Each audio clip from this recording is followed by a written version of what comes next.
Kenneth Radford Shoulders, who developed the name exotic vacuum objects as part of his research studying John Hutchison. He said these things can stay in metals indefinitely until he deliberately blows them up by exciting it.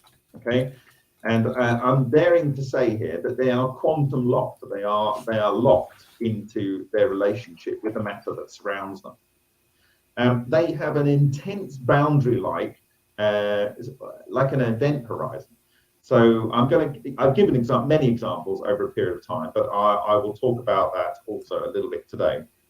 So yeah, it has an intense boundary, and this is very important to the main discussion point of this presentation.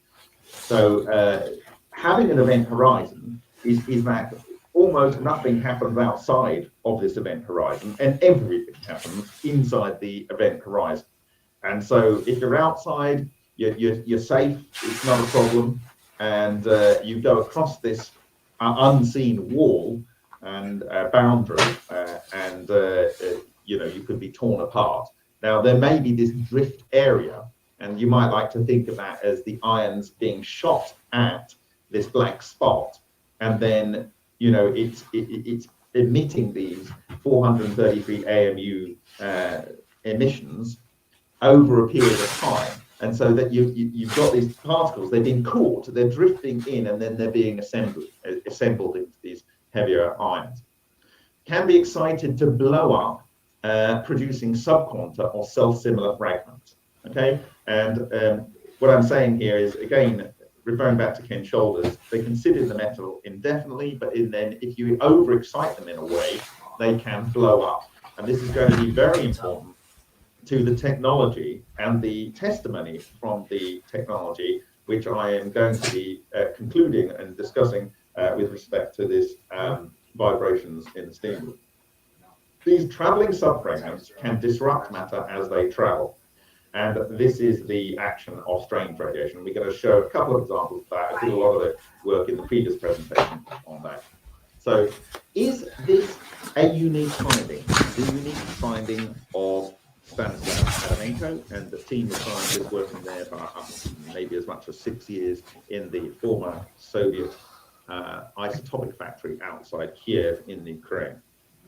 No, it is not. This is in Matsumoto's paper that was published in Fusion Technology in September 1992. And this was in heavy water, deuterium oxide. And he's got these black spots here. And he's saying figure 1 shows spherically symmetrical traces. Spherically symmetrical traces. So you're just seeing a cross section here, but it's actually spherical with different diameters. These traces were recorded inside the nuclear emulsions so that they can easily be separated from the patches that are produced on the surface of the emulsions during the film developing process. All of the traces consist of 2 regions. The inner region is almost completely black, but the outer region, tiny black dots, are radiatively distributed. This suggests that some radiation and/or particles might have come out from the center region. Okay, so you're looking at a slice of a structure that's observed inside emulsions. Now, what do I mean by nuclear emulsions? Takaaki Matsumoto, Dr. Matsumoto was a nuclear radiation monitoring and detection expert, and he was an expert in nuclear emulsions, and so he knew what he was looking at, and he knew when something was a processing error, film processing error, because sometimes when you develop film, you get these little marks and imperfections on the surface of the film. So that's what he's referring to there. He's saying that this is inside the polymer of the emulsion. Okay. Another one here from September 1992, but in a 1993 paper that I've just put here. Figure 7, a tiny black hole was expected to be generated from the collapse of multiple neutrons. Collapse of multiple neutrons. This is something similar to what is later being discussed in a 2003 paper with Vladimir Vysotsky about the work of Stanislav Adamenko et al. That might be produced from massive nuclei, such as the host metal and the electrolyte. So in the case of Matsumoto, he was doing explosive cold fusion using electrolysis. So he had a water type, in this case it was B2O, heavy water, some form of electrolyte, maybe potassium carbonate or potassium hydroxide or something, or sodium hydroxide, and he was electrolyzing that, and sometimes he was causing an explosion. And so he was creating a high short duration transient event. So it's quite similar, but obviously with much more simple technology for that used at Proton 21 labs, and observing something similar produced like this. And you can see it really, it's all speckly, and you have to imagine that this is a spherical object. So if you cut the emulsion, you know, in half, you would see this in the middle of the emulsion, as well as seeing something almost identical from the top with this kind of radiation coming out here. It says the evaporation of tiny black holes has been successfully observed in heavy water. Figure 7a, this one here, shows Hawking radiation at the evaporation of tiny black hole, which is similar to the traces observed in the previous experiment with heavy water. Now, what does he mean by Hawking radiation? Hawking, before he died, I think he had something to say about whether he still believed in the event horizon, whatever. What we can see from the video captures from the device, this secondary ion mass spectrometry of Adamenko, is that something was going in, something was being assembled and progressively emitted, and it was energetic particles. And so at the very least, they were observing 433, but the device is not necessarily set up to detect mesons coming out, muons coming out, high-speed electrons, high-speed photons as such. It's there to detect these ions coming out. So it's working in a different way. So he could be right in saying that the material is torn up. Now, from the work of Shoulders, he's saying when it absorbs matter, the energy is released in the form of UV, extreme UV, and soft X-rays, typically up to 2 kilo electron volts in the condensation process. And you can have 1 ion captured per 100,000 electrons. Okay, so one would imagine there's a lot of electrons in here. In the case of Matsumoto, though, he was saying that you are producing what are called itons. Now, what is an iton? An iton is a positron and an electron bound together with a neutrino. Now, if you have a positron and an electron bound together, you have positronium, okay, which is a kind of structure itself. And positronium is bound together. What's it bound together with? I don't know. But in the case of Matsumoto, he's saying a positron and an electron are bound together with this neutrino. And if you can imagine an electron cluster collapsing, apparently, according to Matsumoto's book, which you can get from remoteview.icu, we've got over half of that published now, so you can download it with all the papers in there and his steps to discovery of electronuclear collapse. When this thing is collapsing, it polarizes. Let's say you've just got a proton, the nucleus of protium, you know, a monatomic hydrogen nucleus. As it's compressing the nucleus, it polarizes the proton such that you get an emission of a positron and you get an emission of a neutrino. And so then, if you take your monatomic hydrogen, which is normally a proton and an electron, and this process goes forward, you then have a neutron in the center, and you have a positron, an electron, and a neutrino. And the positron and the electron and the neutrino become into a bound state, and that forms the iton, which is a neutral particle, okay? And a neutron in the core, which is also neutral. So you have a structure at the very basic level which is able to pass into matter and transmute it. Now, any other nucleus in the periodic table has more neutrons and protons, and in fact, up to calcium 40, like calcium 40 is like 20 neutrons, 20 protons, it's dec alpha, it's half and half, but even then you've got 20 electrons, 20 protons and 20 neutrons, but 20 protons can produce 20 positrons and 20 neutrinos, you end up with these 20 icons, and that forms a cluster around your 40 neutrons in the core. So any neutrons stay a neutron, and any protons take part in producing the icons, and the icons form the clusters.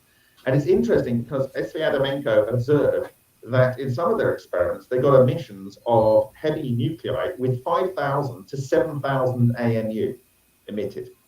5,000 to 7,000 AMU. And somehow these things are flying out of their experiments and remaining stable long enough for them to interact with other matter. And if you've got 7,000 neutrons interacting with other matter, well, it's going to cause a lot of transmutation, isn't it?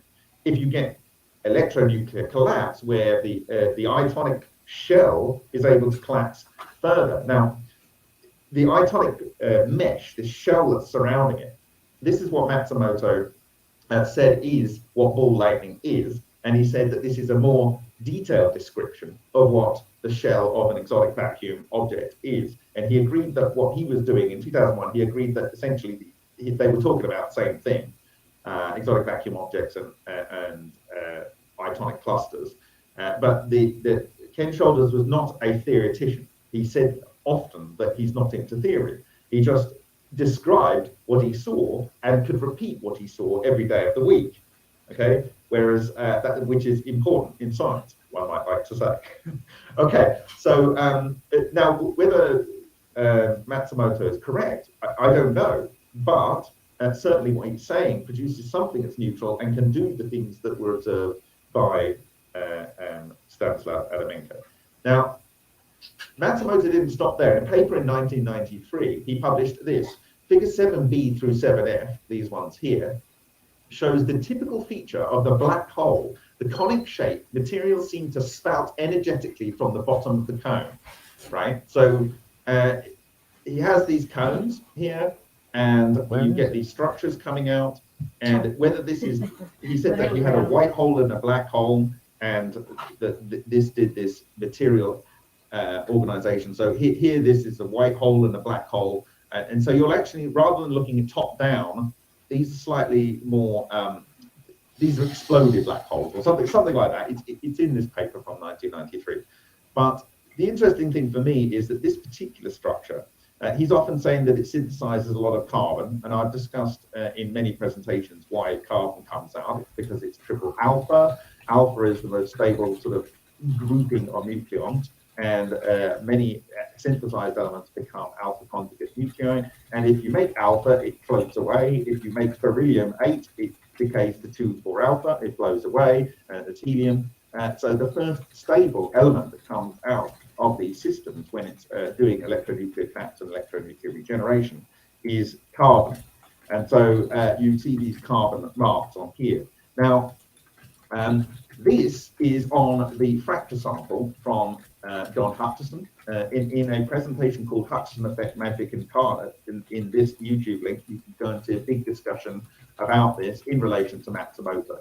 But here's one of these structures in 3 dimensions. So this is caught inside an emulsion or on the surface of an emulsion. This is in 3 dimensions. And the interesting thing is, and I've got the whole thing, and it's almost identical shape.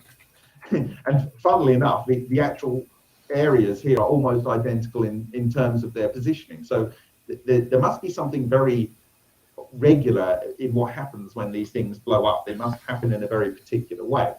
The interesting thing is that the clear areas here are diamond, and the strands along the edges are magnesium. And the interesting thing about magnesium is it's double carbon. Okay, so out of our black hole we have carbon predominantly coming, and double carbon on the ridges. Okay, so and the thing is that these structures produce solitons. These are like donuts of 2 different types, a predominantly north pseudomagnetic monopole and a south magnetic monopole. And in the same presentation, they can produce these flux loops. And so we'll have a north or a south here and a north or a south here, and material is swept between the 2. And at the point of the boundary where they meet, it's like a phallico-soliton, like you have in a swimming pool. There's kind of some disturbance, and things bleed out. And so we've got an iron ball that bleeds out and something here. It's absolutely, you have to go and look at that presentation. It's a much more complicated discussion. But here we have what I believe is the pit created by a black hole that would be in this core here. And when I say a black hole, it's a thing it has a vortical structure that goes into it in a pole, and it has a space which it's kind of almost quantum locked into the paramagnetic aluminium. And the magnesium, actually this has magnesium and aluminium in it, probably. And so you have something that's in this area here, and both magnesium and aluminium are paramagnetic. So it can bind to those nucleus, these structures. So are there other ways of doing this? Well, the surest way to create these structures, and the quickest way to kill yourself if you want to get loaded up with transported ions that blow up inside your body, is to use a hypersonic pump or a cavitator. And this is the one of Alexander Shishkin and his colleagues at Dubna Science City, north of Moscow in Russia. And it's basically an industrial electric motor here. And then inside this structure, it has a series of key waves that are radially arranged. And so you get intense cavitation in there.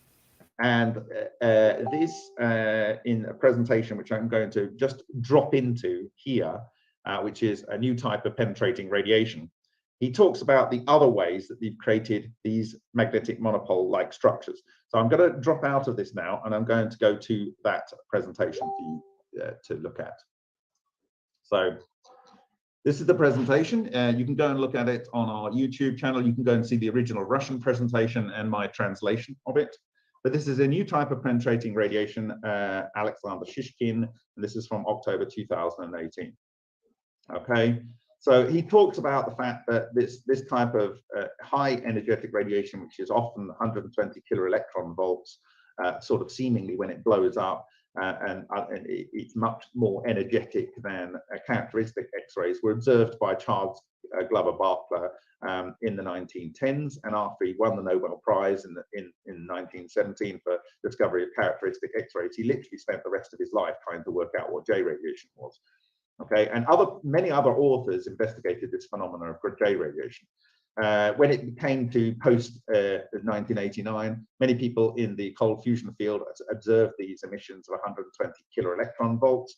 And in this interview here from 1996 with one Martin Fleischmann, that our project is named after, he talked about these not soft X-rays, these things. And he also says here, if you have got high energy X-rays coming out, and this goes back to Stanislav Spak, lots of people say, well, it's soft X-rays, but soft X-rays would never get out of the cells, and so that had to be blah, blah, blah. So essentially, are these coherent X-rays? What do they do? Okay, it is coherent matter, it is these structures, but interestingly, in this interview with Christopher P. Tinsley in Infinite Energy, the only question talking about anti-gravity is the only time that it goes Fleischmann, and there's a ... between the two things. And he said they were researching 4 different things at the time that they were doing cold fusion. One was cold fusion, one was the behavior of electrons in metals, including room temperature superconductivity, and another one was blah, blah, blah, we're not going to mention that. And then there was this whole discussion about anti-gravity, which they kind of edited out, it would seem. Anyway, if I mentioned this maybe before in the previous presentation, that Simon E. Schnoll published this book, which you can get. It's from studying papers from 1951 to 2008, and it's on cosmophysical factors in random processes. And in the conclusion of this book, which, like I say, you can download for free, it's in conclusion, Simon Schnoll argues that all random processes in chemistry, biophysics, physics, including fluctuation of the decay of radioactive rate of radioactive elements measured at the same time in the same place, are strictly correlated with each other. Based on this analysis, Schnoll, as well as other researchers, for example, Parkhomov, Baurov, etc., concluded that there exists a certain cosmophysical factor agent which actively influences virtually all processes occurring on the Earth and in space. And this here is the Relic neutrino flux, which was referred to by Tesla in his 1880s, 1890s work as these infinitesimally small corpuscles that come from the cosmos rather than coming from the sun. Anyway, Shishkin calls it magneto-toro electrical radiation, and he believes that this is the agent. And when he ran these experiments with that cavitator I showed you earlier, he observed these, what they call birdies. And if you can imagine a mushroom sliced in half, this is the structure. And I talked about this in my previous presentation. And when some guy analyzed these photographic film plates, he said, well, have you got an iron bombarder? What's going on? Because they saw these pits underneath the birdies in the film. And these micro craters and these birdies, they were able to create in these different ways. The first one I've already given you, from hydrodynamic generator HDG, from revolving bodies made of various materials, titanium, cadmium, etc. Now, why is this important? This is important because of people using spinning material to create anti-gravity. I'm saying that these things are relating to shielding of gravity or removing the effect of gravity on other bodies. I'm saying you can aggregate them into large self-similar macro clusters. They will affect all kinds of things that I gave in my previous presentation, like light, like radioactive decay, like the crystallization of metals. Plus, they will also cause forces or a perceived force. And I talked about the work of Xu Wenju from 1988, 1999, and of Maurice Allais, that's on the NASA's website from I think 1954, where they observed the focal pendulum, in the case of the latter author, changing during three-body alignments. And in the case of Xu Wenju, he saw a sideways movement in a metal plate during a three-body alignment. And this, I believe, is the pressure form of gravity, and the pressure is created by the superfluid, superconducting condensate that pervades the entire universe, which is relic neutrinos. Anyway, so a spinning body. So you might have a number, I think the Tuchanov device is a spinning body, and many people have referred to spinning bodies. These structures come out of things that you spin quickly. And I've got permission now to translate the work of Alexander Shishkin into English, and I will be putting that in the next months or two onto remoteview.icu if you want to follow that work. But he took things as these cones of metals and span them at something like 5,000 RPM, and this strange radiation is emitted. Okay. From materials irradiated with gamma radiation. So just shooting gamma radiation at something is able to produce these magnetic monopole-like structures. John Hutchison used some uranite in his experiments. He always had this big lump of uranite. And so that will have cesium-137, one example of a gamma emitter, and that will emit gamma rays. So he had seed structures in order to create these things that could produce his effect. From gamma sources specifically, rather than just from a gamma radiation. So you can create gamma radiation by taking a high-speed electron and passing it through a conversion target, or you can create it from actual gamma sources, from nuclear gamma. So cobalt-60 here and 137 cesium. So you would have got these sort of things from Fukushima in abundance. And so the idea that you would have these magnetic monopoles binding to the oxygen, producing the weird glow above Chernobyl and some weird events at Fukushima is not surprising, because you can produce these structures.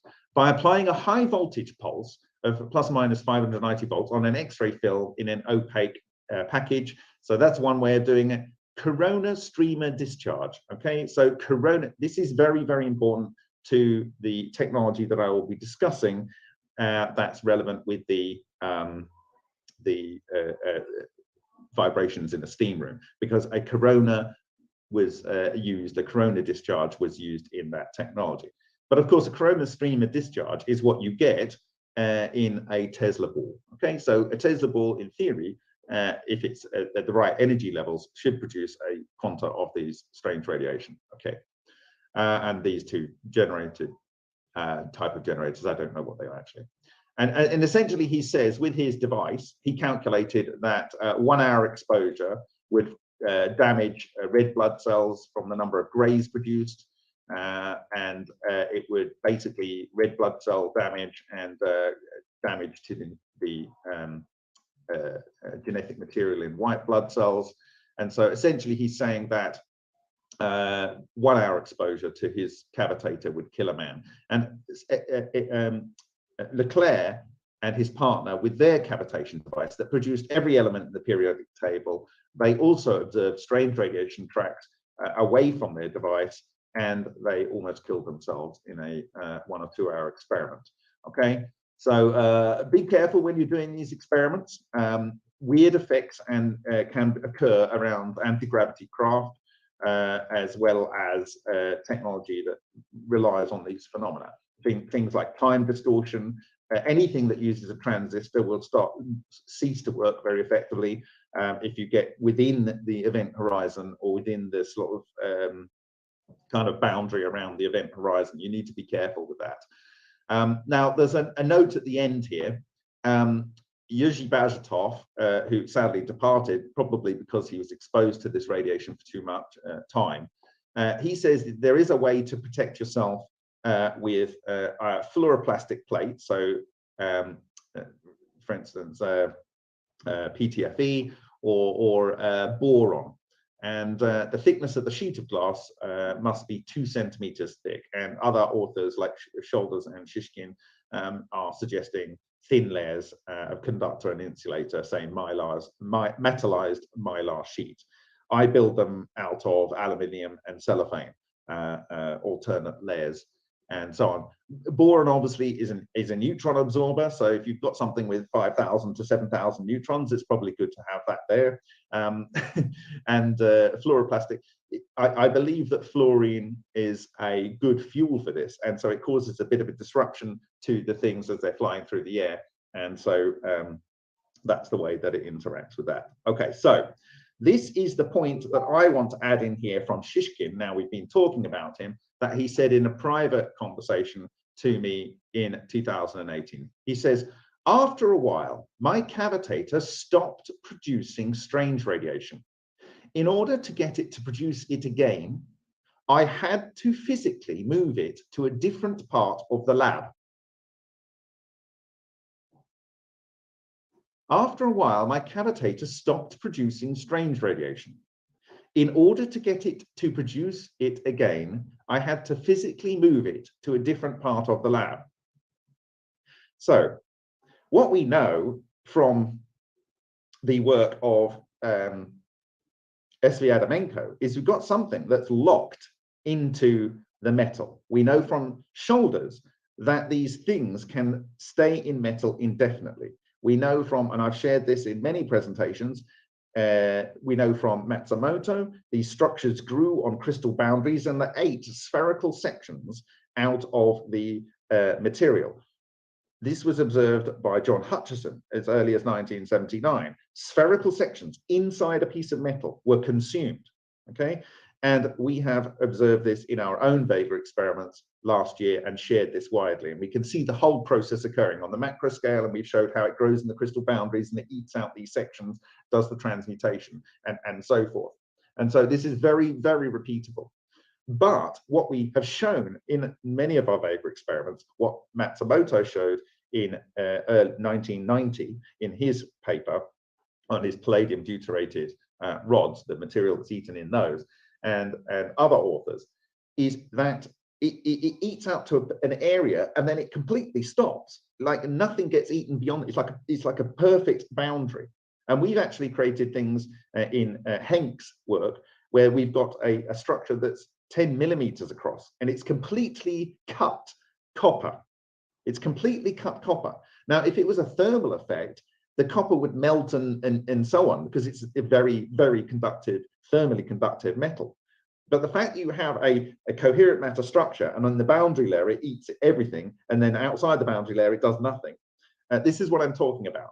And so if you can imagine that you are producing this clusters in the aluminium in that structure, if we go back to it, so for instance here, we go back here, this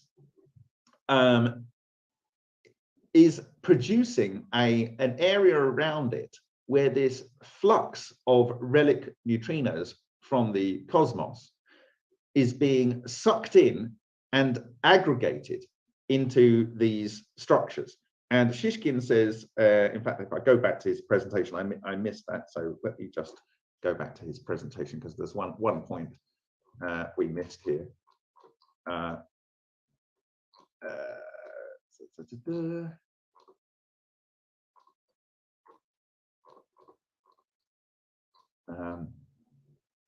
A string vortex soliton is an ordered vortex structure of cold neutrinos, since the interaction of string vortex soliton with radioactive isotopes changes the decay characteristics of these isotopes. Okay, so cold neutrinos are the technological equivalent of relic neutrinos, or they could be relic neutrinos. So let's go back to our slide here. So he's saying that this device produces this emission of these string vortex solitons, these neutral black EVOs in the parlance of Kent Shoulders, and that they go into X-ray film. But if he runs it in the same place too long, it stops working. And this was observed by Alexander Parkhomov as well. And so he literally has to get this device and move it physically to another part of his lab and turn it on again for it to start producing the strange radiation on the X-ray film. Okay, so this is consistent with the three-body alignment effects, where you get a sideways pressure, because these things are partially reflected and refracted by solid bodies, and they're gravitationally lensed. They interact with neutrinos with gravity and the weak force, and therefore by property with the electrons. And so as it rains down, as for instance, you've got like Betelgeuse shooting out a load of these relic neutrino flux towards, or lensing it towards the sun, and then the sun is lensing that as a lens module towards the moon, and then it's wrapping around the moon. There is stuff coming down which is of a higher density around the outside of the moon, and then on the inside it's getting shadowed.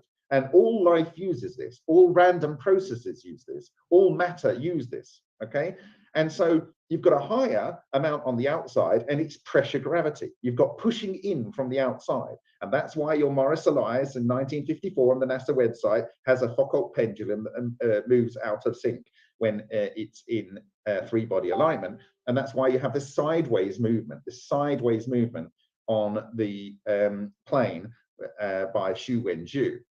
And so you can have this is the thing about a coherent condensate structure, is you can have two bosons or composite bosons occupying the same space-time, and that is a Bose-Einstein condensate. But you can also have googolplex. Okay, you can have a googolplex, and they're still part of the same condensate. Okay, they're still acting as one coherent body. But in some places, it's more alike than others. And this actually occurs with the Earth and the Sun, because these structures are gravitationally lensed, and you get a neutrino sphere around the Sun, and you get a neutrino sphere around the Earth, okay, where it's denser. And the reason things germinate in certain parts of the month, the reason why seeds like to germinate in the spring is because nature knows that we are the side of the Earth that's in its spring is going into a denser flux of relic neutrinos. This same condensate, but there's a denser flux, and all life is using it to transmute elements to do work within it. Okay, and this is some of the work from Simon Schnoll. And so we know we can absorb this stuff. And so if we're shielding it with the moon, we get sideways movement. And if we're capturing it by having a spinning body, which can include a reentrant jet from a cavitating bubble, you are going to be aggregating these things from the environment. There's going to be a lower amount of them inside here, and there's going to be a higher amount of them outside, and you're going to get diffusion from the outside to the inside. Now, these things don't see normal matter like you or I. They don't see things like normal gases do. So when you have a vacuum vessel, there's always these things moving in and out, like it doesn't care how good your vacuum is, it's going in and out. Now, if you have an electrical discharge in a vacuum, and maybe a magnetic pinch, pulsed pinch on there, like the Varchayev devices, it's going to be condensing these structures, these relic neutrinos in there, okay? And then there's going to be a depletion in the environment around it, and therefore, after a period of time, there won't be sufficient to produce these relic neutrino condensates, these key structures for forming the ball lightning, for forming the exotic vacuum objects, for forming the ectons, for forming all these different names that different authors have given exactly the same thing, because they do, because they think they've discovered it first. And so this for me here is probably the most important comment I've got today, but it's definitely not the last. You may or may not be happy to hear that, because we're going to get on to the actual point. This is the background. So I want to say it again. After a while, my cavitator stopped producing strange radiation. In order to get it to produce it again, I had to physically move it to a different part of the lab. Okay, and this could explain why certain people's low-energy nuclear reaction experiments don't work in certain parts of the Earth, even in the same time of year, or sometimes only work in the spring, or sometimes only work in phases of the moon, because there is a different flux of relic neutrinos, and the parameter space in their particular experiment might not be flexible enough to continue working with a lower flux. They might need a higher flux to initiate, because you have to get these clusters to a certain strength before you can get an electronuclear collapse. That is why you want to be technologically producing these, and that's the whole book with that's the whole point about relativistic discharges, disruptive discharges like Tesla used with his disruptive discharge generator. Cavitation is incredibly intense energy, highly localized, and so you get these incredible temperatures. Anything over 1,000 degrees, matter colliding together will synthesize cold relic neutrinos and antineutrinos that can start clustering to form these processes. So cavitation is almost the fastest way to do this. Okay, so I'm now coming to the work of Suhas Ralkar. He was trying to mill off-the-shelf particles to produce an energy generator, and he was trying to get them down to a target size of 5 microns. After milling process, he would desiccate these and grade them to 5 microns or less. The resulting particles would be placed into reactor cores, and then he used greater than 1 megahertz vibration of these particles in corona discharge. Remember what I said about corona discharge? We've got vibration here, we've got corona discharge, we've got something that was cavitating, and we've got metal particles. Note what he said here.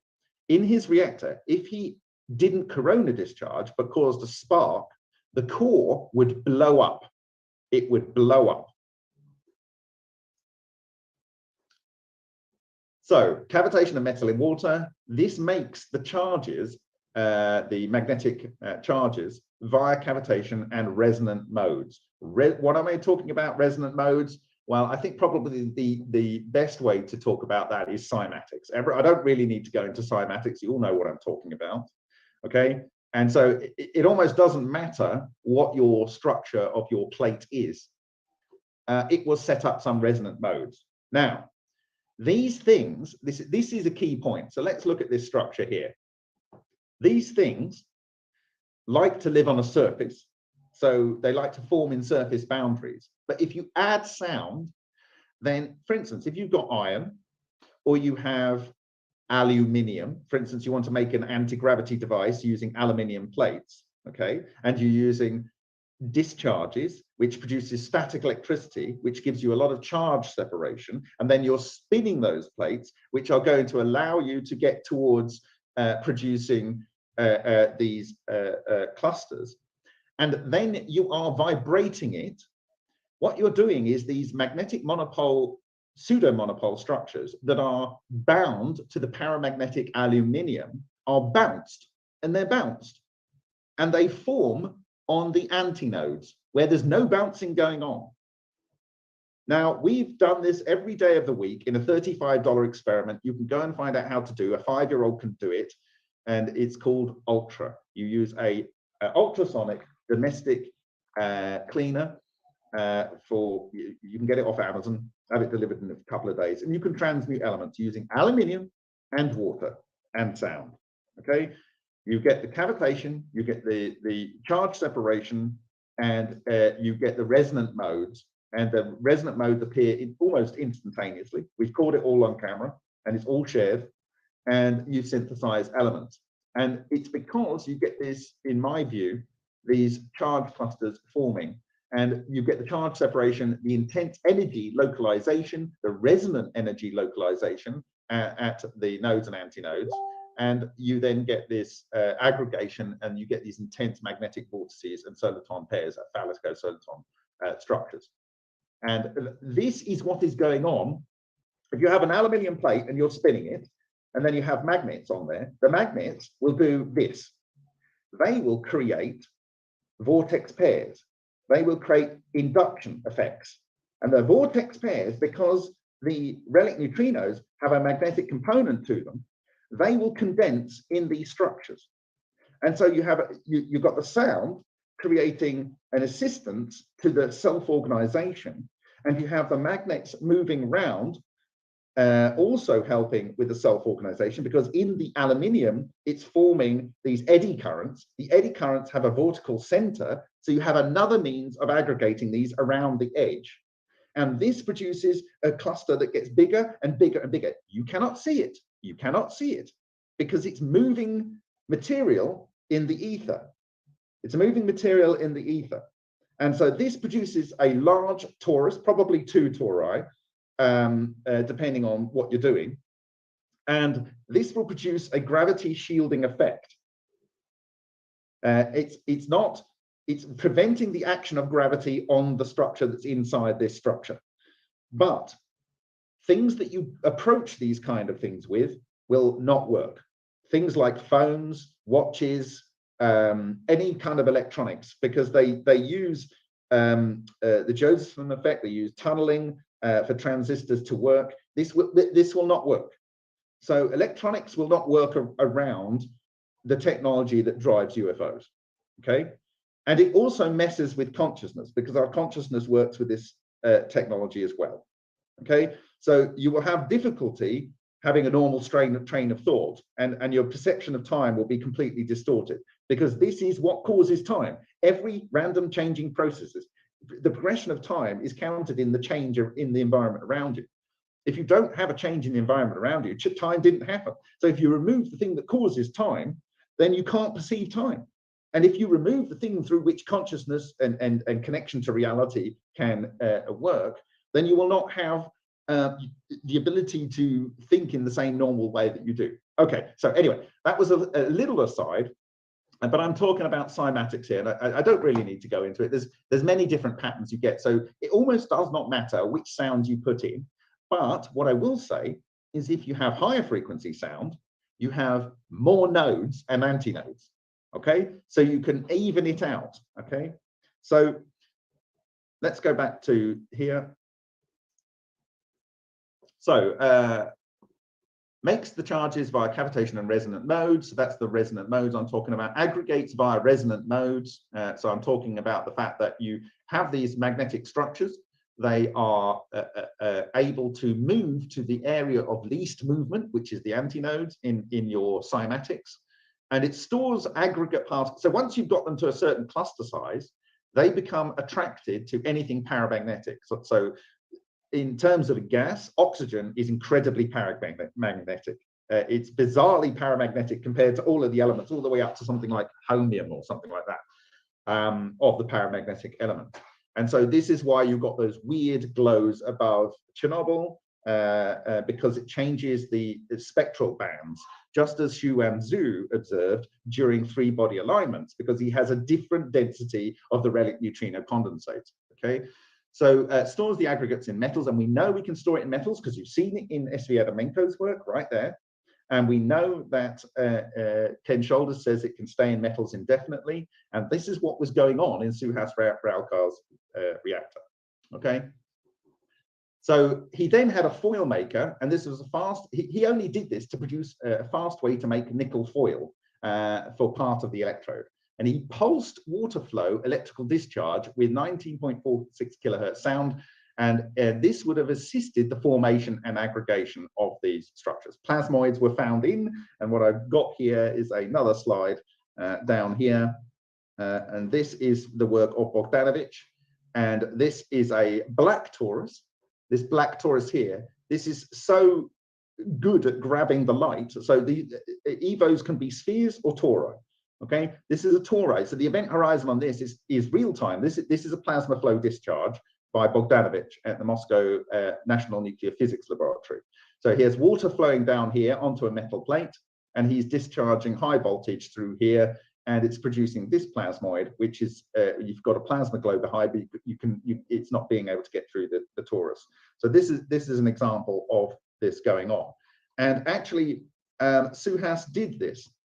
And here is the thing that produces his, where are we?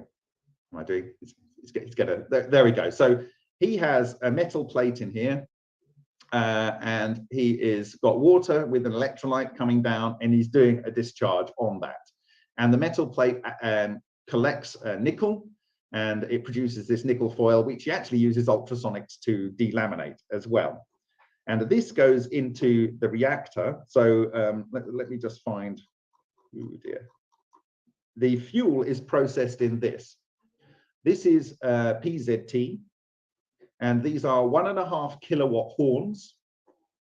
So you've got 4.5 kilowatts of sound, and it goes into this central chamber where your powders, and all he was doing is he was trying to mill the powders to make them.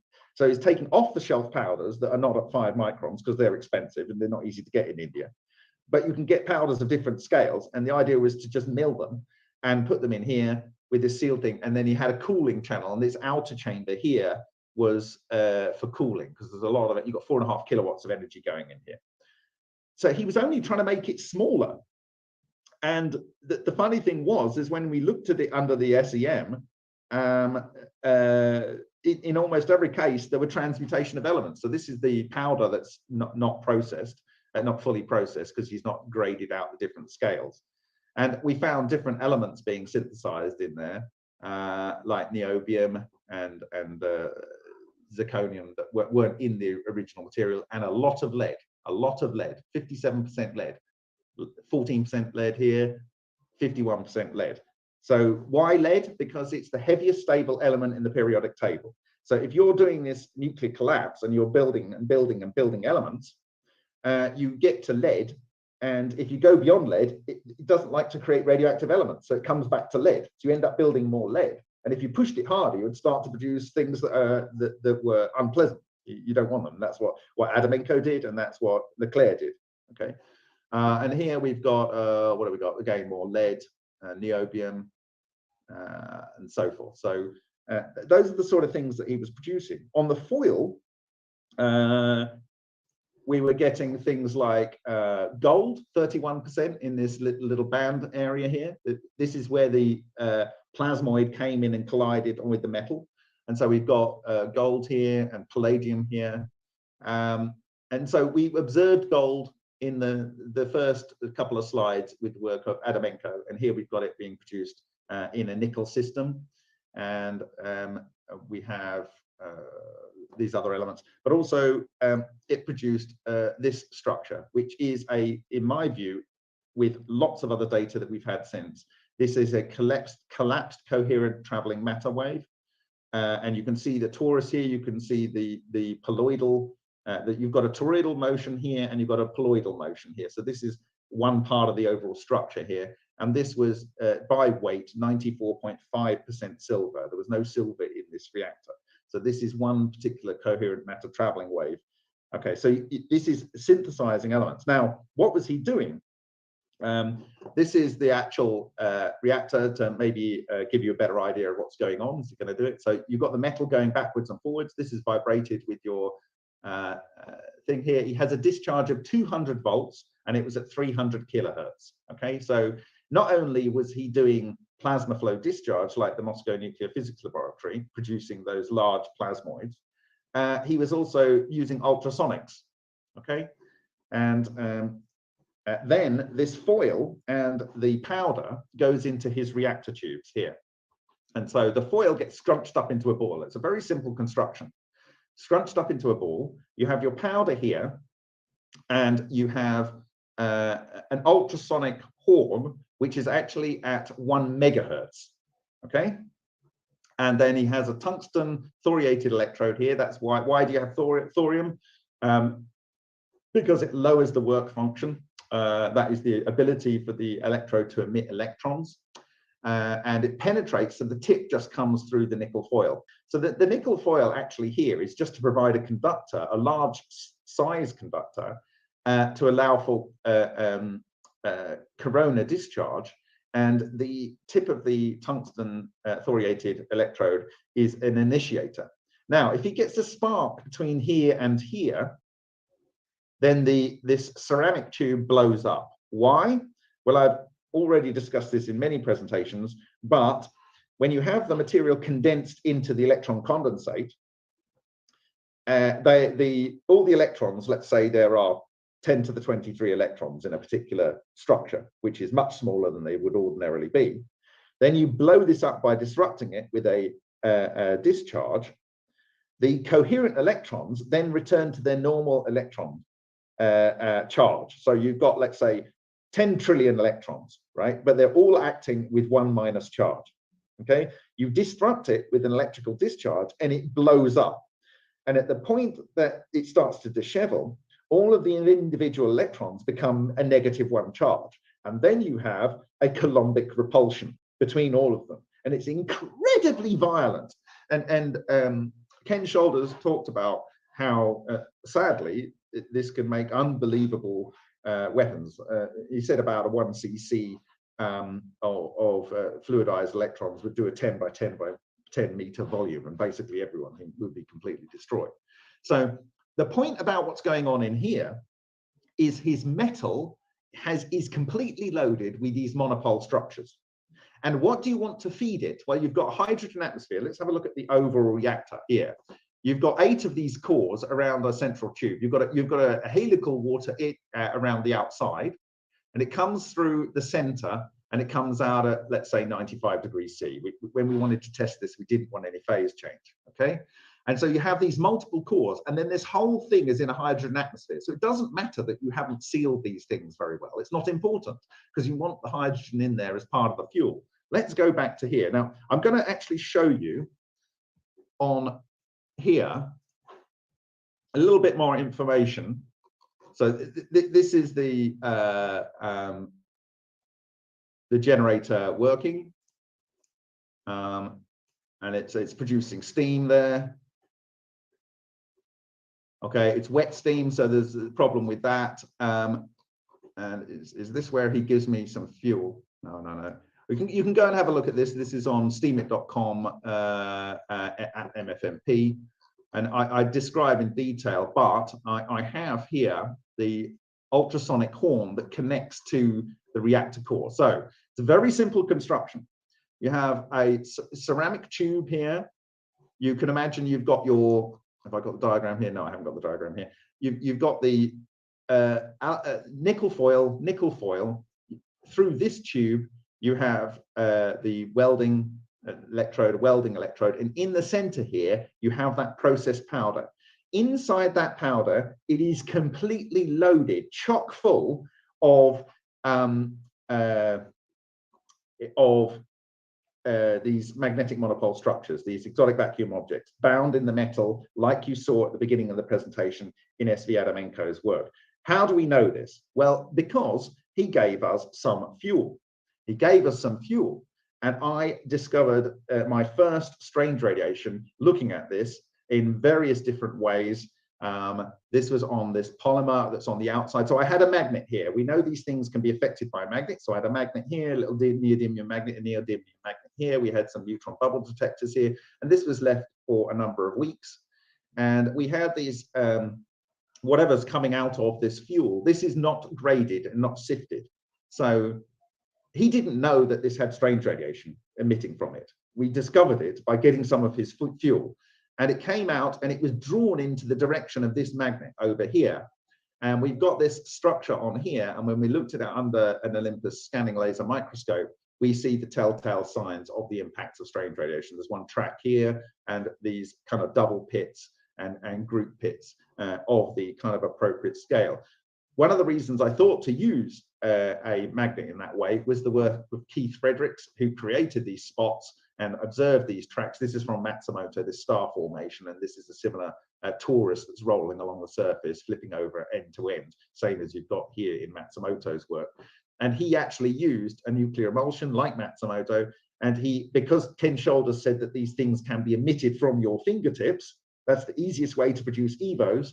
He put his fingertips, so if you ever think of going producing sound and sitting in the lotus position, creating a vortical structure around yourself from the EVOs that are being emitted from your fingers, then you know why people do that. I always used to think these people were utterly bonkers, but now I know they're not. It's like the picture on your wall there, Tim. So you're emitting these EVOs from your fingers, and you've got left hand, right hand, which is exactly what you need to produce the vortical structure around you.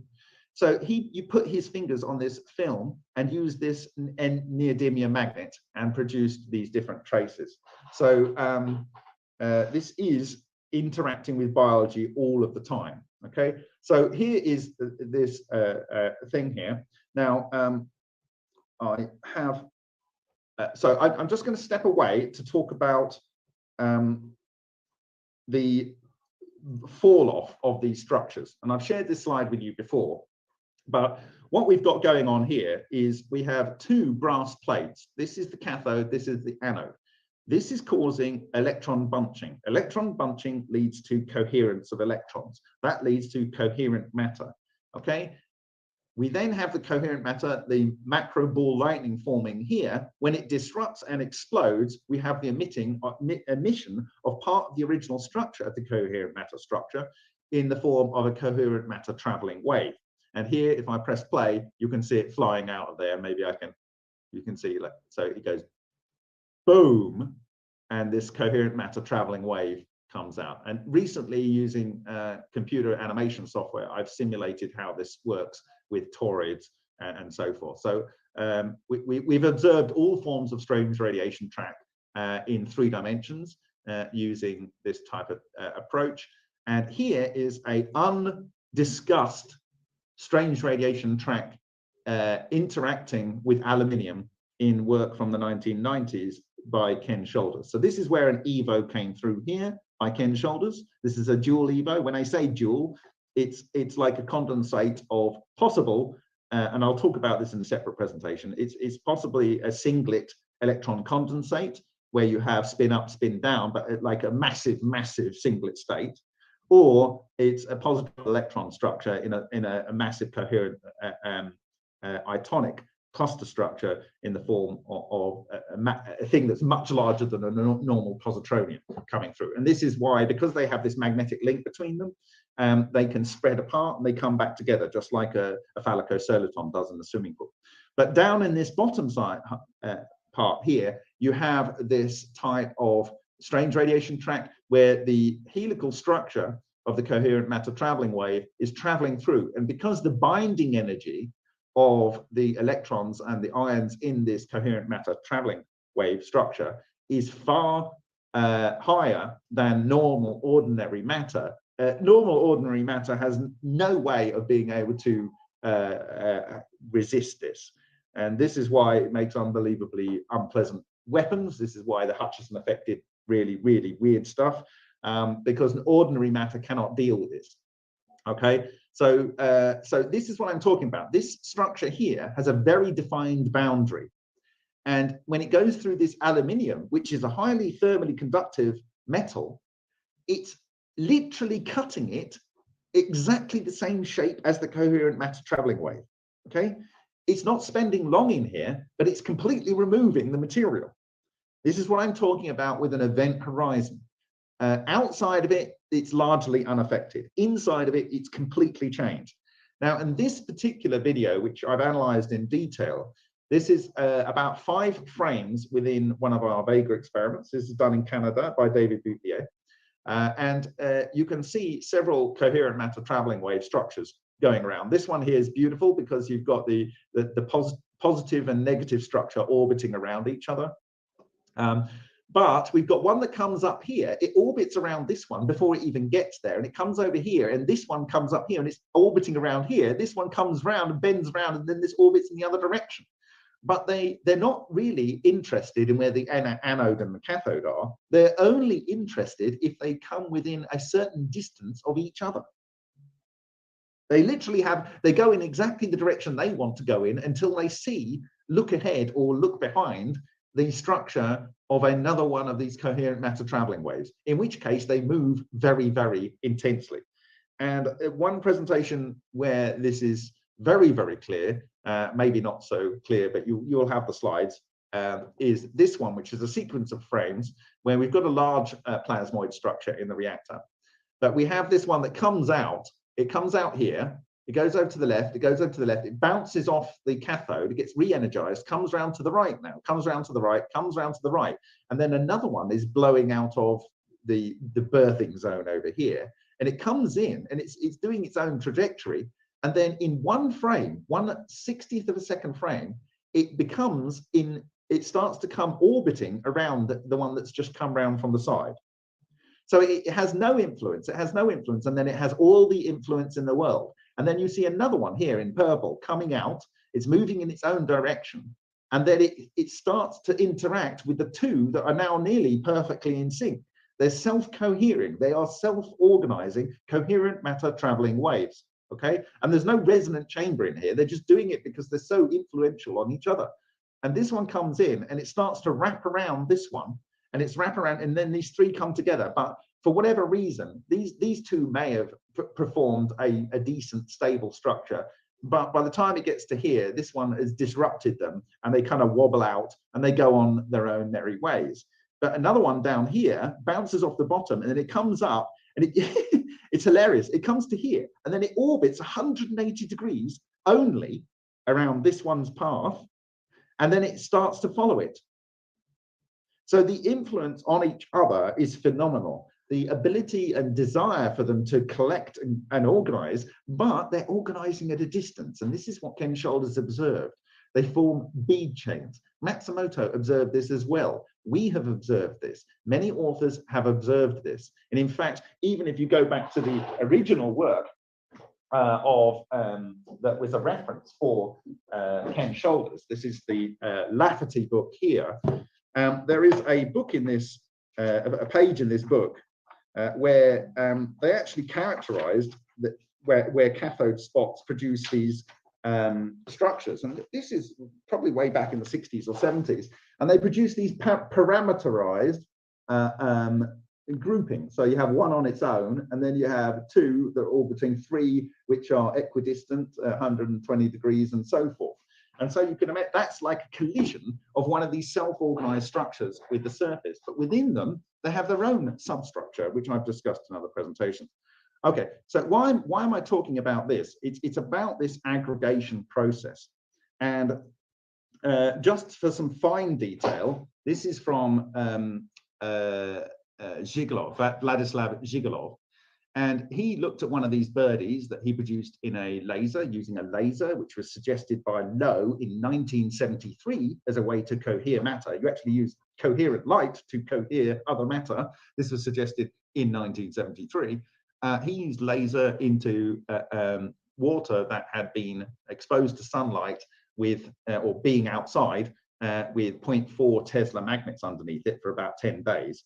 This actually allows the relic neutrinos to, in my view, aggregate into the oxygen that's dissolved in the water. So the oxygen's paramagnetic. The cooler oxygen is, the more paramagnetic it is. That's why if you have liquid oxygen, it stays between the poles of two magnets, okay? So the cooler it is, the much more paramagnetic it is. But let's say it's just paramagnetic in the water. You've got the relic neutrinos coming down, and you've got the magnets underneath. Now, here's the thing. If ancient people took a magnetite bowl and they put water in it and they put it into the sunshine, that water would be very, very materially different after a period of time, because the oxygen dissolved in the water would be replete with clusters of magnetic monopoles. All water is not the same. It's absolutely not the same. Cavitation, running down a stream, crashing against a shore, working its way through cracks from underground, whether it's volcanic or pressure related through rainfall and so forth and springs. Any cavitation will synthesize through cavitation, through this process, fresh bioavailable elements. This is why life likes to live near streams, likes to live near the sea. It doesn't like to drink someone else's water, ideally, because biology would absorb this stuff. But water exposed to the sun in a petri dish, in a sealed vial, and then exposed to a laser, produces these structures on film. And when you look at the outside of these structures, they've got a clear substructure to them. There's substructures within there. And I believe these are also similar to the macro structure. This is an aggregate of aggregates of aggregates of aggregates of aggregates of aggregates of aggregates. Okay, and these things can scale. And the pseudo-north monopoles like to join the pseudo-north monopoles, and the pseudo-south monopoles like to join the pseudo-south monopoles. What do I mean by that? If you can imagine this is a mushroom, okay, this is like a primer fields bowl, or more specifically, like the Boyd-Bushman directional magnetic beam pattern by Lockheed Martin, which when he was working at Lockheed Martin. And it produces a magnetic beam of either south or north energy, depending on the arrangement of the magnets around the other other 5 sides of a cube in the basic configuration. But this is more like a primer fields bowl, where you've got lots of magnetic monopole structures or things that have a magnetic beam pointing into a cone, into a direction which produces an intense magnetic beam. And this intense magnetic beam here, in my view, is the disruption beam in the Podlakhanov work, which causes material to blend into other materials in the same fashion as the John Hutchison work. So, like I say, spinning bodies will produce these things. Electrical discharge will produce these things. Cavitation will produce these things. Okay, so lastly, I have my steam room. So this is me earlier today in the steam room in my city here in Brno. And I'm going to use a phrase here as I drink my fake Soviet cola here, because they didn't get Coca-Cola over here, so they invented this thing called Cola. Do you bring Muhammad to the mountain or the mountain to Muhammad? In the case of S.V. Adamenko, he was bringing the Muhammad to the mountain, i.e. he was taking the thing that needed to be cohered and transformed to the mountain, which was in the accretion plate in his experiments. Okay, that's not going anywhere. It's stuck there in the landscape of the accretion plate, and he's shooting the ions into it. It's kind of like the realization I had was, what is so important in Suhas-Ralkar's technology that he has to have this ultrasonics here, moving these particles around, okay? And then you've got a corona discharge, okay? Well, what is a corona discharge? Well, you've got ions and electrons forming, okay? What did I say these structures need? They need ions and electrons. This is exactly proven 100% with all certainty you can possibly imagine by the claim of S.V. Adamenko in that accretion disk.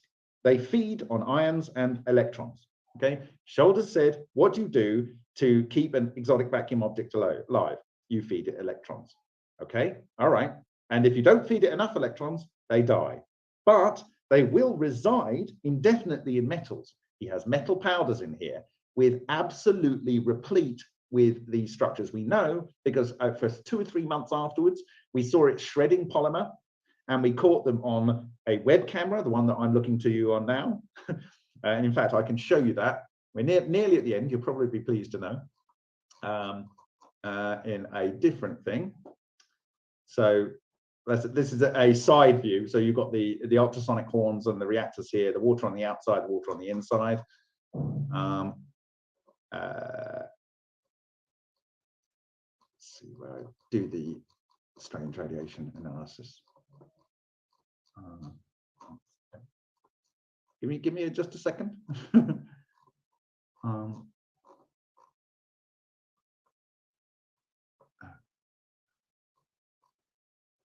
Nearly there, honest. Maybe it was way up. Oh, here. So this is what his fuel did to a plastic container after just a few days. He says, Bob, I don't know why, but I put my unprocessed fuel into a container and it shreds them to pieces. And he literally lifted this one that was on the shelf behind him off the shelf. And as he moved it around, the whole thing just fell apart. It wasn't in this state when he started to hand it to me. It was quite funny. So then I decided, I thought, well, okay, maybe that's producing some strange radiation. So maybe we should look at it. And so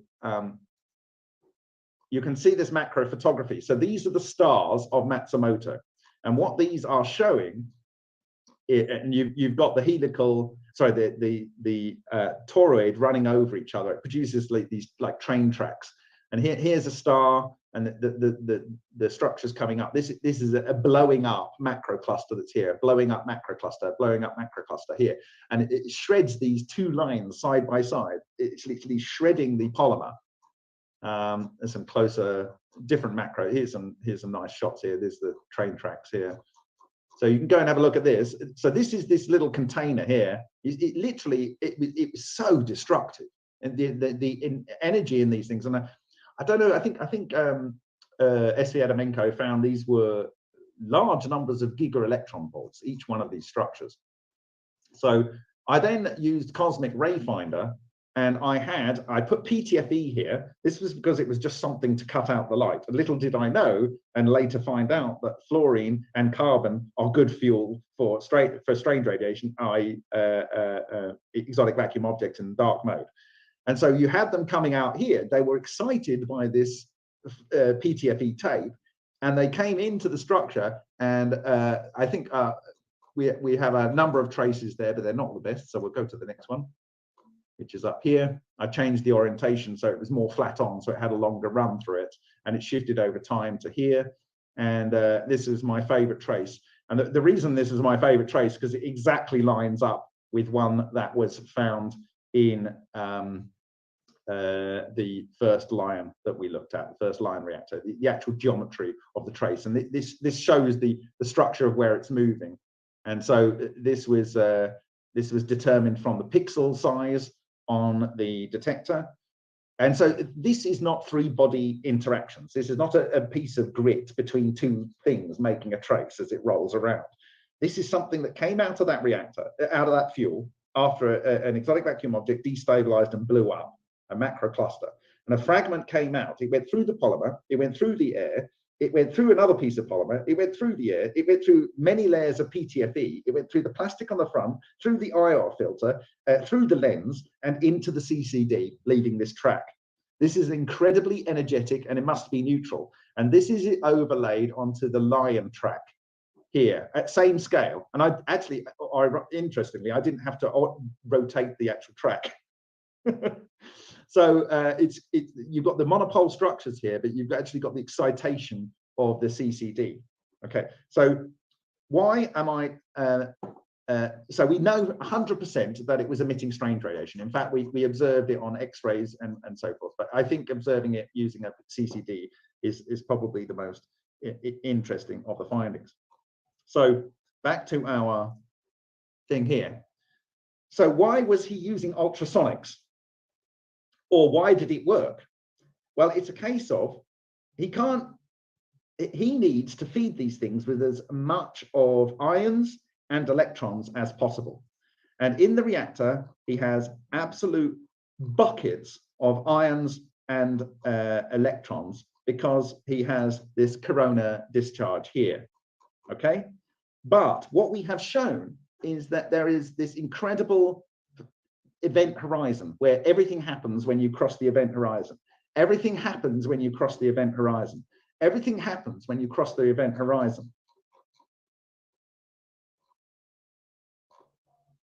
Everything happens when you are crossing and going to the event horizon. So rather than shooting ions into the center, by having this vibrate, you're moving the particles, which are all over the surface, covered with these, what look like, if you were to be able to see them, they look like solar prominences. You have one pole and another pole, and you have material that's sweeping through in an intense magnetic flux loop. Okay, and that magnetic flux loop will grab the electrons and ions and produce energy by fusing or fissioning them appropriately to or from heavy elements to light elements, or from light elements to middle of the road elements, somewhere between iron and calcium they tend to end up. And so I was sitting in this steam room about four years ago, and I sat there, and I'm, you know, when you're sitting in a steam room, nothing, you're getting hot, and you're getting hot over a period of time, and that's called Brownian motion. So that's like our particles sitting at the bottom of an echo reactor, not moving. Okay, they're only getting the electrons and the ions that are getting there by statistical chance of particle interactions through Brownian motion. And going on in the Adamenko experiment, even less is occurring, because they're only going to get the ions if they're directly fired at the black spot. But if we then vibrate my hand, as I did a couple of years ago, like that, what you find is, and you can go and experiment with this yourself to have a very visceral connection with what's going on, your hand gets a lot hotter, because you're these water molecules in the air that had a lot higher energy than the temperature of your hand collide with your hand, and they share the energy. But what that taught me is I am adding more of these molecules to my hand. And this is what's happening. It's like wind chill factor.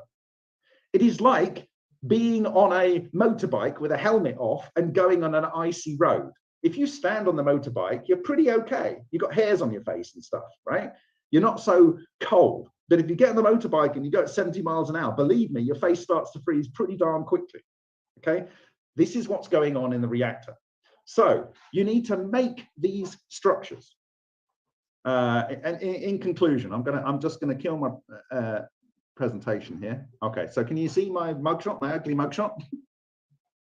Yeah, and you know, I still have you spotlighted too. So okay, fine. Okay, so you need to make these structures like on this Hutchison sample here. You will have the structures growing on the grain boundaries, as we have now proven in our Vega experiments last year, and we can observe it on Hutchison samples, and they build up on the grain boundaries in aluminium, because aluminium has all these grain boundaries. In iron, if you can get them to build up inside the material, they will produce intense magnetic monopoles, because they lock. In aluminium, they can move around and jiggle. So you'll get one moving, growing here, and another one growing here, but they get too big enough, and if they're the same pole, they'll come together. So it goes blah, blah, blah, blah, blah, right? But iron is ferromagnetic. Okay, so as you get them building and you're building, they stay locked in place, and they're locked so hard to the iron that the new ones that are formed jump onto each other. So you get an aggregation of norths and souths, bigger and bigger and bigger and bigger, until if you have two norths that are growing and growing and growing, they will then literally tear the sample apart. It literally goes because you're an intense north and an intense north. So you end up with a sample that has two norths. Okay.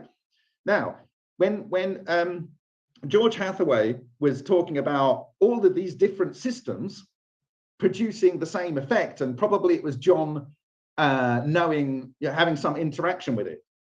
There's two things that he's saying which are correct.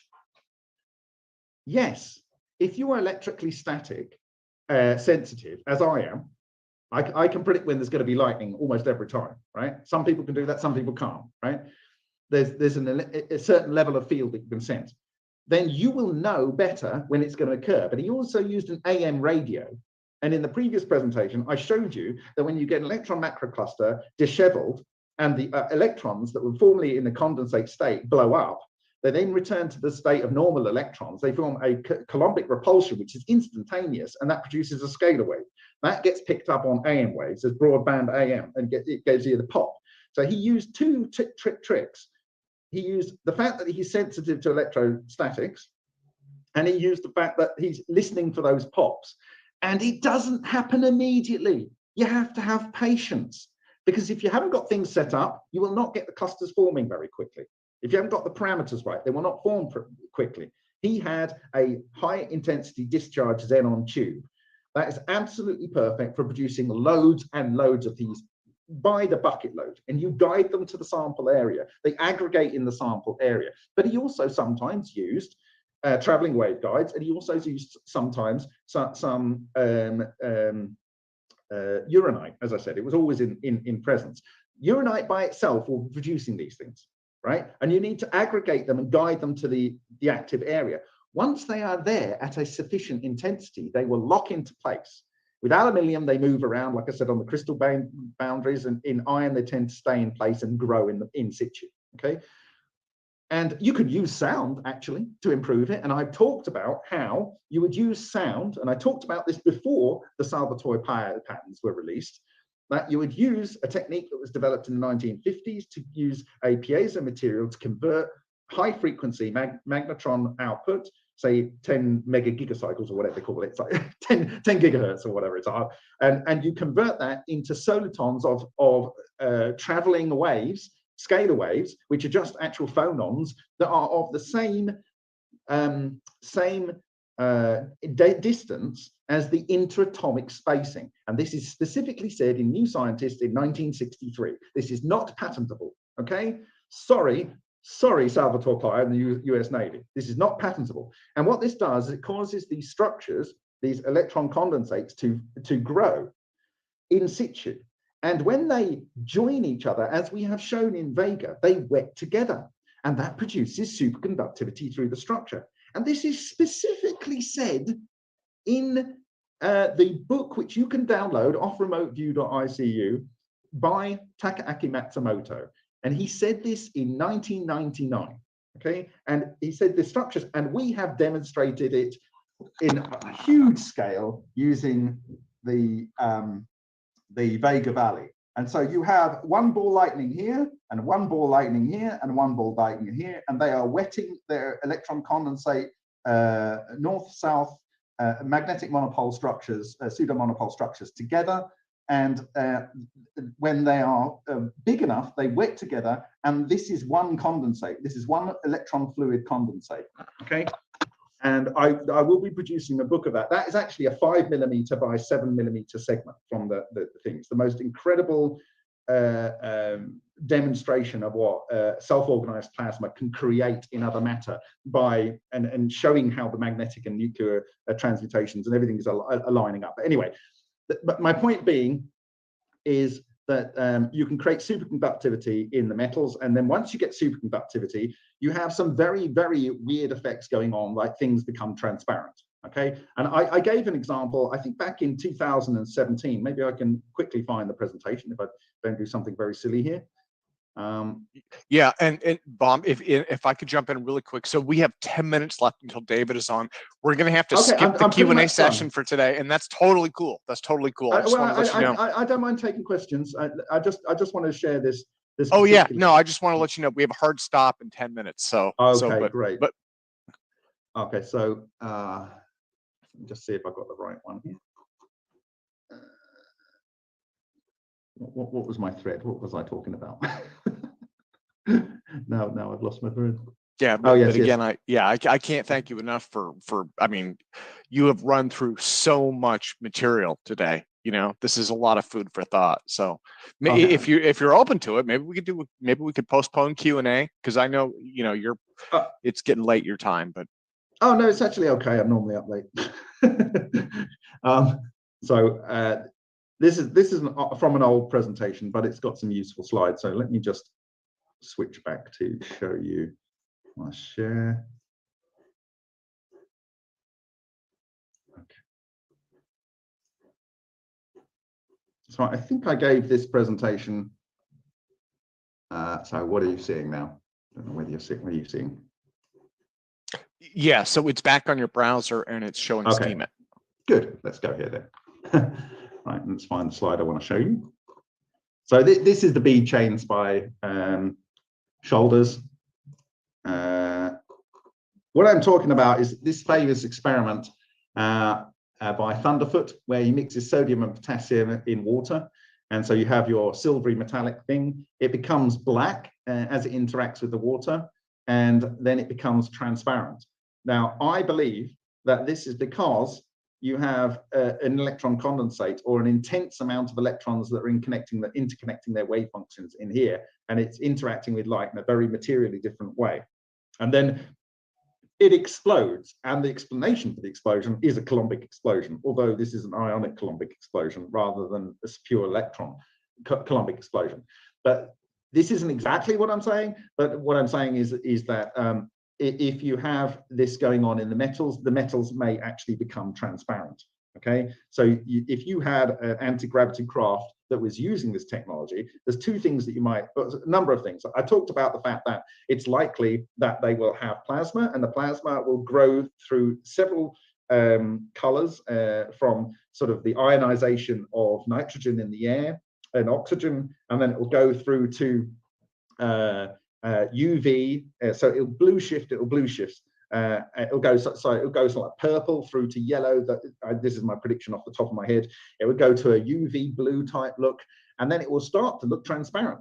And there's two reasons for that. Once, when it's a coherent condensate, the light from behind will bend around the entire structure, like it does around a black hole. And the other thing is the actual metals in there, if they're depending on their metals, will become partially transparent. So you might even be able to see into the craft partially, because of the way that the technology works. This is the transparency thing. So let me go back to the previous presentation. So go here. So I hope what I've given you food for thought is that when George Hathaway is saying he doesn't know because loads of different systems produced it, over 9 years, Shishkin et al. in Dubna in Science City, 50 kilometers north of Moscow, found that very many systems produce these Relic neutrino condensates, which can start off as electron condensates carrying ions, but they carry ions definitely, and when they interact with materials, they act as if they have neutrinos in them. Okay, they are neutral because they're coming through the water, they're coming through the aluminium, they're traveling over air, and they're going through the sheath of the radio plate, the emulsion, and they are interacting with the silver compound on the nuclear emulsion. And so you can imagine how these things are clustering, and they can cluster and be produced by a range of things. The simplest way that you can do this and to do nuclear transmutation is to go and buy yourself an ultrasonic, probably around about 43 kilohertz domestic cleaner. They're about, I don't know, the size of a toaster, and they cost about $35. You can get aluminium kitchen foil and high quality or any water, but it's useful to have deionized water. You put it on the underside of a cake box from an old CD stack, and you sonicate it for about 3 minutes, and you find these yin-yang pairs, and in the center of the yin-yang pairs, where the forces are most intense, you get synthesis of elements, and you will see that you have coherent matter, frozen coherent matter traveling waves on other areas of the aluminium as well. It's the simplest way. There's a long history with people like Roger Stringham of synthesizing elements using ultrasonics. And the higher the frequency, the more resonant nodes you have. So Suhas-Rao kind of reactor was having 1 megahertz. So not only the particles lofted into this ion and electron-rich food for the magnetic monopole flux loops, the organization in the whole system is much more superior as well. Okay, and so forth. So this is you in a strong wind, or this is you on a motorbike, driving into the wind, or as I said, vibrations in a steam room.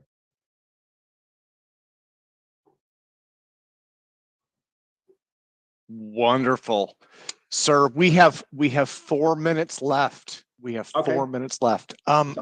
So yeah, I don't think we have time for questions. Actually, you know what? Let me do this, and maybe David Chester is with us, so maybe we could start him a couple of minutes early.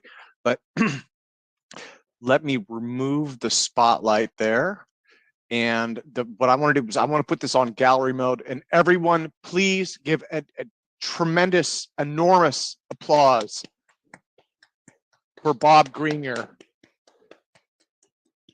Bob, that may be our longest straight-through presentation to date, and that was amazing. Thank goodness that it would have been more organized if I'd had the other 3 hours I thought I was meant to have, but it would have been shorter. I would always love to have you back. So. Okay. You know, if you have more to share, or if you want to come back and do a Q&A session or anything along those lines, as you know, we've got the other stuff as well. Guys, I need to put the hands down though, because David is, so we've got a couple of hands, but I'm going to lower those. We're going to have to skip Q&A session today, and I apologize for that. So Bob, again, that was absolutely tremendous. So. It's a very simple concept. You build them, you grow them to a point at where they become active, you store them in metals, and then use the metal as a substrate, and you feed the metal substrate, and it will eat the metals. It will eat the metals, but you kind of want to feed it stuff and in a controlled fashion. So. Wonderful. Okay, well, let me do this then. So I want to, and again, we're about 4 minutes early, but I think in terms of timing, I want to introduce Dr. David Chester. So Dr. David Chester recently created an in-depth overview of theories more complicated than general relativity, and today he will be discussing those with a focus on gravity and possible applications for gravity modification and engineering. David's career as a physicist includes work on efficient scattering amplitude methods for Yang-Mills theory. His PhD thesis discussed how to compute gravitational radiation from Feynman diagrams, and he's had a long-term interest in the application of exceptional mathematics to describe quantum gravity beyond standard model physics. David Chester has spoken at APEC before. I mean, he is one of the big guns in terms of gravity, and so I'm absolutely pleased to have him here. David, let me see. Let me ask you to unmute, sir. Hello, everyone. And thank you for joining us. I cannot thank you enough. Thank you for the wonderful introduction. Awesome. So I'll try to share my screen, and hopefully I'm in. Awesome. So let me get rid of this. Today, I'm going to talk about, I first titled this The Most General Theory of Relativity, but then I realized it's really about the most general theories of relativity. I will try to talk about metric engineering a little bit. I mostly took these slides from another talk and tried to repurpose them. So apologies if its talk is pretty technical, but I did the best I can. So we're going to talk about subsectors of this larger framework called metric affine gravity. And basically every theory of gravity I've ever seen fits within this framework. So that's why it's interesting to me. And so there's going to be a lot of technical things going on. So if you're going to get anything out of this talk, I would just say that the main point is that when you refer to gravity, usually people, at least in Einstein's theory, you think of it as curvature, but there's differential geometry, and there's 3 notions of differential geometry called curvature, torsion, and non-metricity. And all 3 of these geometries are forms of gravity. So maybe you've heard a little bit about torsion, maybe you haven't heard of non-metricity before. So if I would just take away anything from this talk, it would be that gravity is really all 3 of these things in principle, and general relativity only has curvature.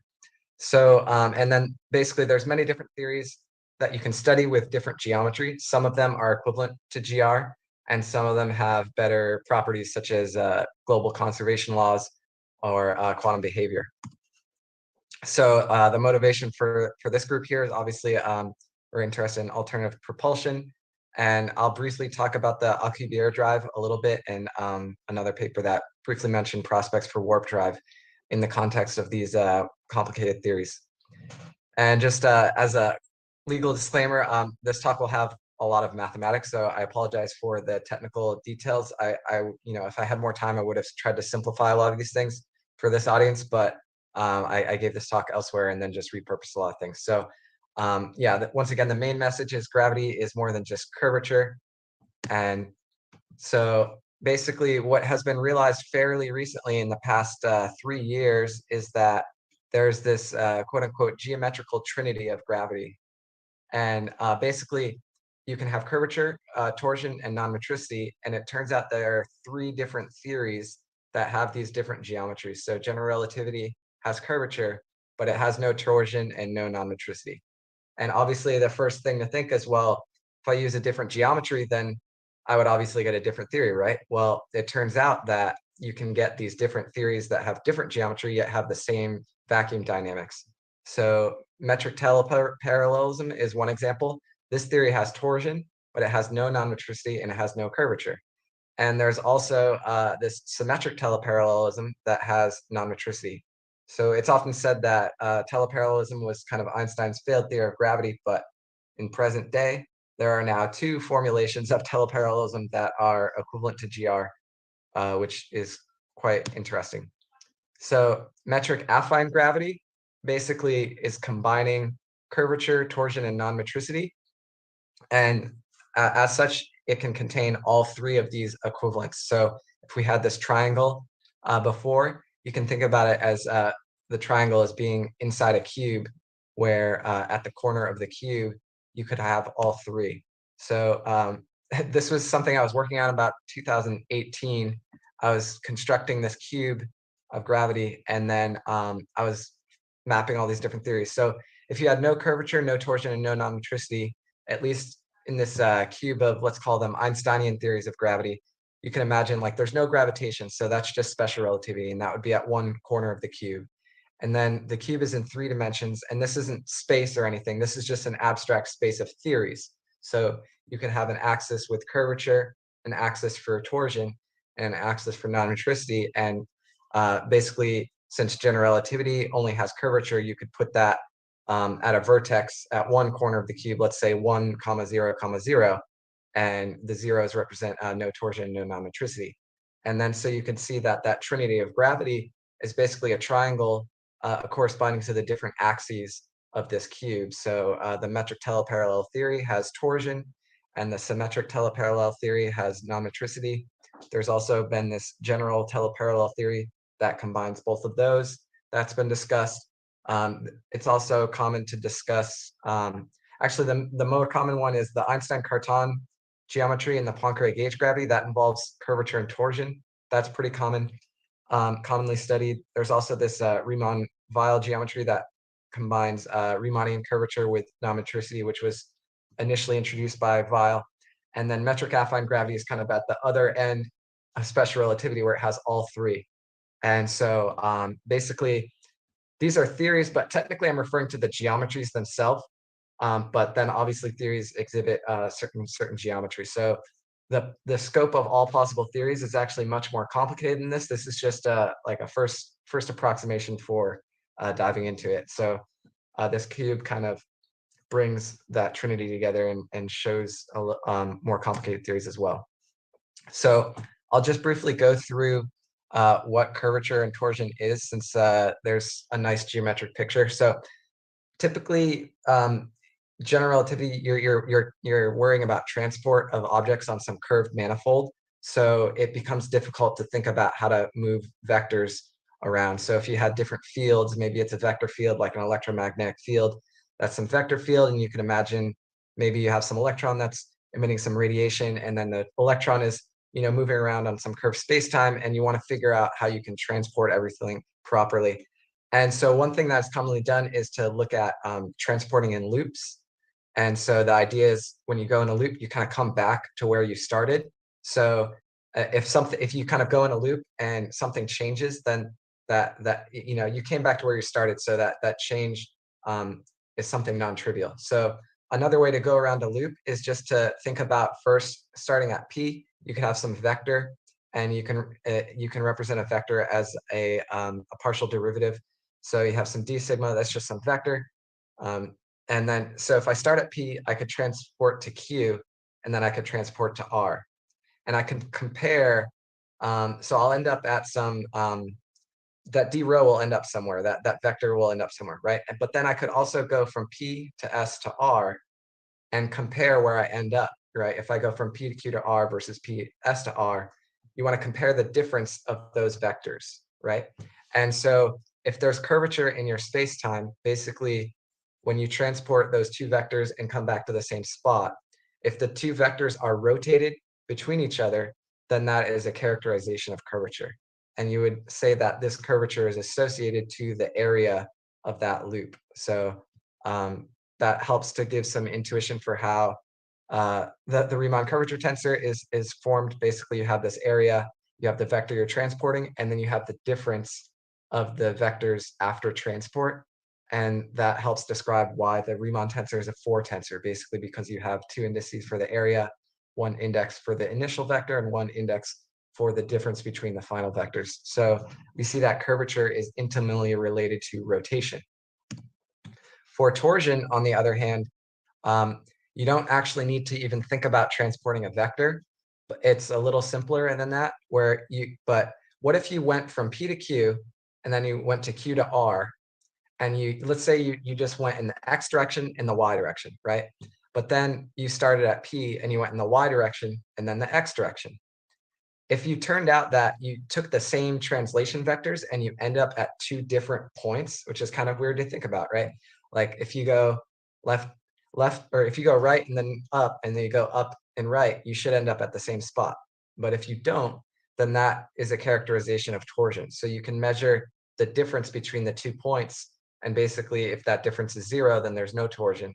And once again, the area is associated with the torsion, so the torsion would be ascribed to this area that you transported around, and basically the change in the change in the final positions gives you another index. So you get this torsion 3 tensor, and we see that it's intimately related to translations because basically you went and transported one way and you ended up in a different spot than you thought. So you'd have to translate to end up where you were aiming for. So this is another type of geometry that you can have.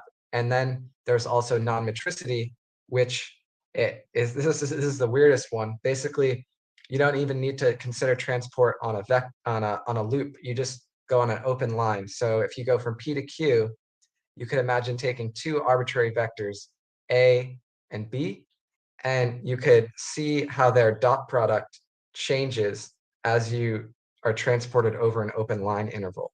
So basically, if the dot product changes, then that is a characterization of non-metricity. And that also ends up being a 3 tensor for a slightly different reason than torsion, basically because you have to consider two vectors and you're transporting on this open line, which infinitesimally you could go along in the direction of a vector. So that describes non-metricity, and basically it leads to variation in length and angles. So it's pretty bizarre because usually you like to calibrate rulers and say you have this invariant notion of length. So this is probably why you might not have heard of this before, because it's pretty bizarre geometry to have, but it can lead to scaling and shearing effects in your geometry. So I figured since we're going to talk about some concept of energy and warp drive and stuff like that, I figured it worth mentioning energy conservation or conservation laws in general, thanks to Emmy Noether. And basically there's this notion that for every symmetry, you get a conserved quantity.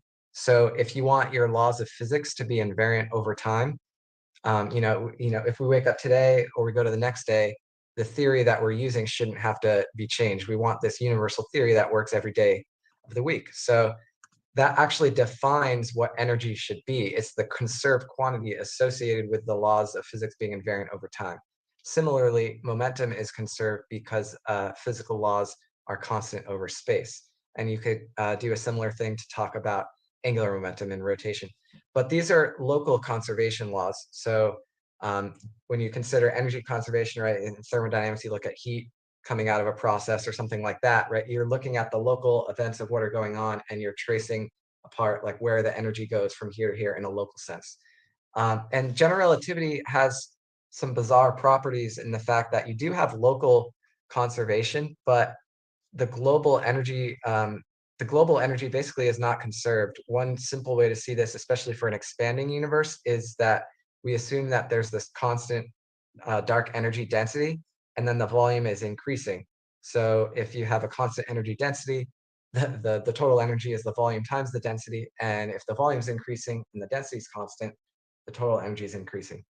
And I think there's probably other ways to see this in general relativity without expanding universe as well, just from looking at the gravitational interactions. But basically, general relativity has a lot of conceptual difficulties associated with it because of this notion of global energy violation. It's at a point where maybe 50, 100 years ago, people were more concerned with this. But after a theory becomes popular and is used for a while, people start to get more comfortable with the problems. But it leads to a lot of confusion because people like to think of global energy conservation as being conserved. So I think a lot of the controversies coming out of general relativity, a lot of times they're related to this. They'll think about observers and get confused about if the observer is locally close to something or very far away.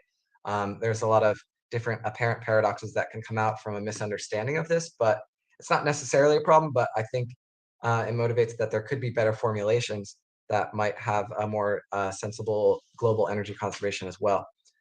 So I figured to also briefly mention symmetries because I'm going to mention a bunch of different gauge theories of gravity, and those involve different symmetry groups. So Newtonian dynamics had Galilean symmetry of space, whereas Einstein's relativity introduced this space-time, so it unified space and time, and that generalized the symmetry group to a space-time symmetry, which has Lorentzian symmetry. And so this is just the notation used for the special orthogonal group, which describes rotations. And so basically, you can also add the space-time translations themselves, and that leads to Poincare symmetry. So Poincare symmetry is the Lorentz symmetry plus the space-time translations. And just to get a simple idea for what I'm talking about, you could imagine rotating all of space at every location as a global transformation. You rotate everything everywhere, and basically, the dynamics shouldn't change. If I change a different frame and I rotate from one frame to another, that shouldn't change. And similarly, these symmetry groups relate to the symmetries of a sphere, right? So if I have SO3, that describes three-dimensional rotations. I have a sphere embedded in 3 dimensions. If I rotate that sphere about any axis, as long as the axis goes through the origin of the sphere, the sphere is going to be invariant. It's going to stay the same. If you rotate a sphere, you can't tell if it changed. So that's this notion of invariance, a symmetry. When you change something and then you apply some transformation and no change occurs, then you have a symmetry. But then there's also these local or gauge symmetries. Some examples of these are these unitary groups, which are basically orthogonal groups except with complex numbers instead of real numbers. And this gets used in electrodynamics. And also the standard model has some more complicated local gauge symmetry. And so you could also consider, well, what about gauge gravity? Can I gauge the Lorentz group? Can I gauge the Poincare group? So those are studied in various fields, supergravity and string theory, loop quantum gravity, pure gravity community. There's all these different subfields that are looking at various different gauge gravity theories, but a lot of people just don't, I feel like it's not something that gets across to the public very often that these theories exist and that they're being explored. And so a local symmetry you could consider, instead of applying a transformation such as a rotation everywhere in space, you could just apply it locally, just at a single point. So if you're at a certain position, you could apply that transformation where you are, rotate. It's not like you're rotating yourself, you're actually changing your coordinates it's a hard way to visualize, but imagine changing the coordinates such that the coordinates of things only change in some local region instead of everywhere. And that's the basic idea. And Einstein eventually talked about this notion of diffeomorphism invariance, which is basically this idea that you can choose any frame of reference. It doesn't have to be some global transformation between these frames. So you could argue that Einstein really was going for some gauge theory of gravity, but just never quite got there. And maybe he did to some degree with some of his later formulations. So basically, general relativity has this global Lorentz symmetry, and you can consider gauge theories of gravity, which create this local symmetry. And the idea to think about it is if you can apply a local symmetry, then you can apply a global symmetry, because you could apply that symmetry locally, and you could apply the same local symmetry everywhere in space, which would then lead to some global symmetry. Whereas the global symmetries are, there's more freedom in the local gauge transformations than in the global transformations. So the gauge theories of gravity kind of go beyond, and these are very useful for quantum gravity, and also have different properties about the global conservation. So it seems, at least to how well I understand it this far. So I figured I would kind of go through some of the fundamentals of general relativity. Basically, we have this principle of relativity, which is the principle of general covariance, which is saying that the physical laws should be invariant with respect to change of coordinates, as I was saying. So basically, you start considering changes in these inertial frames, basically boosting to constant velocities that led to special relativity, and eventually you could consider accelerated frames. And then it was realized that you had this equivalence principle, where basically if you're in this accelerated frame, if you're in free fall, you won't even feel your own weight. So it's basically gravity is indistinguishable from acceleration in some sense, and that led to general relativity. And GR also has this this global symmetry that's associated. Sometimes this is stated as being related to the diffeomorphism invariance. That it's this general linear group. Basically, it's just arbitrary 4x4 matrices that can act on space-time. And so the Lorentz transformations are a subgroup in this GL4R. And this metric affine gravity takes as a gauge group this general linear group, and then adds translations to that, and it's a local gauge symmetry. So this metric affine gauge gravity formalism contains curvature, torsion, and non-metricity, and it uses this fairly large gauge group. So let's stick to general relativity. Basically, okay, so we have this principle, and so you could ask yourself, what is general relativity? Is it the theory or is it the principle? So I think it makes sense to try to preserve Einstein's legacy as much as possible, just out of respect. Sorry for that. And because he did find the first theory that led to the perihelion of Mercury, so that's a good result. And basically, you can argue that the most general theory of maybe Einstein chose a bad name for calling it general relativity. Maybe he had this nice principle, he had a theory, and there's really this more general theory of relativity that could come in the future. And maybe it should contain this local diffeomorphism invariance to truly get that notion of arbitrary frames associated with his principle of general covariance. So at a minimum, you can say that this metric affine gravity formalism has linearized local diffeomorphism transformations.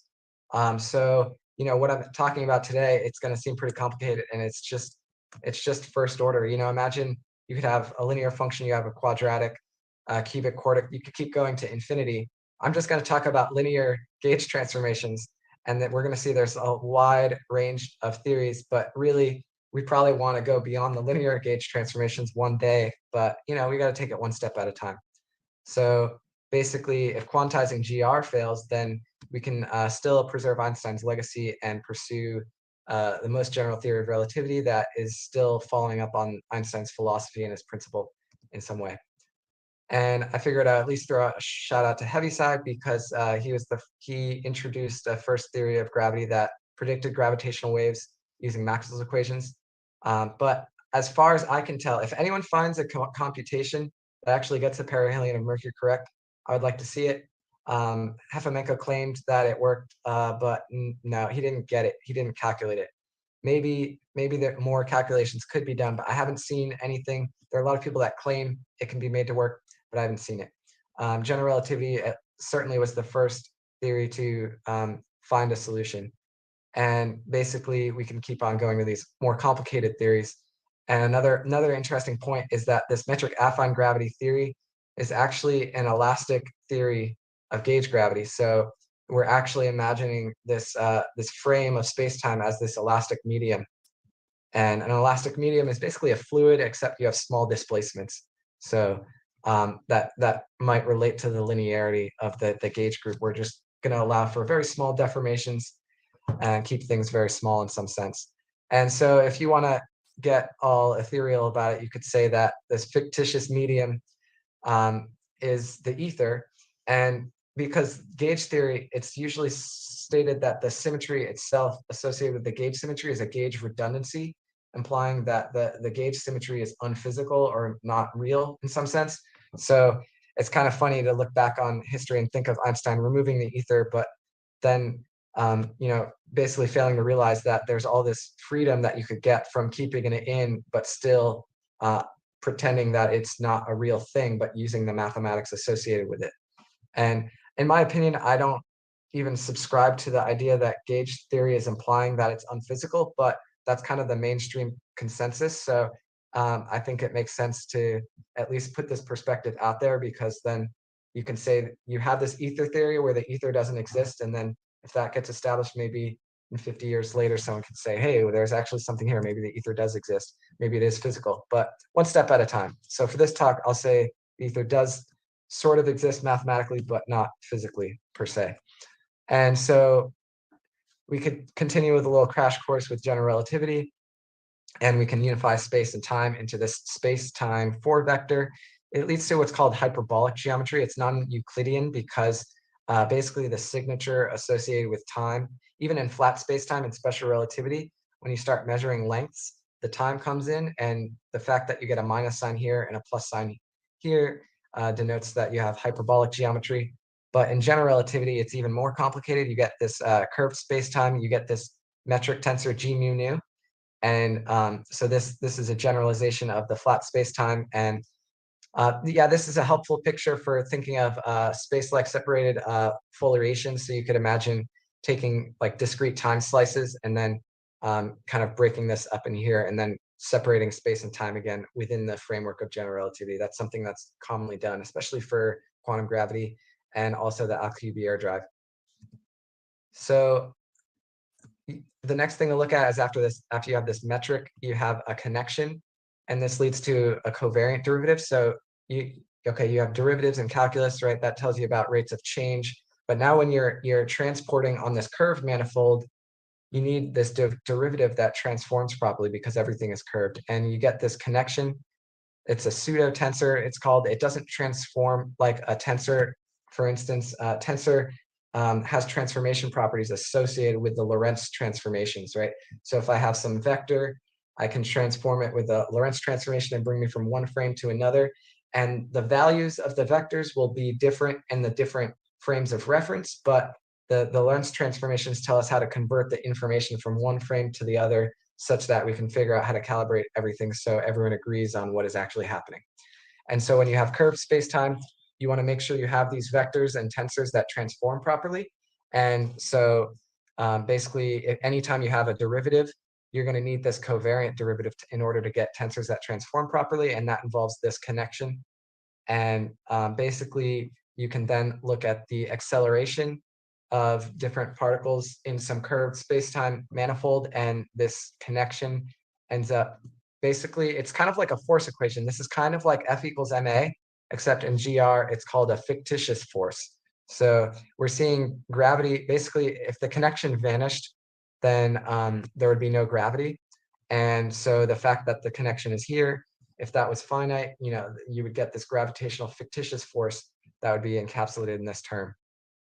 And then from here, I'll just mention that GR is metric compatible, which means that it has vanishing non-metricity. You get this non-metricity tensor. That's this 3 tensor that I talked about before that has to do with variable length of rulers.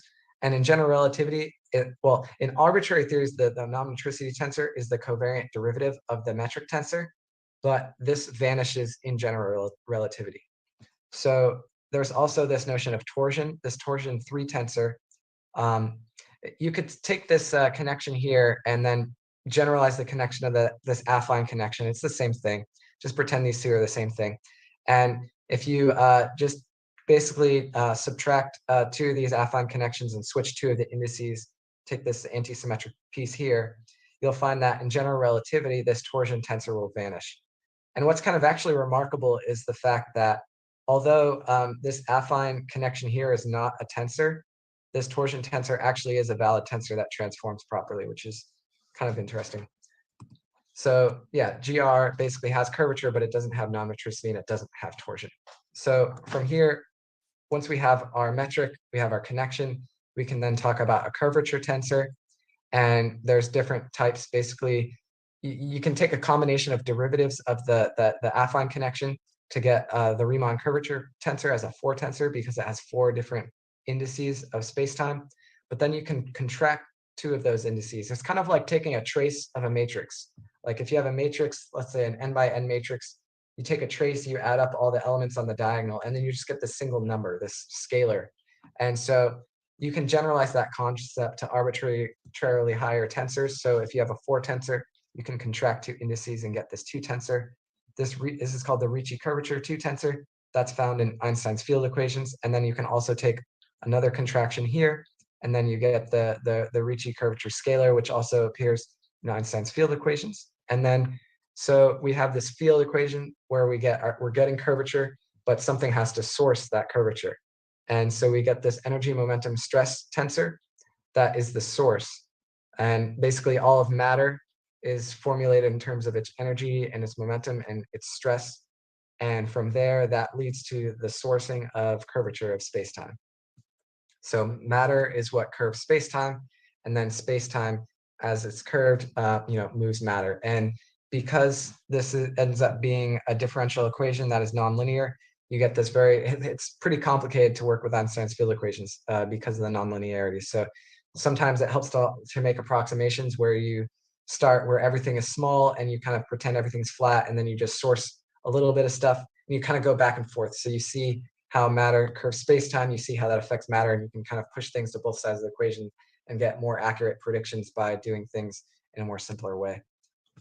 So in general relativity, there is this Levi-Civita connection. There's all these different types of connections. There's Carton connections, affine connections, blah, blah, blah, right? Okay, so in general relativity, there is this Levi-Civita connection, which is also called Christoffel symbols. They're the same thing. And this is uniquely determined by the metric. So you just take partial derivatives of the metric and contract indices in this way, and you get this Levi-Civita connection. And this is what goes into the covariant derivative. So this helps describe transport, I was saying, and this is just reiterating the geodesic equation where you get this acceleration term in the fictitious force. And this is just showing the mathematics for the Riemann curvature tensor. Basically, you take derivatives of the connection, let's say the affine connection. Basically, the idea is the affine connection is more general, but in general relativity, the affine connection gets reduced to Levi-Civita connection. So they're the same thing in some sense, especially in general relativity. So then these terms also appear here. This actually, if you have looked at Yang-Mills theory, which is related to all the other forces of nature, this looks very much like Yang-Mills theory. So everyone talks about how Einstein failed at actually unifying stuff, but we didn't understand that there were these other forces of nature related to Yang-Mills theory until really right around the year that Einstein died. That was being discovered. So I think if Einstein stayed alive for another couple decades, he would have really figured all of this out. And okay, so we have this Ricci tensor and Ricci scalar as I described. And you get in physics, especially classical physics, well, quantum physics, well, you get this action, which is in terms of this Lagrangian, and this derives all of the dynamics. So you have this action principle that is this principle of least action, which is an optimization procedure where you're considering different paths. You consider all possible paths that you could take, and you're trying to find the classical solution as a particular path, right? Like we want to predict the future, we specify some initial conditions, and we want to see how the particle evolves through space-time, let's say, right? So we want to consider all possible paths, and then basically you can do these calculus of variations to look at this, and you can get this simple term here. It just involves the Ricci scalar, and this is just some thing to have a nice volume, basically, because usually you just integrate over space-time, but since space-time is curved, you have to include this determinant of the metric just to get aspects of that. And then you could add terms for matter, and the Newton's gravitational constant G is encoded in this coupling constant kappa here. And for the most part, you just have this integral over R. So that's pretty much the simplest action you could consider. out of curvature. And this is just Einstein's field equations again. And you can derive that from that action there. And so it turns out that the curvature is two derivatives of the metric tensor. So you get the second order differential wave equation. Basically, second order differential equations are wave equations. So you can get gravitational waves coming out of here. And it's worth talking a little bit more about the energy momentum tensor. Blah, blah, blah. You have this action for matter, and you apply this variation with respect to the metric that describes how matter is encoded. Sorry for the mathematical details, but it's worth pointing out historically, basically, this is called a stress tensor. And it's kind of curious because why are we calling it a stress tensor? Where did this come from in physics? And so as a little quiz question, I could ask, well, what was the first theory of physics with a stress tensor? Or what theory discusses the relationship of stress and strain? I'll just pause for about 5-10 seconds, let you think about it. Basically, elasticity theory was that theory. And so it's kind of curious looking into it. You hear about the ether maybe as being some elastic medium, but then Einstein banished that, yet we have this stress energy momentum tensor. So mathematically, it does seem like something came along for the ride. So you could then ask, well, what the heck does elasticity have to do with gravity, right? We have this stress tensor. Where's the strain, right? And basically, that one answer you could ask, you could reply with, is that this metric affine gravity theory is relativistic elasticity theory. And then you can actually interpret the metric tensor as being the strain associated with the medium. Strain is basically like the displacements that you apply. So it relates to the physical changes in length that occur from deforming a medium. And then the stress relates to the forces required to cause those displacements. So that kind of makes a lot of sense now. We have this stress tensor, and that's related to the forces required to cause that strain or the change in the metric or the curvature. So yeah, we got some more math from the theory of elasticity. The basic idea is that you have this position vector x, and then you can deform it with a small displacement. So and you can do it locally. So at every, you could just imagine a rigid body that can oscillate a little, right? As it's oscillating, you're getting these local displacements of any physical material that you're thinking of. And you could measure the length. And you can imagine atoms in a lattice, right? The atoms are oscillating, and you could measure how the length between those atoms are changing over time. And so you could say that basically you get this change in length, which is kind of weird. This is where it starts to look different than general relativity, because general relativity is simpler than the elasticity theory. But this theory is simpler than relativity because it only has space. It has no time. But when you look at the mathematics of this strain tensor, it turns out that basically the idea is this: you have this local displacement as some vector field, and then you have some partial derivative. And another way to write this partial derivative is just instead of d dx j, you could just write it as del j, that little partial symbol right there. And so here we have mu, which is a 4-dimensional index. This I was meant to be a 3-dimensional index. So general relativity has this this gauge-like transformation. It's very funny when you'll read these books, and sometimes everyone knows that GR is not a gauge theory, and then they'll sometimes refer to this as a gauge transformation. And it's like no one really knows what they're talking, like they just kind of say it. A lot of the experts really do know what they're talking about. There's a lot of really smart people that don't know what's going on here.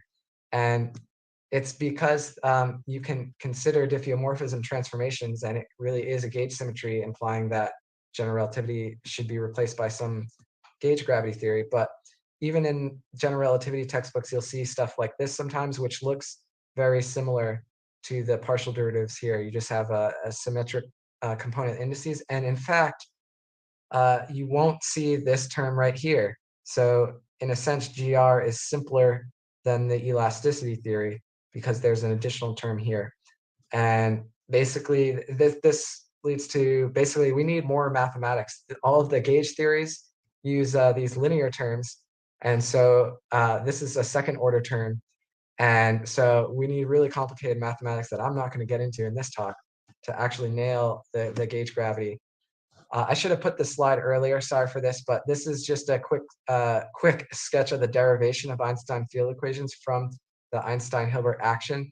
Basically, you vary the metric, and then you vary the action with respect to variations of the metric, and you can cleverly get it to pop out. But I'm not going to focus on this in too much detail, but it's actually a fun exercise to go through. And okay, I just wanted to also mention this frame field formulation because this is needed for matter. When you have spin, when you have fermions, like electrons are fermions, and Dirac in 1928 introduced this Dirac equation that used this Dirac spinner. And it's really remarkable. I mean, most people don't even realize that Einstein did this right away in 1928. Most people attribute this this frame field formulation to other people, maybe Weil. But it turns out it took until 2011 until it was actually translated. Einstein's paper was translated to English. So, I mean, this is just more evidence to me that Einstein is, he is a genius in the sense that as soon as someone comes out with this new, this new equation for the electron, he immediately figures out the right geometry needed for dealing with that. And this frame field formulation is studied. It's very common in theories beyond general relativity. And the basic idea is that the spin 1/2 Dirac particle is like the action is the differential operator is kind of like a square root of a spin 0 particle. So Einstein had this idea, well, let me take a square root of the metric tensor, and you get this frame field. It's also called a Vierbein in German for 4 legs, or a tetrad in 4 dimensions. Frame field is more universal in arbitrary dimensions, but basically you can kind of factorize this metric tensor into this frame field times another frame field with different indices, and then you can contract it with this other metric in some other space. So it's common to basically consider curved spacetime here, and then imagine this eta AB as some different spacetime where everything is flat. You don't have to do that, but you can. Most of the time, people consider this one to be flat. So you could have Minkowski space, and then you can see how this is really like a deformation, right? Like you have flat spacetime, and then you're deforming it into this curved spacetime, and you can go back and forth. So you have these kind of local indices here and these global indices here. And it can sometimes be convenient to use these indices for the gauge theory. And basically, you have this metric tensor and you have this affine connection. I'll just point out that in metric affine gravity, it's called that because the metric tensor and the affine connection are independent. So the affine connection also splits apart into this spin connection, this omega here in this frame field.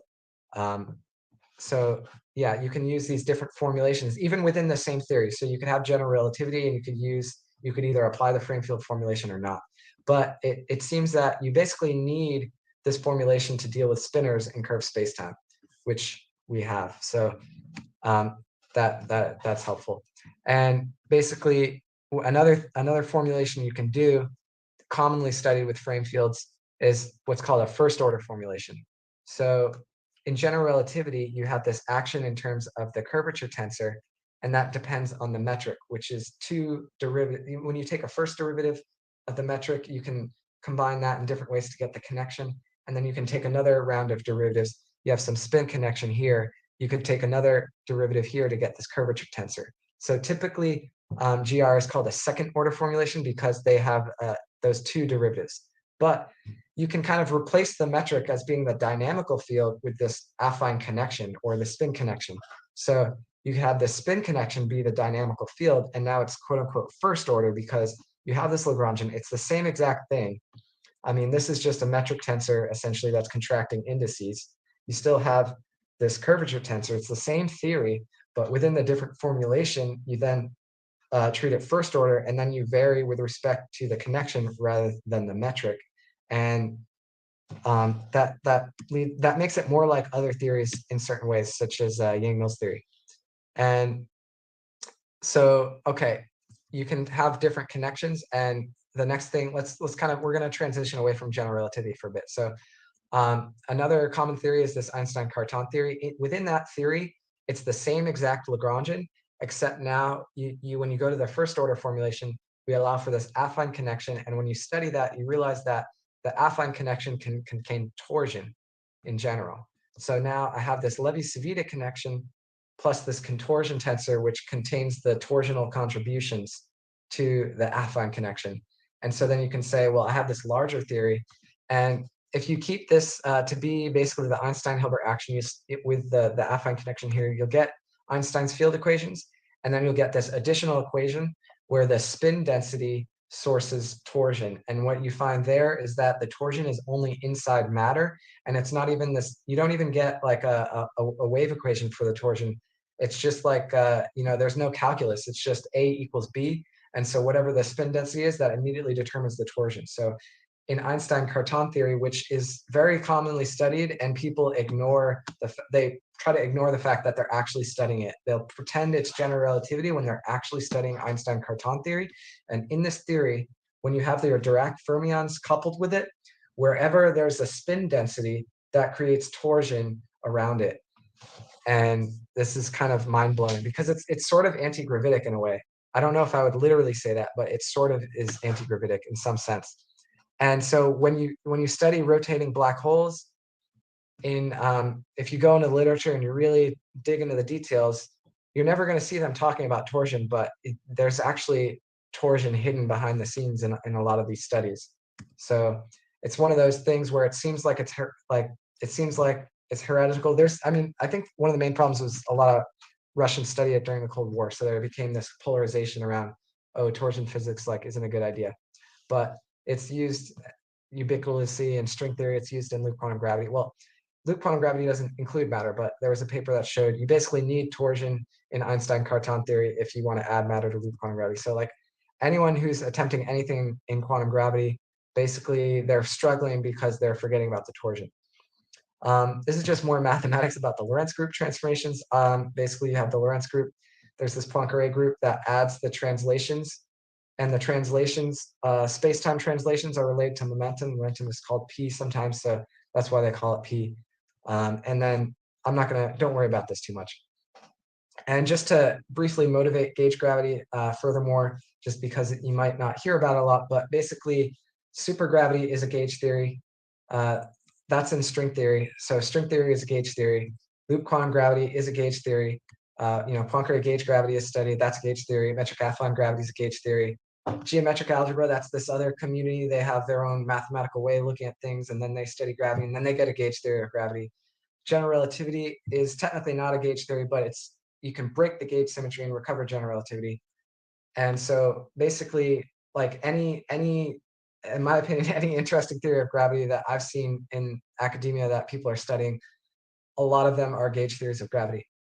And so you can have all these different gauge groups, different symmetry groups, right? So that SO31 was the special orthogonal group for rotations of space and time, because you have 3 space dimensions and 1 time dimension. And there's this mathematical detail where you use this double cover for spinners. The spinners are spin 1/2, so it's kind of like you have this spin up and spin down that motivates this double cover. They actually have the same algebra, but are technically a different group. And so whenever you see spin P comma Q, it's basically the same thing as SO. And then there's all these different isomorphisms, like these equalities that you can find. So you can consider like special linear transformations over complex numbers for 2x2 matrices. It turns out, coincidentally, that just mathematically is the same thing as this. So then there's all these theories revolving around SL2C. That's very close to the spinners, right? Like the Dirac spinners have 4-component spinners, and those 4-component spinners break into 2-component spinners, where this SL2C will act on that. And then there's also these, maybe you've heard of Azteca variables, that's kind of studied in loop quantum gravity, that uses this complexification of SU2, which also is the same thing as the Lorentz group. So 3 different ways to represent the Lorentz group. And then there's also this Poincare gauge gravity that adds the translations. It's kind of cool. You can actually fit the translations into this 5-dimensional rotation group. You can do it with 3,2 or 4,1. And then, some super groups, who cares about that for the moment? There's conformal gravity. You can take the conformal group, which it turns out that's basically any area preserving transformation. So you can get scale transformations that increase the scale, but the angles would be preserved. And those are conformal transformations. Those are beyond the Lorentz group. And it turns out you can add like a light cone, like 1 space dimension and 1 time dimension. So, the conformal group of 3 + 1 dimensions is this spin 4,2 group. So you could gauge that symmetry as well, get conformal gauge gravity. And then it turns out that spin 4,2 is the same thing as SU22. And SU22, so I mean, that's complex. Unitary relates to complex matrices. And then you have this 2, I was talking about that 4-component spinner, that Dirac spinner. Basically, Penrose's twisters, maybe you've heard of Penrose's twisters, those are spinners of the conformal group, which now makes a little bit more sense because the conformal group is basically, it's 4x4 complex matrices acting on this 4-component spinner or a twister, which is basically the same thing as a massless Dirac spinner. So if you imagine at high energies, if you have a lot of kinetic energy, you can just kind of ignore the mass, and then it makes everything easier when everything's massless, and then you can look at twisters as basically massless Dirac spinners. And then there are these other groups, GL4R and Yang of Yang-Mills theory. He's a famous physicist, studied this theory of gravity that gauged GL4R back in 1974. There was a lot of confusion about it. Most people thought the theory didn't work, but maybe it actually does. And then there's also this affine linear group that adds the translations to the general linear group, as I was saying. So, okay, basically, there's all this amazing work on metric affine gravity. If you add torsion, you can get nice properties for how that relates to spin density, as I was mentioning, and that relates to torsion. And then there's also this interesting work by Poplawski where he found that the photon, when you have it in curved spacetime, it leads to non-metricity. So now we have our curvature for energy, our spin for torsion, and our charge for non-metricity, kind of at a high level. Like if you look at a black hole can only have mass, spin, and charge. Maybe that motivates these 3 different geometries. And there's also this thesis that is quite fun and complicated that presents this unification of the standard model with kind of loop quantum gravity. And they describe how the Higgs mass, the gravitational constant, and the cosmological constant are all unified into this single scalar field, which is absolutely mind-blowing to me. So it's very suggestive for unification. That's why I like this geometry. And you could also look at quantum parallel transport and get into membranes and motivate it from that angle.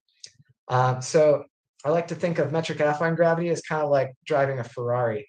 It's really nice when you got it working nicely, but it's kind of a bitch to get all the maintenance working properly. You really got to know what you're doing. You got to have a good mechanic, a good mathematician who really knows what's going on under the hood.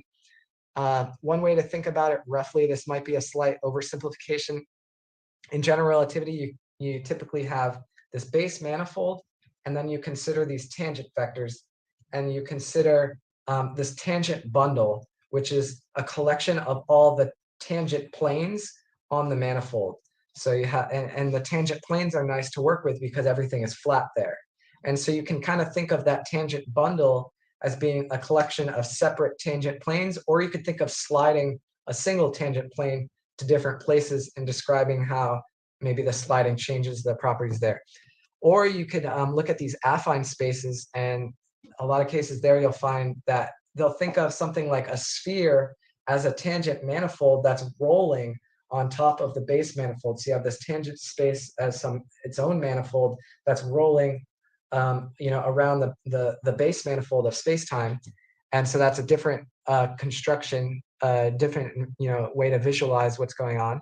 And finally, this metric affine space combines both of them.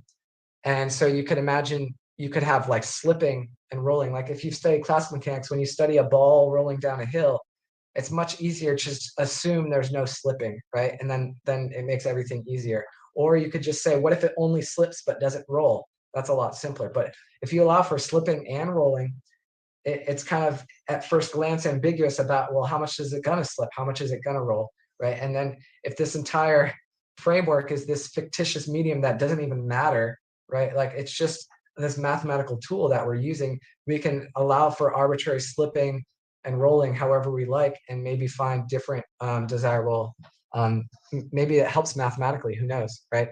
So maybe these metric affine theories are kind of like the Ferrari of gravitational theories. So this is the best picture I could find of Friedrich Hell. You could see maybe why is he so angry?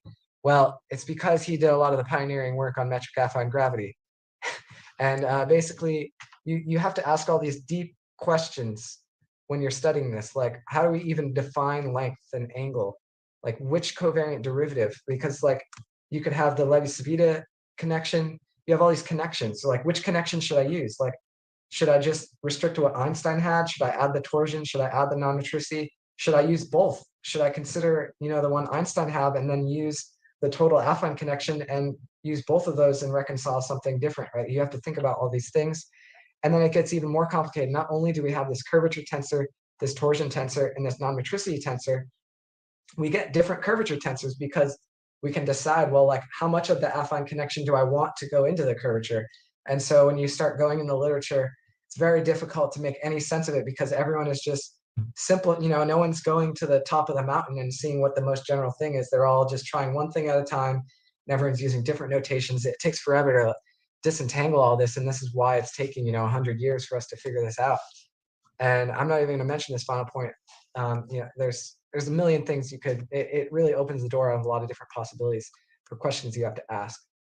So just to kind of break down this affine linear group, you can imagine having some space-time vector, and you're going to transform it to some other space-time vector. And let's say you multiply by some matrix. Some matrix is something with two components. It's a two tensor. And so you can have these generators of the general linear group as matrix transformations.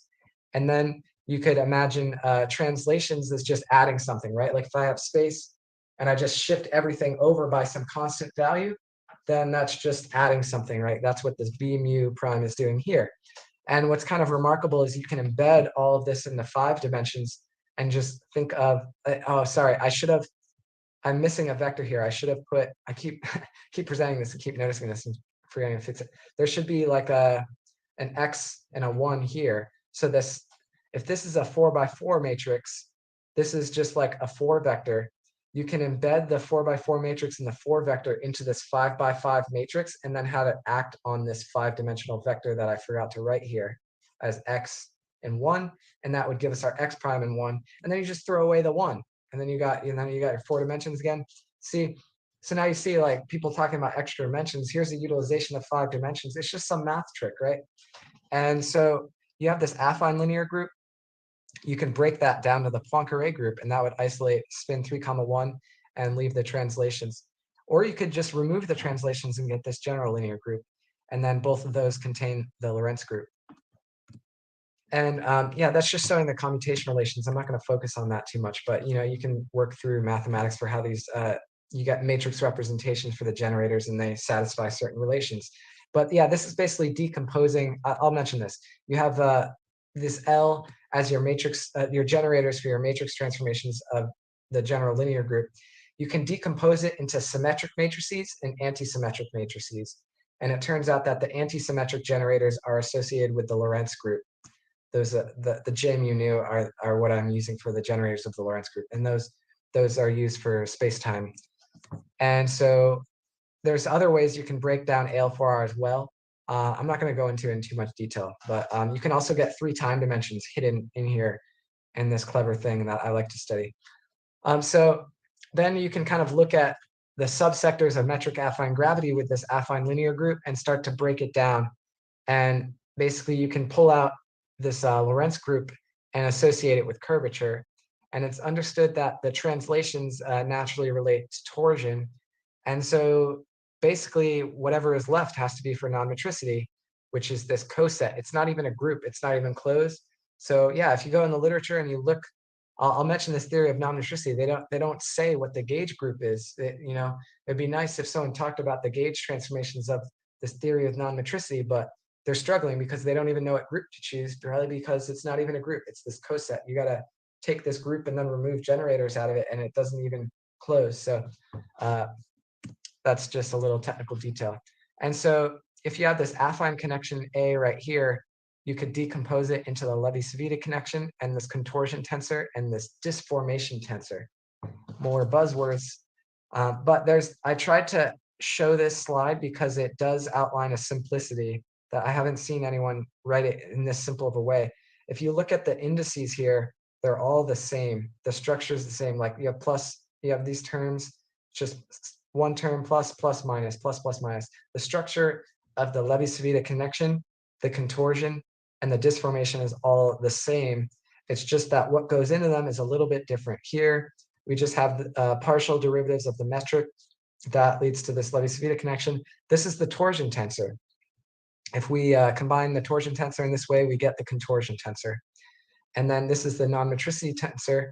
Non-metricity can cause scaling and shearing, so it can maybe disform things perhaps. And so this is called the disformation tensor.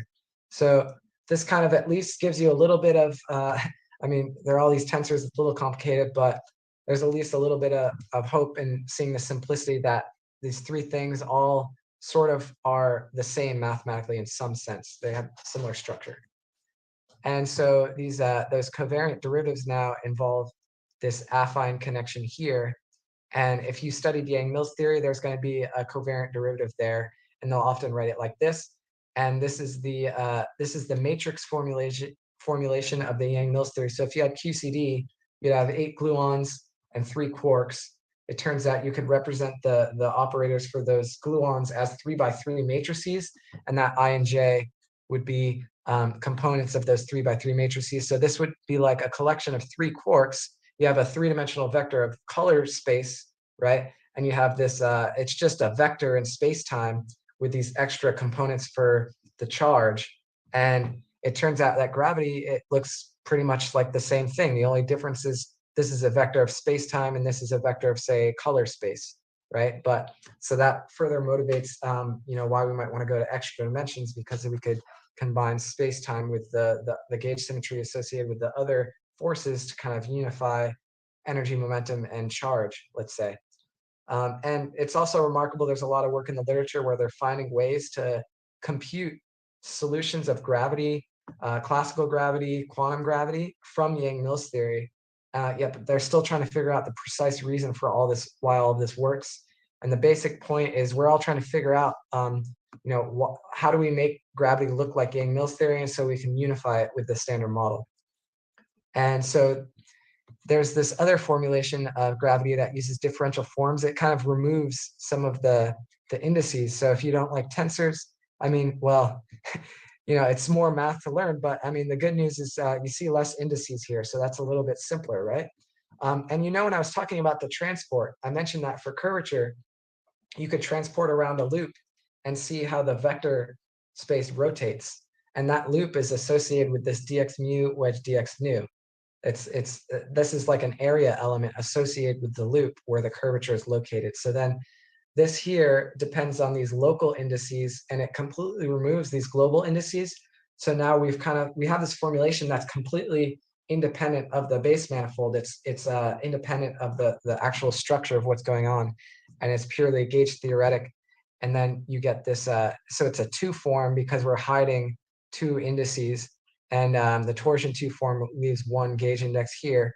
And the non-metricity tensor is a 1 form, as I was saying, because you just consider transport on an open line rather than around a closed loop that forms an area like you do for curvature and torsion. So that makes it a 1 form. And so you have 2 indices left over here associated with those 2 vectors that you were transporting. And then you can think of these as field strengths. So an electric field and a magnetic field are examples of field strengths in Maxwell's theory. And then there was this electromagnetic potential. You had the scalar potential and the vector potential, maybe like phi. Well, the scalar potential is kind of like a voltage, right? And then you had A as a vector field. Those got unified into this 4 vector, A mu. And that was the potential. So you have in Maxwell's theory, in the relativistic formulation, you have this electromagnetic potential as a potential. And then you take derivatives of that, and that leads to the field strength that encodes the electric and magnetic fields. So now here we have 3 different potentials. We have the spin connection that leads to this curvature. We have the frame field that leads to this torsion tensor, and we have the metric tensor itself that leads to non-metricity. And let's be honest, probably 99%, even like a lot of gravitational researchers don't know this. This is pretty obscure, but this is a very nice picture because it really starts to disentangle what goes to what. Like most people just assume the metric immediately goes to curvature, and what they're failing to recognize is that, well, technically what's happening is you're reducing the theory to some simplicity where you get this like cascading of coincidences where it turns out that the metric is related to the frame field, which is related to the spin connection, which then relates to the curvature tensor. And so when people don't go to this full framework, they often get confused about what should make sense. So yeah, basically there's different types of transport, as I was alluding to. There's this geodesic equation that we'll call geodesic transport, and that uses the Levi-Civita connection. But there's also this notion of autoparallel transport, which uses the most general affine connection that could include the contortion and the disformation coming from the torsion and the non-metricity. And so you can get in these philosophical debates about, well, what is the valid transport? If I'm transporting a vector from A to B, what equation do I use? There's not really even a good consensus yet on what the best way to do this. Everyone has different opinions.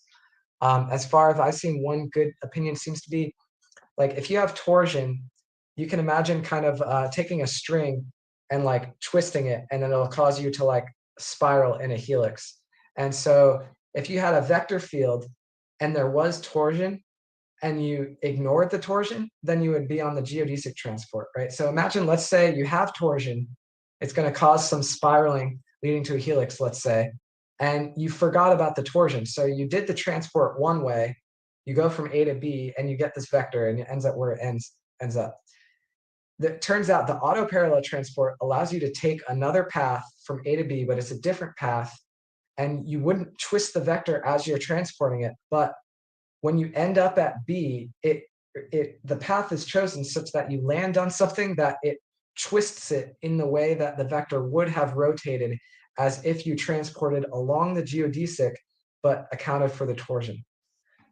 I wish I made a better picture to demonstrate that, but basically it seems like there is some nice notion of this geodesic transport. We want to latch onto it and keep that as what's going on, but that's maybe the path that's going to be followed.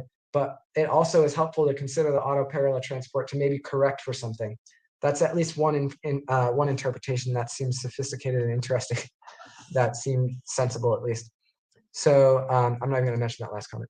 So yeah, basically you can have this Lagrangian that goes into your action principle, and then now you can have, typically you have this this stress tensor that I was talking about. That's a derivative with respect to the metric, but now you get these other sources that you can consider because you have the frame field. Sorry, that's the same thing as that EA. It's sometimes called E or theta. This E right here, we have this spin connection, this frame field, and this metric. It's a similar thing here. We have this connection here, this frame field, and this metric. Those lead to different sources, and just something to keep in mind if you happen to go into these theories. And so basically, as I was mentioning before, you have this geometrical trinity of gravity where within metric affine gravity, you can simplify again, and you can go just back to curvature, look at general relativity, or you could just focus on torsion. Turns out there's this metric teleparallel equivalent to general relativity theory. And basically this it has a gauge group of the translations alone, which is interesting. And then this non-metricity theory is called symmetric teleparallel equivalent to general relativity. We got these beautiful names, these awesome acronyms. And actually people refer to these as different. This is also called coincident gravity. And some people, if you just hear teleparallelism, they're usually talking about this one now because this one came later. So more people know about this theory. This is the most common one. Some people know about this theory and few people know about this theory. And this one is actually my favorite, but fair enough. So this is the metric teleparallel theory. It's a bit of a mouthful. And basically it's flat, which means it has no total curvature. And it's metric compatible, which means it has no non-metricity. So that's why they call it. There's actually a reason for it. The name is because, so they name the theory not based on what it has, but based on what it doesn't have, which I guess doesn't make that much sense, but fair enough.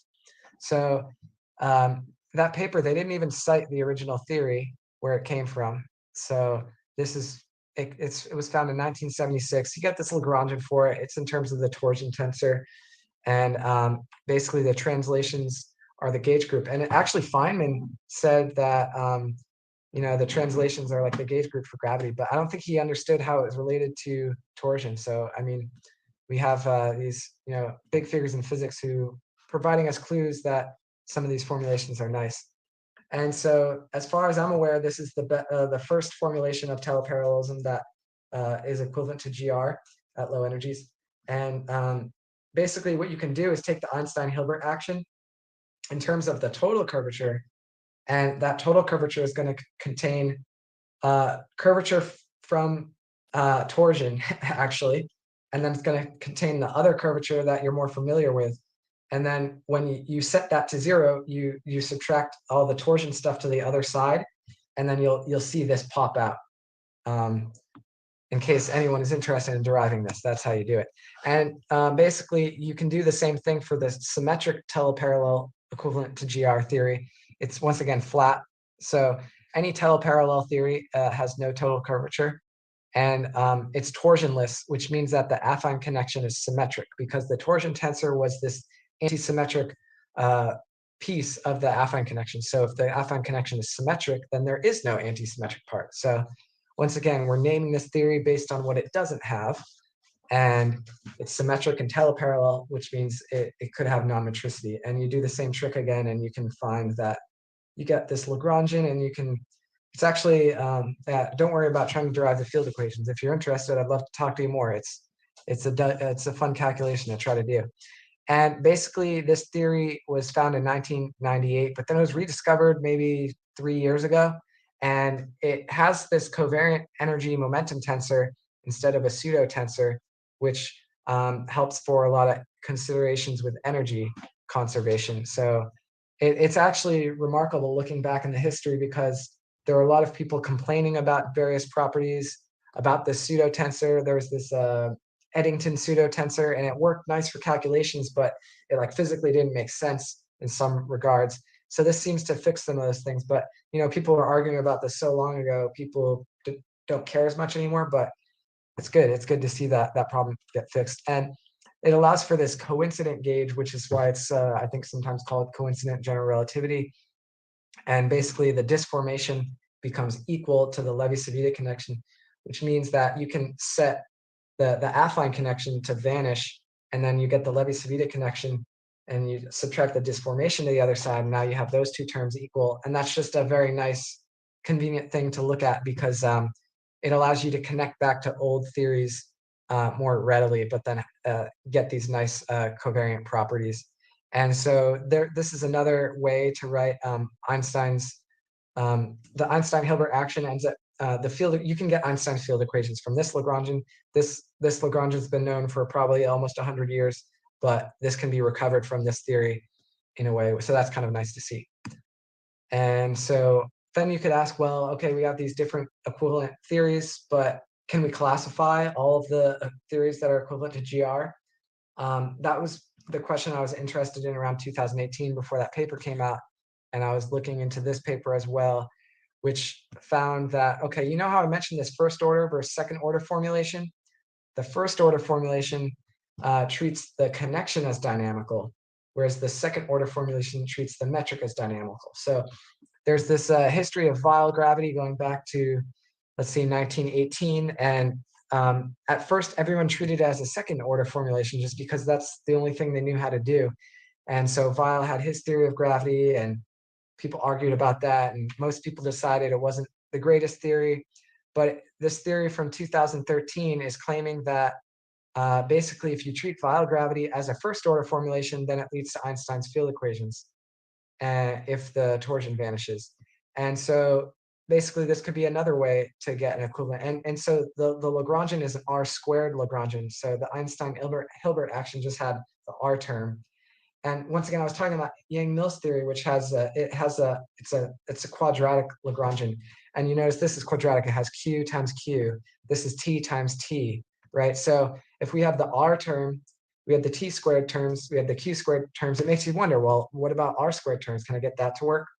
If you go in the literature, you start looking, people will be like, you can't do it because it doesn't work, right? But that's all of those people are doing a second order formulation. So if we do first order formulation, according to this author, I haven't fully vetted it, but it seems promising. And in fact, there's actually you can take any Lagrangian, and there's this trick you can do called gauge fixing, and then you can add stuff to the Lagrangian and reparameterize things. So there's actually like an infinite number of ways to look at the same theory in a different way, which is like even a different point from all of these theories. So, and some of these techniques have also been used to find equivalents to GR that look very different, and the methods for computing solutions are completely different, but then you get the same results. So this is really mind-blowing to me, because if there are certain issues with certain aspects of the philosophy of GR, then we can start to explore the different philosophical standpoints for all these other equivalents. And okay, so then we can look at something maybe a little more interesting for everyone in the audience here, who's trying to get to interesting propulsion, right? So you could look at the Alcubierre drive in general relativity, and you could claim that you can get faster than light travel in a global sense. And you do this trick where you're basically applying metric engineering such that you can have your local speed be less than c, but you're warping space-time in this exotic manner such that you can actually get faster than light travel. And it basically involves metric engineering, which involves, I mean, this is the difficulty. Einstein's field equations are so difficult. You can imagine trying to find a solution, and you could find some solution, plug it in the equations, confirm that's consistent, but then you have to figure out, well, what matter is needed to source this solution? And basically the metric tensor is what defines length. So if you specify the equations here of how length is kind of defined in that region, then that's specifying the solution to g mu nu, which is the metric tensor. And so now you got to figure out what energy sources that. And there's, you're probably aware, there's problems with this. People say that you need a negative energy density in order to source this. And also maybe in order to accelerate, it seems like it might violate energy conservation or some weak energy condition.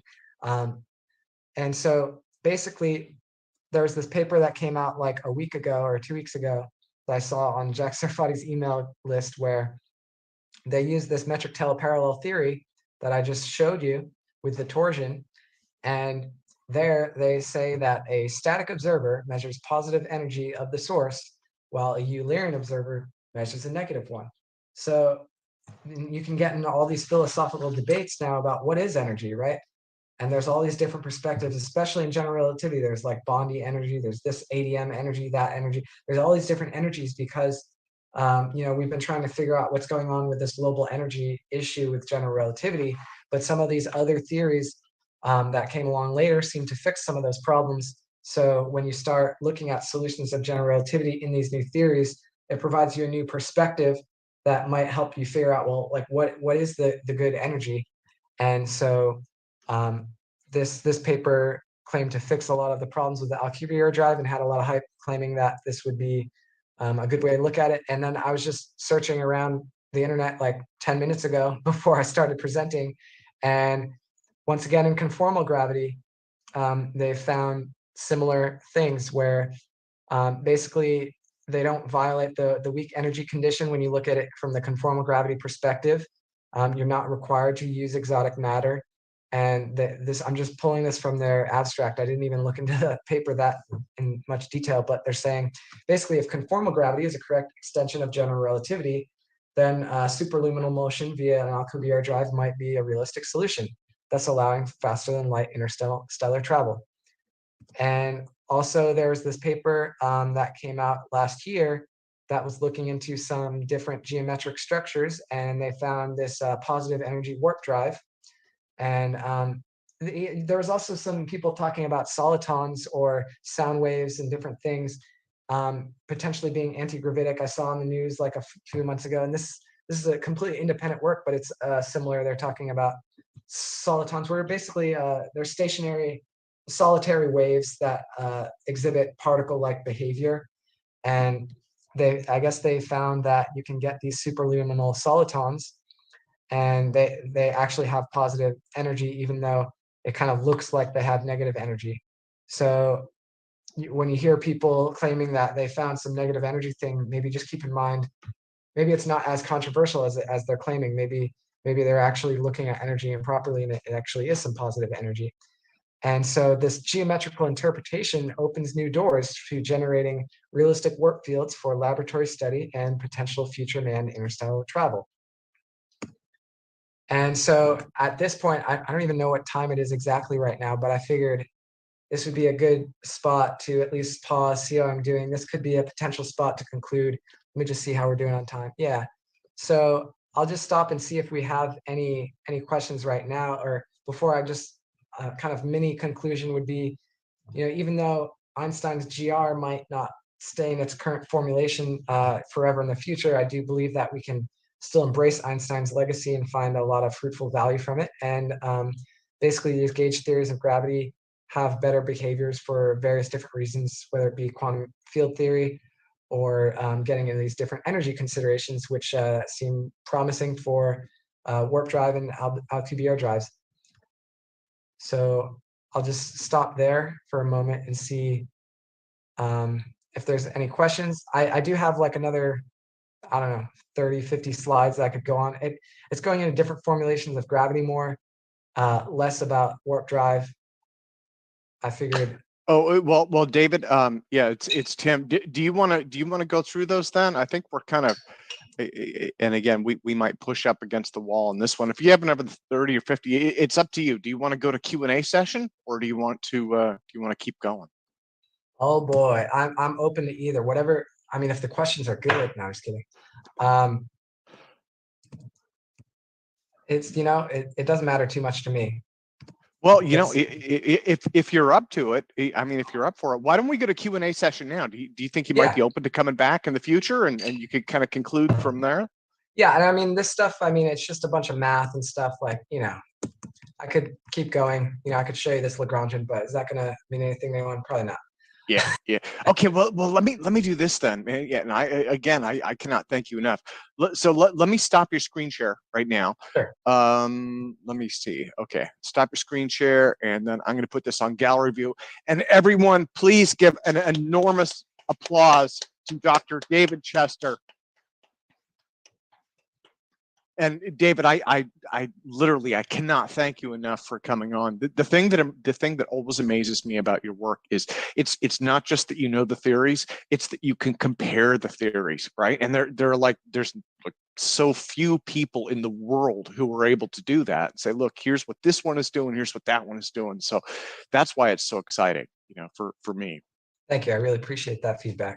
Yeah, I had the same perspective. I mean, I saw so many different gravitational theories, and it just became obvious that someone needs to go in and classify them, and everyone's just kind of going in one direction and then just arguing, this is the best theory because of this.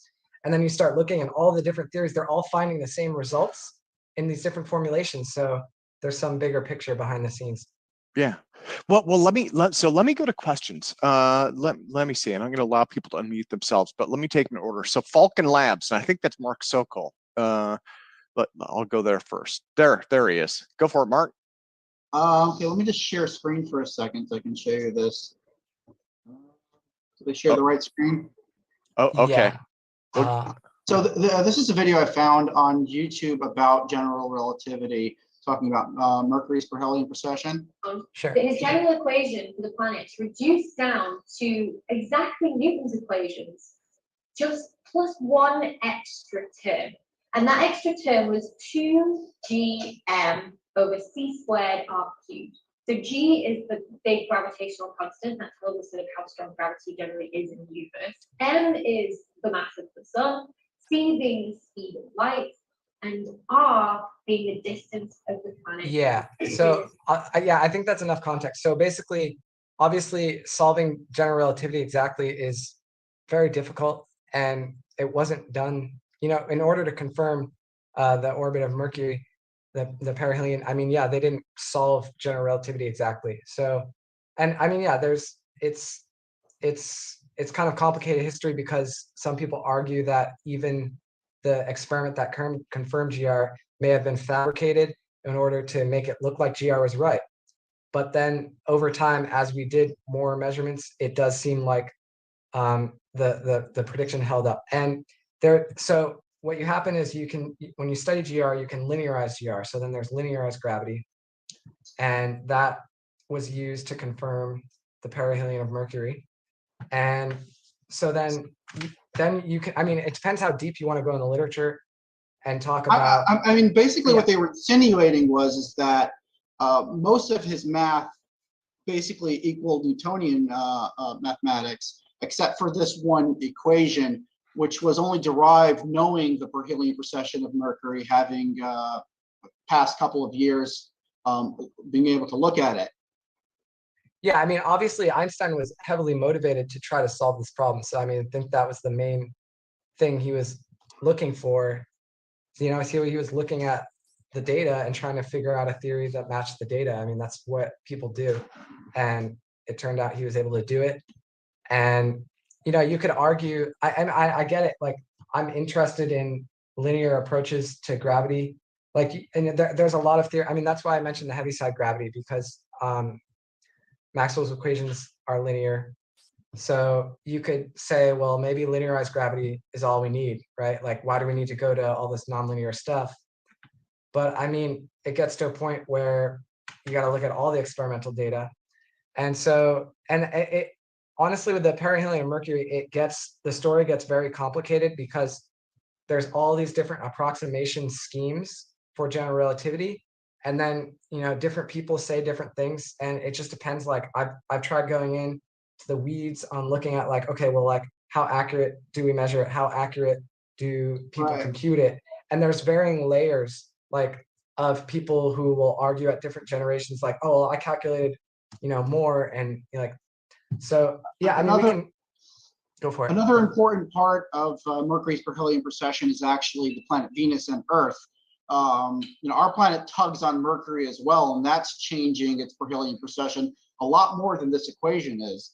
And this equation, for most part, for Earth, you know, the radius, we're so far away from the sun that it almost equals to zero. But for Mercury, which is a lot closer, it does make a small change, and then there's Venus tugging on it, and then there's Earth tugging on it, and to a lesser extent, Mars and Jupiter. So there's a lot more components playing into this, which makes the mathematics so much more complicated to figure out what's going on with Mercury's perihelion precession. Yeah, and I mean, I think that's the problem with life. It's too complicated to actually nail everything. And so, yeah, depending on your application, you might, everyone's got to make approximations. I don't even look at, you know, I'm interested in unified field theories, but I don't look at it as being the final theory. Like, I just see it like, we need some theory that describes all phenomena universally, and it's going to be approximately accurate, let's say. And, you know, different people, depending on their applications, can look at different models, theories or models, whatever, same thing. And depending on your application, you can ask, you know, how accurate is this theory for the phenomena I'm interested in, and evaluate that. Yeah. Well, so let me, Mark, so thank you to Mark. Let me go to Michael next. That way we can start moving along to the questions. Michael, go for it. Hey, thanks. First off, thanks, David. Awesome presentation. This is an amazing overview for any like grad student or sufficiently determined undergraduate to like really dig into this. And this is just going to be a great resource to have. And Mark, very impressed with your progress on learning these topics. I think Remy's correct in the comments in the chat. I mean, the gravitational field's going to gravitate because it contains energy. So that's what gives you the cube term. But anyway, it's very small and for most applications. What it was, I had a few questions somewhere. Let's see.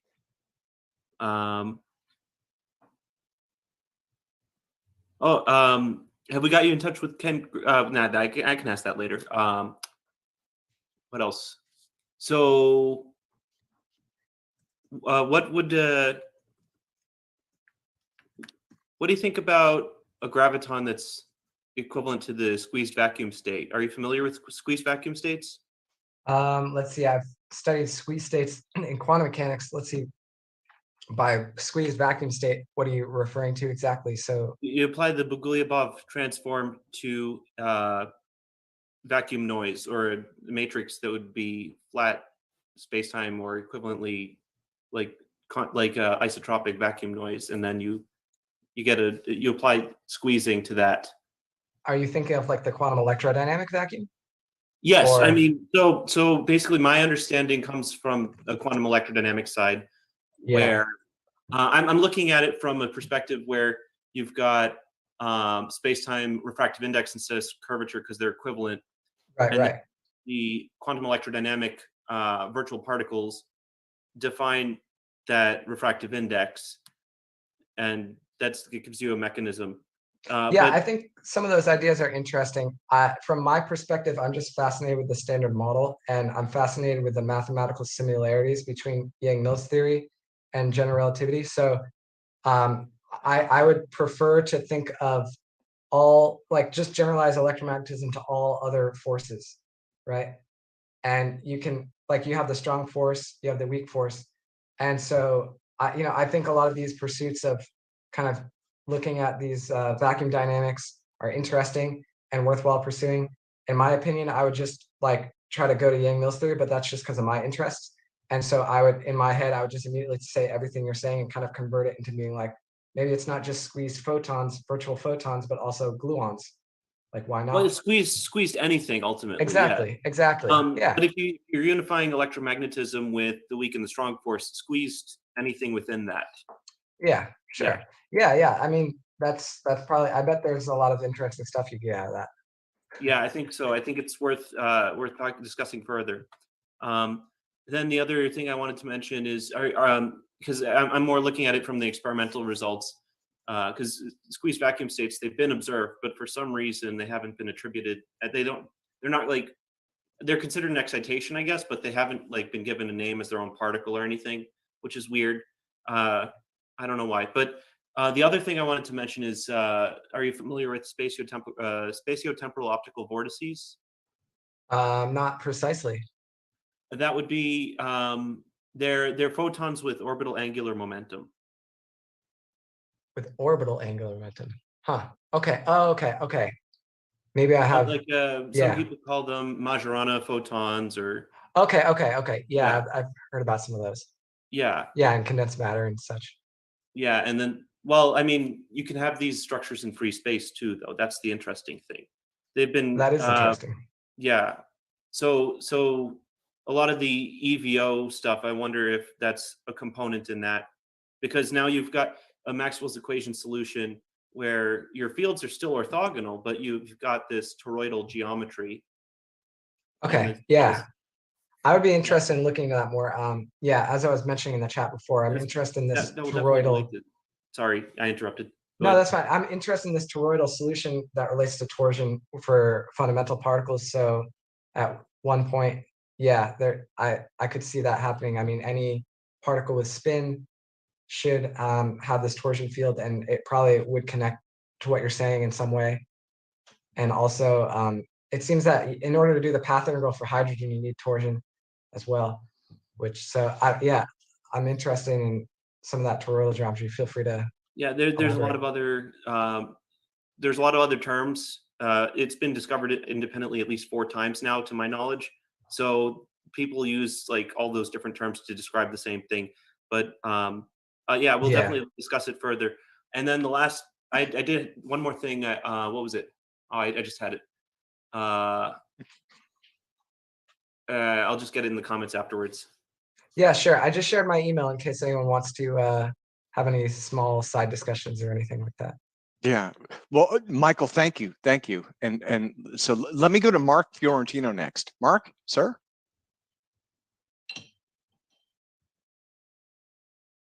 Oh, and Mark. There we go. There we go. Okay. There we go. Hey, call out to Mark Sokol for bringing up that point about the Newtonian math. In that solution that I sent you, David, that was a Newtonian math solution. Remember? For the mass, let's see, gravity, and inertia solution that I came up with on ResearchGate. It was a no, send me another email. I remember us talking. I remember chatting. I just don't remember exactly where we left off. Yeah, we had some disagreement about the strong force and the gluon, which is but a who side cares? thing. Yeah, It's a side thing to me. Where the solution is just the moment of inertia used in a way that described the particle motion as accelerated fundamental particles, unbalanced charges, cause their gravity via accelerated motion.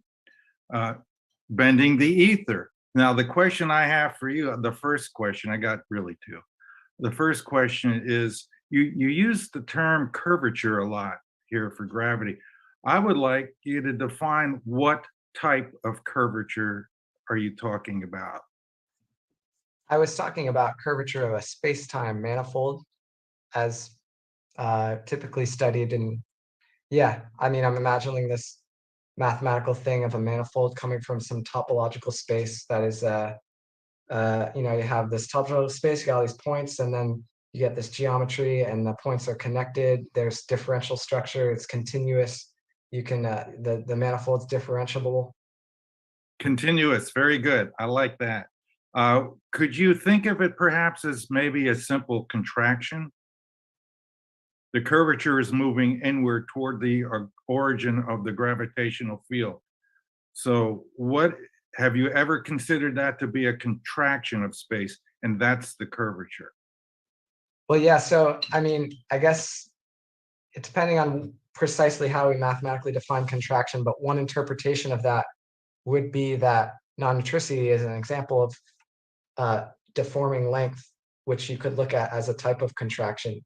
But now you're it's getting to my different second than question. length contraction. So that's the problem with speaking in languages such as English. It becomes very difficult to precisely get on the same page.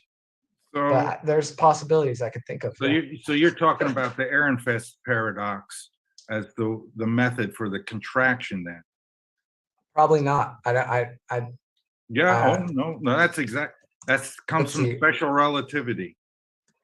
Yeah, so I mean, non-neutricity is not in special relativity. I think what I was referring to is something different, right? And yeah, I don't know. Like, Well, Okay. it's- You know, Mark, and if I could jump in really quick, and this is a complete tangent. I'm just looking at the door in your closet. You, sir, like hats. If yeah, I do have a lot of hats back you here. do have a lot of hats. I'm looking at there's a Yahoo, and let's see, a Boonie cap, and Well, that's a Yale cap.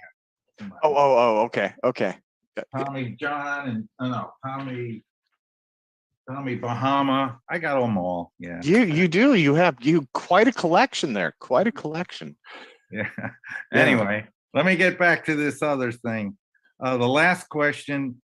I'm really curious about the metric tensor for length. Could that possibly be interpreted as also a metric tensor for density? density of what? Of that continuous space that you just referred to.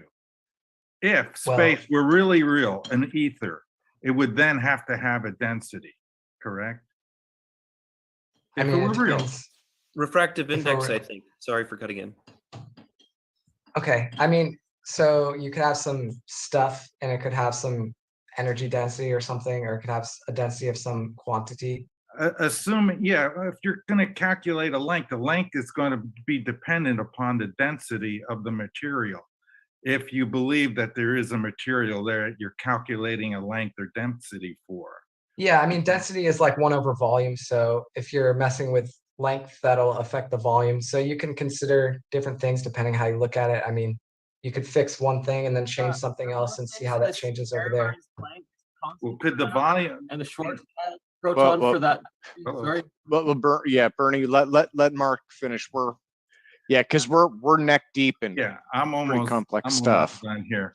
Just the volume though, can you have a volume for a continuous object? I know volume is usually used when you're calculating for particles, a particle field or something like that. But Yeah, you could consider the volume of a fluid. Yeah, and it's particles again. I mean, a continuous solid, can you have a volume for that? Yeah, I mean, my phone, I mean, when I zoom out, it looks continuous to me and it has some volume associated with it.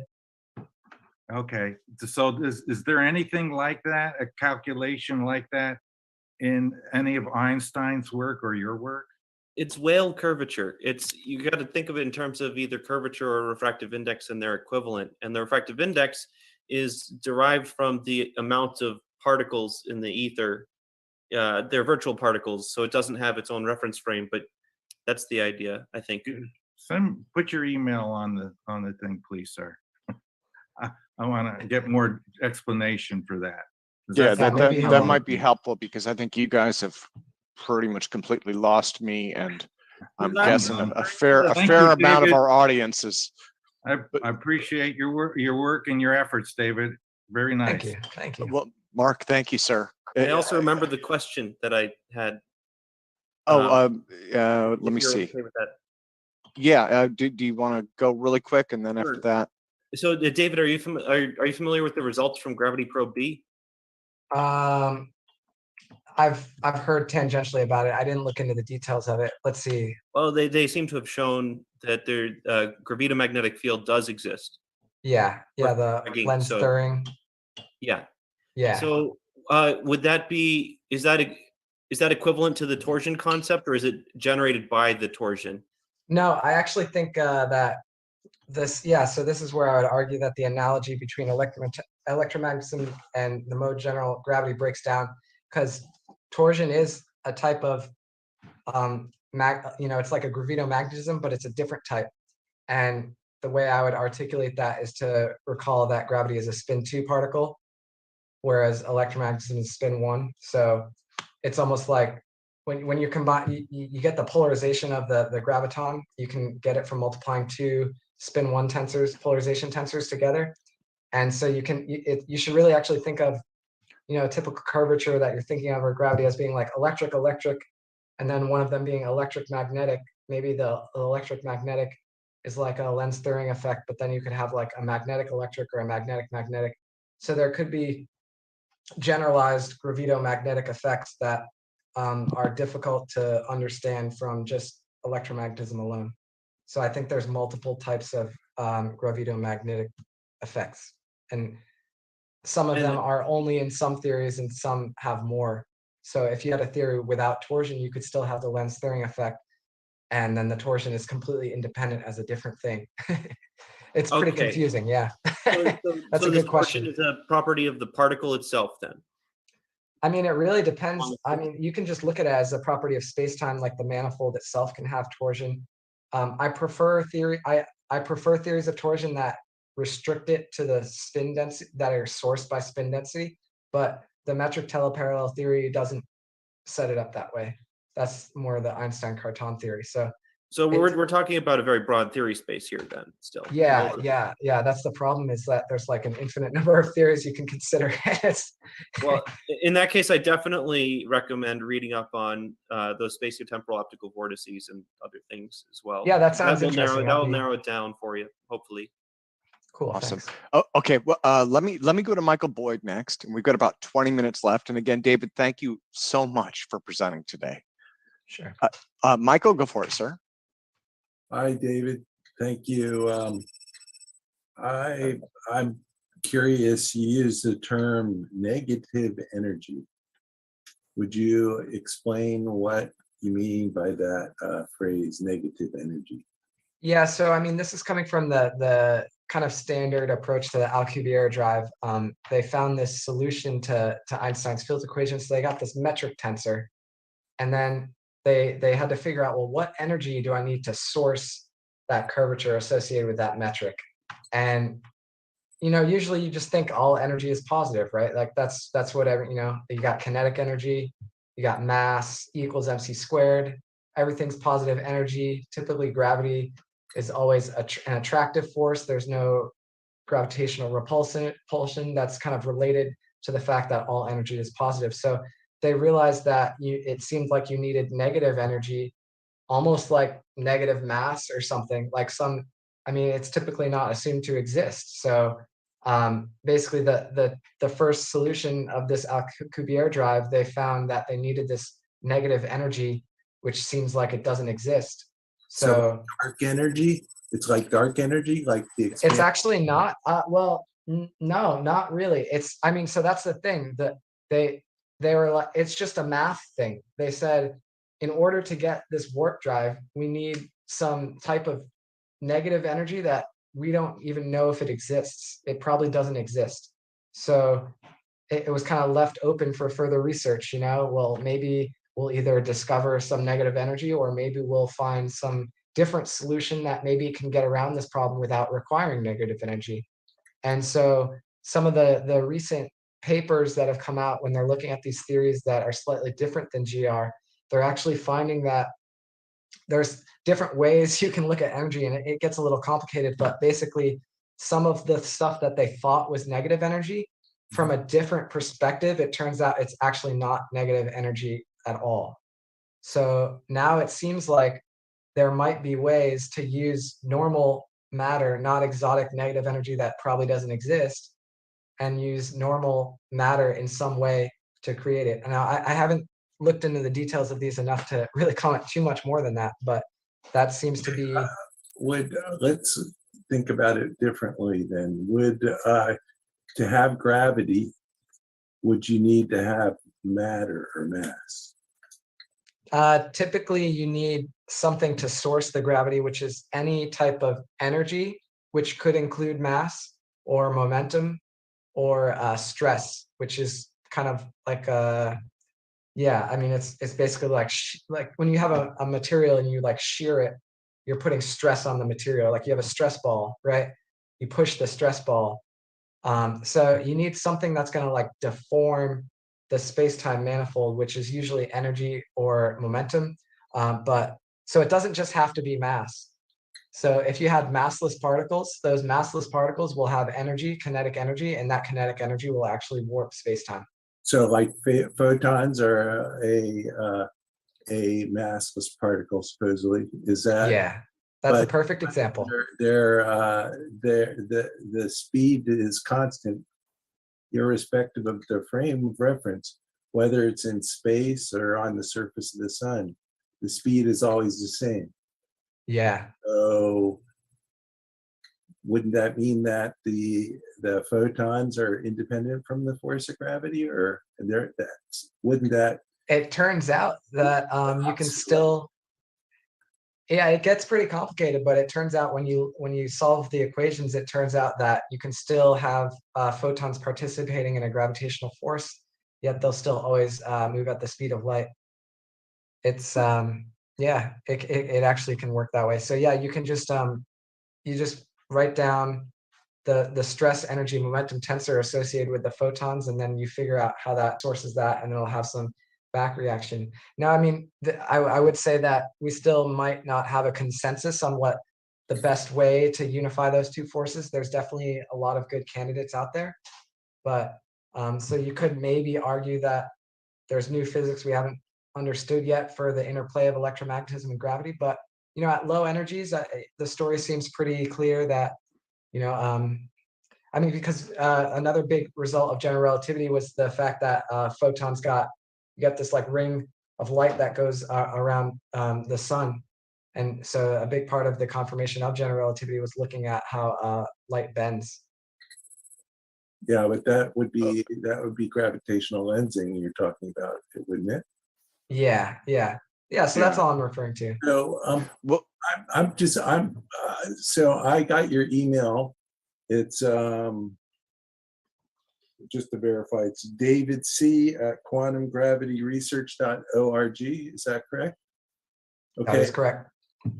I would like to send you some data from I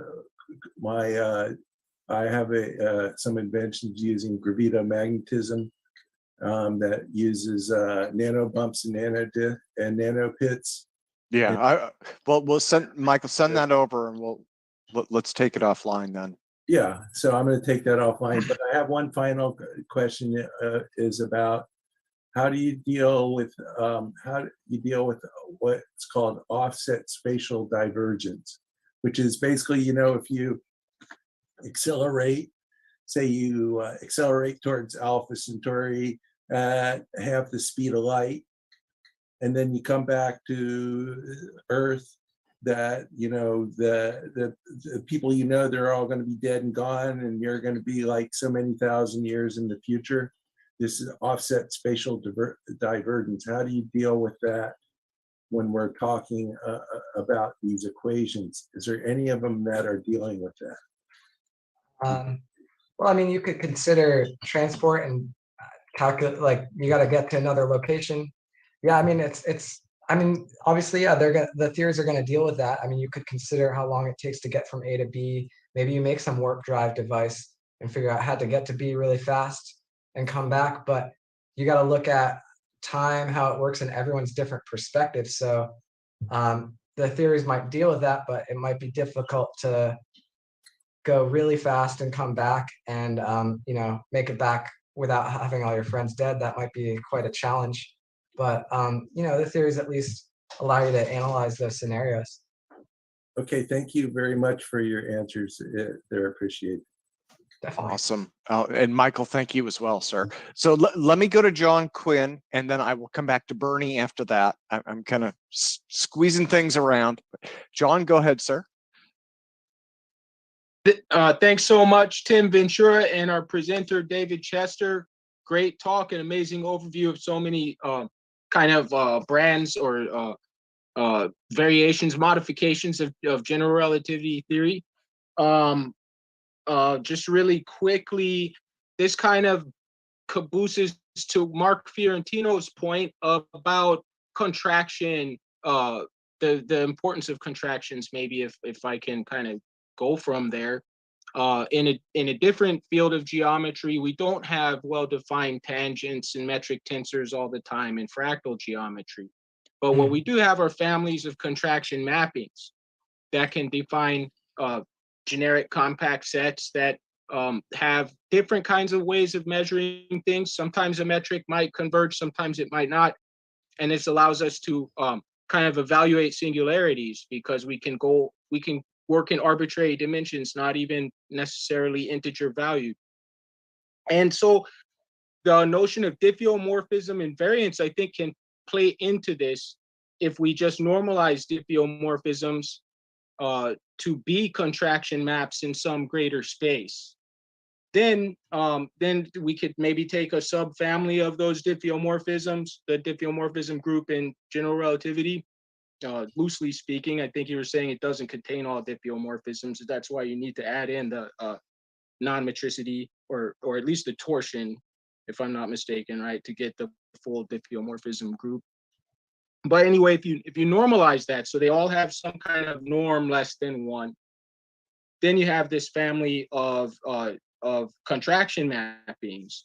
And it's not really well known in fractal geometry, but we can deal with what are called compact families. So uncountable families of contraction mappings even have well-defined attractors.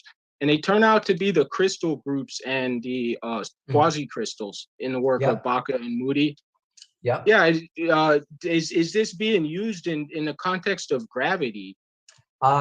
It's funny that you say that because, yeah, actually where I work at this place called Quantum Gravity Research, we're looking into quasi-crystals. And it seems like, as far as I understand, if you look at the Fourier transformation of the quasi-crystals, then you find fractals a lot of times.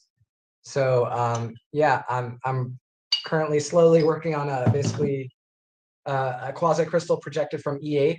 And yeah, so there is some work by what was it, Notal, who did some scale relativity that seemed very interesting. I'd like to look more into that one day.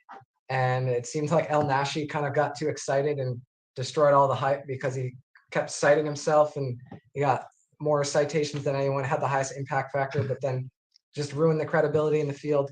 So ever since then, no one has really taken it seriously, but I think there's something important there. So yeah, I would love to see if, feel free to email me like any references on the mappings you were talking about for the fractal geometry. You know what? So far, I haven't found too much in the literature that echoes these thoughts in just a very kind of clear way. I feel like this is the way Mandelbrot would have approached general relativity, and what this kind of gives you is an inroad to quantum gravity, if I am correct, because in the fractal worldview we iterate. And the natural way to iterate, it seems like here, would be some type of multiplication, like a tensor product. Tensor product is in the quantum side is a as a complex system, a multi-body system. So it looks like that would lead into that direction. You were talking about the elastic condition on space-time. It's a rather crude analogy, but the box counting dimension is a perfect analogy of the economic elasticity, which is a crude analogy of physical elasticity. So I think there's some things that are very happy congruences between the smooth and rough geometries that you see in general relativity contrasted to fractal geometry. I'd really like to kind of straighten my thoughts out, review my general relativity in better order, so I can send you a more intelligent kind of bunch of thoughts on this. But as they relate from our research with my research group at UC Riverside from fractal geometry. So I'll make a point to do that. I also was going to try to present those views on the many body systems and their representations in quantum theory and how this plays out because of this obvious relationship to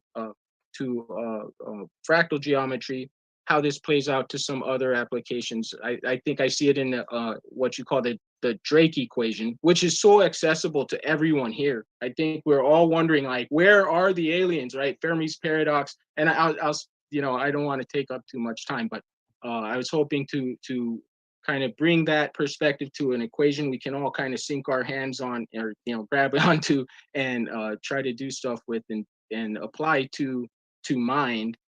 This might be a little controversial, but maybe mind is kind of at the center of it. You don't see it as much on the GR side, but definitely on the quantum side, there were hints.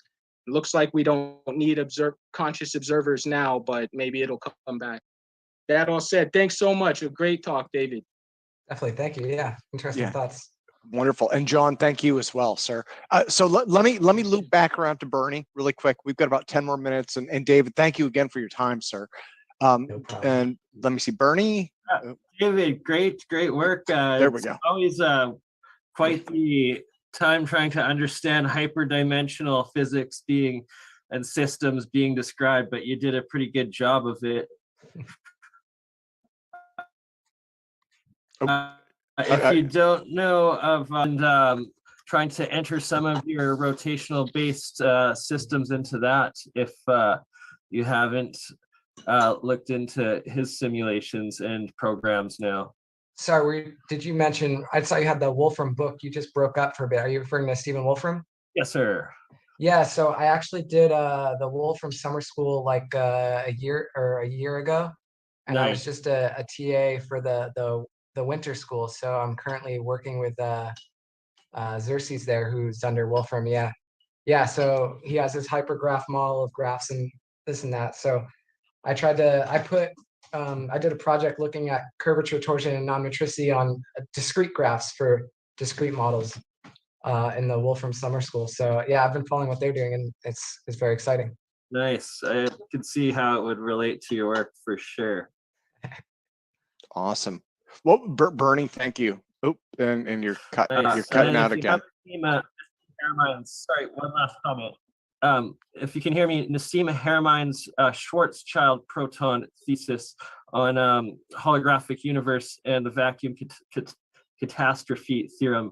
It's a really good read and has great relativity to your work. Thank you. Yeah, he has torsion. He likes Einstein Carton theory. Maybe he put some like background torsion field through everything. He has some cool ideas. I met him once, and basically he's hiding the mass of the proton in his whole thing. There's one big thing he hasn't figured out: mass for normalization, and he makes everything, like he gets all these things at different scales, brings it all together, and he all relates to the proton. There's just one problem: he doesn't actually use the proton mass. He like makes up this holographic proton mass that isn't the proton mass, and he doesn't understand what that means. So yeah, he's that's the thing. You can make all these models that get a varying degree of accuracy. And so yeah, in some ways he's on the right track. In other ways, he's probably stuck on some things. Awesome. Well, Bernie, thank you again, sir. Let me jump back over to Phil. Mr. Bouchard. Hi. Yeah, thanks, David. That was an awesome presentation. I had questions, but I'll just skip to the most important ones because there's not a lot of time left. I'm doing an experiment on the gravitational shielding. I wanted to predict it before doing the experiment, but now I didn't have time to do the maths.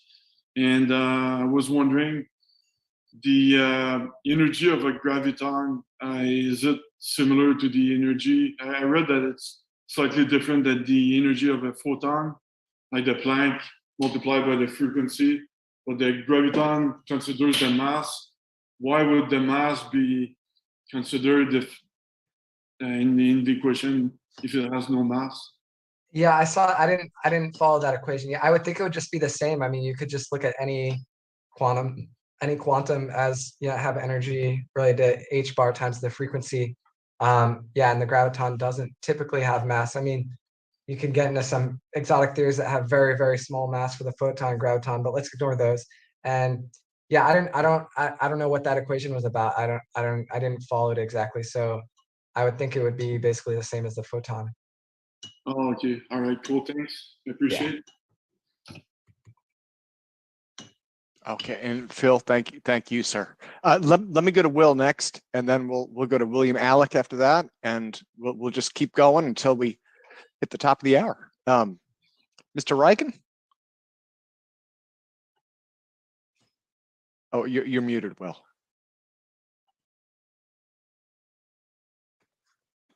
Is that okay? Yeah, perfect. Okay. Really, two questions. It was interesting that you were connecting your the equations into the Maxwell equations. And I haven't actually heard that take on it before. So I was wondering, is that work in progress, or is that already completed as far as your work? I mean, I looked into this a while ago. So, I mean, this goes back over 100 years ago. Heaviside, before general relativity was created, just used Maxwell's equations for gravity. But no one really read it probably for a while. And there's a lot of people who tried to use similar formulations. I think Adamenko is probably the most famous simply because he did a lot of good work in electrodynamics itself. And he actually has equations that are in Jackson's classical electrodynamics that's taught in grad school. So for the most part, any academic would not take that approach seriously anymore because the graviton is spin 2, and we already detected gravitational waves by now. So most people would not look at it that way. But when you look at Yang-Mills theory, I mean, it's a spin 1 theory, and you look at the spin connection, or you look at the connections. If you try to get away from the metric formulations towards the affine formulations, then it starts to look a little bit more like Maxwell. I mean, you could linearize gravity, you could linearize GR and get something that's sort of similar to Maxwell's equations there. And so I don't think there's anyone in academia who's seriously thinking that that's going to be the fundamental theory, but some people will look into it for approximations. Well, one of the reasons why I was concerned about that is that if we take the current state of mathematics, which is really into tensors, then it seems that most engineers to build equipment or new technologies based upon these concepts, it will be really out of their reach. Whereas Maxwell equations have been simplified enough to allow engineers to build the world we have today. So where do you see that going? Yeah, well, I mean, I guess large collaborations would help. And also, I mean, even in some of the more exotic theories, they'll often treat space and time separately, especially in a lot of the quantum theories. So what they're doing there, I mean, it's still really hard math, but they're trying to simplify it. So they'll sometimes go back to these natural 3-dimensional formulations to make the math easier. So maybe if that story continues, you could use similar vector calculus ideas to make contact with that at some point. It might take time for someone to break it down that simply for the engineering level. But yeah, I mean, that is an interesting question. Like, it is a challenge, right? Like, if the universe is so complicated, like, how do we get engineers able to work on this? So yeah, I mean, I think that's why it would make sense to have people try to pursue simple theories. If you can get some complicated theory that everyone is convinced is good, and then you can find some simple theory that is shown to be some approximation, then that might make sense. Okay, and my Wonderful. second, sorry, just one more question, please. You mentioned that negative energy was non-existent. So does that, in today, the way we build circuits, so do you think really we're just looking at ground potentials and the way electricity works today in order to get, so rather than invest on negative energy? I mean, yeah, I'm trying to take a conventional stance here. I mean, I'm just not aware of any way to find negative energy personally, but I don't know, maybe it's possible. But yeah, I mean, then you could look at voltage in a circuit, but I mean, that's a type of electrical potential that is sort of related to energy potential, but the dimensional analysis is a little different. So you can have negative potential, but that doesn't mean it's necessarily negative energy in this context. Yeah, well, okay, thank you. Thanks, Will. Sorry about that. I'm just trying to keep us on track. We're just about there. Mr. Alec, sir. Okay, can you hear me okay? Yeah. Okay. David, I've been looking into this Einstein's gravitational constant, okay? And when you go and run the numbers, you see that you have c to the 4th power divided by 8 pi g. And that evaluates out to 4.8 times 10 to the 42nd newtons. So you have a force. Einstein's gravitational constant is describing a force that, to overcome that force, it's just enormous, an enormous force. Right. Okay? And it requires an enormous amount of mass to be able to deform space-time, okay? That space-time is an extremely rigid medium. I mean, just trying to compress space-time, you'd have to overcome this 10 to the 42nd newtons, okay? Right. Now, when you compare the electric force with the gravitational force, you run those numbers, you get a number of 4.1 times 10 to the 42nd power times the force of gravity, okay, gives you the force, gives you the electric force. So when you look at these two numbers here, 4.1 times 10 to the 42nd, and this force equation of Einstein's constant, 4.8 times 10 to the 42nd, it seems to me that they're almost interchangeable, that to overcome gravity, you just use electromagnetism. Yeah, I think you would find that one of those numbers was probably a dimensionless number, looking at the ratio of the electromagnetic strength to the gravitational strength. Yeah. So that one would have that would be dimensionless. But I don't know, maybe you're onto something, and maybe at some point we should find some unified theory that has a single coupling constant that would unify them in some way. I mean, all that we're really trying to do is either compress, okay, space, or decompress, that's your negative energy, decompress space. Okay, that's what we're trying to do. And that you can use electromagnetism to accomplish that, because it's really the only number that's big enough. Yeah, I mean, I think I would say that as far as I've seen, Jack Sarfati is at least the closest to someone who's articulated how electrodynamics might help get over that difficulty barrier. I'm not even sure if he's right though, but he's thinking at least in the right direction. I think more people should explore that more in like condensed matter theory. It just gets very difficult, but yeah, I mean, at some point we're going to need to use electromagnetic systems to power these devices. It seems Exactly. Right. So, Yeah. Right. It gets difficult. It's a serious problem to actually make such some nice propulsion device. Yeah. Yeah. Okay, well, Will, thank you. If it's okay, let me go to Michael really quick, and then we'll wrap things up after that. We're a little bit over time. Michael, sir? Thanks. I just thought of one other question. So this is more towards trying to understand the symmetries and asymmetries between these models and electromagnetism.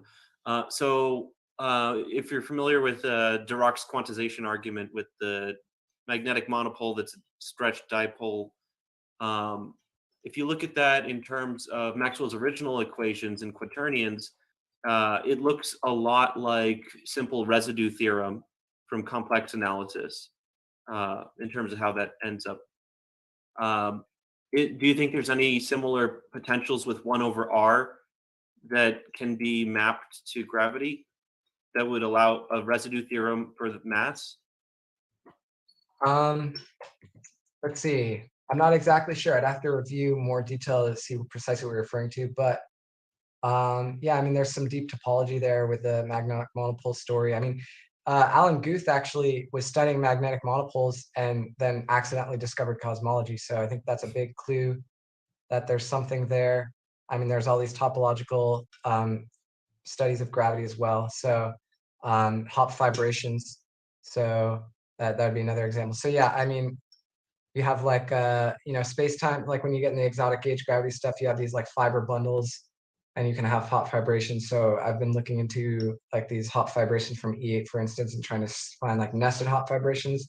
Maybe that would eventually let me connect to the Dirac monopole story. I'm not exactly sure yet, but I guess that's the closest I can quickly mention. And one last, where does Strominger's research fit in terms of the infrared triangle and all that stuff? Who's Strominger? Andrew Strominger. I mean, I've followed some of his de Sitter holography stuff. I don't know exactly what triangle you're referring to. So there was some. Well, Michael, we are pushing up against our time. Yeah. We'll chat in the email then. Yeah. Send me an email. Well, thank you so much. So let me do this again, David. I genuinely cannot thank you enough for presenting today.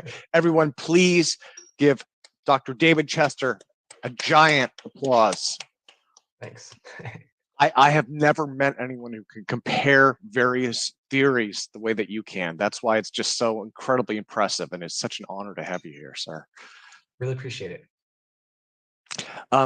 Okay, so next, let me introduce, and I believe he is with us. We have several mics here, so let me see.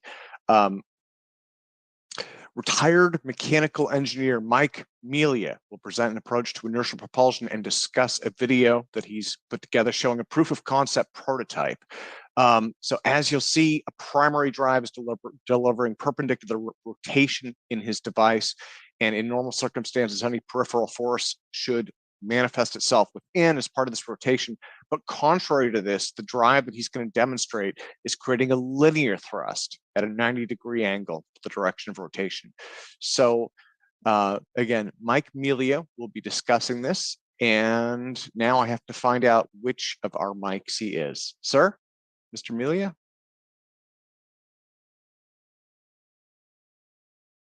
If he is here. He's joining us from the UK.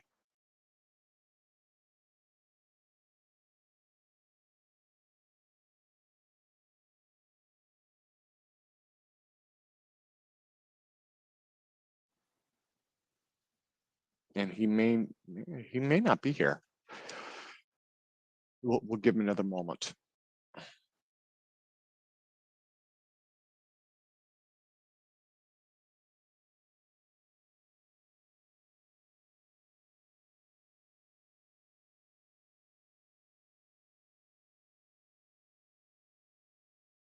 Okay, so I think that our guest is not here. He's having communication issues. It could be one or the other.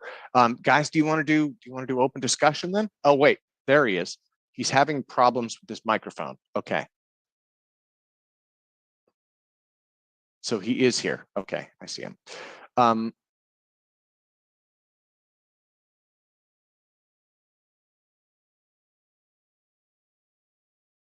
There we go. There we go. Mike? Yeah, sir, you're still muted. Or actually, you were not muted. Your microphone is just off. You might try switching the microphone volume on. Is there a separate volume button for the mic?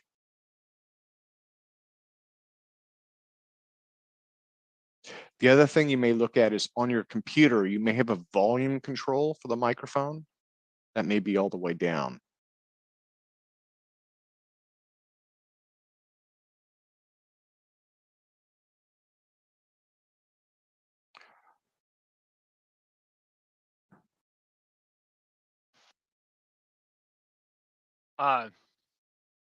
You could try telling him too, if you can hear me, have him disable the microphone in the software and then re-enable it, and that might reset it so that it comes on. I have that issue all the time. Okay, okay. And Mike, I'm not sure if you heard Thomas, but he suggested disabling and then re-enabling the.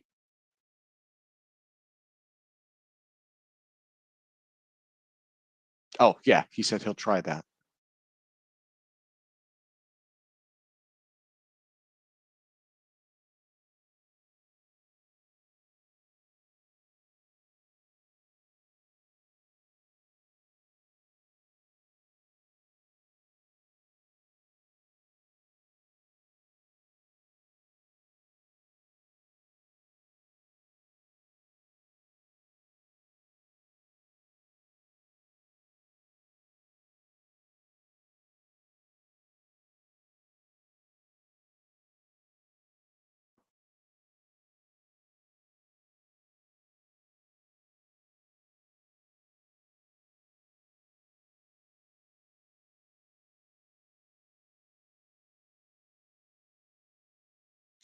Yeah, and we do have a couple of other suggestions.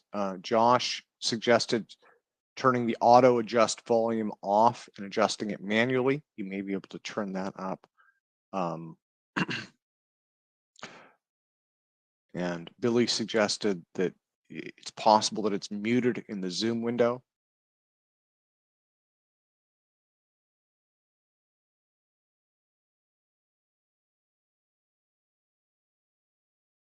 And it does look like in Zoom, it's muted right now. So it looks like you have mute on. That may have turned on automatically if you disabled the driver.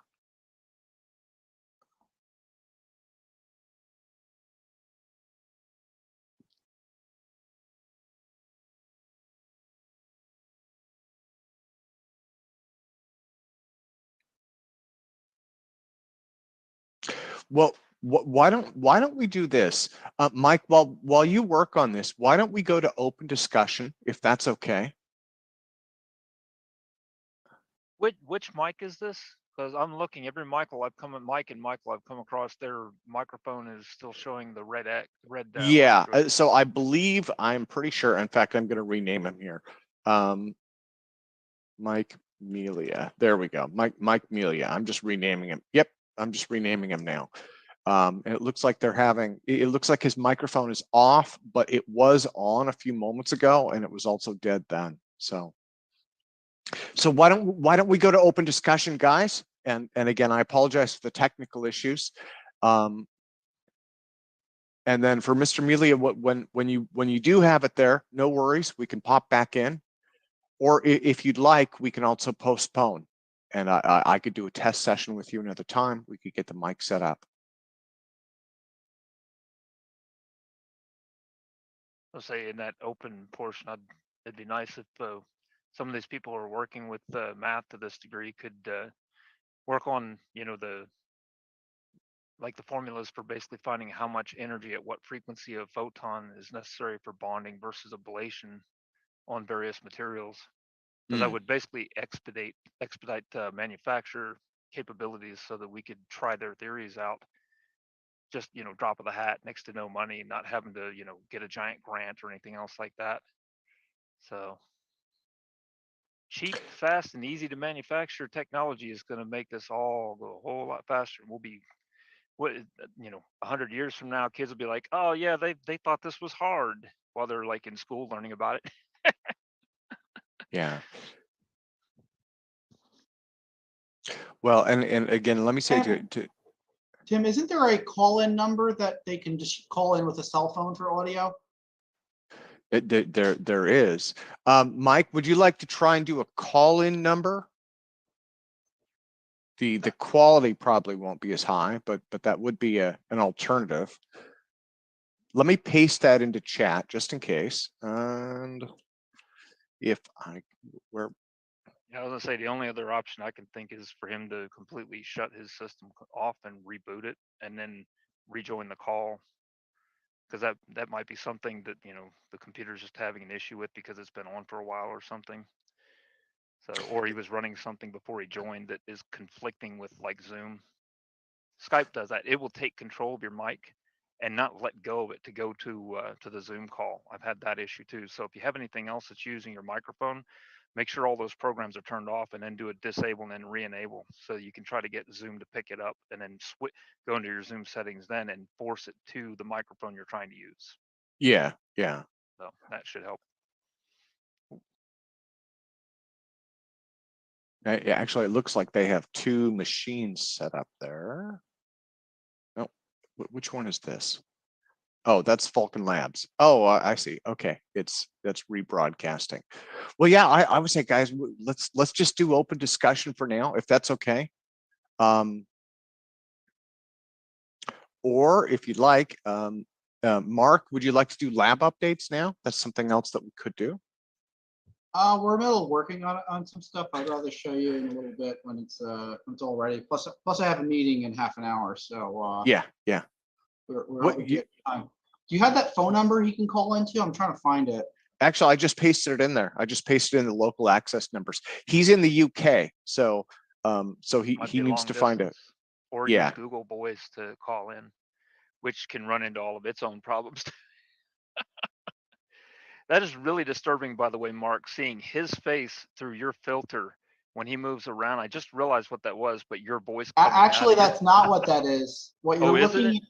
What you're looking at is a microscope that's looking through a fiberscope that's pointed back at my screen. So this is the fiberscope we're going to be using for the high energy experiments. And we're not looking at a digital filter. We're looking at a literal real world filter of the. You're looking at a digital analog filter or a digital analog device. It's a whole bunch of fiber optic wires that are going through a tube.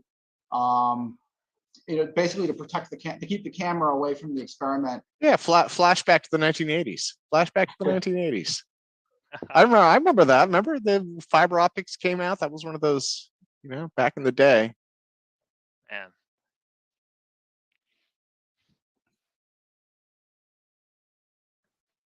Now we can look at Tim's face now.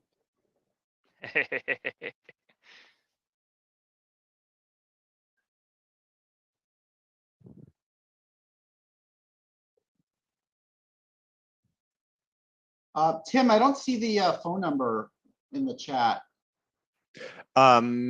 So again, I pasted in the web page he would have to go to for local numbers, because he's in the UK, right? So he's gonna want, and here I'll paste that in directly as a chat to him. Oh, I did it as a direct message to him. That's why you're not seeing it. Sorry. Oh, okay, no worries. That's my fault. Yeah, and Mike, if you'd like, you could try rebooting and entering the call again. Do you want to try and reboot your machine and enter back in?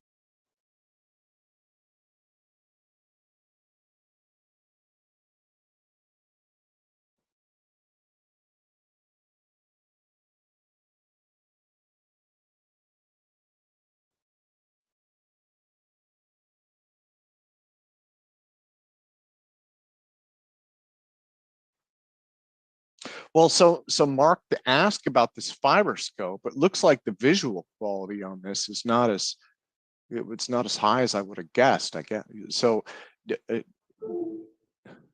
Well, here it is. Do you anticipate any issues using it? I mean, it kind of has its resolution and it's kind of limiting, but you're able to look at anything. You're able to stick this end inside of a microwave oven and still get a clear image out of it without frying your camera. And I couldn't think of any other way to do that. So here we got batteries, and there's a light at the end of it. So we're gonna be able to see inside the waveguide as the experiments are going on. I also got some temperature probes that we're working on. And this at the end over here is a microscope that I attached on to give us the visuals that you were seeing before. now so you've got it looks like there's a metal probe end on that. Is that that'll have issues in the microwave too, right? Is there a way to isolate that? I can remove the metal sheathing. It's not actually an integral part of it. It's just oh, it's just over the okay. It's just over it. If you make sure the metal is not grounded to your camera and you ground it to the frame of the microwave, it will just route everything that hits it right back into the microwave where it belongs anyway. Exactly. So I was just wondering if I was gonna say, have you tried using Lexan with a sheet of glass over that, like the glass on the other side of the guys? Lexan, I'll be right back. protect it, you know. That way, if the glass breaks from something smacking it, the Lexan will still protect it, but the glass will protect the Lexan from being scratched. I haven't gotten that far, but we may give that a shot. It's a pretty small tip over here, and Right. I'm gonna try to being able to get into tight places, that would be excellent. You know, you basically got like it's not just about tight places. We do have a little USB camera that's at the end of, with the wires that go at the end of a sort of like a boroscope that you'd use, like a mechanic would use. But try putting that near any RF interference and the thing just goes haywire. This is just pure analog. All you're looking through is fiber optic, strings that are thinner than a human hair bundled together. And put the camera far enough away that the RF is suffering from square inverse loss, so that it doesn't have enough energy to damage whatever camera you're using. Right, and all you're getting is the optical. Yeah, I'll have to build one of those. I like that idea. No, you don't have to build them. They sell them on eBay. They're like used in the medical field, or they used to be used in by mechanics, but there's much cheaper ways to do it today. Right. Well, I've got access to single fibers though for fiber optic. You need a bundle. You need like I think it's 10,000 fiber bundled together in this tiny little bundle. Right. So well, and that's what I'm saying is take a bunch of that coiled up and then cut the ends flat. Break the ends flat after wrapping it to make sure it's a single bundle. I just like that idea. Even if I don't use it for any experiments, I'm sure I can find something at least for artistic use. Todd's asking, do we know where that scope has been? I don't want to do that. Well, I know where it's going to be. Just clean it with the strongest cleaners you've got. You can't get any cleaner than that. Because everything has been in a bad place if you go back far enough along the material timeline.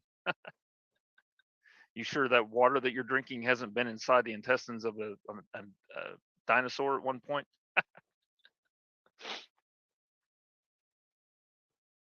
Here's a close-up of the end. It's not really focusing very well. Also, when I turn on the light here, you can get an idea. There.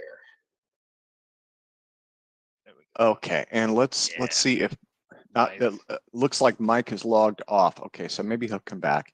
But again, we can just do open discussion for a while. So Mark, you're still working on lab updates? You're still putting stuff together? Yeah, actually, Tom is in the other room. We have a big update on the gyroscope project, and we also got some more sensors that are pretty much ready to go for this Alzafon experiment. I just have to take the waveguide apart now to install all the sensors, but proof of concept is there already. I got the cam figured out. We got to drill some holes in it, to get temperature sensing and visual sensing inside the waveguide as the experiments are going on. So we'll get a lot more data, and we'll know what we're doing pretty much. Yeah, there you go. Okay, and it looks like Mike is back, and he doesn't have video or audio enabled yet. There we go.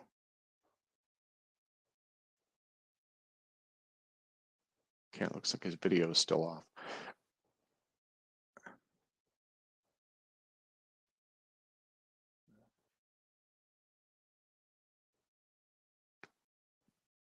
How about we go to Q&A for David Chester in the meantime, because there was lots of questions for him. If David is open to it. Yeah, that's fine. That's fine. Oh, okay. I just didn't want to. It's so technically complex. It felt like an interrogation. That's the thing that scares me. You know. Ah, that's fine. Okay. Well, yeah, we can do that then. So yeah, I guess anybody. He's a scientist. That's what peer review is interrogation. So that when he passes the interrogation, they go, okay, put that one on the board. That's legitimate. We're going to start following that. I know, but it's so intense. That's the part that scares me, right? It's like, you know. So I'll live.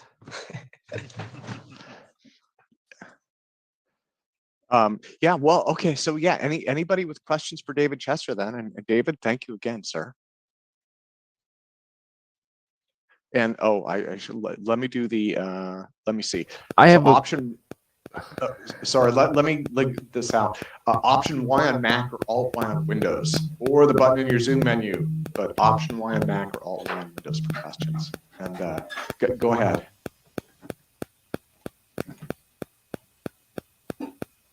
Are you free for a question, David? Yeah. I know I asked a long one before. Sorry about that, but it looks like we have another minute.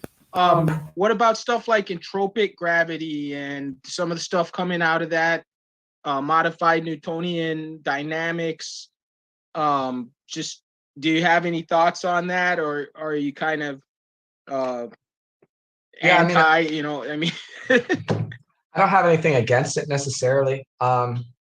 Yeah, as far as I understand, a lot of the modified Newtonian dynamics, it's difficult to make a theory that doesn't have too many parameters, as far as I can tell, for the most part. But that's just a very high level observation. I haven't studied too much extensively there in great detail, but yeah, I mean, a lot of that's trying to figure out how to get expanding universe type stuff worked out. Yeah, and then the entropic gravity stuff is certainly interesting. I mean, yeah, there's the Bekenstein stuff, and then yeah, so I mean, a lot of the Berlin gravity stuff. So yeah, I mean, that's good work. I mean, they have a description of just even Newtonian gravity. You can get this entropic formulation of it, so that's kind of interesting. You can do the same thing for general relativity, and then I guess Berlin has his own ideas on dark energy and dark gravity that are inspired by his views on entropic gravity, but it's not clear to me if like that's the only way to do it, just because, you know, he was the guy who pioneered some of the entropic gravity stuff. That's kind of the direction he went into, but I mean, it seems like there's a lot of stuff that could be done with that. So yeah, I mean, it depends on, some people have different perspectives on gravity, like should it be quantized, like should it just be this emergent classical field? Some of the pure gravity people look at it that way. So yeah, there's a lot of different ways to potentially look at what gravity actually is. I personally prefer to trying to quantize gravity just to make it like the other forces, but that's just me. Thank you. And also real quick, you're talking about in kind of gaugifying gravity, if I can say it that way. Does ADS CFT fit into that scheme? Yeah, to some degree it seems. Yeah, it looks like, I forget, I've been trying to figure that out. On one side, you have this bulk boundary correspondence. It seems that global symmetries on one place turn into gauge symmetries on the other. So it looks like gauging the conformal group on the boundary was mentioned by Andrew Strominger at one point. Yeah, because the isometry group of the anti-de Sitter space is the conformal group. So I don't know if that implies that there's the same conformal group gauged on the boundary. That's the current perspective that I think it seems people are looking to, but it seemed that Strominger was stuck about something that I didn't fully understand yet about that whole story. But Yeah, I mean, you could study ADS, CFT. I mean, a lot of the ADS stuff, a lot of the supergravity stuff is secretly, well, they know they're doing gauge gravity, but then a lot of it is they'll have the torsion related to the gauge theories that I talked about, but they kind of try to ignore that fact. So, but it's there. So all the supergravity stuff really is limiting down to Einstein Carton theory, which is gauging the Lorentz group. Maybe they, depending on the formulation, they might write it in different ways, but yeah, that's all related to that. Cool, man. Cool. Great answer. Thank you. Now, David, with some of the comparative analysis stuff that you're talking about, is there a way to use like computer programs? Is there a way to use like algorithms to do comparisons on that, or is it too tied to kind of like the experimental models and the concepts, I guess? You could. It would just be a lot of work to set that up. I mean, I got close to figuring out how to get like metric affine tensors in Mathematica, but I just I didn't perfect the covariant derivative stuff. So yeah, I mean, there's definitely stuff you could do in principle, and there's some code that helps work with some of the tensors because it can get pretty complicated. So, but yeah, I mean, I guess if you work hard enough, you could get a computer to do anything, right? But yeah, it would be challenging to set stuff up, and I don't know, I haven't seen anything too proprietary out there that would really be great. I mean, there's some of the tensor stuff, like I was saying, that is out there that you can get to help with the tensor calculus, but you'd have to do a lot more built on top of that to get into some comparison like that. Yeah. I was just curious because I mean, it seems like that's kind of one of your focus areas, right? Is like the comparative, looking at this versus that versus the other model. And there was like, I was just thinking, if there was a way to automate some of that, and then you could see kind of what dumps out the other end, Yeah, and I mean, because there's even varying layers that you can compare the theories. I mean, you get the equations of motion, but then those are just the classical equations. Then there's the quantum behavior. So yeah, it's pretty daunting to think about. Like, it's like, where am I going with this rabbit hole right now? Yeah. Does it feel like there will be a big breakthrough, I guess? Yeah, I mean, I mean, honestly, the amount of breakthroughs that are happening right now are pretty surprising. I mean, even just the fact that we're getting papers talking about like Alcubierre drives, like talking in these like mainstream theories and finding like, it's like, you don't need any exotic matter. To me, that's like pretty awesome. And then, I mean, just even this metric affine gravity stuff, like it's been around for about 50 years, but just in the past 2-3 years, there's been a lot more papers coming out towards it. And then even like, I've been skeptical of string theory forever, but I mean, I'm now more open-minded to it. And even there, like there's a lot of progress that's being made really in all directions right now. There's just so much going on. It's hard to keep up because there's just so many papers being published. There's so much work. And yeah, hopefully one day computers will really just help with organizing all the papers, like connecting, like what are all the buzzwords in all these papers? Like how do we, we can look through trees of who cited who, but I wish there was like a better tool to like really aggregate all the papers based on the topics like more clearly. That would be helpful for figuring out, because I mean, all the time people are discovering the same thing in different formulations, or even in the same formulation, they're just not aware that someone else already wrote about it. So there's a lot of work.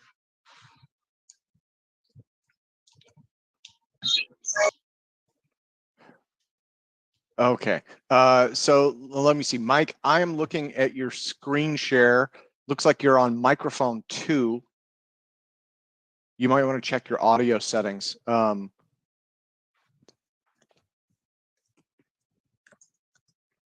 Click that drop down and make sure that there's not another microphone, and maybe that's one that basically isn't connected or something. Oh, okay, it looks like there's only, there's only one mic there. Okay. And so, Mike, you might try test your microphone.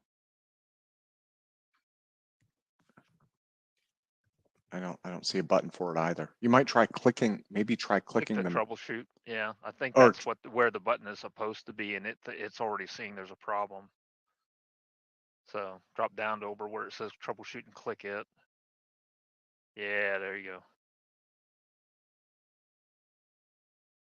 Sometimes it'll fix itself, but I don't trust any operating system to really save itself. 99% of the time, it just basically makes things worse. So, back in 2015, I went Mac, and I have not regretted it at all. Yeah, I mean, Macs cost more, right? But I still haven't regretted it at all. It was Once worth you the go money. Mac, you don't go back. Yeah, I did 25 years on Windows, and I went Mac, and the thing that changed for me, because I've met lots of people in that 25 years who had done that, what changed for me was the majority of software is web-based, and the important stuff that I use, you can either run like VMware, right? Or you can do it in a virtual Windows system, or all of my stuff now has native Mac, right? So I waited until I could reach that point, but Microsoft Office is identical on both devices. So you can do anything you can do on a PC on a Mac. And, that being said, they're moving Mac over to the ARM architecture. So I don't know, that may change things the next couple of years. Sorry, they're not going to move over to that supercomputer technology that's got like the multiple cores, that each core has like 32 gigabytes of RAM right there on the chip. Yeah, that's ARM too. That's ARM too. It's like a souped up cluster of ARM processors.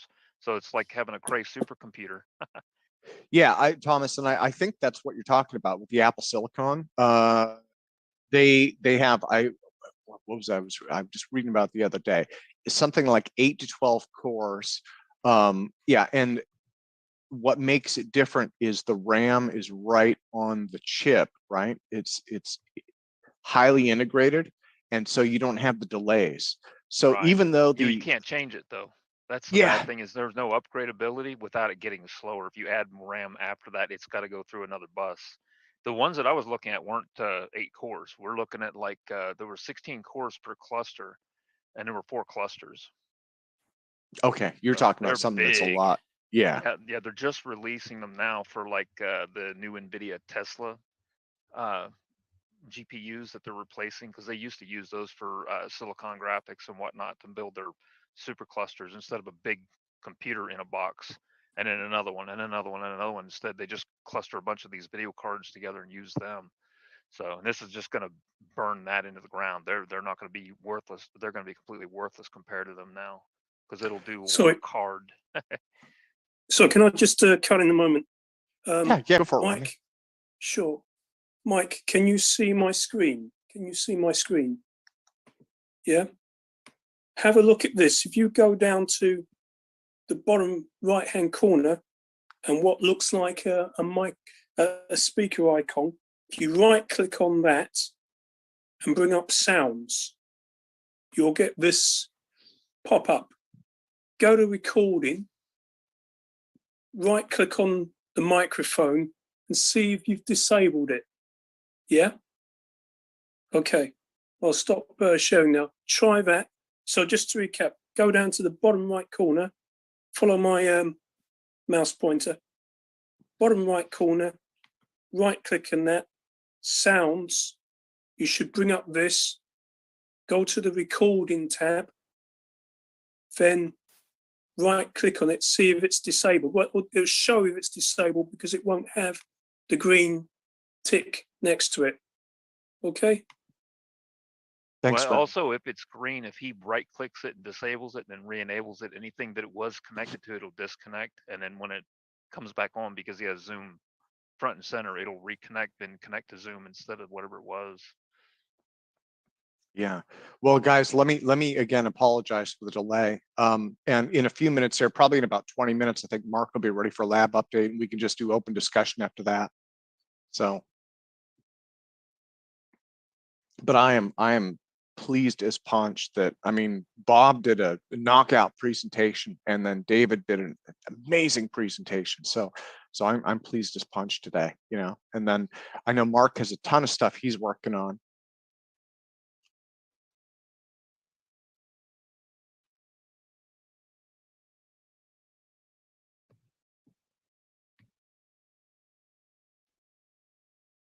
I'll say hopefully by the time I can actually do any kind of discussion about the manufacturing I'm working on, I'll be able to basically at the end take addresses to start sending copies out to people.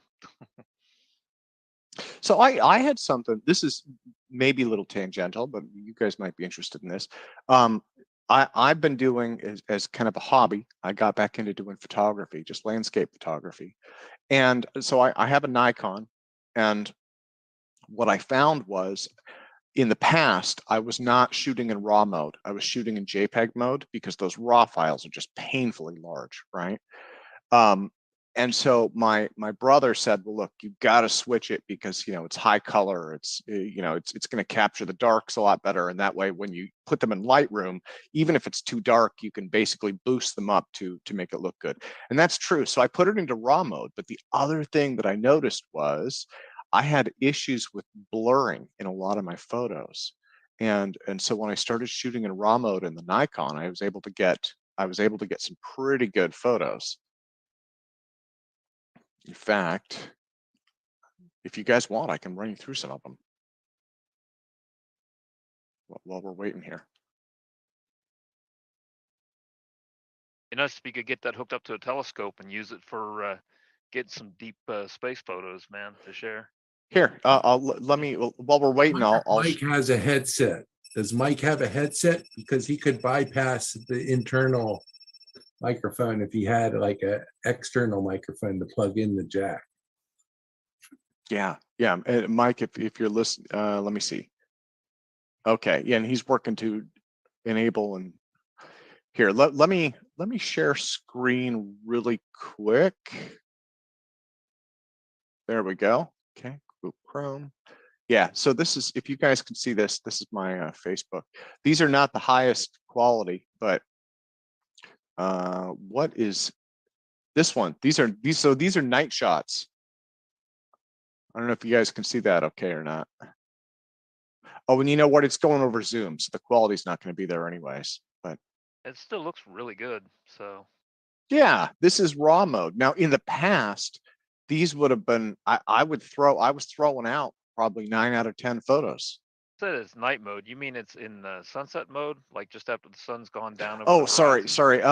No, well, actually, the camera was just it was set in auto mode, but it's I have a Nikon Z. I bought it for conferences for work, and the reason was a lot of those conference halls are poorly lit, and so I wanted something that would work in really poor lighting. But you can see this is deep sunset. Yeah, that is a very sensitive optic that you're picking up on, that to get that much light and not have any kind of issues with it, especially with the water. You can tell with the water it's not blurry because it's not taking forever to get an extended exposure. It still looks crystal like the waves look separate. They're not blurred together. That's nice.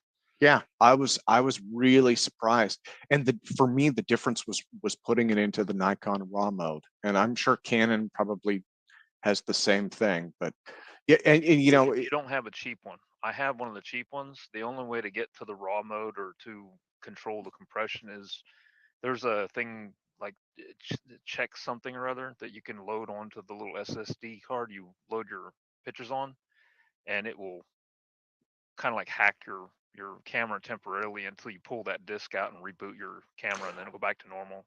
Oh, okay. The expensive ones, though, you can do what you're doing. I guess they're probably using similar technology that Sony's using, and I think Canon, unless you buy a really expensive one, you're not going to get that mirrorless technology that Sony has developed. Oops, So that's what yours looks like it's using, because it's really. Yeah, this one is mirrorless, and I spent the money on this a couple of years ago, and I haven't used it that much because I had the issues with blurring, and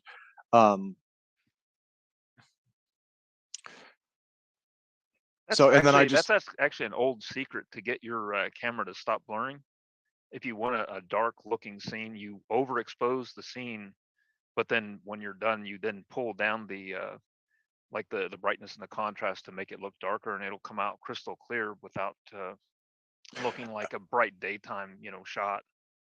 So if you don't have what the technology you have now, I mean, we're talking like old school, whenever you really couldn't deal with that in that way, Yeah, Yeah, no, it's and let me see. I had a couple others, and then it also it seems like it handles motion a little bit better. Oh yeah, you can see this my other project I've been cooking. Seems like it handles motion pretty well too. This was I got stuck at the railroad crossing, and I said, "What the heck? I'll pull the camera out and see what I can get." And so this train was, I think it was probably only going about 20 miles an hour, but still, I was standing right next to it when I got these. So. Can you do video with it too? Yeah, you can. I haven't used it for video. I'm just wondering what the fastest frame rate you can set it to when you lower the resolution, since sometimes you can basically get those cameras to basically give you a slow motion effect.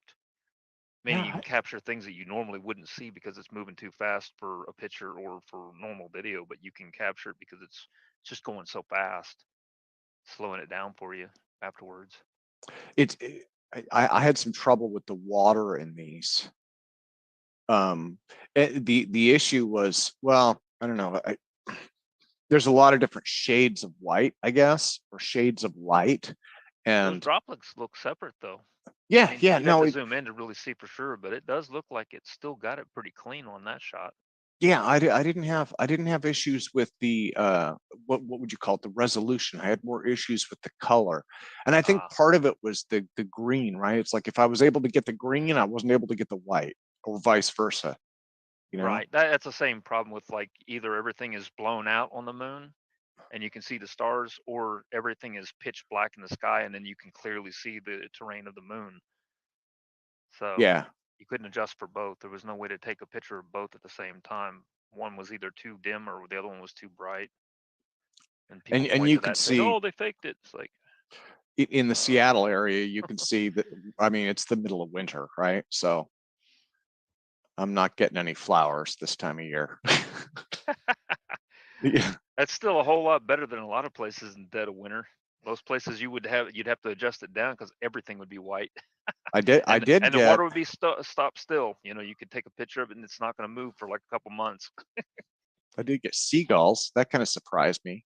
Right after sunset, I don't know. Maybe they decided to feed or something. Right, there really weren't that many flying until the sun finally went down, and then they just started to, You started. should try catching some evening shots of the bats near a city. The way they kind of, like the video, especially because of the way they kind of move like black smoke through the air. Yeah, you know where they have bats? Down in Austin. When I went to visit there, they got this big bridge down there, and they got just tons and tons and tons of bats. Yeah. And then that seems these, to be an issue. That Tulsa has that issue too. They have a bunch of subterranean areas that the creeks and waterways had to be completely encapsulated, and they just the openings that lead out of those tunnels will just be covered in little brown bodies during the day from them sleeping in there. oh yeah, yeah. So yeah, that's been my project for the last little while. So when summer rolls around, in fact, you know what? I'll put my Facebook up here. Oops, sorry. It's time for you to go up to Falcon Labs and do some video work for them then. Yeah, actually, we were talking about that.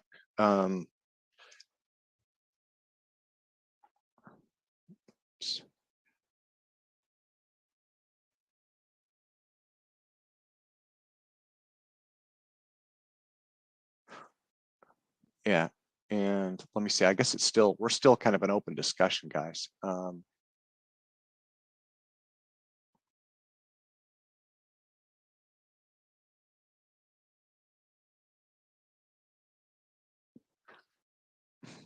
think this is something we probably need to work on within this group of people that are gathering on the same pretext, is to network people together for, like, assistance with computer hardware and stuff like that locally to where they're at. Yeah. Even if they're not directly interested in this, if you know that they're into computer equipment and they're a friend of yours that's living, say, where he's at, that could help him out with that, I think that would go, miles toward solving a lot of like the problems once we have better communication, because they have better tools and whatnot, or have better working tools due to the help they're getting.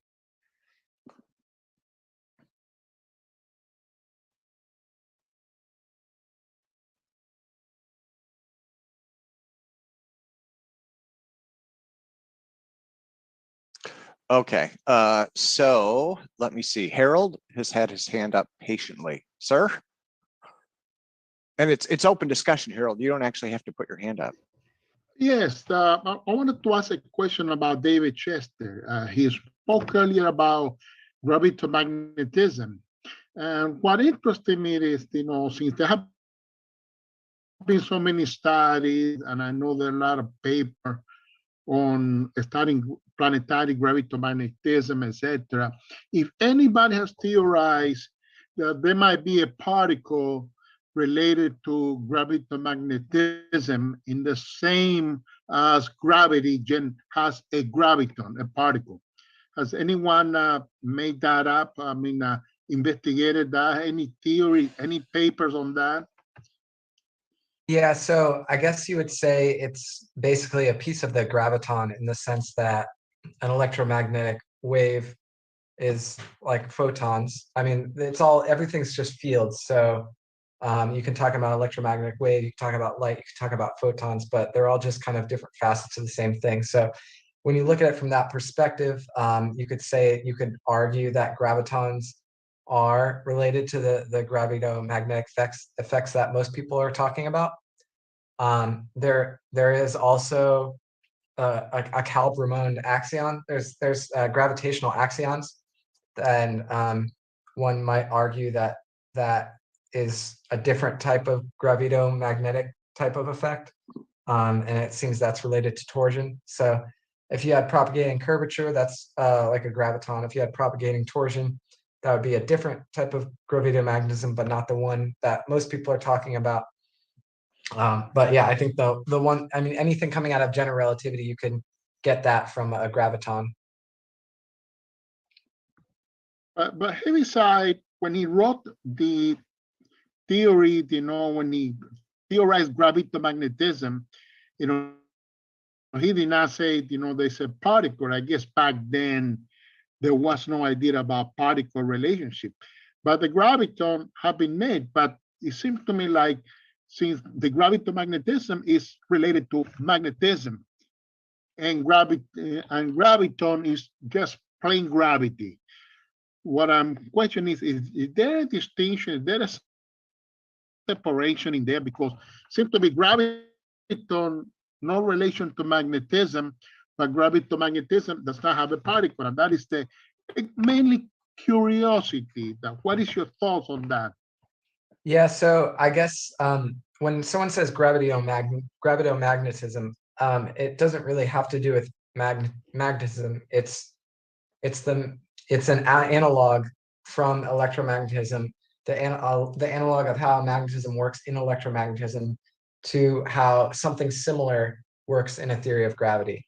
And so just as like a photon contains like an electric field and a magnetic field, you could look at the polarization structure of a graviton and maybe break it into a gravito-electric and gravito-magnetic component.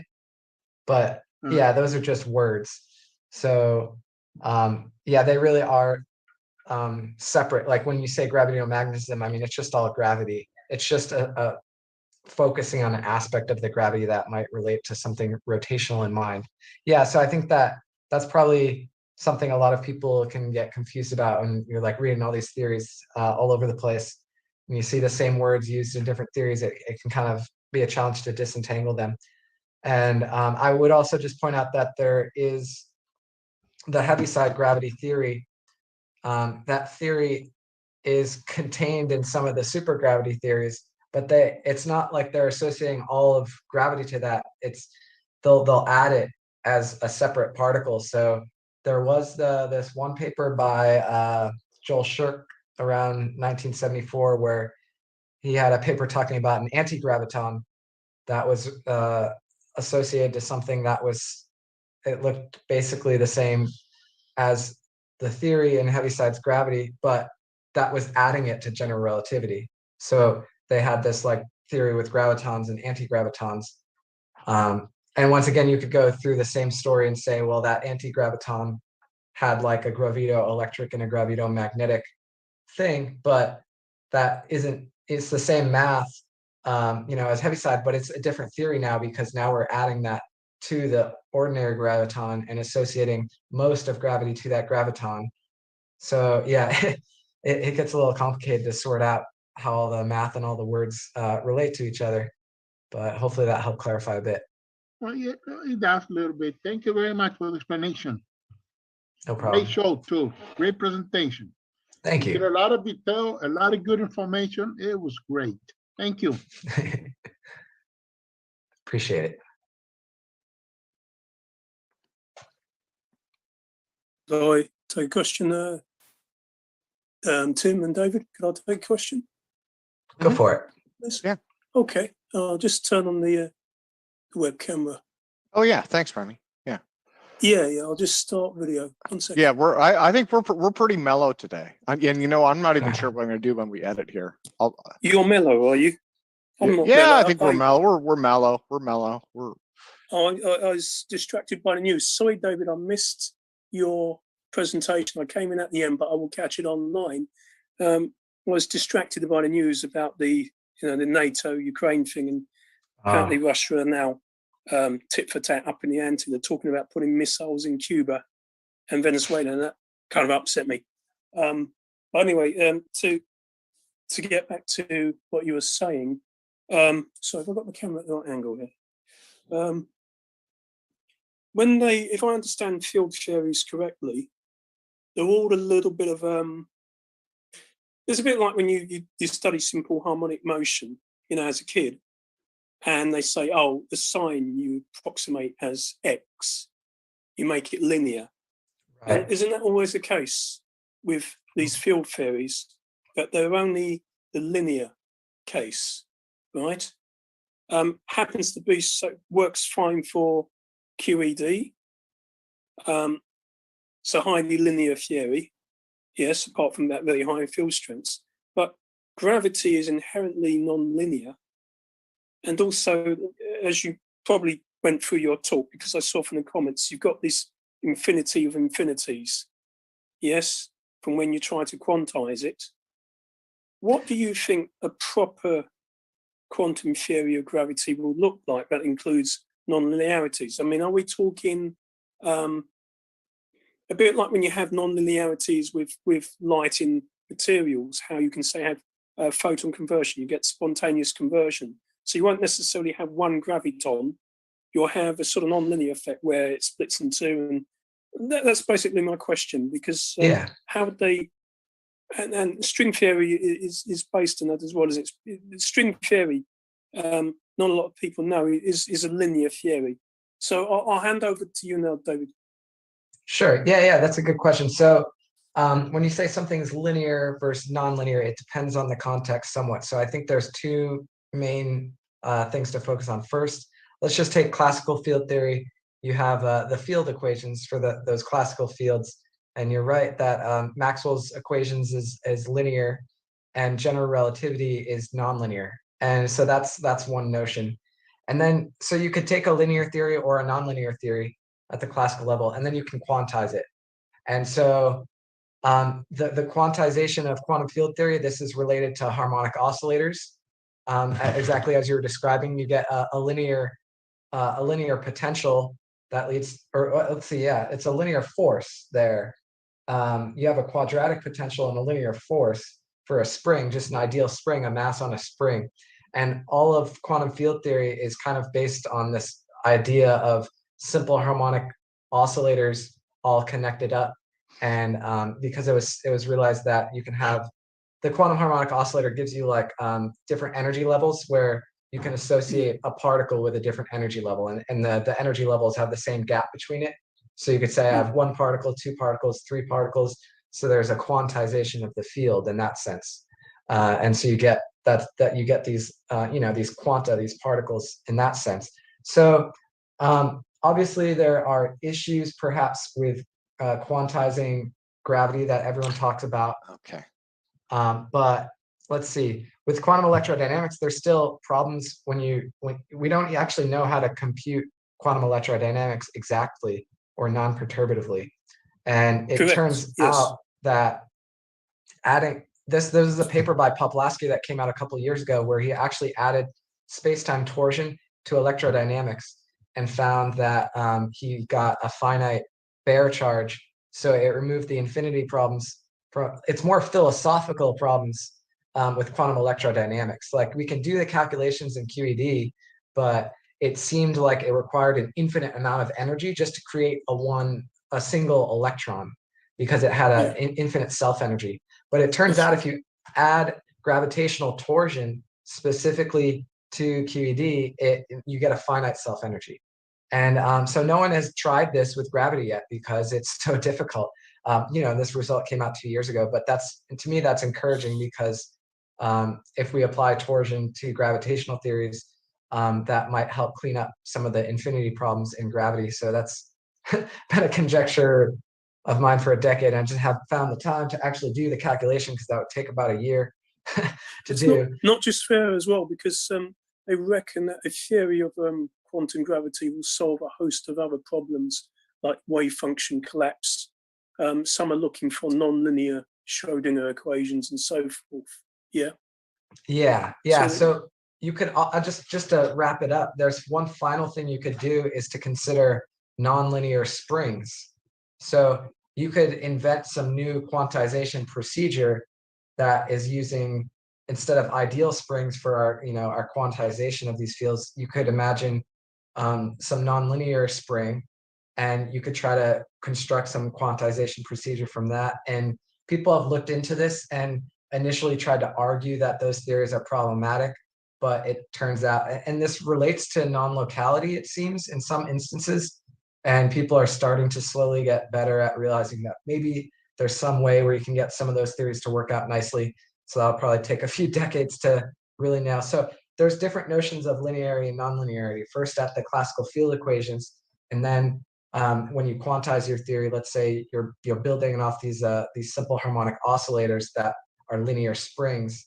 And so in one sense, there's not necessarily a problem with applying the quantization to a nonlinear theory. If the theory had nonlinear field equations like GR, you can quantize it. I mean, GR is finite. You can do graviton scattering at the first order correction and get a finite result. And actually, they just figured out how to get the second order correction for 2 loops in just pure GR as well in the past, I thought it was like 2018, so like 4 years ago. So yeah, I mean, you can make sense of quantizing nonlinear theories, and then you could also imagine some nonlinear quantization procedure that would be very, very sophisticated. Yeah, it's a tricky one. I mean, the maths is horrendous. It might not even be humanly possible without the assistance of computers, a bit like computer-aided design. Yeah. Yeah. And guys, if I could jump in really quick, Mike just IM'd me. He said they've tried everything they can. They can't get the mic working, so we will get him rescheduled. And then Mark Sokol, actually, he's on another call, so we can just continue with open discussion as long as you guys would like. You don't have to raise your hand. David, if you'd like to answer more questions, that's totally fine. But yeah, I'll stick around. Okay, yeah, and other than that, I think we're just mellow. Again, guys, let me apologize for the technical issues. Jumping in at random, guys, back on Bob Greenyer, the first speaker's talk. It looks like transmutation is kind of in our interest set here, even if some of us take a real hardline view as far as it being very likely, but you could maybe kind of spitball Einstein-Rosen bridges to facilitate transmutation of the elements, taking flows of like protons in acid compounds and transferring them directly into the nucleus to upgrade elements or stuff like this as an application of gravity theory. Yeah, Bob has so much material. So the interview that he was referencing, that was Stanislav Adamenko from Proton 21. That was an interview that I did back in 2006. And I mean, Bob took it so far beyond what my interview was. One of the things that I remember from that, and this was the electron eating. So they were using a what was it, like an ion probe, right? And one of the things that he mentioned was they created what he called a black spot, and that was all they described it as. And they said they just kept pumping ions into it, and whatever they dumped into it, it ate. And so I think that was what that he mentioned that in the slide. When I get the replay up for this, you can go back and look at his slideshow. But that was one of the takeaways for me was, they almost described it. I guess it's probably a bad term, but almost like a mini black hole, right? Like whatever they threw at it from the probe just went right in and disappeared, and they had no idea what it was. So they were never able to resolve it because the ions are what they use to visualize it. And they were able to visualize around it, and it was just this black spot. He was like, well, I don't know, but we just kept pumping energy into it and it just disappeared. So yeah, he had a lot of interesting things. I'll have to look more into a lot of the stuff he was talking about. Yeah, he's got a lot. I mean, Ken Shoulders had tons and tons of stuff, and then Ken was really good friends with Jack, so Ken and Jack corresponded all the time. Yeah, I keep hearing that name, Ken Shoulders. I haven't looked into it. So what did he do? What's like the main? Ken was the EVO guy. He was the exotic. Yeah, he was the one who started that, and he worked on that for years. And then he like him and Jack were, well, Jack's list, right? So, I mean, they corresponded on Jack's list for years. I used to get CC'd on those all the time, back and forth. And then Ken Shoulders was also really good friends with John Hutchison. They used to correspond all the time on those lists. And then when Ken passed away, I guess Bob kind of took over his work, but Bob has extended things so much. I mean, it's in a way, it's almost unrecognizable, I guess. Yeah. I would say that's one of those things you mentioned this guy Ken that reminded me.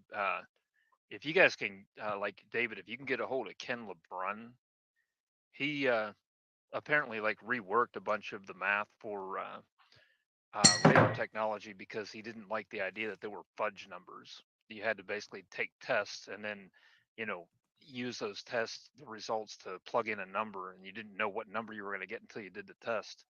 And he was able to basically work something out so that when you change frequency or whatnot, you could use the formula, know what it was going to do, and it represented what was happening in practicality.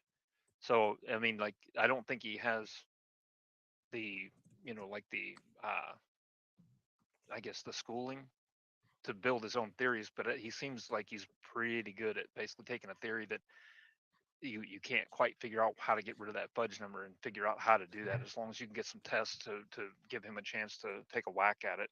Like he was basically, taking care of all of the radar technology for someone that he won't be allowed now to talk about, any of that stuff for fear of going to prison, So you say LeBrun, Lebrun, or? Yeah. He, if you want to look for, his history on that, like finding him on LinkedIn, just look for revolution-green.com, because as far as I know, he still holds that address, but he hasn't been able to basically maintain the site on it. It was just, an alternative energy site, but he, he started that up because of all the nonsense that was going on with PezWiki and a couple other sites like that, with the people who were running it having some really bad stuff about them coming to the surface and finding out that they were running a bunch of scams and whatnot. So, they tried to start something to bust free of that and have their own forum where there were no scams and nonsense involved in it, just raw facts. So they were basically doing what Jeremiah Pop is doing now, finding, zeros by testing things out to find out for sure, and then giving an honest result answer on that, what they were testing, instead of having to, just go by somebody who developed something that wanted to basically make it, make it valuable, whether it was or not. So they were, getting bad results sometimes. So he worked with Mark Darth Danzy for quite a while. That's the guy that got him to actually go ahead and set the site up. In fact, if you know about him, that's what they call him in the alternative energy community because he shows up with test equipment and whatnot, and suddenly nobody wants to talk, or when he tests things, they end up finding that, you know, oh, there's what's this wire here that nearly shocked me to death that you guys had hidden under here, you know. He'd basically just expose scams like crazy, but he wasn't trying to expose scams. He wanted to find an answer. He wanted a real answer, and he always showed up hoping this would be the one, but it was never, you know. So he ended up getting that you know, black mark on his name of Darth the Danzy, you know. He's gonna come in, you know, like the Sith and cut you down. Yeah. Well, guys, so Mark Sokol just said that he is ready. Yep, we're ready to go here. Okay, so let's go to lab updates now. Let's do that. And again, my apologies for the technical bumps, but I appreciate everyone's patience. So go for it, Mark. Take it away. Okay, I'm going to be doing this on my cell phone just for ease, because there's lots of different components in different rooms. Where we left off last was, I mentioned already the fiber scope over here. We tried hooking up a regular camera to it, didn't get very good resolution, and the image was too small. So I got these USB microscopes off of Amazon and found a way to hold it in place using heat shrink, and that's giving us the best image so far. You guys can all see that in the Falcon Labs computer.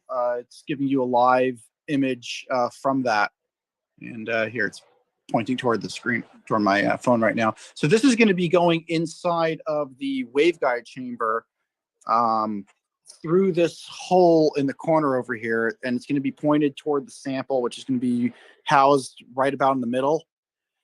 And another thing we're going to be, so that'll give us a visual cue as to what's going on inside the sample chamber.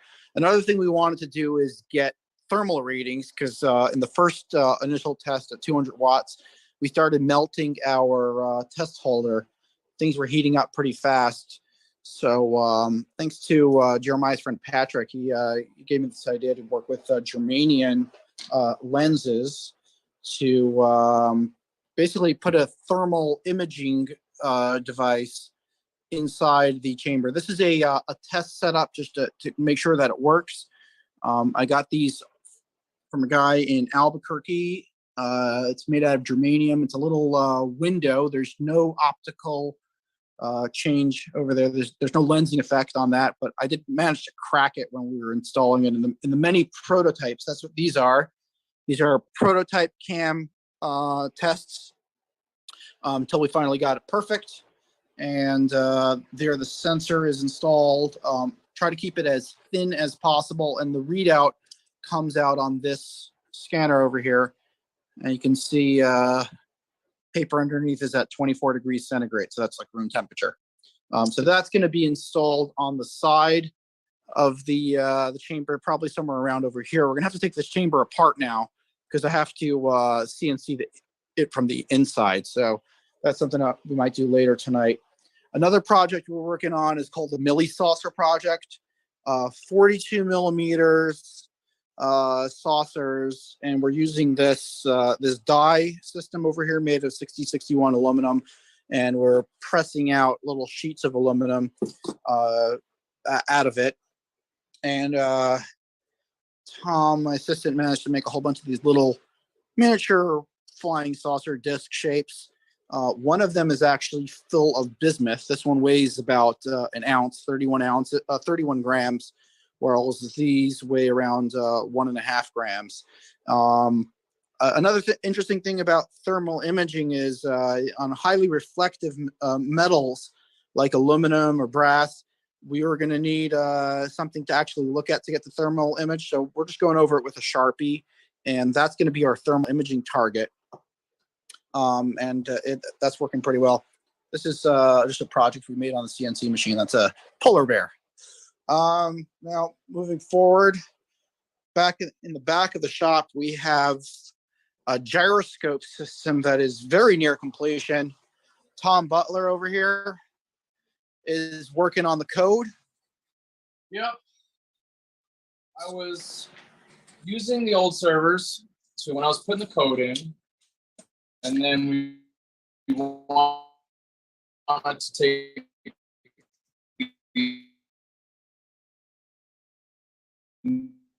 kind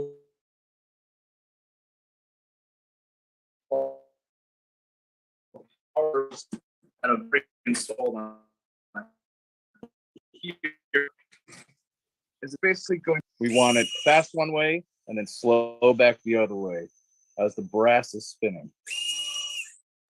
And those are the servos that are going on these devices. They have motors inside the flywheels or the gyroscopes. This is for the Gamble-inspired gyroscope inertial propulsion device. I think that's similar to what Mike was about to talk about, you know, with his technical problems with the microphone. But this is a similar device that we're very close to completion. We should have 3 complete units done as soon as the programming is complete. So we have the flow here. I saw you were also the motors. You're also contacting Pololo for technical support as Yeah, well. yeah, they're great. They're great. Talking to a guy, Brandon, through email, and they're very helpful. Absolutely, highly recommend them. Okay, and this is the micro servo that we're working off of. 12 channel. It's 12 channel, Maestro. but we're only going to need 6 of them. Two for the motor controls and 4 for the servos. 2 servos running in opposition on either end. So you have 1 servo here, 1 servo here. Here's a more complete unit. But we're first going to test it without hooking everything together, so we don't hear that wonderful gear churning sound. Yeah. That We don't want too much crunching going on. yeah, we don't want to have too much crunching going on. So now we're just, I guess, just hours away from complete. Yeah, tweaking. This needs a little more tweaking. Should be ready to go. Okay, what else is going on here at the lab? Inside the Faraday cage, not much has actually changed. We do have some more shielding materials coming in to help shield the infrared sensor. I'm kind of concerned about how this is going to work out with 200 watts inside the chamber. Germanium should shield it pretty nicely, but it's only 1/16 of an inch thick. So we'll see what happens with that. But that's pretty much where we're holding over here at the lab.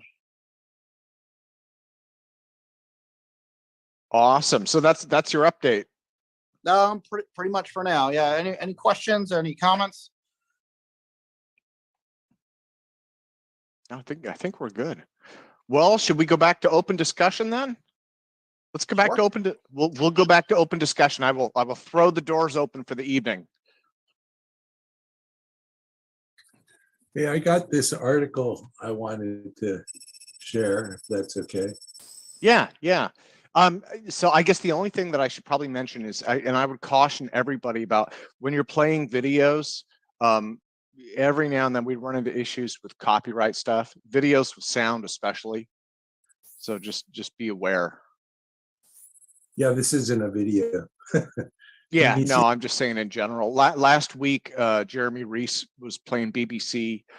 He was using some examples from the BBC, which is okay because it's on YouTube. He's just playing YouTube, but then Google blocked it as a re-upload. So what I have here is an article in physics, and it's titled "Using Time Dilation to Measure Curvature of Space-Time."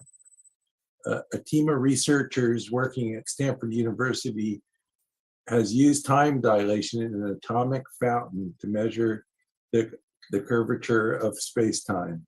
In their study reported in the Journal of Science, the group used the fountain as an interferometer to measure atomic wave packet changes that corresponded to phase shift. The atomic fountain created by the team consisted of a 10-meter tall tower containing a vacuum tube. On top of there was a ring securing a piece of tungsten. To use the fountain, they fired lasers beneath single atoms, pushing them upward, and other lasers fired down from the top to stop them. A third laser pulse captured the atom as it reached the bottom. In their experiment, the researchers pushed the pairs of atoms up the fountain and measured resulting phase shifts as they traveled up and down the fountain. Phase shifts were initiated by stopping the atoms at different distances from the tungsten at the top of the fountain. The setup demonstrated phase shifts due to time dilation, in which is described in Einstein's theory of relativity, time passes more slowly closer to massive objects. In the fountain, the atoms that rose higher moved closer to the tungsten mass and therefore experienced more acceleration, which led to a time shift between those in the atoms that did not rise as high. The experiment also showed that the Aronoff bomb effect also applies to gravity, as a magnetic field inside of a cylindrical container can impact particles that never make their way inside the container. In their atomic fountain, electrons take unique paths up and down the fountain, which were forced into superposition. And despite the magnetic field in the chamber, no magnetic force was exerted on them, but there's still evidence of a magnetic field shifts. So I thought that was interesting because it shows that gravity actually slows time the closer you get to the massive object. And that was my share. Thanks.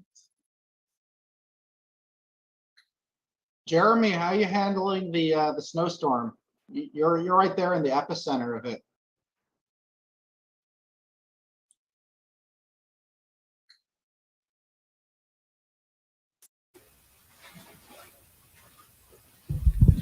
It is a nightmare here right now. It is. I was out shoveling for 5 hours and I barely got like a mile down the road. And my van just does not do good in the snow. It just kept getting stuck. Yeah, that's why you started the stream a little late today. Got stuck out there. Wow. I was not even aware. It's 64 degrees here and it's going to be warm the next 4 days before we get another dip down to the sub-zero range.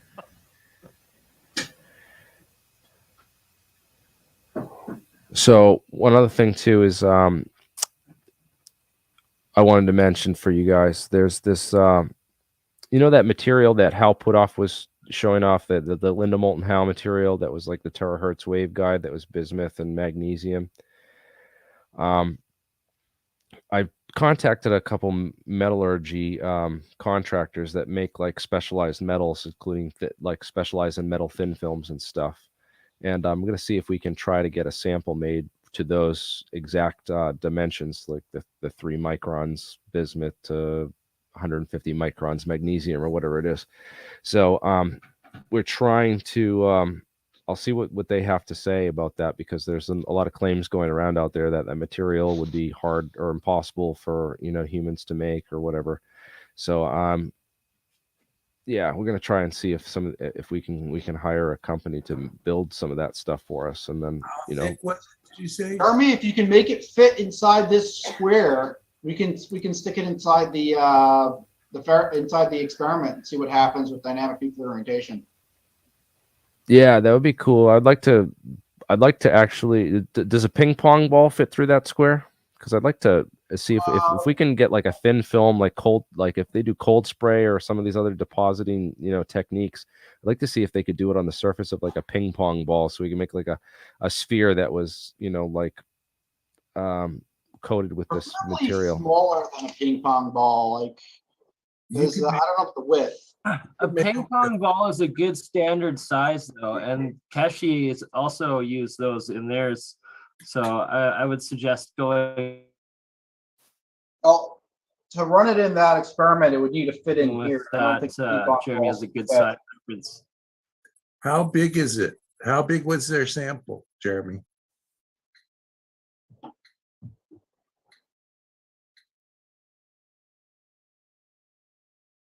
I have no idea how big the their sample is, but we're just gonna try to. I mean, there's specifics in a video I have. Let me see if I can find. Was it thin? Was it real thin, or was it pretty thick.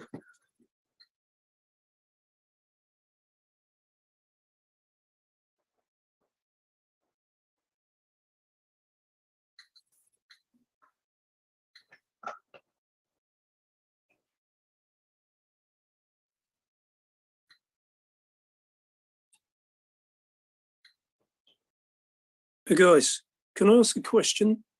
It's just a bit of a strange one, given the news. I just dropped a picture in the chat window. Does anyone believe in exopolitics? Exopolitics, i.e. those up there watching down on us. Do you think they'll intervene this time and put us in the place of our technology? We should be concerned, really. So it's like 1962 again, isn't it? Yeah. We're talking about the standoff. I'm just throwing in the wild card. We're talking about the standoff between the West and the East, the West and Russia. Russia apparently are going to up the ante, and they're going to put missiles in Cuba or Venezuela. So it's just it's building up, isn't it? Because it might be it. It might be it. But apparently those upstairs, they have the technology to convert it all to Ein-56, convert the plutonium to, they apparently did that at Rendlesham Forest, which is about 100 plus miles away from where I am. And just as a demonstration in a few other places around the world, they fly over bases and make the technology go haywire. Do you think they'll save us? That's just a question I'm asking. Yeah, you posted a picture of something, Yeah. right? It's a news article that they plan on moving military hardware into Cuba and Venezuela. I asked that we not talk about politics here unless it relates to UFOs. So Remy, flying to this technology, to alternative propulsion. Oh yeah, because politics is especially when we started, right? The golden days of the Trump administration. Yeah, so politics is a hot button issue. I'm thinking more about the technology. I mean, do you think they'll save us? Do you think they'll save us this time from ourselves? I don't think so. I say we wait and see. You can't do anything about it. Just keep working on what you're working on, because if we keep busting hump to get to where we're trying to go to, we may be able to save ourselves. Fear is the enemy. Fear is that might be the solution too. Instead of developing warp drive, they may not be willing to contact us until we literally find a way to stop. That's the prime directive. That's they're waiting for that Cochrane moment. Yeah. Wait until we're no longer fighting with each other. We have to stop killing ourselves before we're allowed off. And it's all about the law of attraction. And the more you focus on the Bernie just cut off, but yeah, the law of attraction is very real. And the more you think of negativity or bad stuff, the more you're going to attract it to yourself. I think you should probably look deeper into the parasites that they think are linked to schizophrenia, which comes with hearing voices that you can't stop for some reason. It's like that's kind of what a nanobot that connects you to other people who have nanobots, so you can hear their thoughts, would do. Yeah, it's karmic delusions. Well, as I say, Toxoplasma gondii, when you look at the archaeological history on it, dead ends where there was basically a meteor that hit South America, and there's a parasite that has a dead end somewhere near a meteorite impact in Africa that is the only other organism on the planet that shares similar DNA. They don't seem to be connected to any other pathway genetically to anything else on the planet. And that the parasite in South America, when it hit, that's when everybody went from doing brain surgery and building those magnificent structures and whatnot to killing each other and sacrificing children and drinking blood. And that would, if you suddenly introduce the capability of something like that without letting somebody know what it is, that would terrify somebody. I mean, if you knew it was another person thinking, then it wouldn't be anywhere near as terrifying as worrying that it might be a demon trying to talk to you. Yeah. So. Well, now we're getting into religion. Yeah, yeah, I know. Well, this is based on biology, though. I mean, we know these parasites exist. We know they have the ability to manipulate behavioral patterns, because rats who are infected with it will suddenly no longer have a fear of cats, and they're Yeah. attracted to their urine, so they'll hang out places where cats are basically living and get eaten. And the biology of the parasite cannot replicate indefinitely when it's in anything other than a feline. Once it reintroduces into a feline, its life cycle is reset, so that basically the whole colony won't just die. Every generation is just a baby, Yeah. Whereas in a rat, Sounds a their bit like telomeres are Stargate. It, Sounds a it bit like does. It Stargate does and a the little bit. gold. Hold on, Imagine The if it's not. parasites. Imagine if it's not Mark, actually sentient. It's just let a me ask. mechanism. Let me ask Mark. Is it okay if I make you the host? Sure. You got to run. Yeah, yeah. I gotta make dinner for the dogs and all that stuff. So okay. Ooh, your dogs are. Yeah, well, it's that time of the night, right? Having steak. Okay, so let me do that then. My dogs only get dog food. I get them the premium stuff, but Jeremy's kids came down this last weekend and they were feeding him her crap, and that's what came out. Yeah, my cat has diabetes, and it got it from the cat food, because the cat food it's all full of carbohydrates. Yeah, yeah. Non-meat stuff. So now I have to give my cat 2 insulin shots. I got to give it a shot twice a day. And what I feed it is I buy mackerel, canned mackerel. And then, so it's like pure meat. And then there's a food supplement called Al Nutri or something like that, that I add a teaspoon of this in the can of cat food. And it's lowered the cat's blood sugar, and it's also better for the cat. And the same, Michael, the same is true for dogs. I think, I mean, I don't know if they lie. I know they don't have the same quality standards. Another thing I know is the meat that they put in dog food. If you ever read the preparation procedures, basically they take it up to a high enough temperature for a long enough period of time that the protein breaks down. It's no longer identifiable as an animal, to be honest. And I've read that before. And so what I do with my dogs is I boil chicken every day.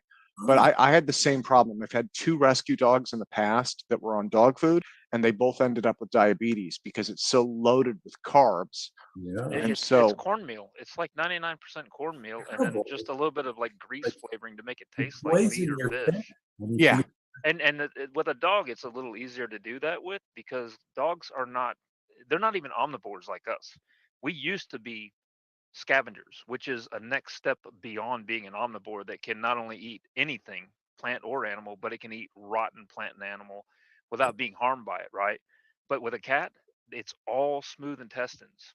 It's only built for eating meat. It's not made for eating all these plant matter that basically end up rotting in their intestines, and they can't, it just ends up binding them up. Bad. It's really bad. My cat. Right, and like I said, think about the vegetable problem. Well, now imagine a grain problem that requires even more. I mean, cows eat grain. They also have multiple stomachs. Yeah, and I think a lot of it with dogs. I think a lot of it comes down to, I think that the manufacturers are disingenuous about how much carbs. Because when you read it, it's like meat. But they should have a warning label that they right. They don't need the nutrition label because it's not for humans, and the FDA hasn't gotten involved. Not fit for human consumption, Well, and they say that on dog food. So they say that, yeah. It's really criminal what they're doing if you think about it, because they're killing our pets, and we're like slowly poisoning our pets, and we're thinking we're helping them. The other thing that I think is interesting about this pet food thing is there are a lot of places there are shortages of pet food because a lot of it's shipped from China. And so, like in California, there's a lot of that's an issue, because they found a lot of the Chinese food that was coming in, both formula and for animals, had a lot of plastic that on testing looks like protein, but it's not. It's a polymer chain from plastic. Guys, Yeah. can we get back to the research? Yeah. Let me go and do the. We're the here dog talking thing. about dog food. Okay. Yeah, the editing on this one will My be dog is interesting. a demon. Swear to God, my dog is a demon. Lulu, you missed the boat. Because- We're not talking about dog food anymore. Hey Talking man, about sometimes you have animals to and pets. I've been decompress to have a having good trouble with my conversation. pet. Like, That's Not to Lulu, mention, I'm still counting on you for those shelves for the drawers. Listen, I'm still gonna do it. I'm looking through. I have the Uline catalog. I want to flip to see if there's something close, and then I could refer to them to and just to. I still have to do a lot of cross comparison, but I haven't forgotten it. I promise.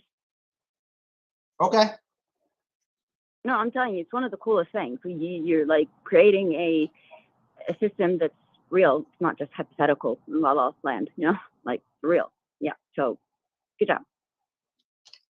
Thank you. Yeah. The idea was great. It's the implementation. Lulu was when she was here at the lab was planning on putting in a shelf system to allow us to access the boxes that are behind the other boxes.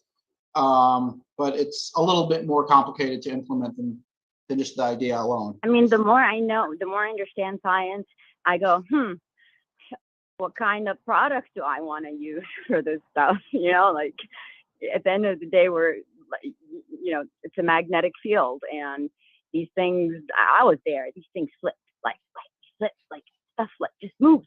I'm like, cool. I'm telling you. So you have to know, like, what do you want to use as the container? I don't know. Maybe I'm thinking too much of it, but I mean, we're talking about quantum stuff. So on a quantum level, that it still matters, like this is all Moz said online. Moz said on the YouTube link that we need a Lulu in every team. Thank you. Listen, I had so much fun. I learned so much. I heard of this stuff, but I never saw in action. Like, okay, how do you get a team? Like, how do you have energy flow through a team? And everybody on the dot, it has to be a homogeneous team in order for the energy to flow. I was constantly trying to, any interference, anything that drops on the floor or anything that's out of place, it's not aligned right, it's gonna somehow interfere with the energy flow, of the space. And we're playing with magnets, we're playing with high current, currents, voltage. So that stuff affects us, as humans. And, we're all, if you want to call it, engines. And to be productive and to work together and all of this stuff, there has to be a frequency. But if we have a lot of peripherals and a lot of little things where the energy is just bouncing negatively, then, one of us will flake out. So, I was trying to get that flow. You guys did not realize I was doing that, but that's just, the things when I picked them up, those were causing an interference in the frequency of propagation, energy flow, for us all to be connected all at once from different ports, different, cameras, different computers, even our physical effort. We give energy to each other. We when everybody's excited about something, we constantly it's like ping pong, if you want to call it, back and forth, and that's a good thing. And that's how you build things. That's how you grow things. That's how you make a team.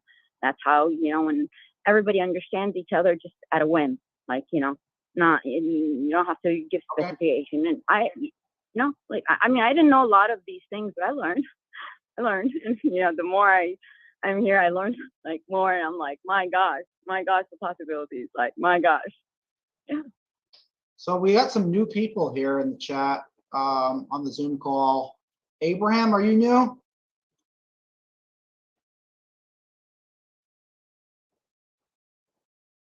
Oh, we can't hear you.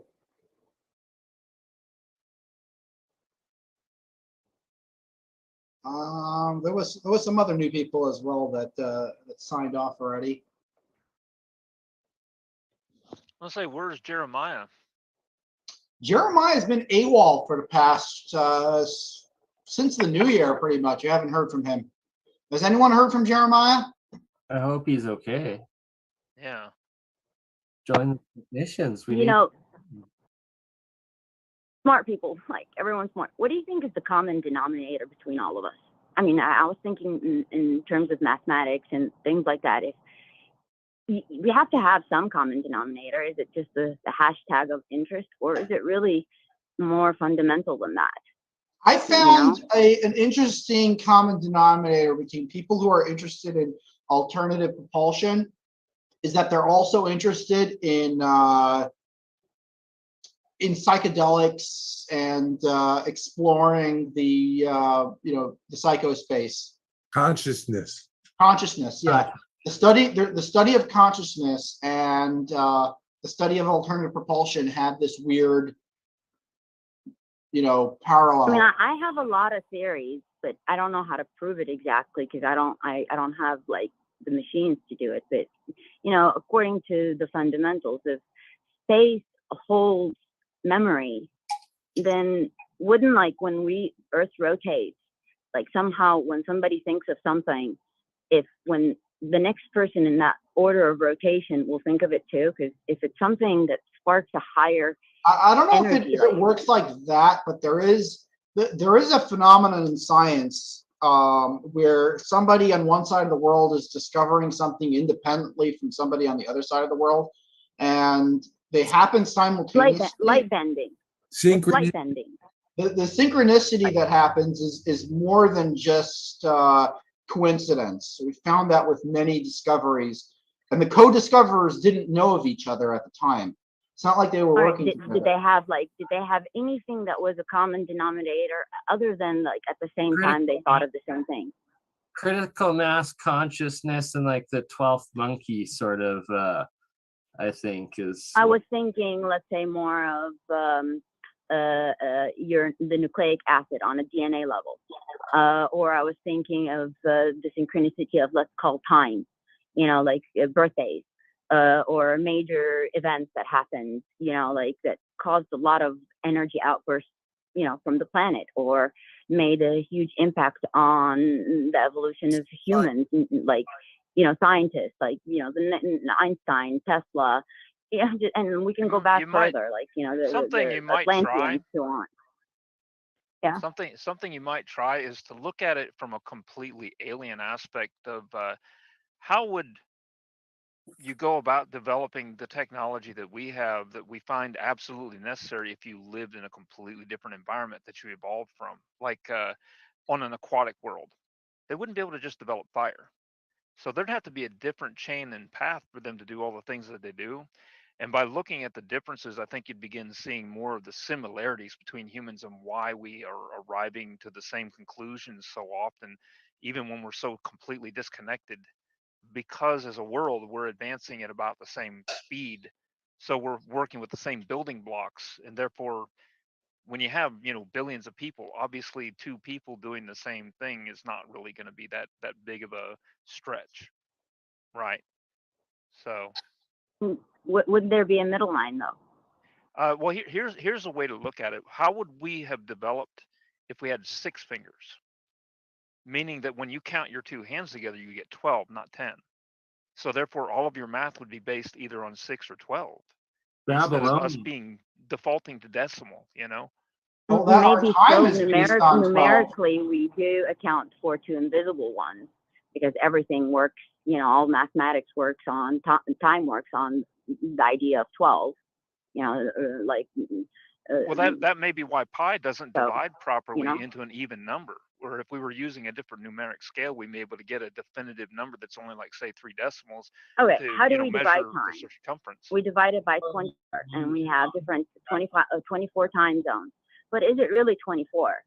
Are we maybe maybe it's less, but we're adding those 2 just because those 2 with the curvature, we have to, to account for space. Well, and here's a question. That kind of stuff. When we're drifting away from the sun, so that means that our path around the sun is getting further. So are we slowing down the rate that we're rotating or accelerating the rate that we're going around the sun in order to make sure that that numeric value has remained the same too. And how would that change if something were altered on that so that our rotation were different? I mean, look at Venus. We Venus evolve. spins backwards. We evolve. Right, We but evolve. Venus spins backwards. So what would that It doesn't change? matter. We're the conscious being. We create a ripple effect, and everybody aligns to that new, energy field. Right, and what I'm saying is, how would that affect their progression as a species living in a different event like that? And therefore, how does Is that there affect a us being in what species, we're or in? are they like the invisible species, and they're only detectable through infrareds and like the things that the human eye cannot perceive? Or we're talking about like things that are detectable with machines, not human eyes.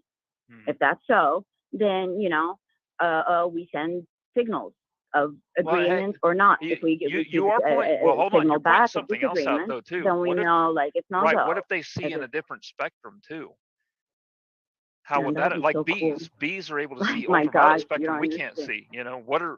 How does that affect their evolution if they decided to be, if they were given time to evolve to where they could start developing technology? What would they Aren't do they differently already than evolved us? more than us? Well, you're just saying that, A bee?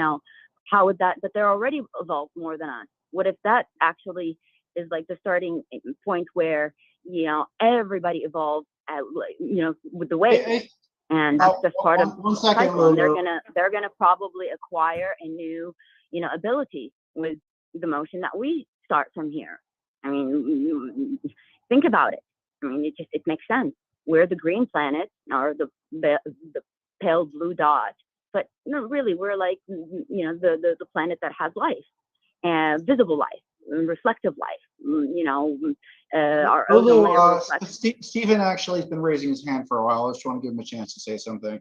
And by the way, we're in open discussion right now, so everyone can chime in. We just ask that you turn on your camera if you're talking, so everyone can see who we're talking to. Hey, Stephen. Hi, I'm Stephen. Bob invited me here. I'm a donor and guess a thinker, but not really a experimenter. But one of the things I was interested to find out from you is who is a maker in the key areas, like using the needle-shaped cathode, emitting ring-shaped energy EVOs, who's doing sonocavitation and collecting energy that way, who's spinning magnets and collecting energy that way. And apart from those three, what have I missed? And what do you need? If you're in those areas, tell me what you need to advance. We all are. No, we're not all. There's a couple people working on sonic cavitation. Todd Asiato that was on earlier is actually working on some ultrasound experiments. We have a high-speed camera to try to get standing waves in space. Over here at the Falcon Space Labs, we're working on quite a few experiments with dynamic nuclear orientation. Basically, we're trying to get the subatomic particles in the core of the atom to spin in alignment, and that theoretically should provide some sort of gravity shielding or inertial mass shielding effect, which could explain how flying saucers operate. We're also working on gyroscopic propulsion systems. Spinning magnets is something we've done quite a few times. Todd Asiato has also tried that. Jeremiah Pop has also tried that. We've seen some interesting results. Nothing more than 5% thrust to weight ratio so far. But really the main roadblock over here is getting competent engineers into the lab. They're kind of hard to come by, and as you can see, this is a very diverse group over here. A lot more theoreticians than there are engineers. And generally, for every 100 theories, there's one engineer that's actually trying something, and that engineer has his own theory.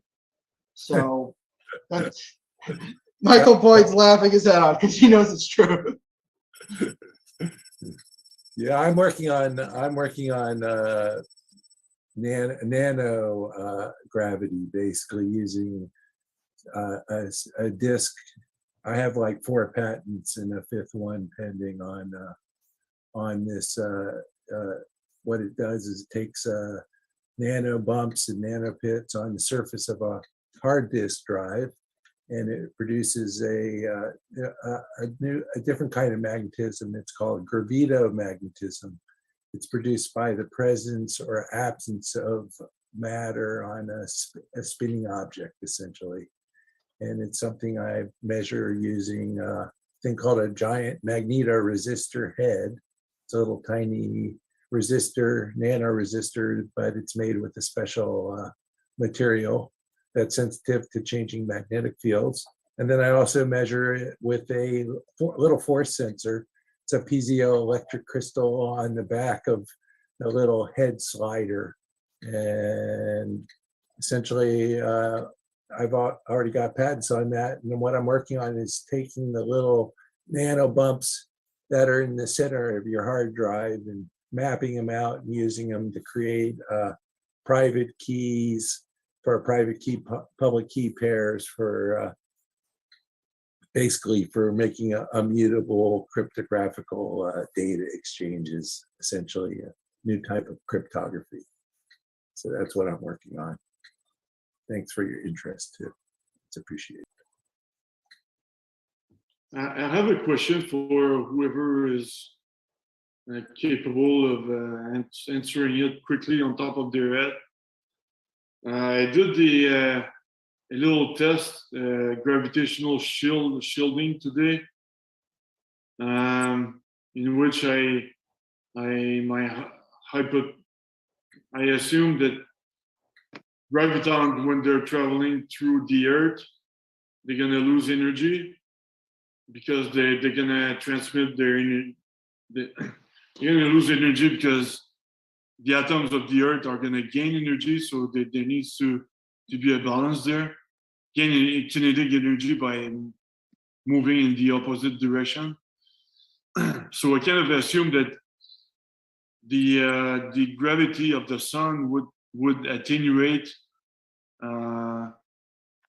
during the night as compared to during the morning. And I did the measurement of the. Say that again about the thing, the difference. What the gravity is different in the night and the day? Is that what you're saying? Yeah, the gravitational acceleration is I made the assumption that would be different because you know the sun is the lunar tide. Is it because of the lunar tide? You know, like water shifts to one side of the Earth versus the other side of the Earth, and so that makes it, you know. I get what you're saying. You're physically closer to the sun on one. So there is this right? Side than the other, so the gravitation makes sense. Your question. So this effect that they've found with coronal mass ejections, you know, that is a coronal mass. So basically there's two phenomena that occur on the sun. The first is called a solar flare. And a solar flare basically pushes photons out into space at the speed of light. And a solar flare takes approximately 7 minutes to reach the Earth.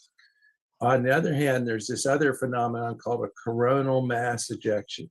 And what that is there's a basically part of the sun's surface is thrown out into space. It's what's called a proton flux. And it actually produces a gravitational wave of protons. It's a 1,000,000-mile wide wave. And it comes towards the Earth. And because it's traveling at the speed of gravitation, it's slower than the speed of light. It actually takes 2 to 3 days to hit the Earth. And when it hits the Earth, it actually causes the magnetic field to go whipping around, and it can actually cause blackouts because the power lines will get like charged up and actually can cause it to overload. So, and that's happened before a lot of times, most recently in Canada. But the really cool thing about this is on the other side of the Earth, when there's certain radioactive materials that when a day or a day and a half before the coronal mass ejection, the radioactive decay rate slows down for these radioactive elements. Okay. And so actually the gravity does affect what it does is this proton flux hitting the Earth. This affects the rate of radioactive decay. Yeah. And so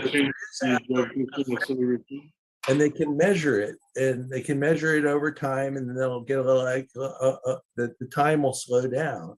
But what's cool about it is it happens. It's like projecting into the future that in a day and a half it's going to have this coronal mass ejection. And if you guys are interested in this, if you go back to the April 14th APEC, when I did my presentation, I have a video about that in my presentation that you can check out. Thank you. Interesting. I'll check it out. But your name is Michael Floyd. Mike Floyd, yeah. But just to resume what I was saying, anyway, I measured the gravitational acceleration this morning at 8:30. I measured it again tonight at 8:30 p.m. And I was expecting a change, obviously, because the sun would be kind of aligned with the Earth. You would add the gravitational acceleration of the sun and the Earth. Mm-hmm. But it's kind of funny because I get this morning I got 3.7. I measured the standard deviation. Mm-hmm. I had the standard deviation of 3.7 times 10 to the -6 G. Mm-hmm.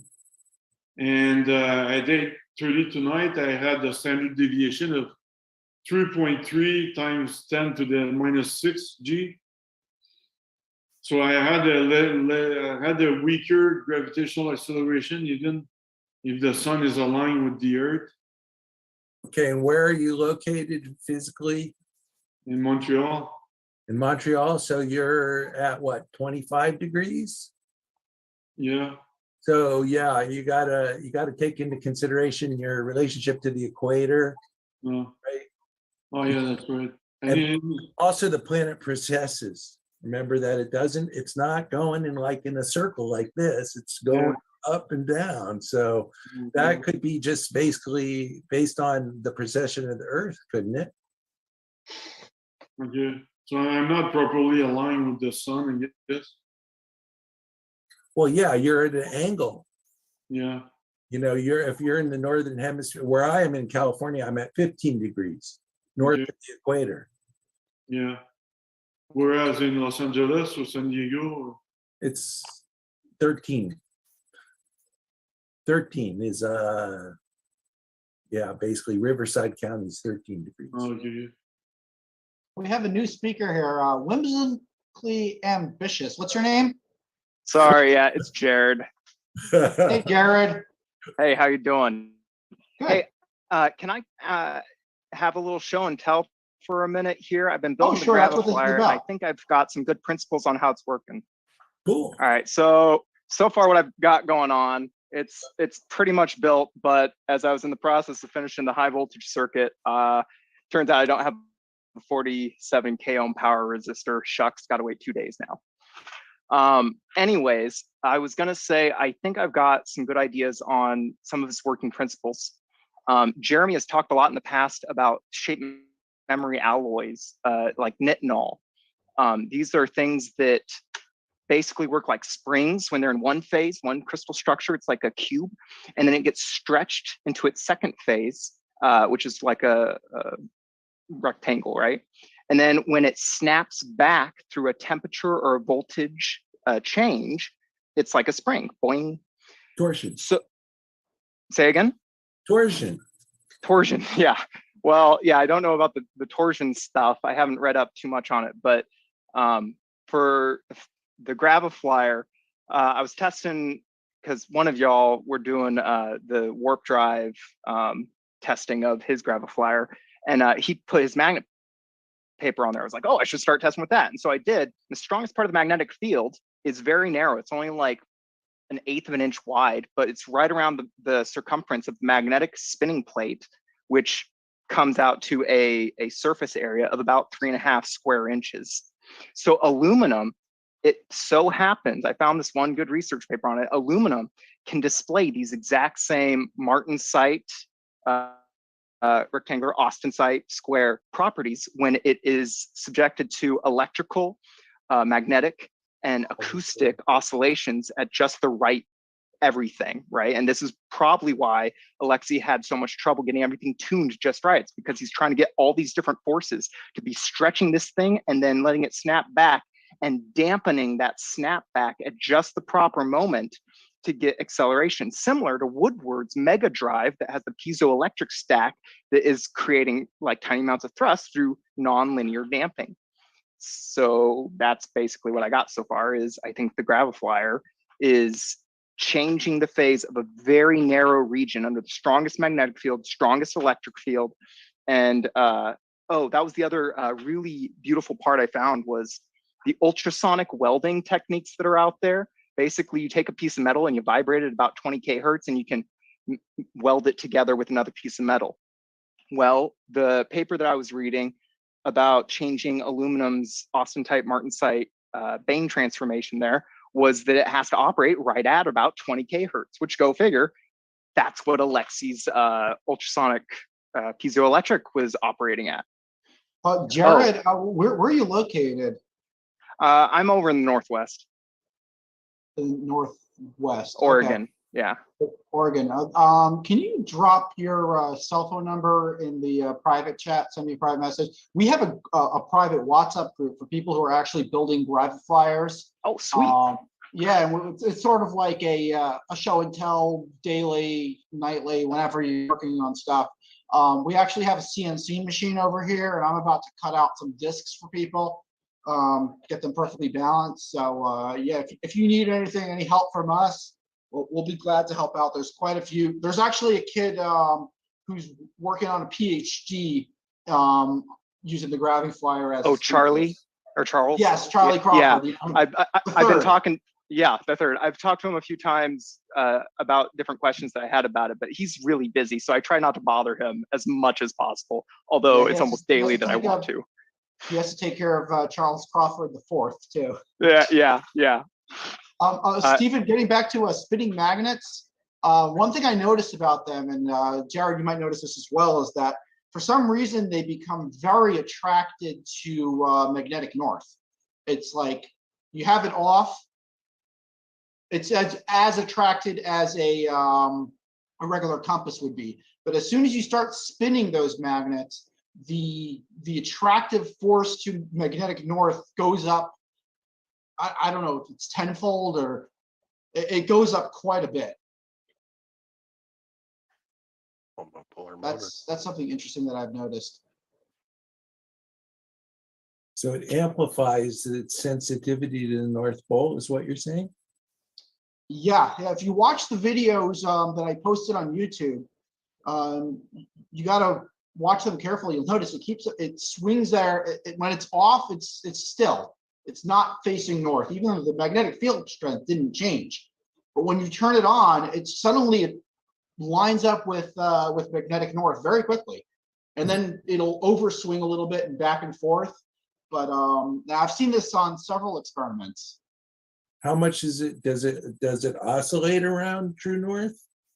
Or I mean, does it oscillate around magnetic north? Or does it sit? It'll reach up. It sits there as if it's just like a compass needle is attracted to magnetic north. It becomes a lot more attracted to magnetic north, more than you'd expect from a half a Gauss of ambient field strength. I once, in one experiment that happened after the SETI talk, it was live on Jeremy Reese's channel. It's like 2.5 hours in. We did an experiment with magnets that were pointing toward the North Star in line with Earth's spin, and it gained a couple grams of weight when it was spinning. Did you do that in the Faraday cage? Inside a Faraday cage, yes. Okay. Huh, that's interesting. Very interesting. And some of the experiments were done out of the Faraday cage, like the one where I call it the blue boob experiment because it sort of looked like a blue boob. It was covered so that we didn't get any airflow flowing, perturbing the test. but definitely saw an effect where it was moving toward, magnetic north. And I have magnetic north lined up in all the rooms, so we know where everything is, where we're oriented. Roughly that direction right now. I have a question. They were talking about moon water, like, that if you put water in a bottle and expose it to sun rays, it creates bits of magnets in them. Isn't that like moon water? I mean, like, look, my kids, like, really, they do this for fun, like moon water. They collect rainwater and then they put it in this and they call it moon water because they think the moon's rays, but you guys were talking about the sun's rays. So if I take a bit of this stuff and I put it under a microscope, I'm going to see magnet bits. I mean, isn't that what they were talking about? One is in glass, one is in plastic, and these things have been sitting here for months. So I don't know if that would be enough time to see something under a microscope of, magnet bits, water. Isn't that aligned with what you're talking about, Mark? There you go. I'm sorry, I wasn't really paying attention to that question. Like weight gain in a Faraday cage. You expose it to something else and it gained 4 grams. Well, this water, it's exposed to sun rays. And according to the previous speakers, they said that it creates bits of magnets in it. Just regular, water. And wouldn't that be mass increase from the original? I have no idea. And this is just a simple, like, I've never heard of an experiment exposing water to sun rays. I mean, that would lead to tidal flooding if that was true. The oceans would change in mass if that was really true. Yeah, but they have it like capped, corked, so it's sealed, completely sealed. Like really, really sealed. And 2 different types of containers. One is glass, one is plastic. Like, see, one, the suctioning kind of happened. One still holds its form, its form. So, I mean, it's just, you guys were talking about something that it just happened that it's there. Like, isn't that the same thing? Sun rays produce all sorts of rays. Well, 2 different kind of rays in an encapsulated container that's made out of H2O. Is that creating magnets, bits of magnets, different rays that are, crossing to, this is just sitting in the backyard. It's been exposed to magnetism is spin orientation of valence electrons. No, I was talking about creating matter, excess weight, just by different rays bombarding each other in a closed, seal to create matter.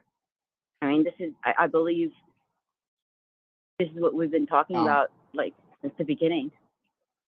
No, nobody's talking about making matter using sun rays. Then I think you are misunderstanding the whole, what quantum physics is.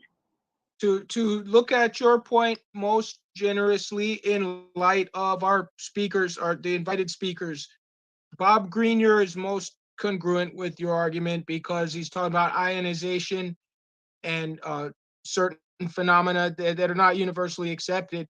But he talked about a kind of a black hole phenomena where ionic matter is disappearing.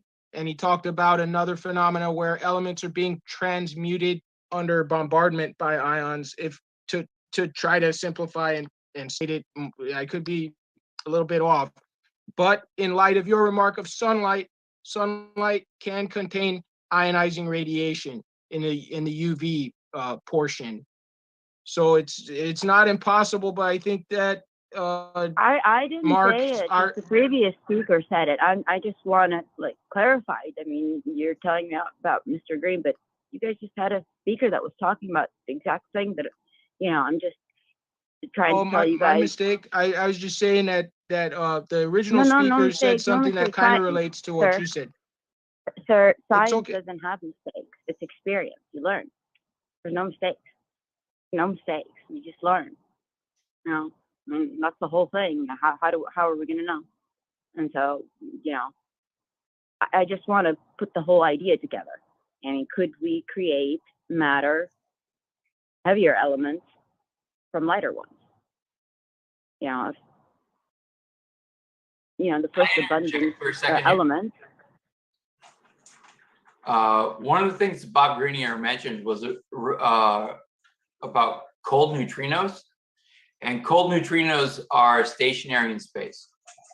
So he mentioned that some reactors only work in the springtime or in a particular phase of the moon, because the moon might drag cold neutrinos around. Or there might be in a particular position in the solar system. So based on where these LENR reactors are on the Earth, they will only work at specific times, because, as he said, there was a researcher that said he would only, when he took his reactor from one physical place in his lab to another physical place in his lab, it would start producing strange radiation. So it's not necessarily that it's being exposed to the moon or the sun, it's that the cold neutrinos are present or not present because they've already been used up or they're still in that area.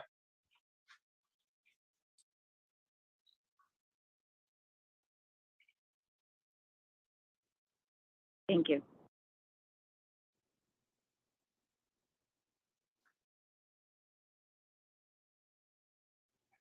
Can I go back and talk for a second a little more about the nonlinear damping?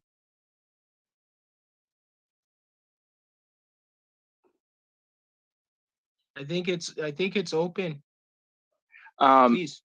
Yeah, so there was a guy who worked around Area 51 back in the 60s, and he wrote a bunch of books about his experiences in the 80s called Millennial Hospitality. His name was Charles Hall. One of the interesting things that he mentioned was he saw these, he called them tall whites were the creatures. He said that they had tic-tac shaped things. He's writing about this in the 80s, way before the Nimitz incident. He's talking about tic-tacs. And at one point, he even got to see the insides of one of them. They were like working on it. And he said that they ended up having to bring in truckloads, like over 1,000 miles worth of fiber optic cable to be able to like rebuild their craft. The cool thing about that I've noticed is with fiber optics, whenever you're dealing with solitons, you're creating what's called surface acoustic waves. And these are basically the same thing that I was talking about earlier with the vibrations between the two phases of a metal. You can get similar type of vibrations happening on the surface of fiber optics. And it's much smaller, but if you have thousands of miles of this stuff and you're operating at far higher frequencies than any of these mechanical magnetic spinning things we're working with, it can scale pretty well. That was basically all I was going to talk about.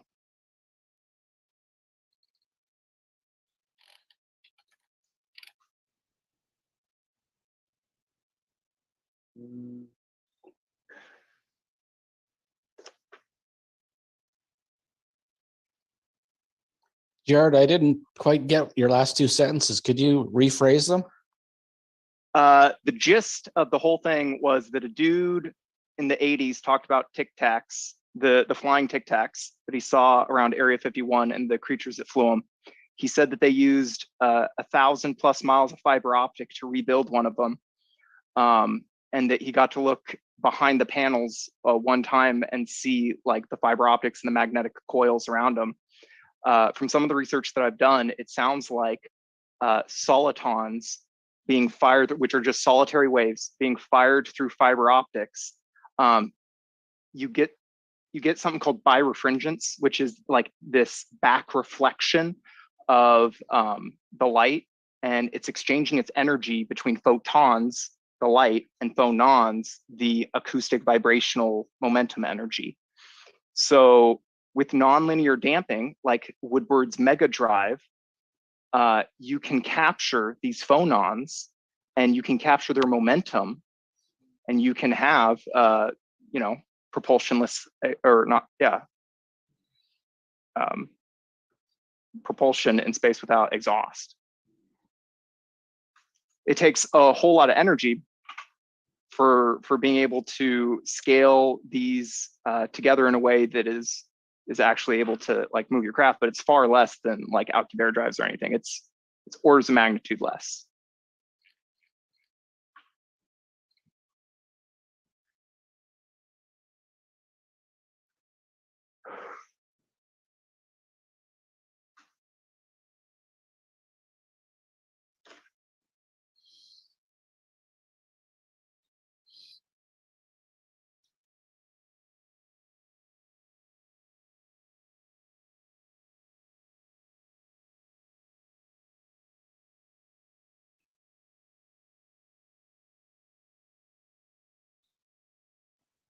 That's all I got.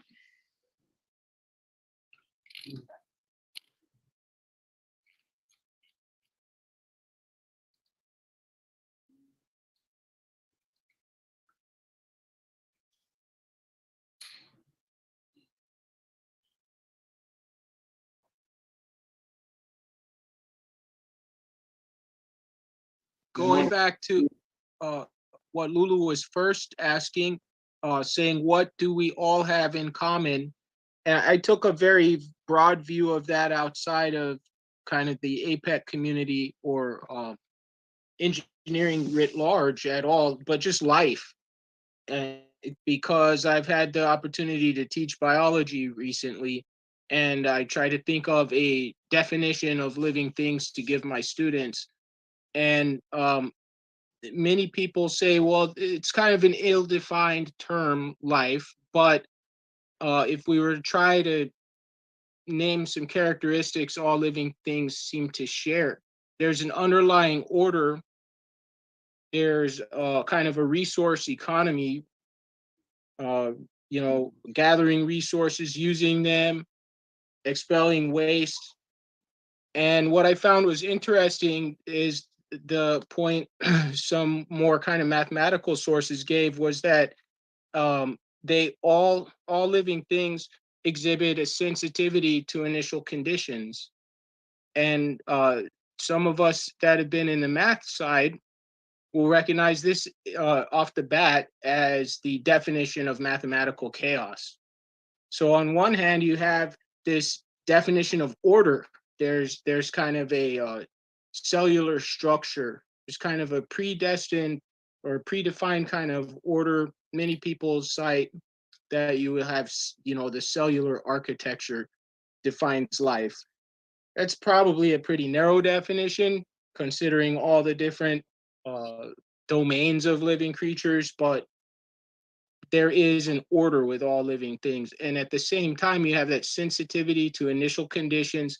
This is what was noticed in early attempts to model meteorological systems. And they found that if they took the same input data, but just rounded it to 2 different decimal figures than a previous run of the simulator, they got drastically different results. And it's called the butterfly effect. And that's even interesting in the poetry of this thought that, the notion of mathematical chaos is characterized, in fact, by the presence of a living being that affects a system that is unimaginably huger than it so profoundly.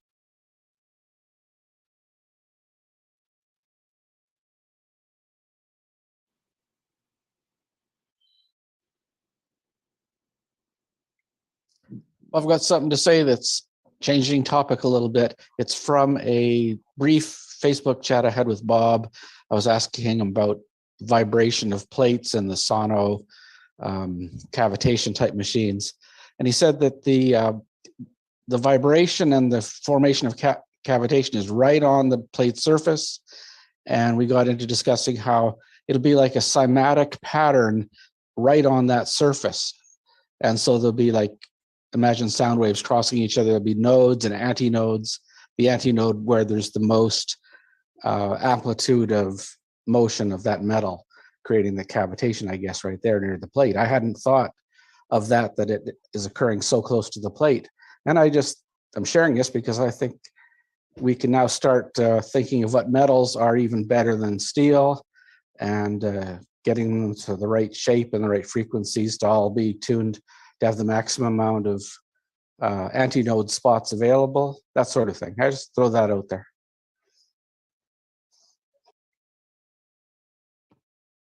Casual inspection of some of these cymatic patterns reminds one of Penrose tilings and other kind of forbidden symmetries along the lines of quasi-crystals.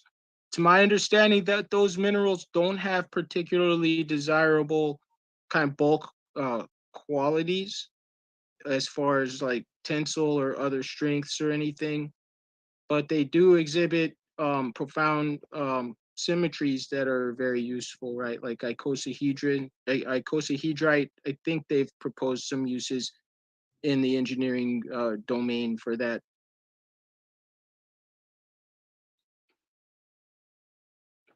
Also, one of our presenters was echoing my appreciation, or I should say, we kind of both chimed on the appreciation for theories that posit perhaps a quasi-crystal structure to space-time itself. If you look at some of these cymatic patterns, the way that the waves spread in such a perfect yet quasi-periodic way is quite fascinating, and it seems like something that could be exhibited on the deepest levels. I don't know if anybody has any thoughts on that. Yeah, there's been a couple good researchers out there on octonions. Cole Fury is one of the good ones. Tevi and Dre, another one, right? And the octonions are like the Lego pieces for string theory. If you want to build a 24, a leech lab, a 24-dimensional structure, you're going to have to use these 8-dimensional things to build up to it. And these 8-dimensional octonions have all of these wonderful symmetries in them, but because they are mathematically like as simple as you can get, right? They're the what is it, non-divisible or non-associative and can't remember the other one. But yeah, without octonions, you can't build the universe. They're not quite a field. What do they call it? Division algebra, right? That's the one. They're analogous to a field, but one of the operations is non-commutative. The multiplication is non-commutative. And for some reason, to me, that always seemed like it was still an algebraic field. But because we had that convention that it be multiplicatively commutative, we don't have that option. Algebraic structure is a very beautiful thing, but sometimes you want to get rid of algebraic structure. A lot of like Feynman integral type calculations are done just at the level of a semigroup, and you may not even have a inverse or anything to work with, much less while in your like coordinate space you may have the structure of a field or whatever. Of course you'll have a vector space or a module somewhere in there. You're at the level of like a Lie algebra, you're trying to kind of generalize very kind of crudely in a sense, and you want to slap down some of the symmetry to give you more freedoms. This is my feeling on it. I'm not a physicist.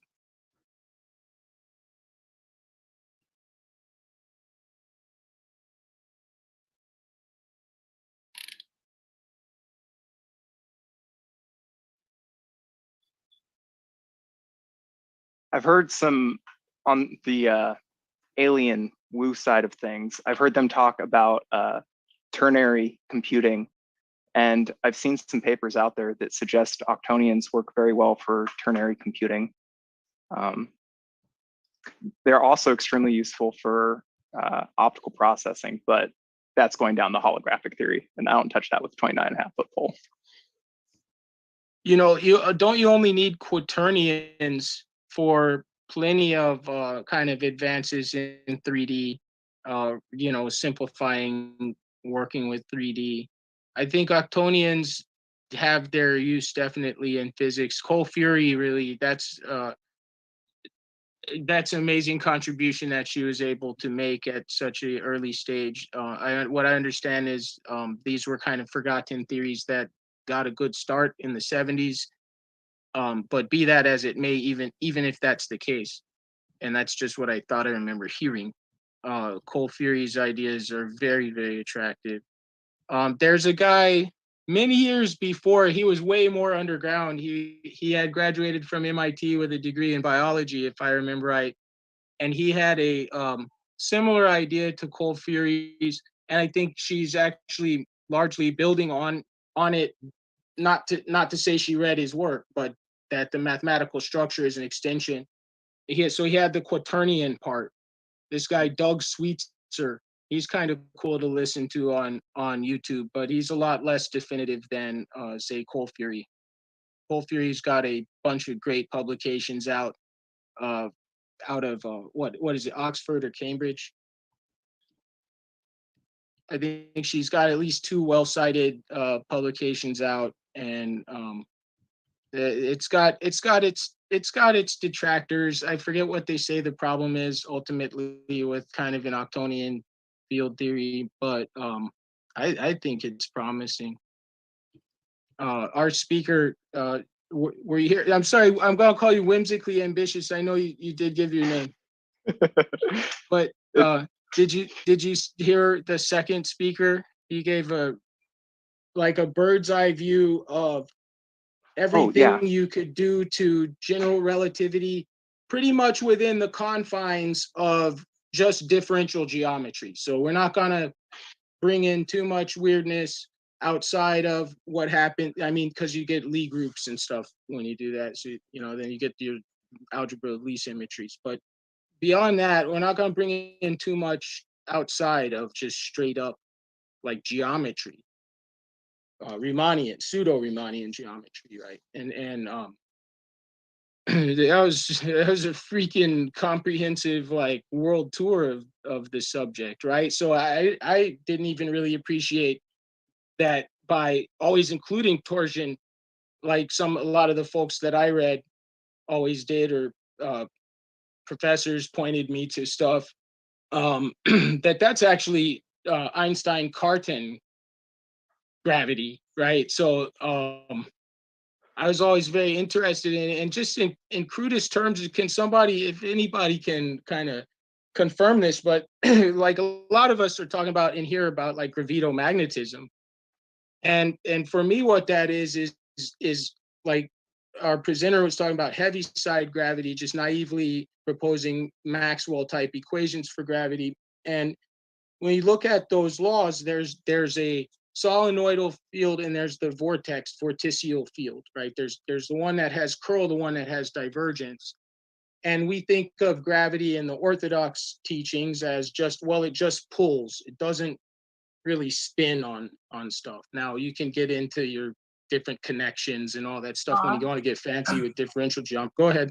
Have you seen some of the Rodin coils that are made where they have the magnetic sphere inside the hole of the torus of the coil, and then when they power it up, the magnet both levitates and rotates right in the middle, and they're calling it like the counter space area, because it sounds pretty much exactly like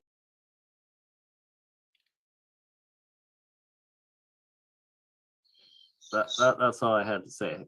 Have you seen those, the Rodin coils where they're spinning the magnets and they're I think that's where respecting that gravity might have a curl, right, to loosely speak, would lead to the development of these machines, perhaps, if you have strong enough magnetic fields.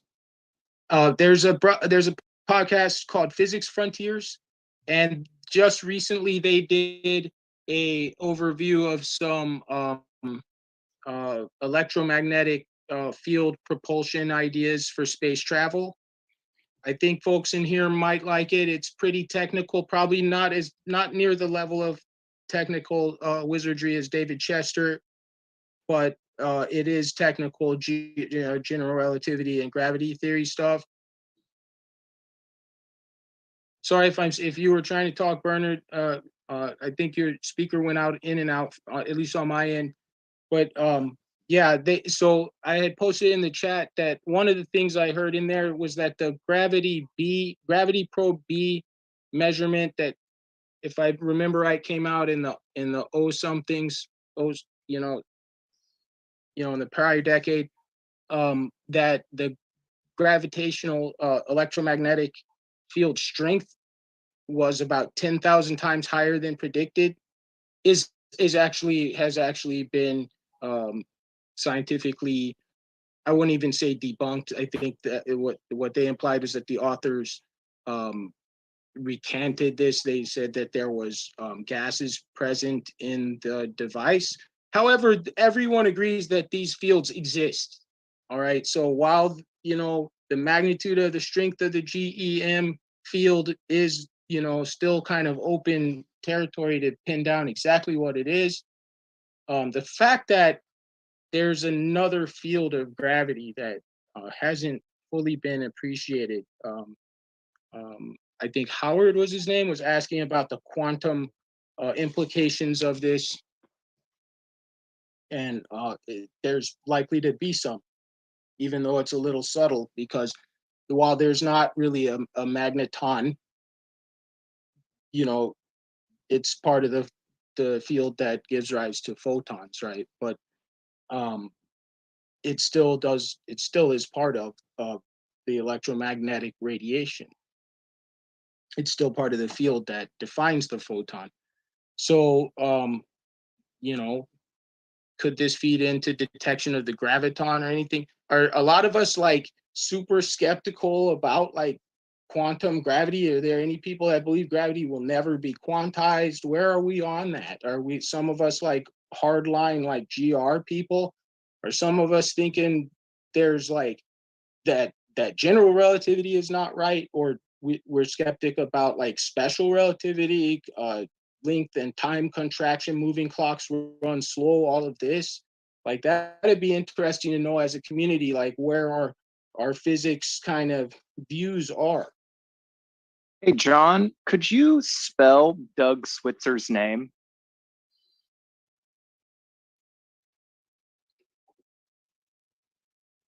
Sweetser, sweet, thanks.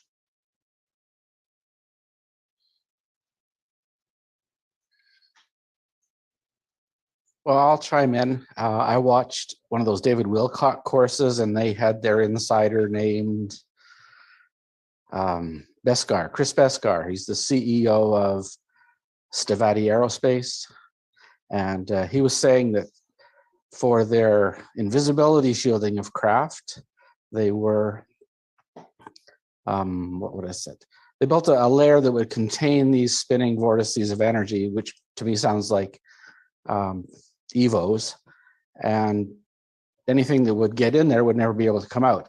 And he implied that the same principle happens if you want to do anti-gravity, is that you just get these superconducting little spinning magnets all packed together in a hexagonal pattern like donuts that are squeezed together, and you contain them in a bilayer of stuff, and the magnetic energy that is gravity is just going to get sucked in and never come out, and then you're away from the effect of gravity. So that's my little contribution to the chat there for now.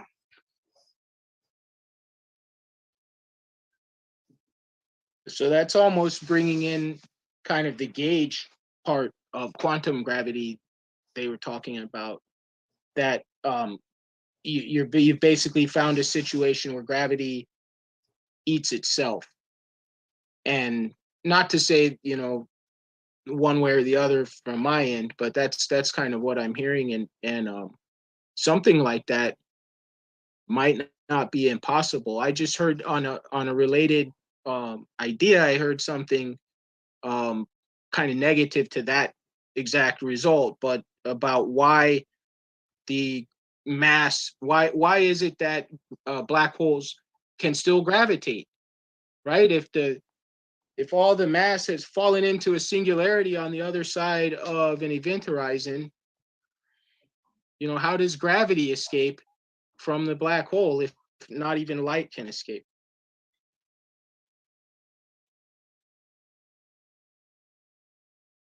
And furthermore, recent results have shown that gravitational radiation propagates at the speed of light.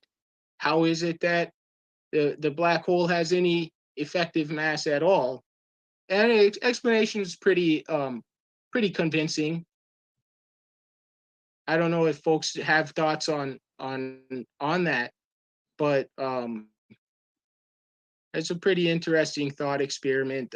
I had done some calculations in fractal geometry that led me to believe that a gravitationally collapsed system of a low enough fractal dimension might actually disappear in this way or not gravitate. But I never got beyond kind of making an analogy.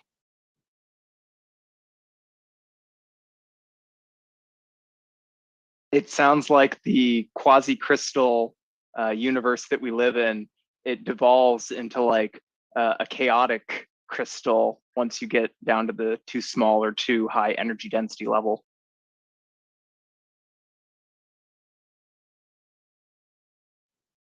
And of course, last time we were talking about the Big Rip and the false vacuum decay Remy was bringing up. Yeah, it looks like Remy might not be in here now, but between the false vacuum decay and now there's a new Cuban Missile Crisis. So let's all try and cheer him up next time we see Remy. I'd like to add in one more thought on this topic is if you think about EVOs, spinning rings of energy in water, we've heard discussions about how water molecules can be attracted and held in some sort of a structure, and the ring is preserved within that those water molecules, like in a 6 or a bigger thing with that. So that leads me to think you could probably achieve the same thing with different atoms in a bilayer or trilayer that are not liquid, but that could provide the lattice for a superconducting ring of energy to persist.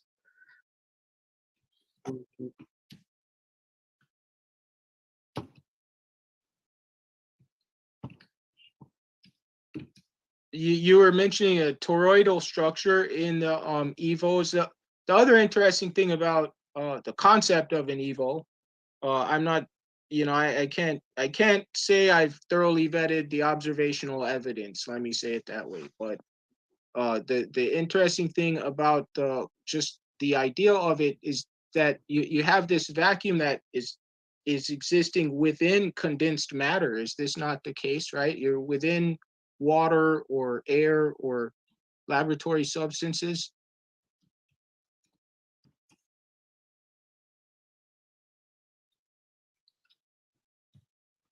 Yeah, like, and it seems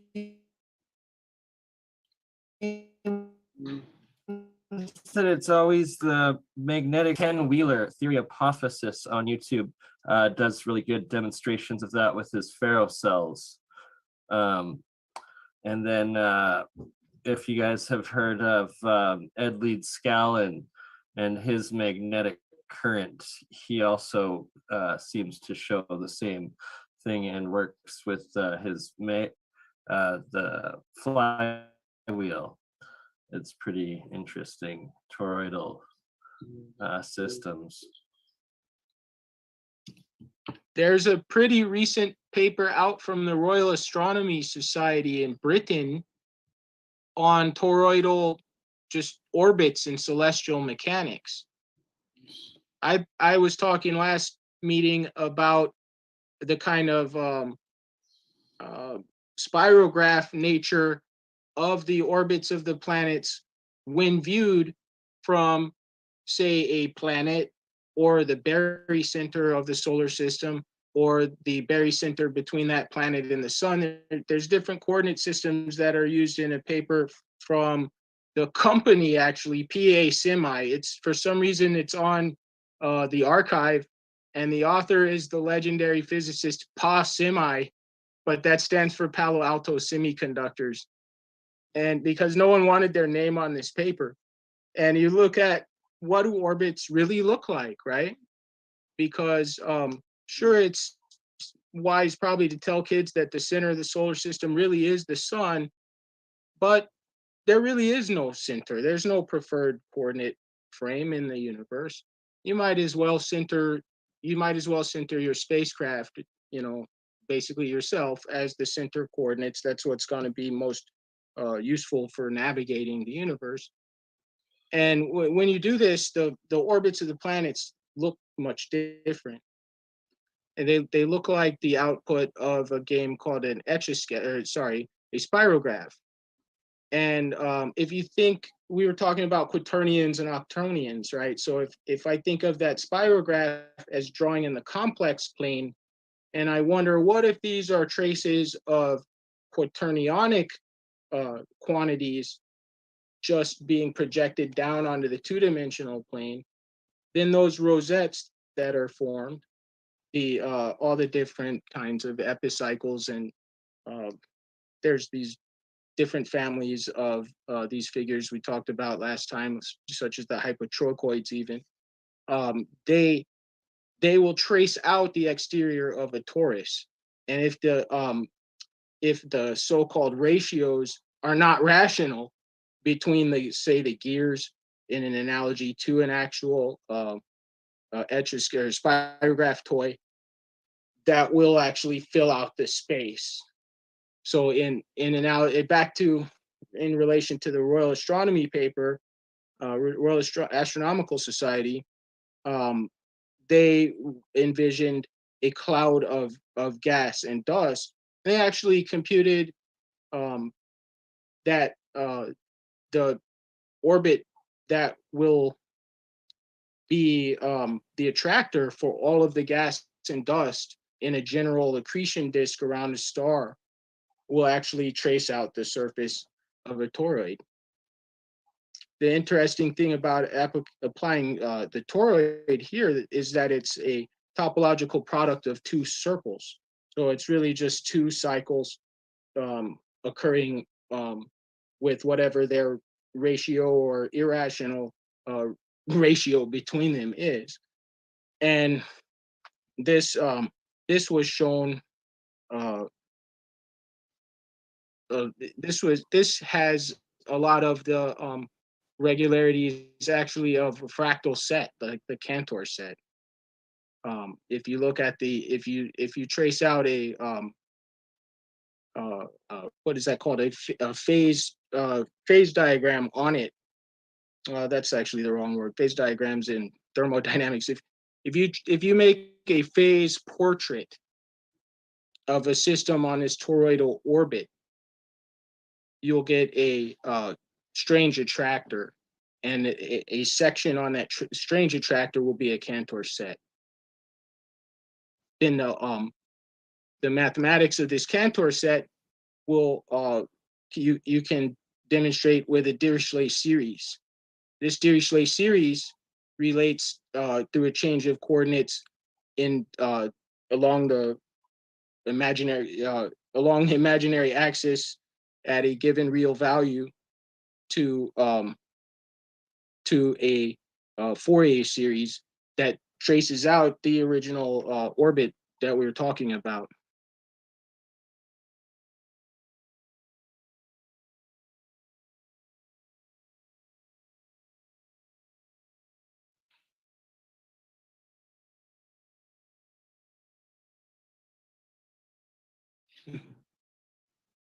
Oh, it looks like I lost you. All right, Bernie.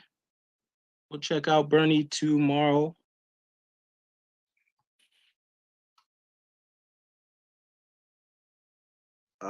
So if it's my thinking that if, the torus is the general orbital shape that a bunch of matter will descend into, the only thing I have against this paper, it's just so clear. So it can't be this easy. So I have to give it another read. But it's a very nice paper on if you Google search toroidal orbits, it's the one that's from the Royal Astronomical Society. I think it's within the last 5 years. And if that's right, I don't know that you need this collapsing gas cloud argument. I think that they're saying, I know we just said there's no preferred frame of reference, but the kind of path of least action is not going to be the perfect ellipse, because you're going to have, you're going to have vertical wobble, you're going to have the eccentricity, and then over the course of orbits, that's going to trace out a strange path indeed, perhaps. We know this is the case, at least with the shepherd moons of Saturn, but that's a very special arrangement. You guys tripped out on the Saturn system? The freaking planet is a gas giant, and it has a giant hexagon on the North Pole. Have you seen this? Is this the largest regular polygon known to man? Right? You got, I mean, like, that's insane. Is it sign? I mean, is that a sign of exobiological It's called one of the processes? Titans. It's called one of the Titans. I mean, that's what history teaches us. It's one of the Titans. So it's going to be humongous. I half believe it. I've seen some interesting speculations from fluid dynamics that attempt to explain it naturalistically, but man, it's a striking structure. There was a long-lasting radio source in one of the rings of Saturn. Didn't that die down pretty long while back, but it lasted for like 20 years or something. Michael Salla and his exopolitics, he's been talking about it a lot lately. Not the hexagon. I guess we're not supposed to talk about exopolitics either, but I will throw one quasi-political thing out here, and I think this applies to all of us wherever we are in the political spectrum, is APEC. I would like if we had like a logo for a t-shirt. What if it could be uplift, right? And I mean that in all senses, whether it's levity, like a sense of humor, whether it's just good old anti-gravity physics, man. Like, I'm ready to just like hold down that remote and start accelerating at 1G away from the Earth if I wanted to, right? Or whether it's honestly like being invested in the shared goodwill of all of sentient life out there in the universe, and that especially includes the Earth, right? And that's as far as I'll go. I won't mention any actual political stances, but like, and I think like when I see people that I feel like are on the opposite extreme of the political spectrum, but they're in here, so I know that they're doing uplift too. You know what I mean? Listen, the true leaders are the scientists. Everybody else is just it's a popularity contest, nothing more. Whatever you see is, you don't know how many hands it had to set up, for that imagery to be broadcasted to society. You just have to be more mature than when you see something on the news and you see depth in it, or you see what the scheme of possibility could be, of why this is happening. And it's always to combat something really fundamentally inhumane, and however you want to look at it, the idea is we need to evolve and drop the whole stereotype, archaic belief, take the borders out and think of people as people, like real people. And then you start to see we all share a lot, and our mission is to eradicate anything that is oppressive, anything that is wrong, anything that is conditioned. We want to free the mind. If we're going to free the mind, sometimes you have to have puppets. You have to have people like that want to do the popularity contest and want to condition people to iconic words or statements or things like that. But the real people, the real thinkers, the ones that, you know, don't care about this stuff, care about setting up this stuff, then everybody else follows. You understand? That's the real leadership is. You know, I look forward to you guys. What, you know, I get to see, you know, get to talk to intelligent beings every 2 weeks. And, you know, and I like that. I don't want to waste my time on talking to people that, you know, like hurt my head and not understanding. I would rather limit it to a few people than have the whole world, because few people on sync, it propagates the whole world. You know, so yay, no gravity. APEC, proving the existence of intelligent life.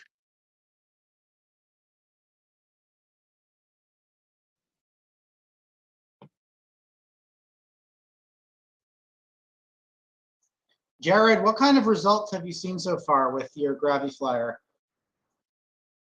Well, like I was saying, I haven't been able to get it fully wired up yet because I'm missing a 47 k ohm power resistor that apparently didn't get shipped from DigiKey. So now I ordered another one.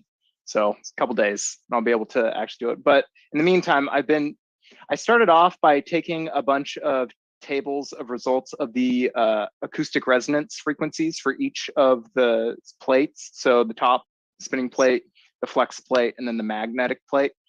I got some interesting results with those, but as soon as you put your bolts through the whole thing, it changes the resonance. So I went back and I checked just the resonance of the flex plate after the acoustic resonance.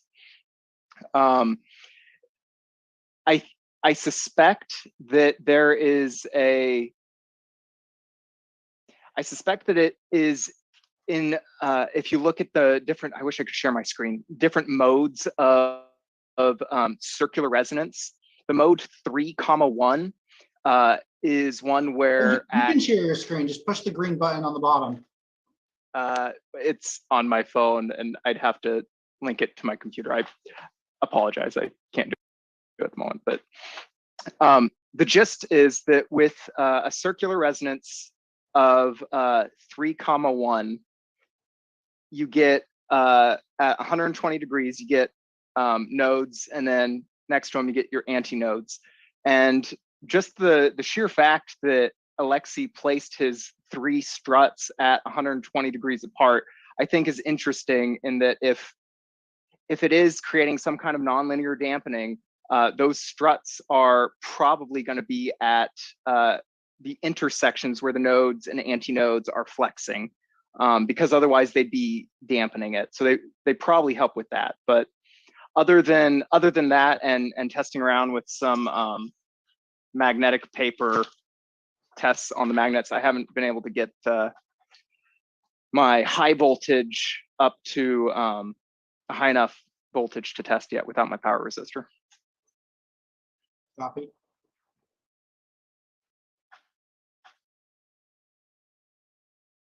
Was anyone else here working on actual experiments? Tony Robertson, are you there? Yeah, I'm here. Hey, you're hiding out in the background, aren't you? Yeah, I'm just listening. I haven't done anything with mine. In fact, if somebody would come by locally and mess with it, I'd be appreciated, but most of you guys live too far away. Are you going to come down with Brent to New York? I haven't heard anything about going with Brent anywhere to New York.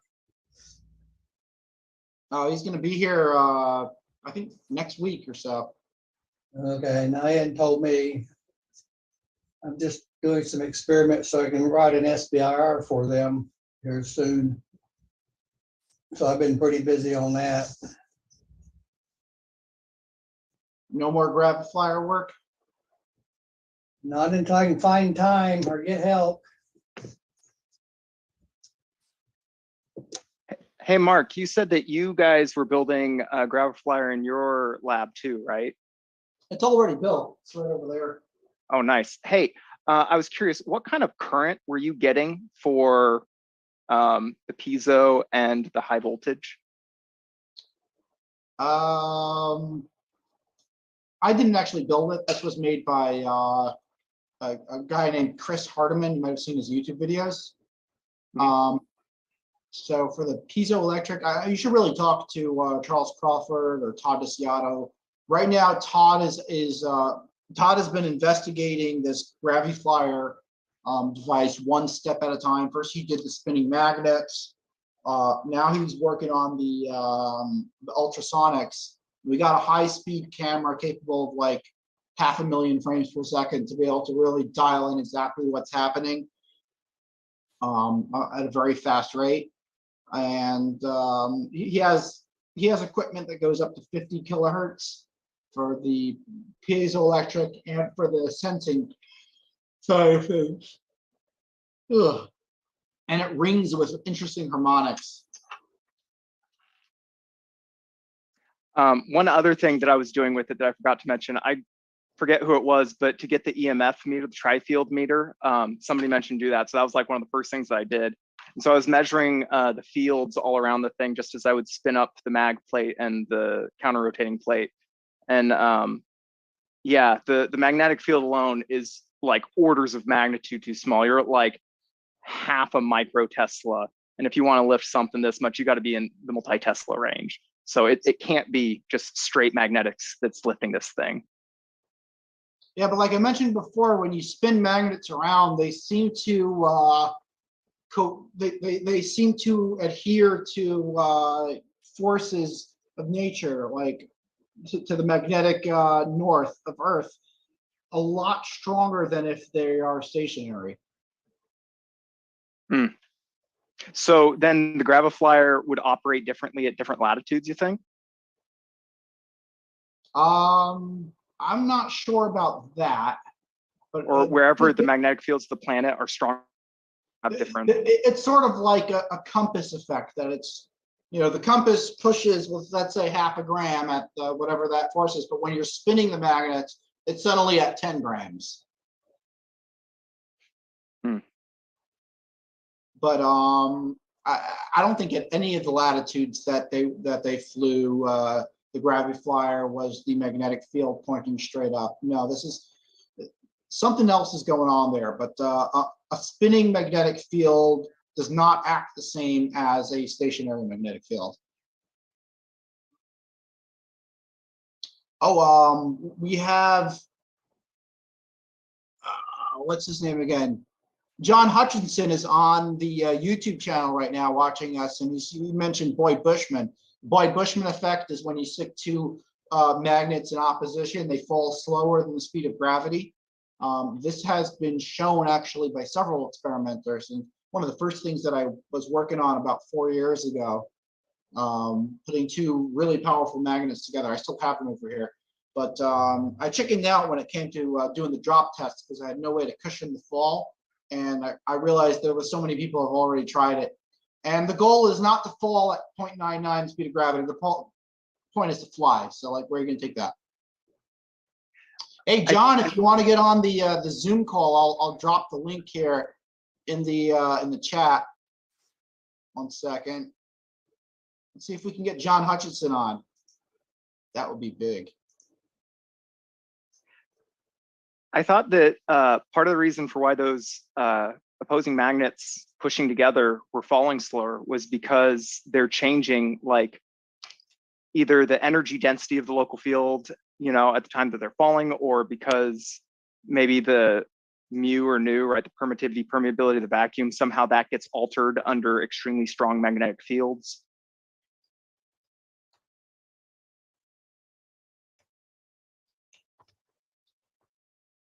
Those values are so low that I don't see how you can be, you know, interacting with them directly. You probably have to change them first in order to interact with them. Mu and epsilon can be changed by, you know, the EVOs that we were talking about earlier.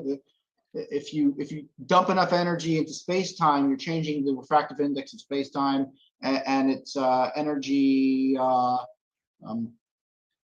energy stored in space-time. So I've been doing a lot of research lately also with the refractive indices and how that can help create some interesting effects. The birefringence that I was talking about earlier, where you get this back reflection through an optic when you put enough juice through it. There are crystals out there that have natural birefringence effect. Calcite is like a super common crystal that has some of the best birefringence that we got out there. And dipping my toe into woo land for a moment, there was a story from Ireland like 2,000 years ago about a guy who built himself a flying craft with the help of another dude that's mentioned in the Bible. And like there's stories all over about this flying craft that would like spew out light like crazy. So just trying to figure out what kind of elements that guy would have had available to him. Calcite is the only thing around that he would have been able to have any kind of major birefringent effect, but he would have been able to have it like in spades. He wouldn't have needed a whole lot of energy to be able to have a lot of phononic development coming out of this crystal from his pumping in of a bunch of light, like burning magnesium to make light, or whatever method he would have used to make a bunch of light to refract through this thing. It wouldn't have been that far of a stretch for him to, who knows, maybe be able to do it. His name was Mog Ruith, by the way. Hey, Mark. Hey, Mark, it's Tim. You said John was trying to get on the call? Yeah, John might be joining in. He was chiming in on the YouTube, and I sent him the link. He said he's going to try to log in with the iPad. We've been trying to have John on here for a long time. He's you're the host, man. You're the host. So I know. I'm waiting for that button.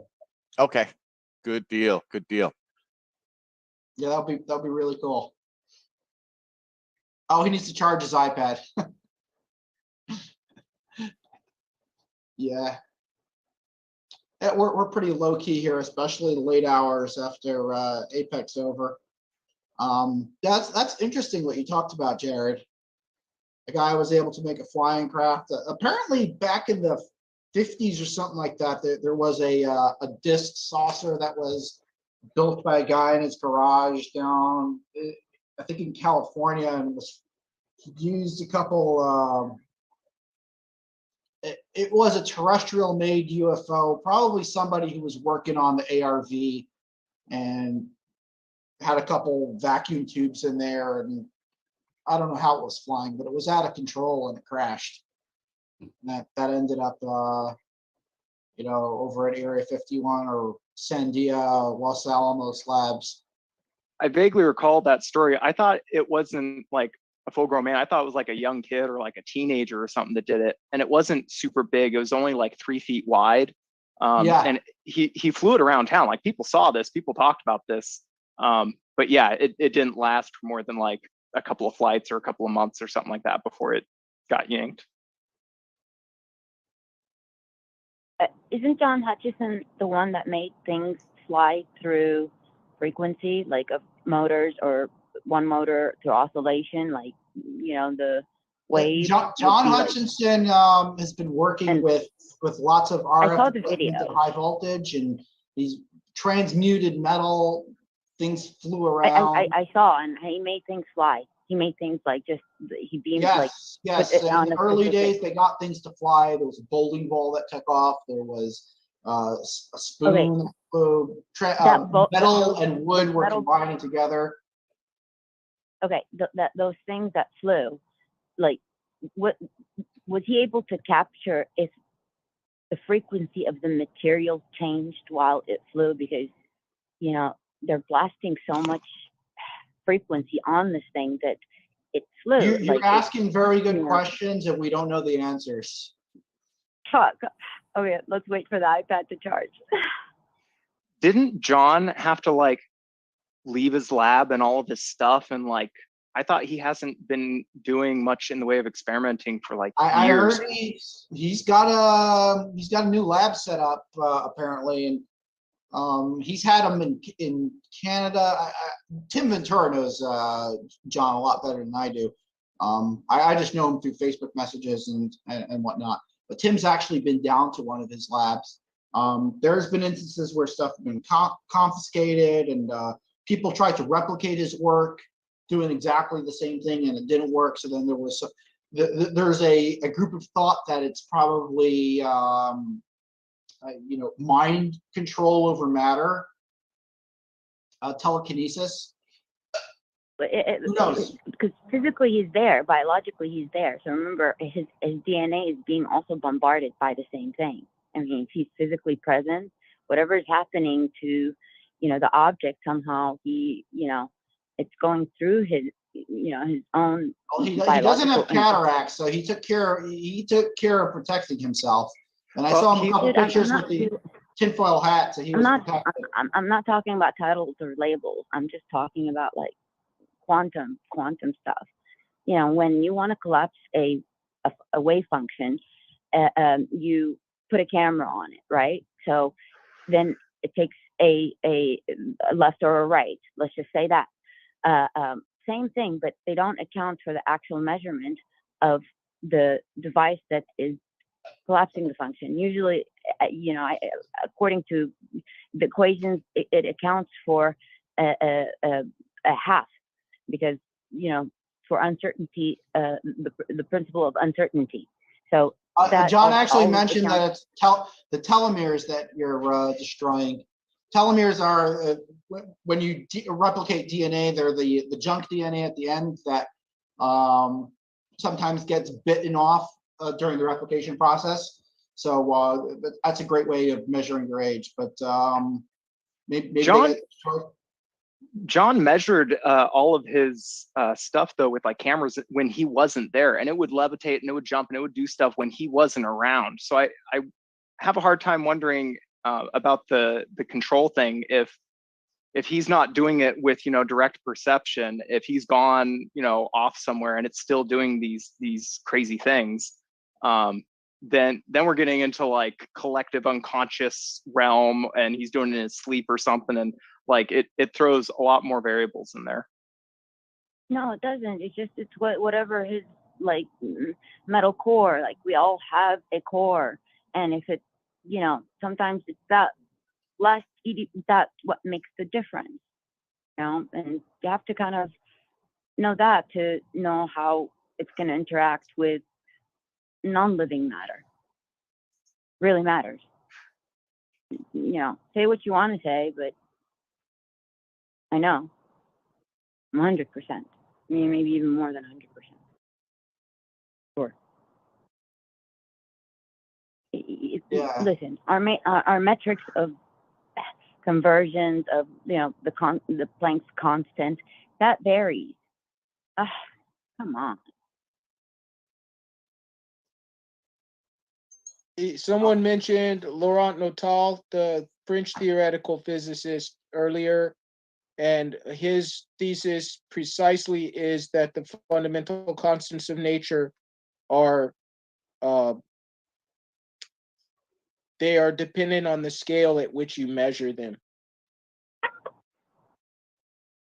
Sorry, they are independent of the scale, which is virtually, though, kind of like Lulu's point, because if I zoom into the Planck scale, I expect the Planck scale to be larger, but it's Notal's contention that it will actually still be a tiny quantity, even if I were to zoom in at that scale, so to speak. The invariant scale is just like invariant light speed. Like no matter how fast you zoom into the scale, it's always going to like retract from you by getting smaller and smaller. It all depends how you calibrate length. It's got to. Oh, John also mentioned in chat over here, there's something called TA65, which has helped him counteract the cataract problem. That and some vitamins. So if anyone's playing around with high energy shit, get some of that TA65. I'm going to look into that right now.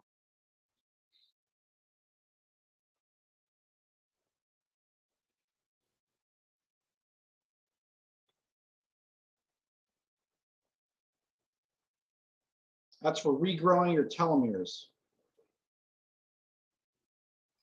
Oh, no way. Can we live forever then? It's an anti-aging cell rejuvenation, $100 on Amazon Prime. Oh shit, this stuff's expensive. It's like $3 a pill. One of my kids suggested something, and it was kind of funny, but true.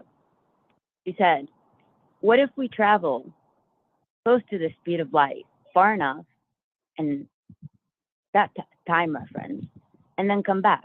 She said, wouldn't the people on Earth be older, much older? I said, yeah, but she said, we would have spent only little amount of time when we came back. She said, well, what if we did it over and over? Wouldn't it to the people seem like we're living forever? I said, yeah. Right. Think about it.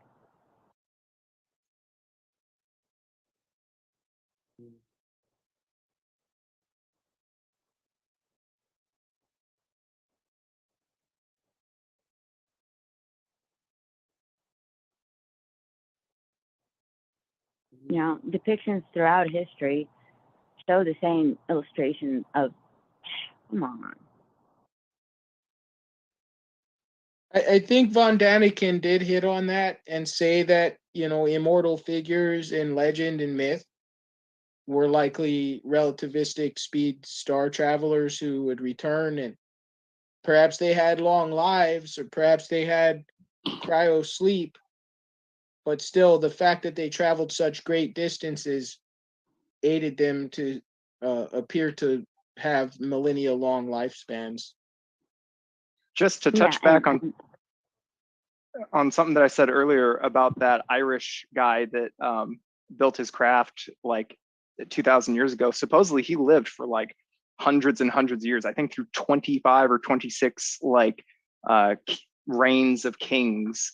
And that's like a common trope in a lot of the you know, UFO contactee type of thing. They always talk about temporal manipulation whenever you start dealing with any of these unknown crafts. So, I mean, who knows? Maybe we can live forever just by making the right kind of flying saucer that lets us, you know, move through time slower or faster. But it'll just feel to you that it was just a few years, but it might look like a long time to someone else. So you still need to take those pills that to get your telomeres up. Yeah, no, I They're take. expensive. They are expensive. Yes, they're very Yeah. expensive. No, We're I know. talking like $3-4 a pill. I realize that. I take them every day, and I have been for several years now. Okay, give us a review. Yeah, no, I take a product from LiveCell or LCRhealth.com called Telegenesis, which is it's telomerase. So it's it metabolizes into a telomere lengthener. That's what the ACE means, is that it's a biological precursor to, or a digestive precursor to the biological lengthener to telomeres. So telomeres are the end caps to DNA. They actually hold it together. There are some yeasts and bacteria that will cause your body to lengthen the telomeres, and they're common in like things, even things like bread, but they're very, very, very low quantities. Like the percentage of telomerase occurrence in bread is very, very low. So they've been able to culture these things or culture bacteria and yeast in order to extract it and turn it into a pill. And you can find them on Amazon. Yeah. I specifically buy them from LCR Health because they're Josh, can you post the link to that in the chat? John Absolutely. Hutchison is joining us right now. This is a monumentous. We've been trying to get John on for quite a while. I'm going to shut up. Hi, John.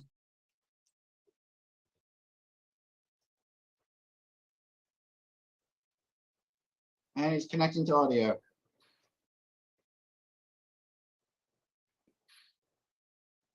Is this something like you could just buy from the shelf, or do you need like a prescription, or what do you need? Like, It's off the something shelf. like that. Yeah. It's off the shelf. You can click the link I posted in the chat. Hey, John, can you hear us yet? You're still connecting to audio.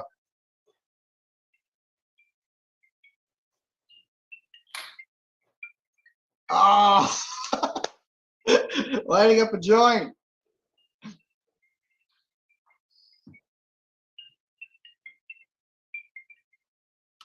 Is this on record? At least for YouTube, it is. This is the After Hours show.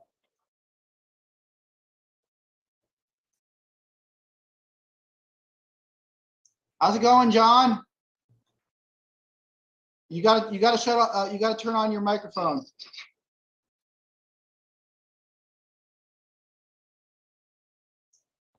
John, you got to click unmute.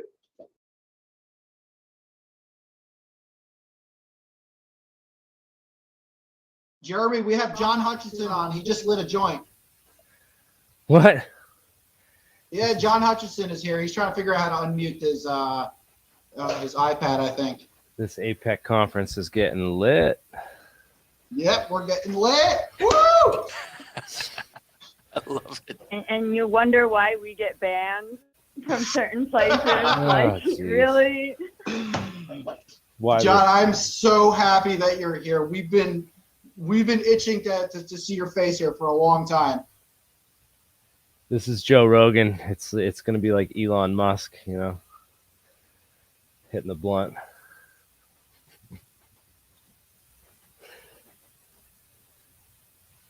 For those who don't know, while John tried to figure out how to unmute his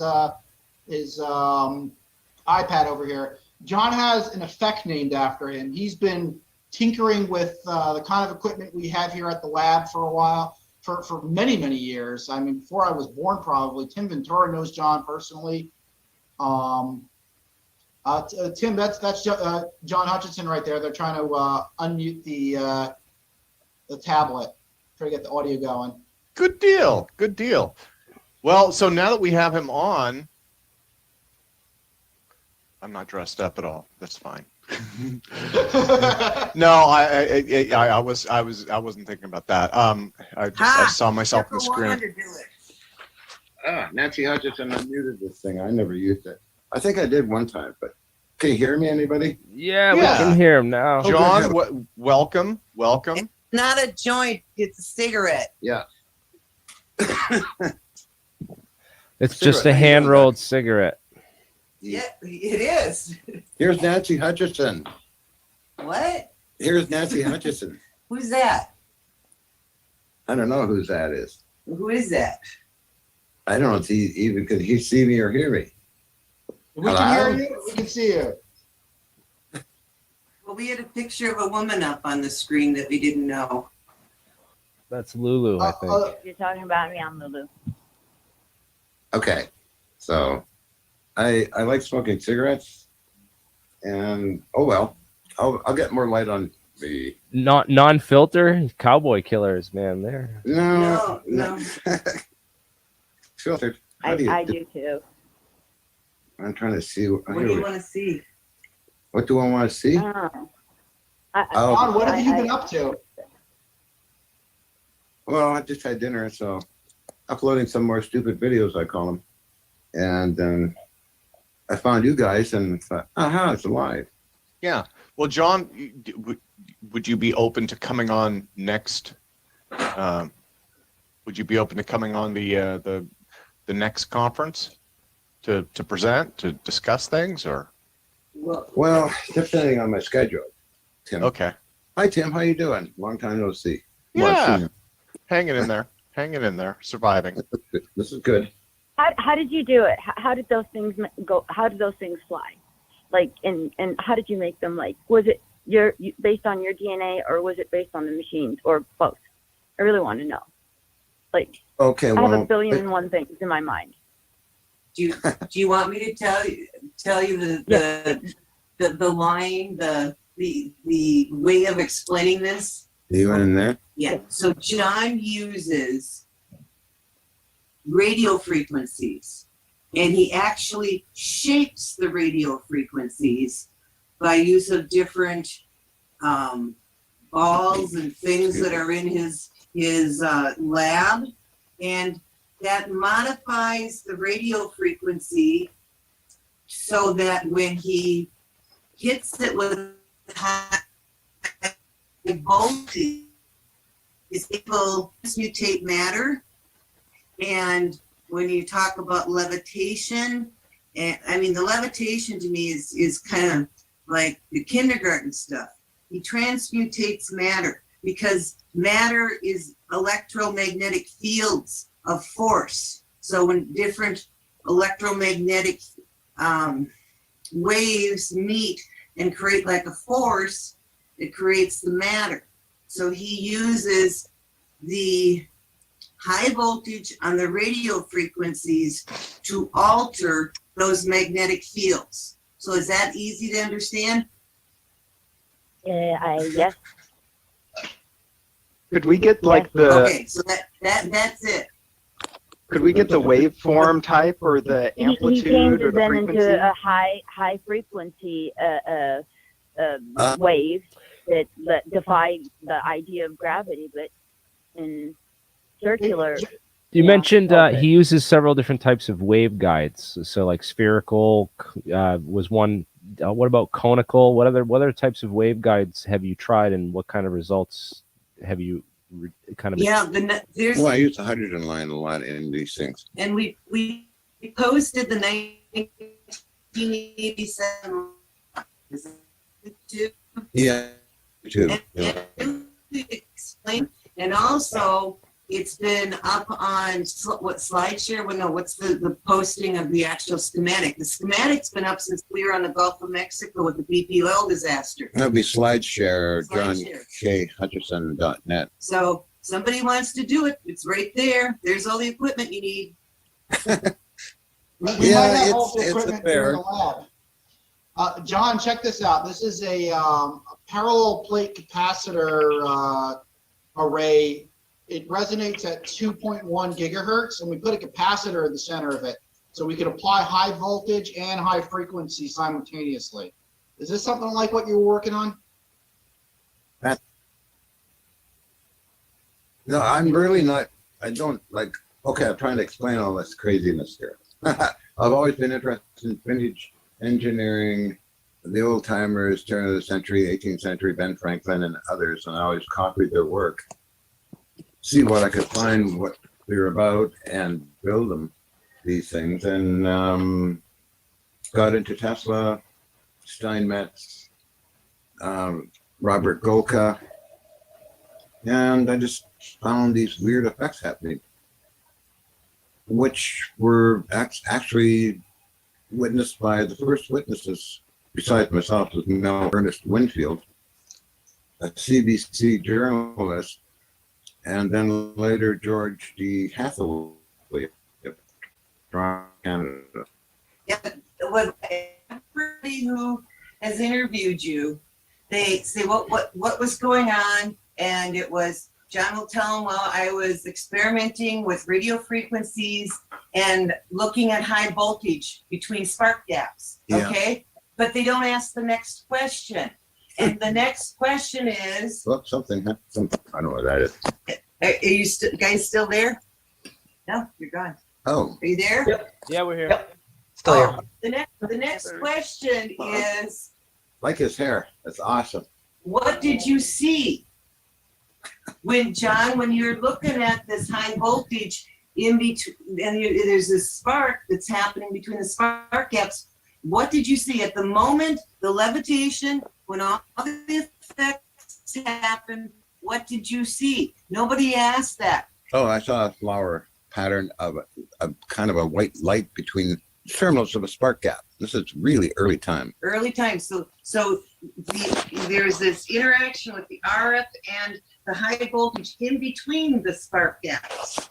You know, there's that, and also electrostatic is very important. Yeah. So in answer to your question, you've got your capacitor and off there, and you're going to hit it with frequencies. Will it work? I suggest you get some spark gaps and figure out how to make a flower pattern, and then you got it all nailed down. Do you want to go inside, Ben? No, I'm having a cigarette. Why don't you go on upstairs and you talk, because I'm sure they don't want to listen to me. Oh, Okay? good heavens, I'll go upstars. They wear better light. Actually, Ms. Hutchison, you were great at explaining this. Thank you. Kind of chilly outside. We're sitting outside, and it's kind of cold up here in Northern California. Mendocino. Okay, I'm just going upstairs. It's light. Yeah, the Nancy's hair. Oh, that's up the up a climb the stairs to some places. Yeah, I think. Okay, here I come. Lights on, Captain, and this work. There's a chair up here, so maybe I'll sit on that. Although there's an ionizer on there, I get zapped.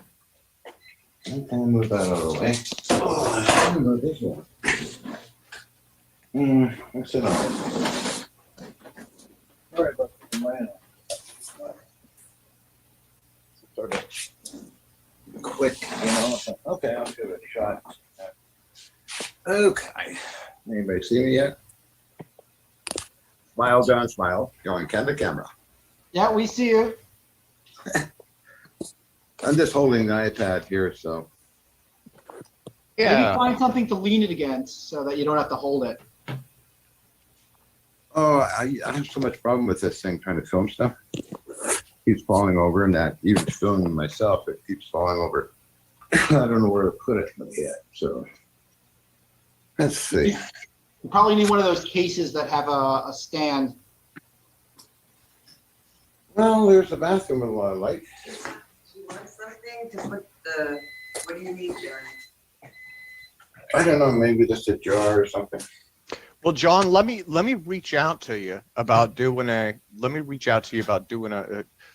doing a presentation, doing an interview, something along those lines. I mean, I appreciate having you on. I would love to have you on during prime time. You know, we've got like 18 people on right now. We've got like 60, usually during the day. Yeah, I have to, I have to let you know pretty close to the event because I'm so busy at the building and other things. I keep saying that to you. We don't have the internet at the lab building. Yeah. So this is the apartment that we're in right now, and we're in the middle of building a monolithic dome house. Yeah. So that's all happening away from here. So there's no way of him walking around with his iPad and showing what's going on in the lab and stuff because we don't have that internet. Oh yeah. Well, no, that's okay. Yeah, I think the goal would just be to have you on so that you could describe things and talk about the past, talk about what you're up to now, have you on for the audience. Yeah, you don't have to be at the lab. I mean, that's your face on. That's okay. See, that's you right there. See? So anyway, yeah, I'd love to be on with you, Tim. Okay. Yeah. It's been a long time. It's been what, 2005? Right after Beyond Invention or before? Very, Do you very long realize- time. Tim, do you realize that you're the reason John and I got together? No, I didn't know that. Yeah, so like a guy that I was dating had these Madagascar quartz crystals, and he was a fan of John's, and with his crystal power cell stuff. Thought it was something that, but he figured that I was a reporter. I had my own show in Minnesota, and he thought if a TV person called John or got a hold of John, then John would respond and we could get him the cells that way, the quartz crystals. Okay. I avoided doing that for weeks, and this guy kept bugging me. So I went online and I typed in John's name, and you came up. Some article or something you had done. So I contacted you, and you contacted John. I don't know if you remember that. No, it was a very long time ago. Very long time ago. I know we had our 10-year anniversary, just our wedding anniversary. But anyway, thank you. Yeah. So, because if you hadn't, John called me and I called him, and we had this crazy stuff go on. I mean, we took one of those crystals, sent them to him, and sent it to. I had one. When we're on the phone talking, we had the crystal each to our forehead. In my kitchen, a tempered glass lid to a fry pan was just sitting in the sink. It wasn't doing anything. It was just sitting in the sink. It just started cracking and shattering. Yeah, So that's it. maybe the Hutchison effect is psychic then. I don't know about that. I know certain people like to talk about it. Jack Houck of McDonnell Douglas, who unfortunately passed away. Yeah. George Hathaway talks about it once in a while, sort of on and off. And then my other part, Alec Shishkin and George Lissake. We haven't asked for Jack Houck in the Oracle room. We have an Oracle room where we talk to dead people and they respond with John's equipment. We haven't asked for Jack. We got Ken Shoulders doing a whole messy thing going on with the spectrum. Was it the spectrum analyzer? The spectrum analyzers of And then it was my brother, HP selective voltmeter. the selective voltmeter. My brother said no through that. And then Ken was bouncing around this spectrum analyzer when we were asking him stuff. It's a Singer spectrum analyzer, 10 megacycles to 44 gigahertz. Got it from the University of British Columbia some years ago. It's used for use in radio astronomy. And then we've got that transducer from the Doppler system that we got. Yeah. So John took apart a Doppler system, took the transducer out, and then we put a bearing tight cylinder on top of that, and it's in the parabolic mirror. And then we got the Mobius helmet. So we got quite a setup there that with all these different opportunities for a consciousness to respond, you know, and we do a whole baseline video and stuff. And then so we know if there's some repeated anomaly that's in the baseline, then it's not their response. So anyway. Okay, yeah, I mean, that's parapsychology has been an interest of mine. I've known a lot of parapsychologists. Jack Houck is one. Colonel John Alexander also studies that kind of thing. Yeah, yeah. John wants to come around someday once we get set up.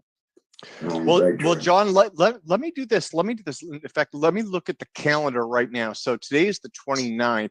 I think we're looking at our next, the 12th or the 26th. Probably 26th, pretty good. February 26th. Okay. Yeah. Unless something dramatic happens, then I have to let you know. Is your email the same, Tim Ventura? Yeah. Okay.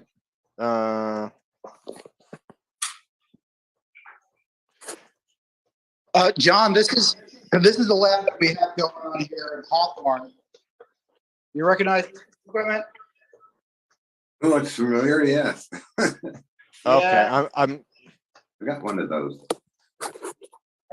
A C-band Kleistron. It's gassed out, so I need to work on that a little bit. Yeah, that's a good deal. Over here we have a 1,000,000-volt March generator. We got lots of RF equipment that we got from Sandia Labs. 22 gigahertz oscilloscope, 125,000 volt power supply. And here's our Faraday cage.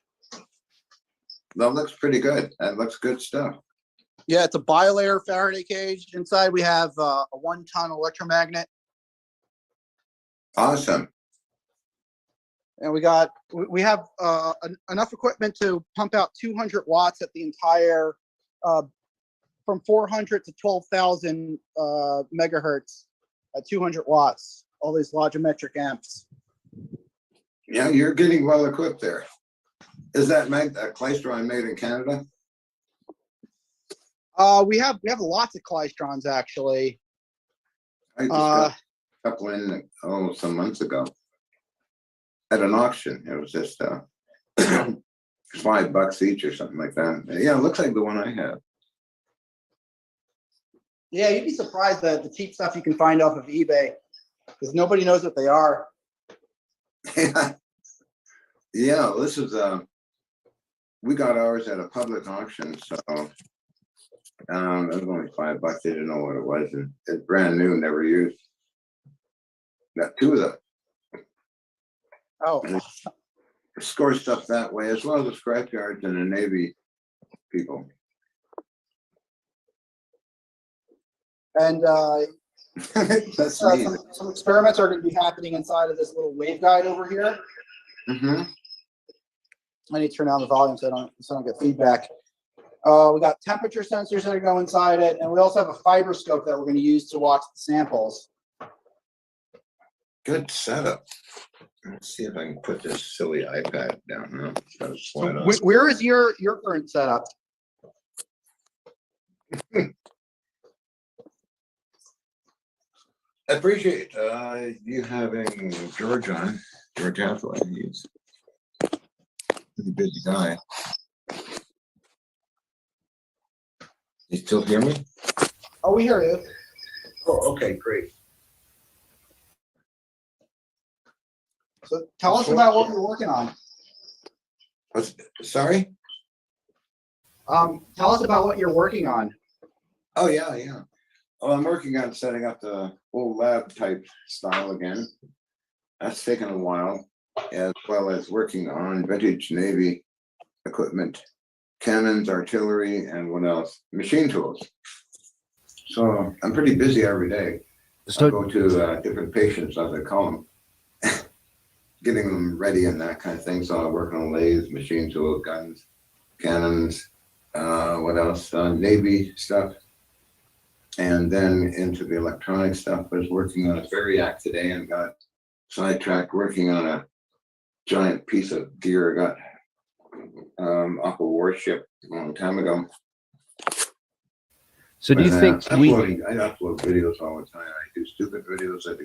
I don't know. It's just whatever.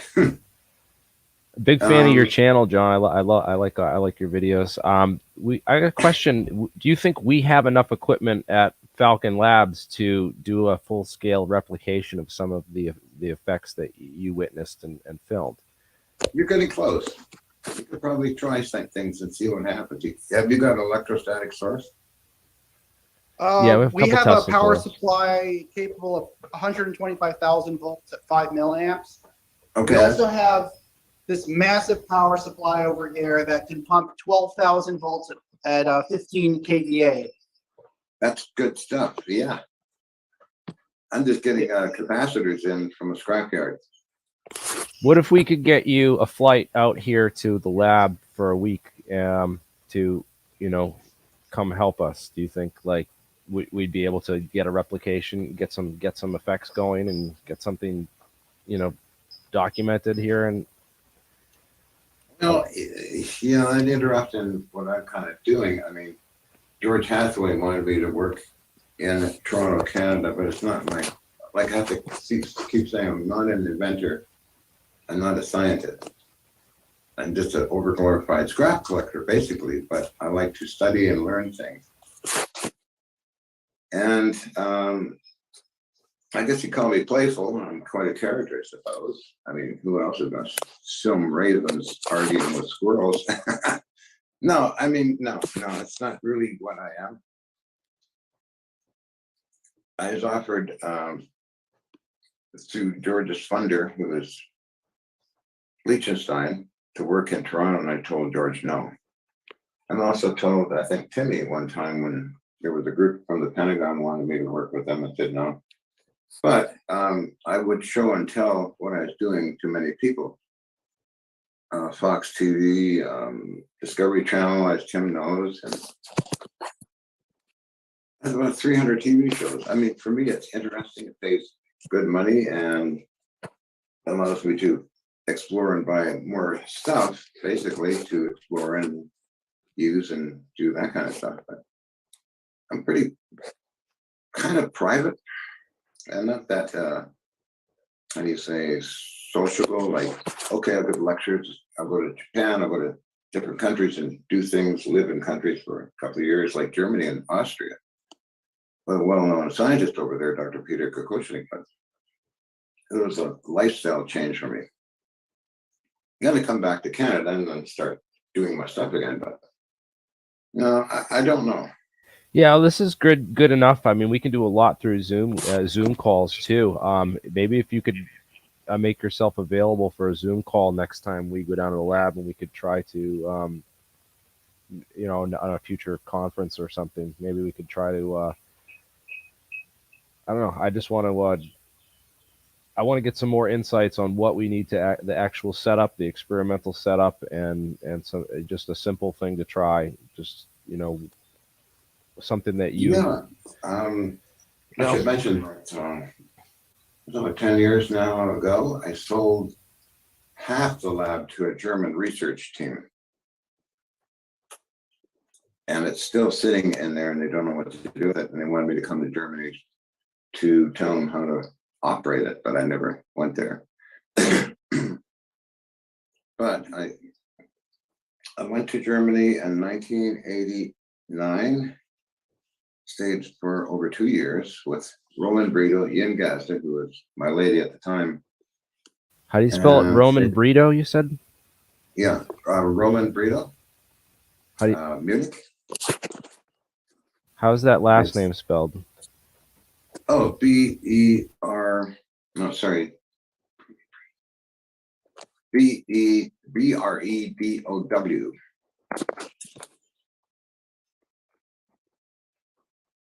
Brito. And then I lived with Dr. Peter Koschenig and Dr. Margarita Koschenig in Hendorf and Wallersee in Austria.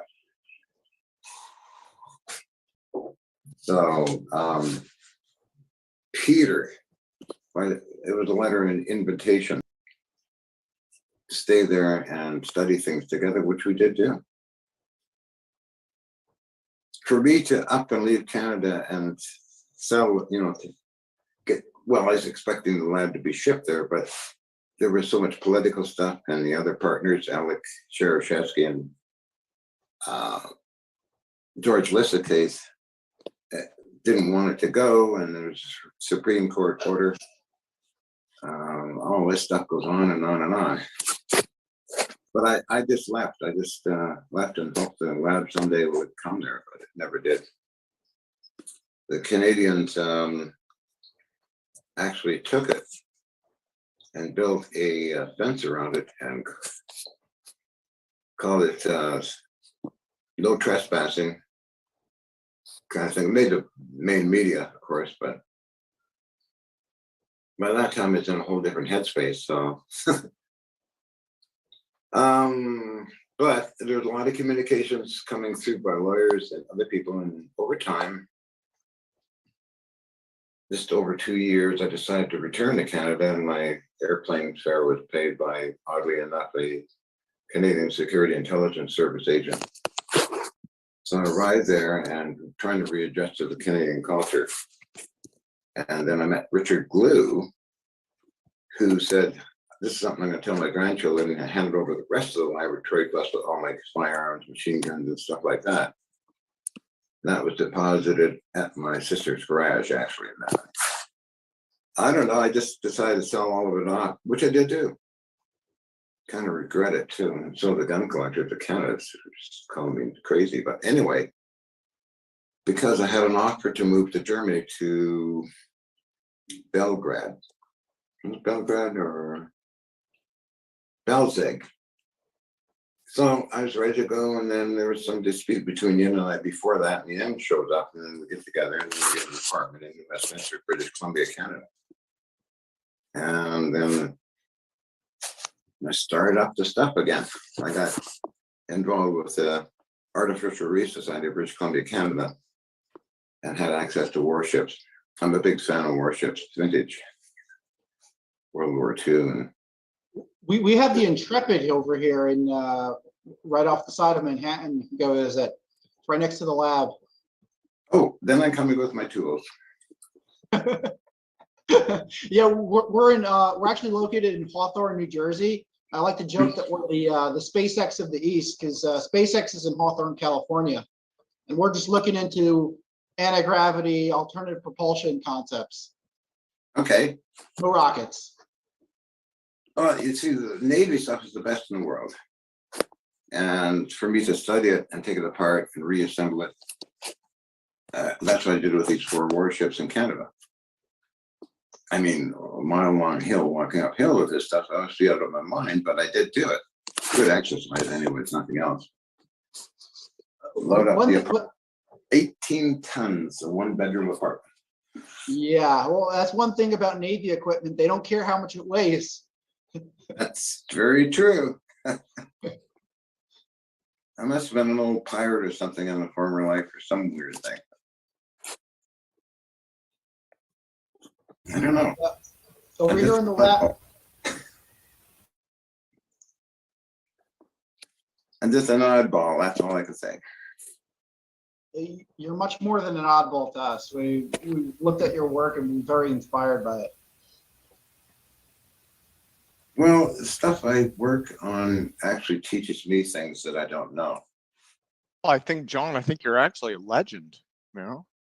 Uh-oh. I think you're a legend in a very real way. That's why I've been trying to get you on the conference for so long, because you know, people admire you. People, they look up to what you've accomplished. They're busy trying to figure it out. Although, you know, I don't think anyone has. No one probably ever will at this point. You know, but yeah, I mean, your exploits are legendary, to say the least. Oh dear. The legend returns. There we go. Yeah, there we go. There we go. Oh my goodness. I have to go talk to the Ravens and Mr. Squirrel about all this. Never mind, I won't go there. I just have fun with animals. So, John, have you ever heard of SDR, or software defined radio? It's like a card that you can. I bought a cheap one for like $40, I think, online, and it basically allows you can through different antennas you can do transmission and also receiving on a multitude of different frequencies and different types of, you know, algorithms and you know, and different types of you know, frequency switching. That's solid state transmission, though. Vacuum tubes are much more robust. That's true. It's all solid state. It's run by it's software defined, so it's run by a computer, which is all digital. So yeah. Well, it's still interesting. The Navy had their destroyer extension life project, and they had a lot of intermix between vacuum tube and solid state. It was the countermeasure system was beautifully exotic. I still got parts from the ships, and the antenna systems are so exotic. I think the components were made by Avantex. I don't know if you ever heard of them, but they probably only make military parts. Avantec or Avantex? Avant AVANTEX, I believe. Engineered solutions for industrial water. No, this is not it. Nuclear power plants. Maybe. Avantec. Avantex. Avantex, yeah. Although if you went to Wikipedia and type in any of the ship's names, it'll come up with only basic electronics on it. If you type in, there's the oldest one, Mackenzie, Columbia, it's HMCS Yukon, its most modern parts and pieces. HMCS Columbia had the oldest parts and pieces. Oh, it's Avantec with a K, I think. I'm trying to remember. AVANTEX, I believe. John, what's your take on the Philadelphia experiment? Oh, I'm fascinated by it. A lot of it is nonsense and some of it's true. My friend Ron Mililoni from BAE Systems and I were going to try and replicate it for a TV series. I did a small ship and it did go weird when I bombarded it with RF and other things. I did film it, and I have a more longer film on it, which is a small segment. It's uploaded on YouTube somewhere. But it's possible. I mean, so the ship with the 3 Tesla coils on it, sort of, you know, it acts like a certain isolated system, and then you're hitting it from the outside with radio frequency. Is that similar to like? Oh yeah, that's the little tiny ship I have. Yeah. It was directed energy basically, and it's created an RF field in there, and some sparks and lightning came out, as well as a small fire was started, and the water started to boil, or not boil, but vibrate quite a bit. Now, Ron and I were thinking of building a 4-foot long model and demonstrate it down in Hollywood. Unfortunately, like most a lot of TV stuff, they talk a lot and nothing ever happens. Ronnie and I were prepared to do 13 episodes of Unusual Things, and it just didn't happen. It was broadcast on CBS Radio, KSLX, Los Angeles. Your money's worth for about a half hour with our producer, but oh well, you know, they keep talking and swing, and this goes on, you know, that is, oh yeah, I'll wait until they show up at the door and we'll start to get the camera rolling, but you know, you go and meet these people and they go over documents and they talk and talk and talk and talk. This sort of fades away. And that happened with Have you gotten the transmutation system running again? Can you repeat that, please? That effect where the metals start to fall apart. Oh yeah, yeah, it had a number of metals. They did that in the beginning of the early 80s, and it was quite disturbing. I'd take these pieces of metal and actually throw them in the trash until Alex Pizarro, another one of my partners, and I mentioned that, he went digging through Mrs. Murphy's garbage can and finding metal samples of what she sent to George Hathaway. So, you know, it's weird. George filmed the very first, I guess Mel Winfield did. Filmed the very first levitations and metal breaking. Then Hathaway filmed it with a Super 8mm camera, and that's somewhere on the internet. But the metals seem to be from aluminium to steel to even sometimes pieces of glass. Have you ever tried it with osmium? Maybe. Have you ever tried it with osmium, the densest metal? Oh, no rare earths, no. That would be intriguing to see what happened. Although Colonel Alexander supplied a molybdenum bar from a nuclear reactor that had a slight S-curve in it, as he said. During the US government tests of 83 for a couple of months. If you have your test rig set up right now, I'd be willing to send over a little piece of osmium so you can run that. We have three little 1 ounce blocks of it. That'd be cool. I mean, once we get it up and running and everything, that'd be pretty cool. It's got to be before I invite anybody or before I even mention it to TV people or Pentagon people. Got to make deadly darn sure it's repeatable. You don't want to wind up embarrassed like they show up and it doesn't do anything. That's not fun. John, I got a question about Boyd Bushman. Did you replicate his magnetic drop tests or any of his experiments, like the beam weapon patent or those crystals? No. Boyd and I communicated quite a bit for a number of years by emails, and I think it's William Alec replicated his work, dropping the Bill Alec did that, and then another friend of mine replicated his spinning little plastic device he showed that would reverse or hard to spin it. It would spin the other way or something like that. But the crystals, I don't know. The only encounter I had with crystals was William Warren at Fort Worth, Texas, sent me dilithium crystals, or the real name is Odd Pink. And that created a big problem. Those crystals are very small, seem to affect people. And it even got so far, it went to the police department of New Westminster, British Columbia, Constable Ted Usher.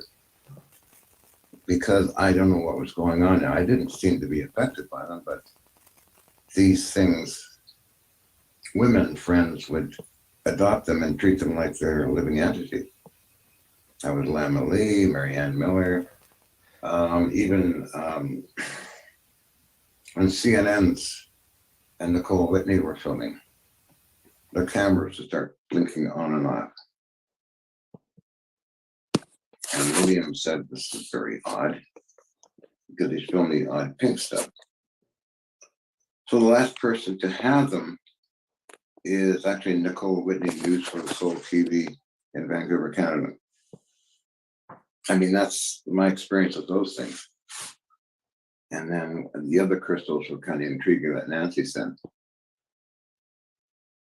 I try and keep records of this funny stuff and upload it onto Blogspot, the YouTube.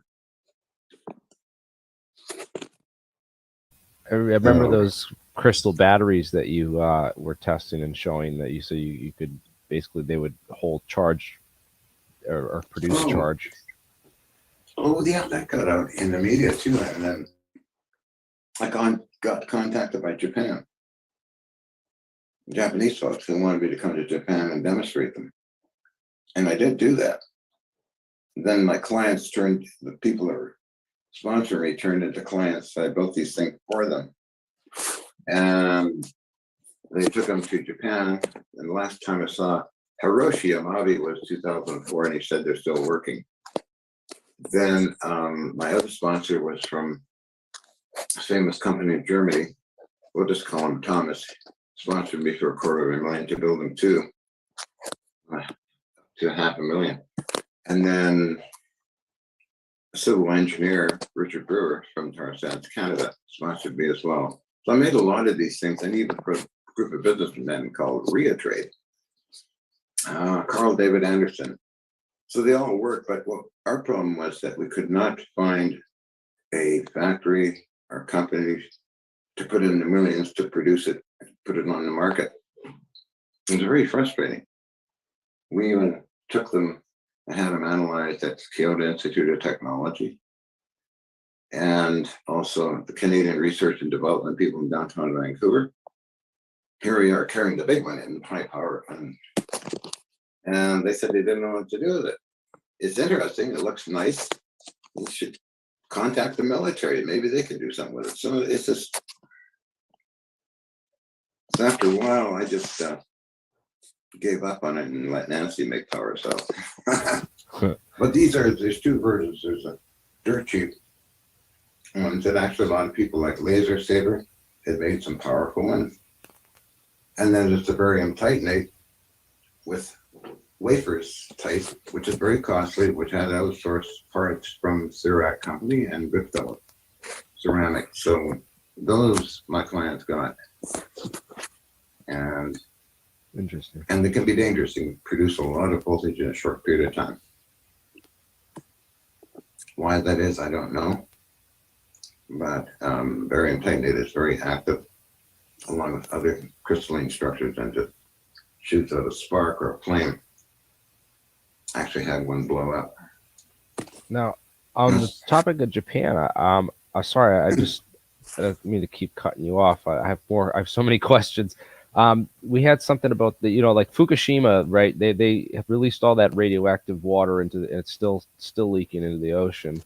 Yeah. I saw an experiment or something along the, that this guy's question is Charlie C asks, is it true that John was able to unradiate nuclear water? Because that would be like super useful for like cleaning up things like Fukushima if you were able to use like Hutchison Effect to unradiate nuclear water. I was in that last one. I kind of leaned to the side of Dr. Harold Wilson, a Defense Region Establishment Pacifica. I felt that what I was doing was atomic. Then later on, working with Nancy, we put out a RF field which seemed to reduce the Geiger counts in Oregon and Minnesota, as well as here.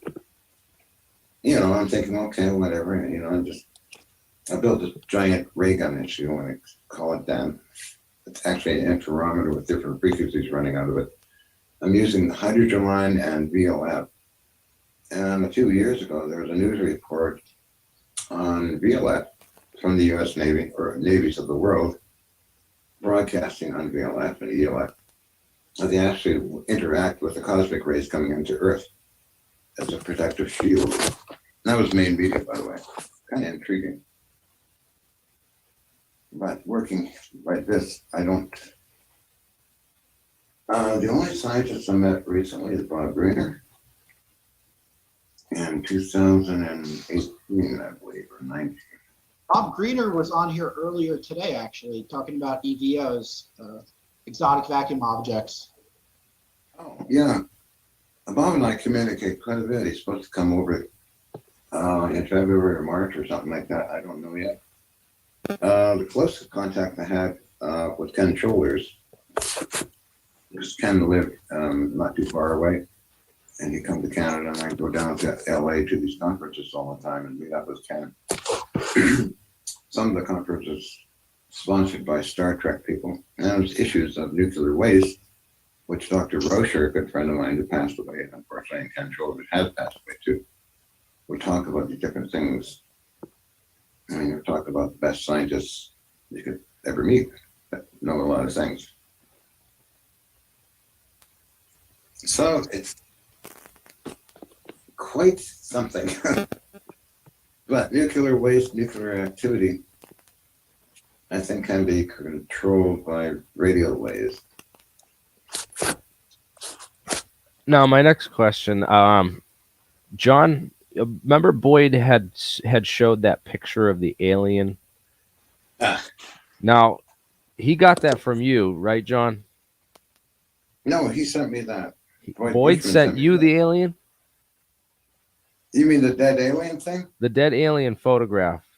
What was your... No, Boyd sent that. Boyd sent that to you? Yeah. I think it was Boyd, unless somebody's imitating his buddy Rex Webb. But I think what happened here is... I just want to know the original source of where that photo came from, because I know that Boyd sent... Oh, yeah, I know. I think Boyd sent it to you and told you not to send it to anyone, but you sent it to a whole bunch of people. Oh, I always do that sometimes if I'm in the mood for it. But Boyd... I'm trying to remember how this went, because I actually had gotten that from, I think Richard Heaney showed me the email for that. Oh, Richard, yeah. Yeah, he was working on a lot of anti-gravity stuff back in 2009, and I was communicating with him. So hung out with him in East Point, Florida. Yeah. Richard and family. The three hobbits and mom. It was fun hanging out with them. They're pretty smart kids. But yeah, I think Boyd sent it. I can double check my emails. As I understand it, Boyd got quite ill and then he passed away. A friend of mine, David Sarita, interviewed him and for a TV show. It's somewhere on the internet. But Boyd is quite intelligent person. I mean, I never met him in real life, only through the emails for Lordy since like 2000 or something. So I guess I met him through Nick Cook at James eventually, but I don't know. So many things happen. But he is pretty smart. I mean, they're talking things I'm just learning from them all the time. As well, I'm learning from Bob Greenyer and you guys as well. It's a never-ending process of learning things.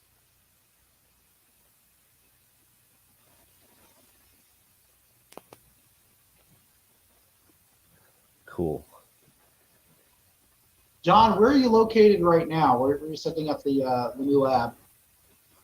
Oh, in California, Mendocino County, in a small town called Willits. Willits, okay. Yeah, Willits. It's quite an interesting place. A friend of mine, or actor friend of mine, Steven Seagal, lived here for a while. Now he's off hanging out with Putin, or whatever you call him, a Russian president or whatever you call his character. And then Kirk Thatcher, his parents lived here. He's a friend of mine who did Star Trek, co-produced Star Trek #4. He was a punk rocker in the bus. It's got a lot of creative people here. Got Prototype, just across the street. They make good hash pipes and all that for years.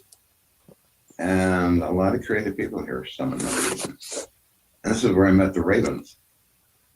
I grew up in Canada, Vancouver, and we had crows, but down here we got the ravens. Okay, that means something. I filmed them, by the way, with the iPad. They're very intelligent animals, ravens. Go ahead. They're very intelligent animals. Oh, yeah. They think in their little group of 20 that they think that we are their pets. So make John come outside and feed us, make John give us water. Now the squirrels are getting involved in all this, and it's getting interesting. Were those pink crystals hexagonal? Aye.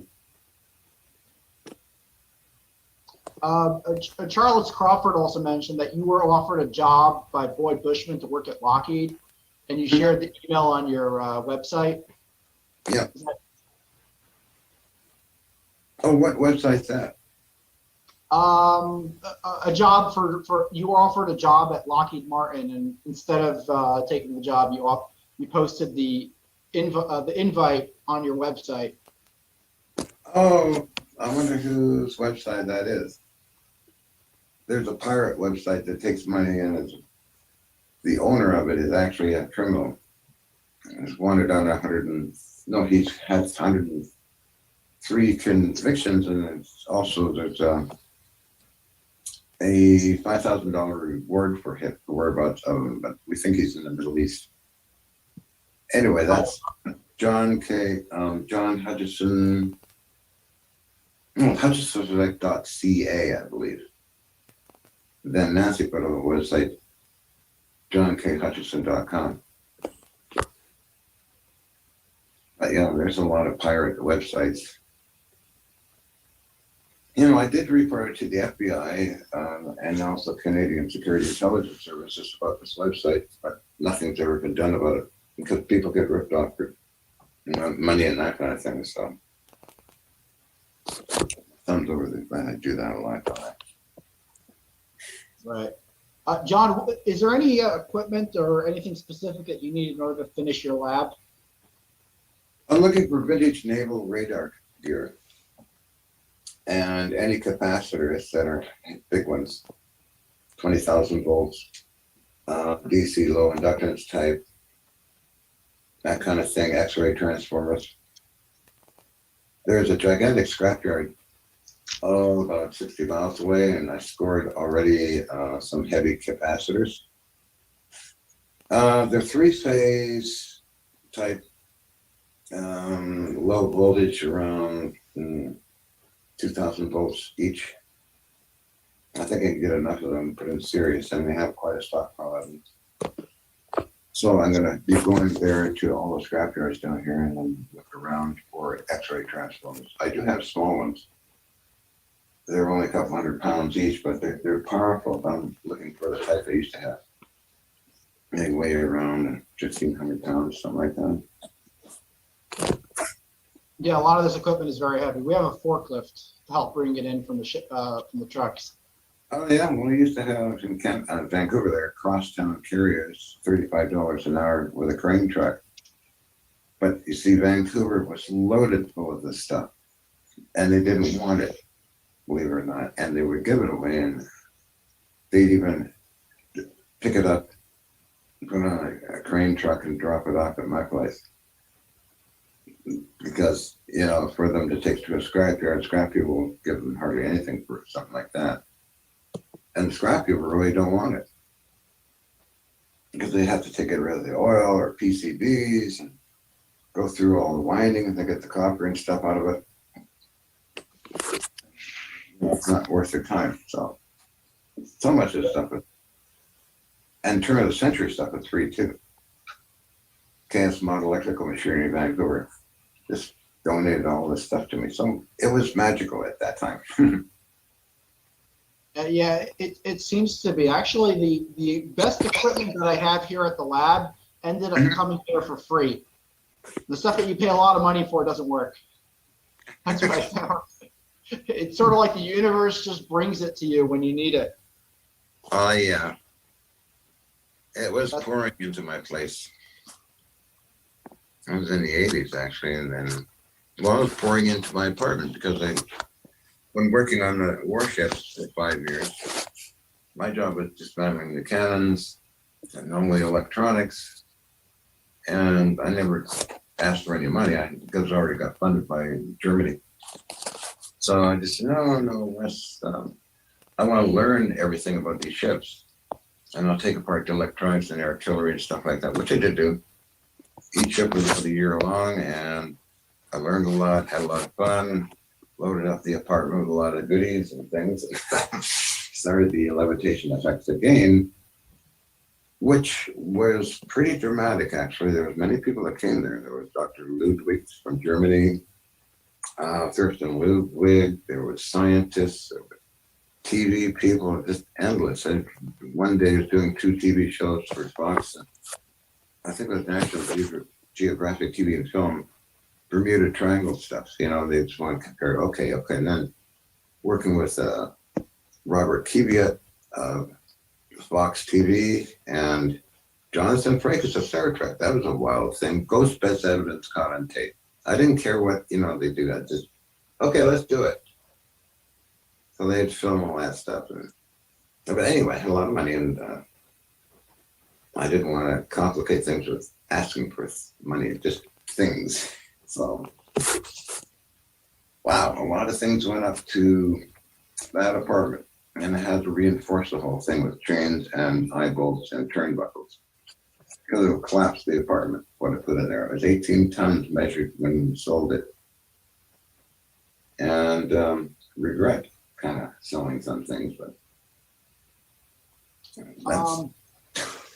Somebody who just joined the chat over here, Jeremiah Pop, he actually has a large collection of capacitors, high voltage ones as well. Maybe he'll be able to help you out there. What voltage total of capacitance are you looking for? Total of caps in series? Yeah, like for the total array. Well, I'm looking at to about 20 to 50,000, if possible, even 100,000 volts speed direct current, which is capable of these transformers the ones had. They were up to 400,000 volts, DC or AC. So I put them in series and parallel capacitors to handle that energy. Any voltage that you need, any amount of capacitance that you need is buildable, doable, and achievable. Yeah. Polypropylene is a very, very fast dielectric. As a modern plastic synthetic, it will give you the speeds that you need, especially if assembled in a Bloomian line type configuration, where you can get xenon or any other arc arresters or types of very fast rapid impulse systems to give you those very high transients that are required to pull electrons out and get that sympathetic resonance going within metals. But Greenyer has already proven this pretty much unequivocally through his German lab collaborations and through the work and the instruction that you've given him. So yeah. Just need to know what you need, pretty much. Good. This is awesome. Yeah, Bob and I get along pretty good. He's a good guy, man, and so are you. Oh, he is. I really like Bob. Really yeah, well, and John, that's another reason to come on APEC, because we have people building stuff, we have people with tools, we have people with equipment. So, so come on, make a laundry list, make some experiments. Good stuff, Tim. And most importantly, don't lose the vision, because the hardest part about all this is not getting discouraged by failure after failure. And it's, year after year of everybody telling you that what you know is wrong, what you've done is impossible, and that regardless of whether or not you're witnessing it live in front of your eyes, you can't do it. And then they want to tell you how it works, which is just the greatest part. Don't you love it when academics tell you exactly how the thing that they could never build works? I love it. Yeah, it's pretty funny sometimes, but it is. Yeah, I always learn from so many different mistakes I made.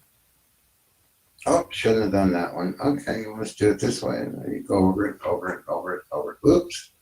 So you learn a lot from different things. Kind of like you learn more from the mistakes than you learn from the success. You learn more from failure than you do from success sometimes. Yeah, sometimes success happens, yeah. Yeah, if you don't mind me kind of interjecting and saying, I've always looked at the way that you've operated the equipment back in the day, and even in the days of George Hathaway, while he was there trying to trying to understand what it was that he was witnessing, totally beyond the boundaries of everything that could be found in the textbooks, and giving it a reasonable explanation. Okay, so, well, we can't answer it with Lorentz transform, and it doesn't fit into GR or SR very well, so it must be John's psychic mind. Like, no, dude, it's equipment. You just don't know. Do you say that it's a psychic mind phenomena when you play guitar, or when you play on the keyboard, or when a band is playing, or when a choir is singing, or do you recognize it for what it is? That you are operating a musical instrument, a radar piece of equipment, a transmitter. Is it not yet a high frequency piece of musical instrumentation that you, the operator, the player of that thing, are simply controlling? But to understand is difficult. It's not straightforward. Two scientists I know seem to understand how it worked. That was Dr. Harold Wilson of Deep Defense Establishment Pacific, as well as Ken Shoulders. Ken Shoulders, great interviews with him, by the way. Thank you so much for doing those. Used to hang out with him a lot. And then Bob Greenyer, he's the new shining star kind of person. I feel like Ken is the closest thing that we Bob is the closest thing we have to Ken Shoulders in this day and age. I fully agree. Man, tremendously for the work that he's put in trying to make sense out of what is ultimately well beyond and outside the scope of textbook knowledge. Fully agree. Really happy I met him. It was online, I think. He wanted some metal samples. Okay, Bob. Martin Fleischmann, but well, so I sent off metal samples too.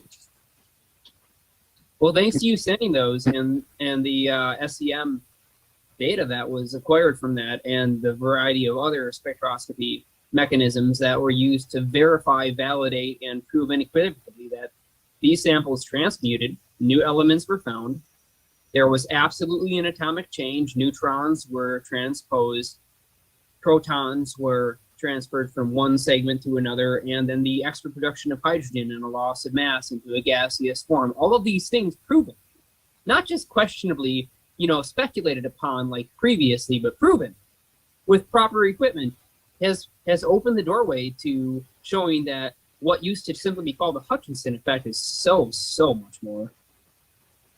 I really like to find out more about Sterling Sarge, who replicated at York a ferrite coil being twisted or bent a little bit. I'm not sure what's going on there, but are you saying that ferrite or ferromagnetic? If you don't want me to. It's a ferrite core.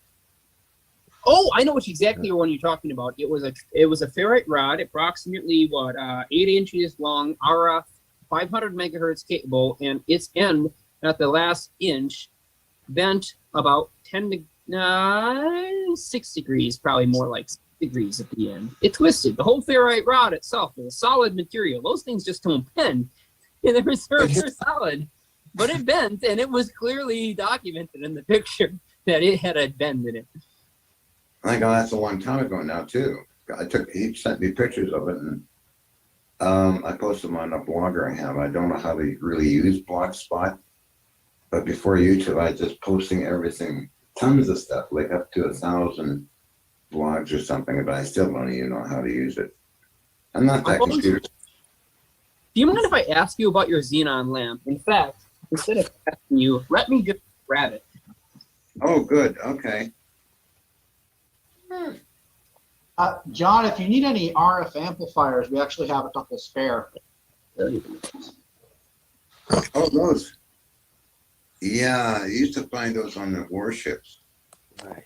So they're really decent because this little sucker here is good for 10 kilowatts. And I've had EVOs going in the center of this. So I can also grab that because why not? Oh, box of fun. Yes. More boxes of fun in parts.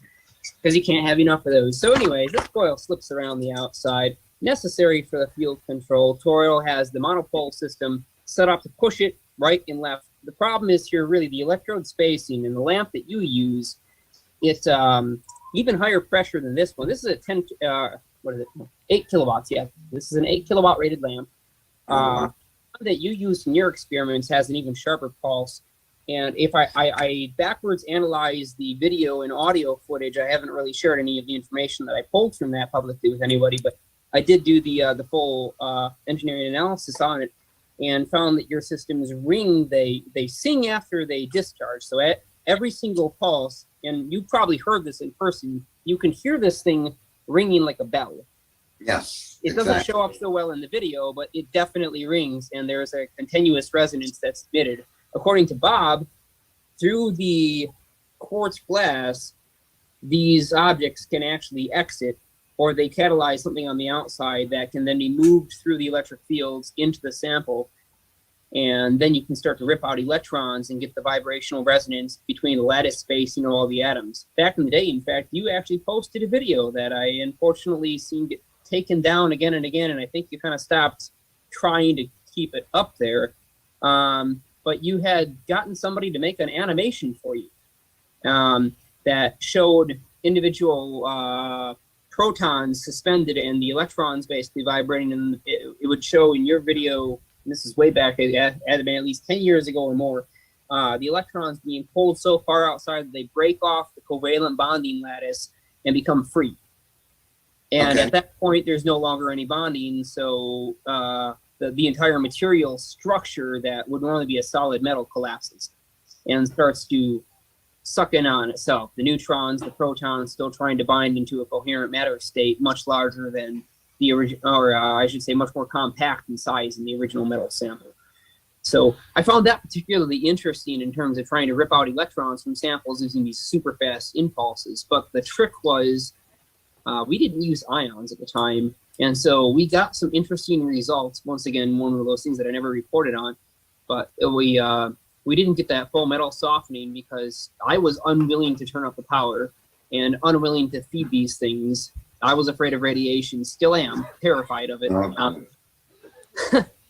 I don't understand it. I'm well enough to be safe with it. I understand it well enough to know how to do it and to not want to do it. But I was curious. I was curious how important the impulse was, or whether there was maybe a more solid state way to do it, and that's based on the poor adaptation of George Hathaway's attempt to explain what he had seen and witnessed in your lab, just trying to make sense of it. If you can get the electrons out, though, I never understood where you had your high voltage ion sources placed and how you were able to actually get the resonance into the sample and find a tuning point. You mean, yeah, all the effects are at a distance from the equipment, as you know, I think. The distance was the part that tricked me up. I was surprised at how far these fields went and how non-local they were. It still tricks me up to this day, and I was curious to hear your opinions on the non-locality of the effects. Well, the effects themselves started to about 2008, 2000. I was working with Polish film productions. We had to do something with Rob Simone for Discovery. It's still under wraps. There was Dr. Thurston Ludwig, who filmed for 2 weeks. And what happened was, on History Channel, was the fields are going out into the area of the town of New Westminster, high density living area. And these complaints are going down to City Hall and to the fire marshal about what I was doing. Ooh. And yeah, that's a little more extreme than complaining to the landlord. The landlord didn't seem to mind. I'm not kidding. I really care a lot. He didn't mind. He just said, he would come to me and say, can you loosen up some of the turnbuckles because the floor upstairs is sagging a little bit? I said, okay. So I give a half inch or something like that. This is true stuff. This is something nuts, but it's true. However, I knew the mayor, Mayor M. Wright of New Westminster, because he's a friend of Cliff Jen, who's a gun collector buddy of mine, and I've known him ever since I was a kid. So the mayor and his councilman came up to visit me and said, this is interesting, you know. And that kind of thing. So he's kind of saying we should use one of the Dominion Bridge buildings or something like that, which are used by Bridge Studios, which is a film company, makes a lot of TV shows. But anyway, so as time passed, these fields started reaching out into New Westminster up to a mile or 2 miles. The complaints going to City Hall were pretty rough, and fire marshal came. A whole group of people say you had to get rid of everything. We don't even want it in storage, kind of thing. Luckily, I had a friend who's a lawyer. He says, "No, we're not going to comply." Fire marshal, "You're not going to comply." No, we'll make it easy. Never comply. Fight back. You're going to comply. I mean, he's not going to comply. You know, Joe Brown, fire marshal.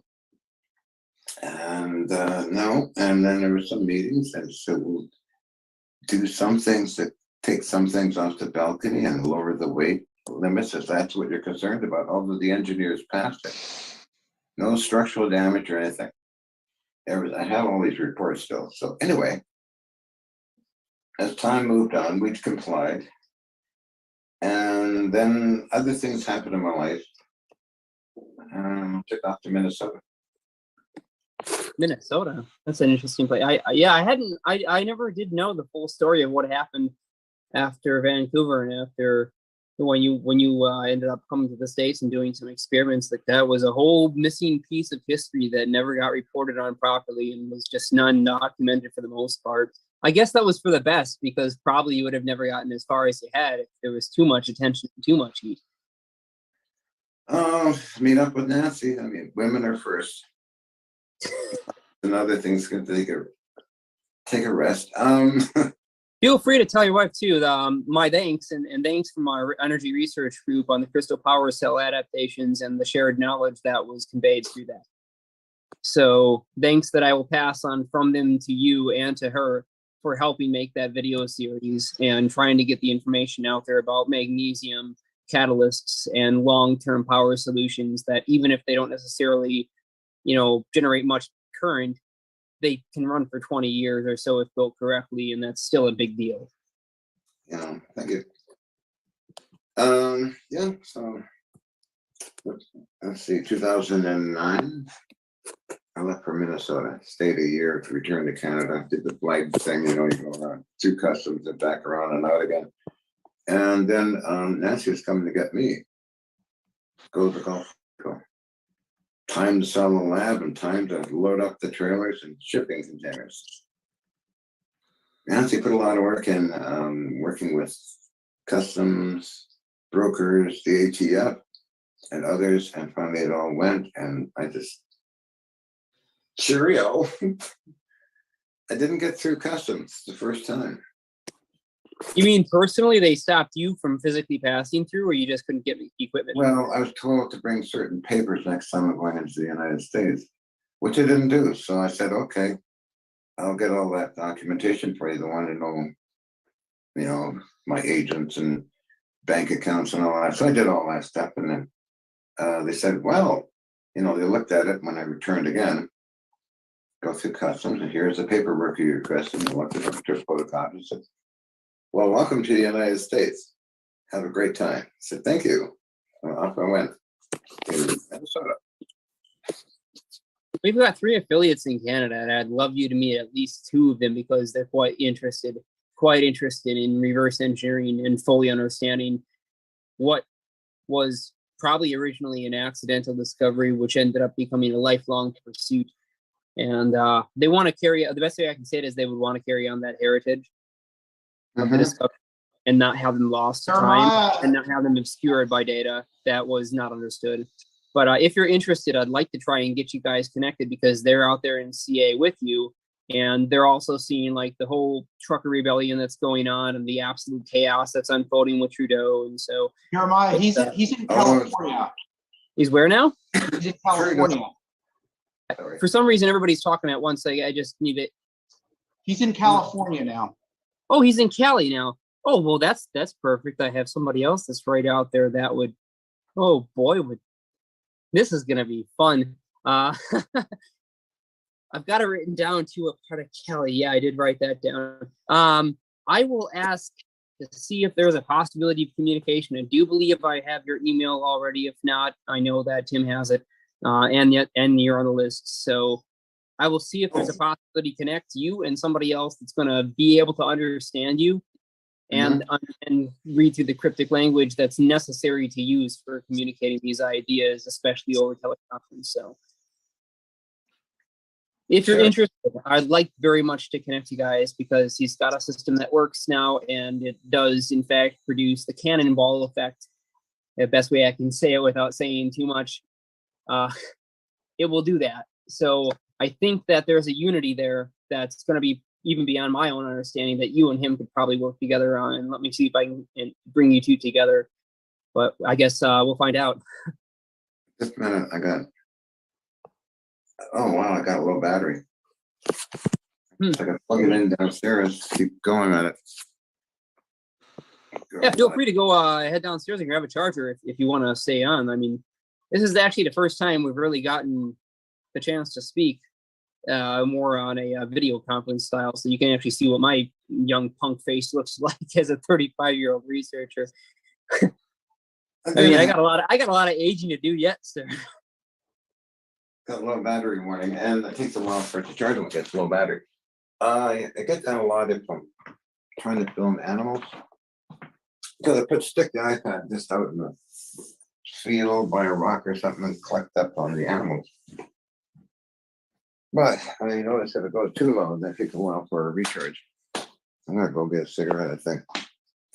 Oh man, that's a great idea. I wish I had one of those. You can appreciate a good menthol. Yeah. Oh, where's Nancy go? Don't know. Jeremiah, so John plans on coming back on the 26th for a full presentation. This is going to be awesome. Trying to get my schedule there. So priorities is this whole building thing and the house being built. Nancy working on the actual house, needing help. So I'll just have to play it by ear, kind of thing. I'd like to get on and talk normal. Well, you've broken the boundary now and showed up, so that was the first difficulty, is just getting through that point, and now it should be a lot easier. The time is short, man. I'm sure you've already seen it, and you already know that there's some major things happening behind the scenes right now, and the bars have been broken, and the tethers are off, but they're not going to be for long. And we have this unique opportunity over the next probably 6 months or less to make something big happen, to bring a new knowledge out there to the world. Bob knows it. He's trying to push it out there like almost evangelically, just trying to get the information out there. And so many of us have been fighting in the background trying to get this stuff out there. It's a new science, it's a new technology involving the torsion physics, and it's so heavily suppressed and still trying to be suppressed as we progress. I think that we have a limited opportunity to get it out there. So if there's anything in the next 6 months that we can do to make that an irreturnable, unquenchable, inexhaustible resource for the rest of the world where it can't be put back in the box again, this and the next actually it's 4 months now, the next 4 months that we have to follow may make or break the next decade or two. So if you're down with that, I think we can make it happen. Energy, positive energy out. Look at the Canadians up there. When I heard about that, ours not going to be on. I just got into my email list, emailed a lot of journalists, and Tucker Carlson, I emailed him and he picked it up and put it on his show, nightly show. So the influence spreading like wildfire. It really is, and it's taken off now. But you also know that with big influence and also with attention comes opposition, and we've seen quite a lot of that in our faces more than probably ever before. So there's definitely another side to that story that does not want at any cost this stuff to get out there, and they think that if they can shut it down in the next 6 months, that will be it. So I did have a time. I did run in with Daddy Trudeau. I'm sorry about Trudeau, man. That's a hell of a thing. No, a real run-into the media with him years ago in 1978. He introduced gun control, and I was one of the victims of 13 in Canada. I just contacted gun collector lawyers who came to my aid, and that went all across Canada. And I had a defense fund, and it was written up. The journalists were coming in, the TV people were coming in. And I targeted Trudeau and made the news. Oh, wow. Goes back to him, Pierre Elliott Trudeau, marrying one of our neighbors, Maggie Sinclair, in Capilano Highlands, North Vancouver. And years ago, I remember I had a water pistol full of ink, squirting her and Lonnie Truesdale, friends with my sister, and oh, Johnny's got a squirt gun. It's you know. So yeah, didn't ever think she'd marry somebody like Pierre Elliott Trudeau, but they got married. Small world. I mean, it's really weird up there. Anyway, you want to talk about a messed up circle? There it is. Well, at least your other two affiliates out there in CA, even though you're in you know, I hate to say, it's funny. You were from CA and now you're in CA, just a different country, CA. So I kind of use those interchangeably, but yes, your friends in your original hometown, CA, are very much on the ball and in agreement with your experience with Trudeau and what's happened there without saying anything all too damning. They're not happy, to say the least, with how things are, and very much want to see some changes happen and are willing to fight for it. So, yeah, I'm promoting a little tiny bit through sending out emails about links to what's going on in Canada to journalists in the United States. Some of them are covering it. I get emails back saying we're covering it, and also what's happening up there is going to probably spread like wildfire around the world. It's happening here too. You've already seen in the U.S. what's happening with politics and how that's going to fall apart. I mean, it's a short time frame yet, so I guess we'll see what happens with our own presidency and how all of that ends up turning out. But there is major opposition and stuff happening behind the scenes right now, and I don't expect much more than 3 months before we see it come to head. Nancy, hi. Hey. Hi, there's Nancy. Zoom in on Nancy here. No. Hey, it's so awesome to meet you. Hey, I can thank her in person now. Thank you for helping with the crystal power cell videos. Thank you for helping get that out there and for the work. We learned a lot from that. We all watched it as a big energy research group. We were looking for alternative power production methods, and that was a hot topic. We all got into it and discussed it in mass. Well, so thank you. Okay, the power cell is You hold this, baby, and I go to the, you know where. Oh, he has to go potty. Oh, Can't blame dang, him. I don't know how to do these things. Oh, you just hold it and pass. We can hear you and see you. It's perfect the way it is. Okay, so the basics on the power cell are that you've got a metal that has a positive electromotive potential, and then you have another metal that has a negative electromotive potential, right? And you have something that's alkaline in between the two that has a high potential hydrogen. You know, alkaline is higher pH. And so what the power cell does, it's different than what a battery does. There's not a galvanic action happening, eating up those metals with an acid or with an alkaline that's too alkaline. You know, you can get, you know, some bleach or something would eat up the metals and give off energy that way. But this doesn't.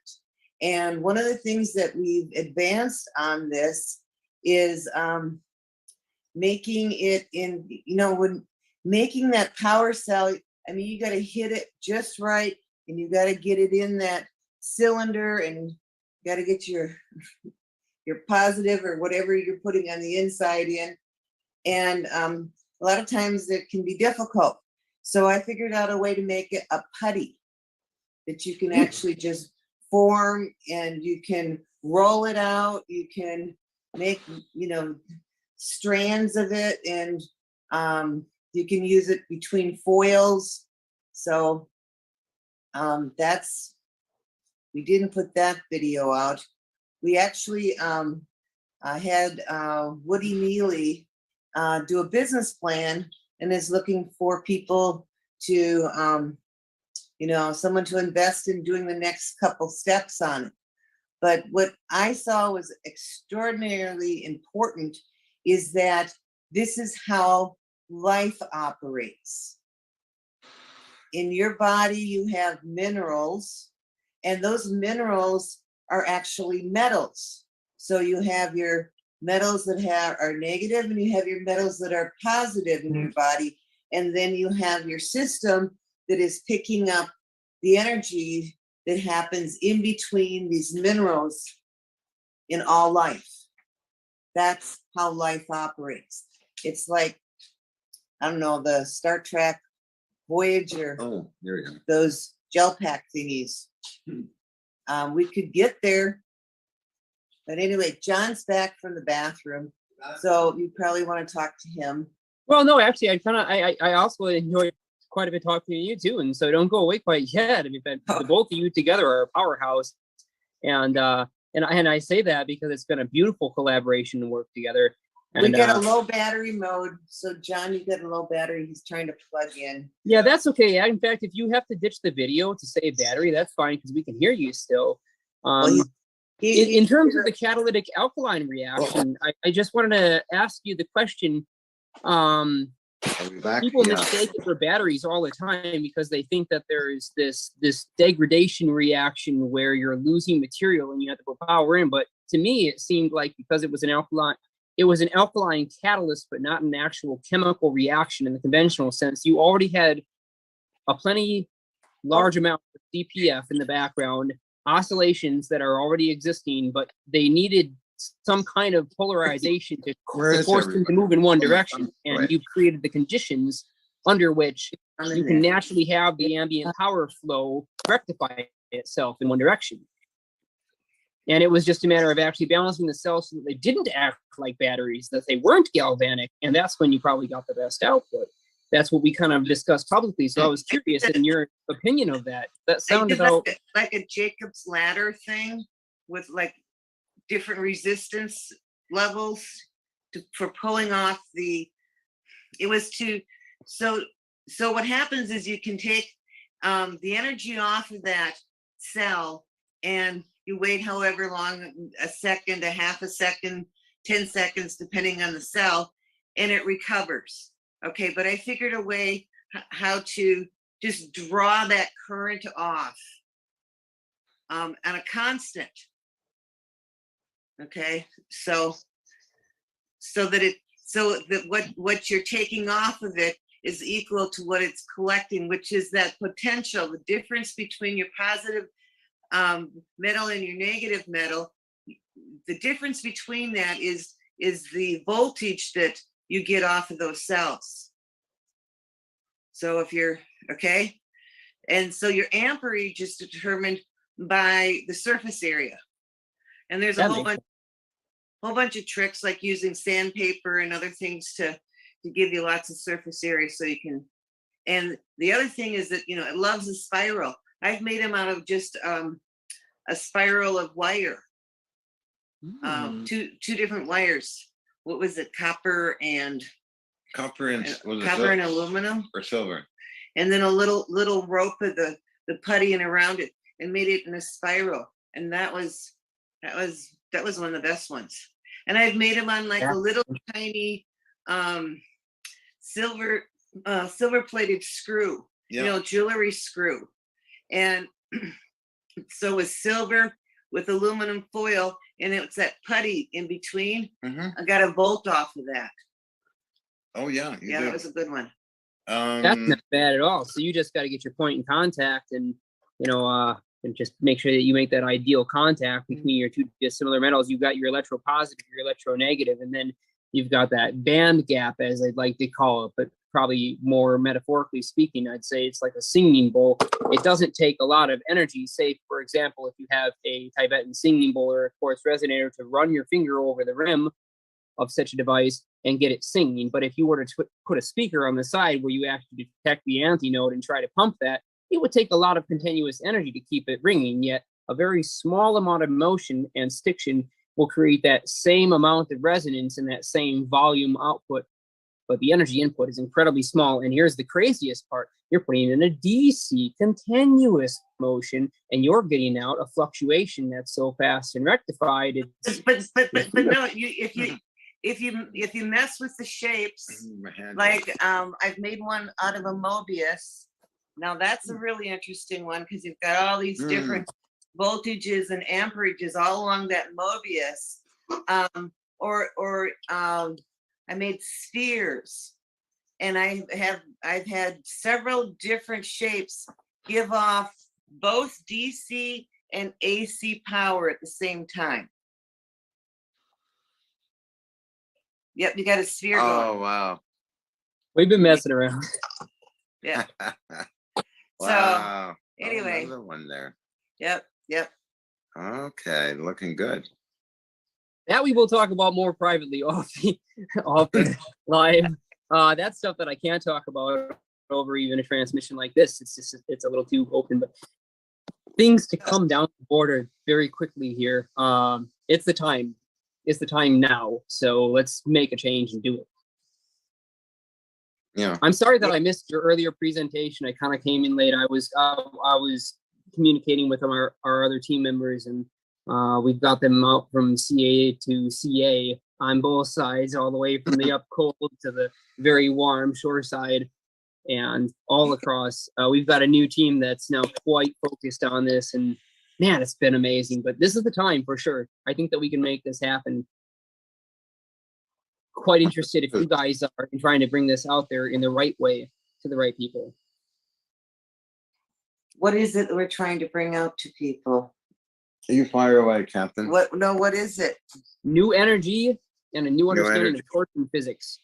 A very, very new understanding of torsion physics that's not included. Unfortunately, I missed David Chester's presentation. I don't know if you were there for it either. I know that he covered, or was going to cover at least, how torsion and how the scalar potentials that result from that torsion are not included in GR and not included in QM, and that we needed a new model to consider in order to integrate these concepts that were just simply not mathematically well explained within the old context. I am not there to unify academic world and what ultimately this technology leads. I'm there to really bring this out to the people along with those who are interested in it. But I also think that that there needs to be some verbiage. Do you talk like that normally, or are you high? No, I just normally talk like this. I'm just always on. I'm always on the weird esoteric research sides of things. So I do apologize if it comes off a little bit out there. No, it doesn't. No, I'm the out there man, by the way. But no, no, I didn't mean that as an insult. I mean, it was just like you're really high. I mean, you're not slow and methodical. And no, he's high. There's no time. There's no time for us to sit there and do it this slow, methodical way. I don't have time to write equations and endless textbook research. We did that. And you know where it got us? A whole lot of nowhere. Yeah. Jeremiah's not high. He's just intense. So, yeah, I apologize if it comes off a little bit extreme. But Nancy, by when you said EMF, Nancy, did you mean work function? EMF. When did I say EMF? Oh, I don't know. This is EMF. Electromotive force or electromotive force. There you go. Yeah. Right. Electropositive, electronegative, the electromotive force potential. The potential. Scalar potential. Right. So that's why there's lithium batteries, because lithium's on that end of the scale, you know. And yeah, fluorides are extremely electronegative. You have other extremely electropositive materials. Just the mean and proximity to each other already creates a differential scalar field. The matter of whether or not it's static or dynamic is really the key to whether we can pull energy out. If it's static, then our efforts are in vain, as Tesla said. But if it's dynamic, and according to him, we know for sure that it is, then it's only a matter of time before mankind puts their machinery in the wheel work of nature and can tap that energy. So We already know that we can create these kinds of potentials, and the only thing that we need to add to the equation is motion. And since motion happens every time current flows through a conductor, even if it's just oscillating, here's a possibility. Oh, to wait, pull I'm power. gonna. It sounds like you're quoting Tesla. Motion happens every time the consciousness makes a choice. I would have to completely agree with that. And Okay. I think that we're going to see in the greater scope of things the inseparability between the spiritual aspect of this. And I hate to use that word, especially with some of the audiences here, but it needs to be said. There's a spiritual aspect to this. It's quite biological. It's quite human and corporeal, and it's also quite technological, and they're inseparable. Well, the more you look at the science that says this isn't matter, these are electromagnetic fields, okay? Everything, matter, and how does the electromagnetic field happen? It's when you go from point A to point B, from one dimension to two dimension, by motion of going from point A to point B, you create the third dimension, which is the electromagnetic wave. And action, the language of the universe, all through action. And then the harmonics, which is law, which is the relationship of one thing to another. Harmonics is a relationship of one thing to another. So the harmonics of those intersecting or bumping into or slamming around, however they get together, those chosen thought going from point A to point B. So when consciousness chooses, makes a choice, it's creating the matter.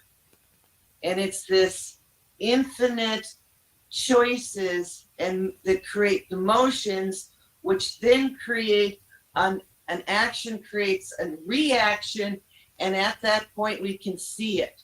We don't see it right away. Well, we are, after don't all, sense- three-dimensional corporeal forms, right? Embodied with only a limited number of senses, We a only very have one. tiny, narrow wave band of We have one- visibility, of We only have auditory. one sense. We only have one sense, which is touch. It's going to touch our eyeballs. It's going to touch our ears. It's got to touch us. I thought about it like that. I really do. Wow. Like that quite a lot. That's amazing. He knows their stuff, guys. And so That's so really out it's- there. It's not just that. It's just keep stay with this.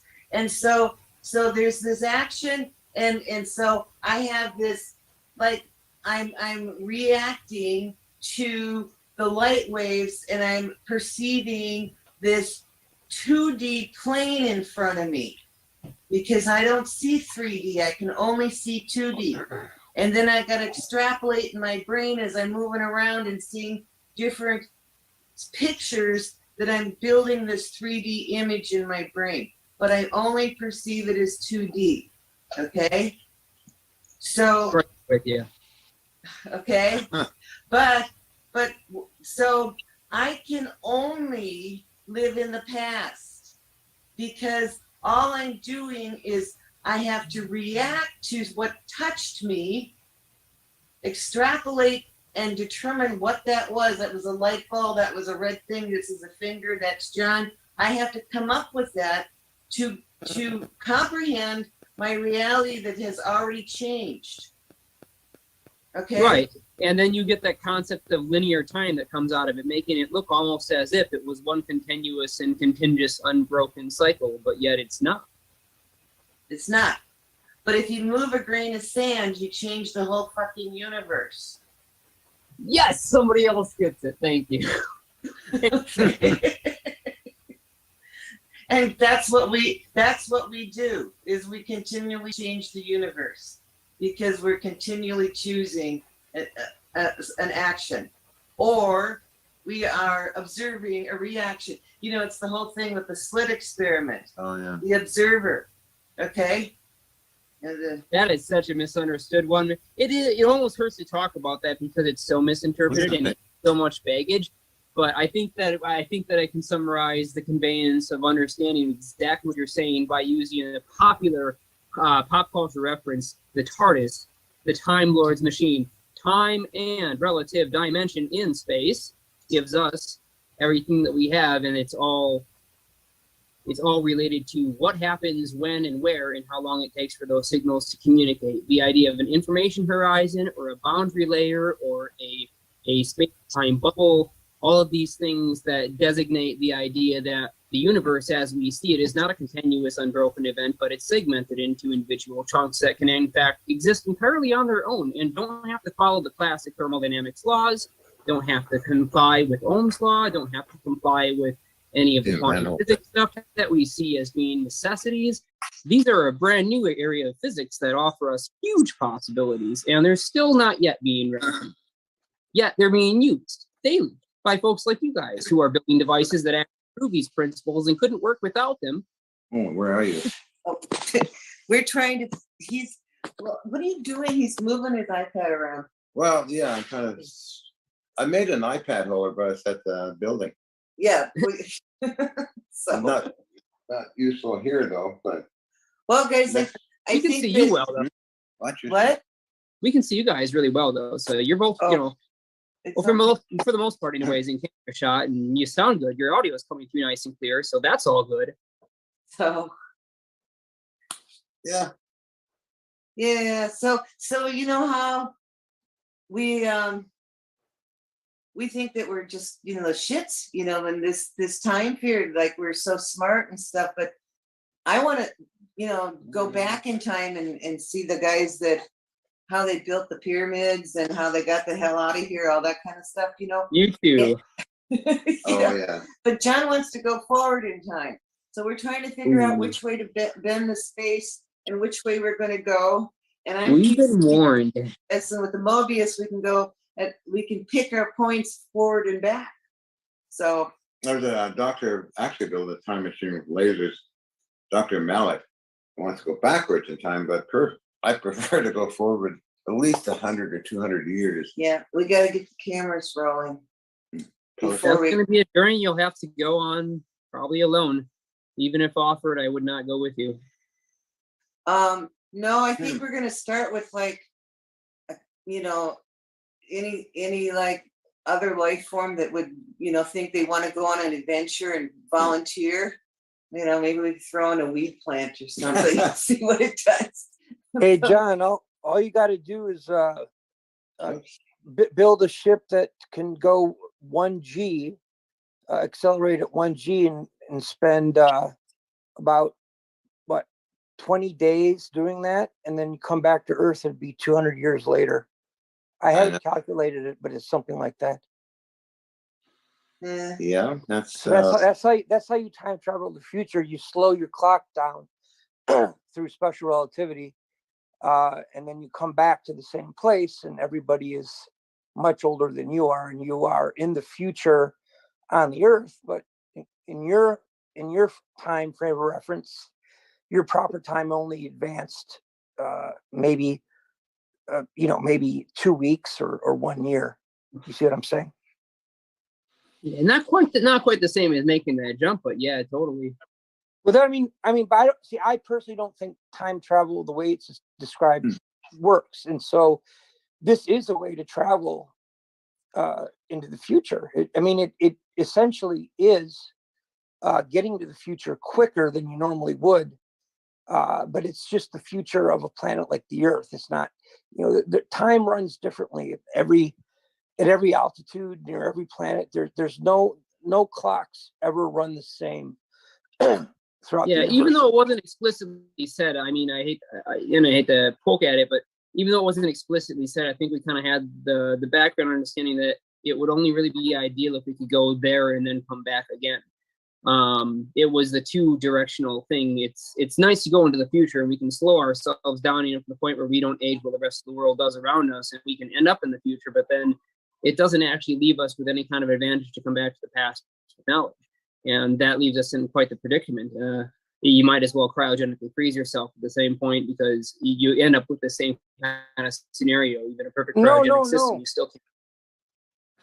No, that's not right. You being able to go back. I mean, can you return? Yes, you return. and you return also at 1g, you turn around, you come back, and that round trip takes you, let's say, 2 years. Everyone on Earth is 200 years older. That's essentially traveling into the future, but you've got to spend 2 years going really, really, really fast in a ship. For type of round trip, though. Then what do you do about getting back to where well, you no, no, came no. from I mean, in time? you don't need to have a round trip, but why else would you want to do it other than to return to Earth to see how everybody's doing? You don't need a round trip. If you just go one way, Earth is still going to get much older faster. But can you go back to the time that you came from? Will be the question, Eric. I have a question. Wait a second. I wanted to ask this question. So does something appear because we observe it, or do we observe it because it appears? Okay. So that's a question that when we go back when we observe the moon and the stars, and then we got a telescope and we got to see more shit that's out there, and then we got more stuff, and the more bigger our telescopes got, the more stuff we saw was out there. Oh, yeah. But is it out there because we sent the stuff out there to look at it? Are you following me? I'm following you. It's just a question that I unfortunately cannot, because I've agreed not to speculate on. I do understand exactly where you're coming from, and I don't think that any of us here today can actually answer that question. So does timelines or time exist because we say it does? And if we say it's something else, then does it become that? There are all the virtual fluctuations you can't see, and then there's all the classical modes that you do see. So you're collapsing into reality what you're seeing, but there's a deeper reality as well. So most people just don't call that physical, though. There's this whole virtual world that they say is unphysical. What color is that thing behind you? It's got white on it, and then there's some other color around that. What color is that? Probably green and blue, or no, it's it's like a board thing. Yeah. It's whiteboard? Yeah, well, what color is the thing? Oh, it's like wood. It's just like wood boundary, but then there's black marker and I know, blue but marker. what color is the wood? I mean, wood colored. I don't know. It will be a stained maple. It looks like a maple stain. It looks like it's made of oak. Okay. Now turn the light off. All right. Oh, it's in the dark. Oh, well, you got a little bit of light there. What color is it? You see, when there's no light, there's no color, right? Yeah. Okay, so your tan board is everything except for tan. Fair enough, right? So is your nose everything except for a nose? Is your body everything except for a body? It's what you absorb and what you reflect. Action and reaction. So are we the action of consciousness, or are we the reaction of it? I think we're participating in a transaction. A transaction. I like that. I think, therefore I am. I like that, David. That's good. So a transaction. There's a handshake going on there where, going back and forth. John, what are you doing, John? I'm trying to actually put so you don't trip over the cord. Well, then you put it over the top of me so that I trip over it when I get up. Well, that's not I put another vitamin bottle there, but yes, this is just another night at APEC. By the way, John and Nancy, this conference is called APEC, the Alternative Propulsion Engineering Conference. We wanted to call it the Anti-Gravity Engineering Conference, but we thought that would get all the academics pissed off. But we're really looking into like the kind of technologies that you've been working on, and how flying saucers operate, things that can get us off this planet. yeah. Good. I think we should just transmutate all the humans. They tried to do that with the COVID vaccine. So once they throw the 5G on, we'll probably have the zombie apocalypse going on. But hey, you know.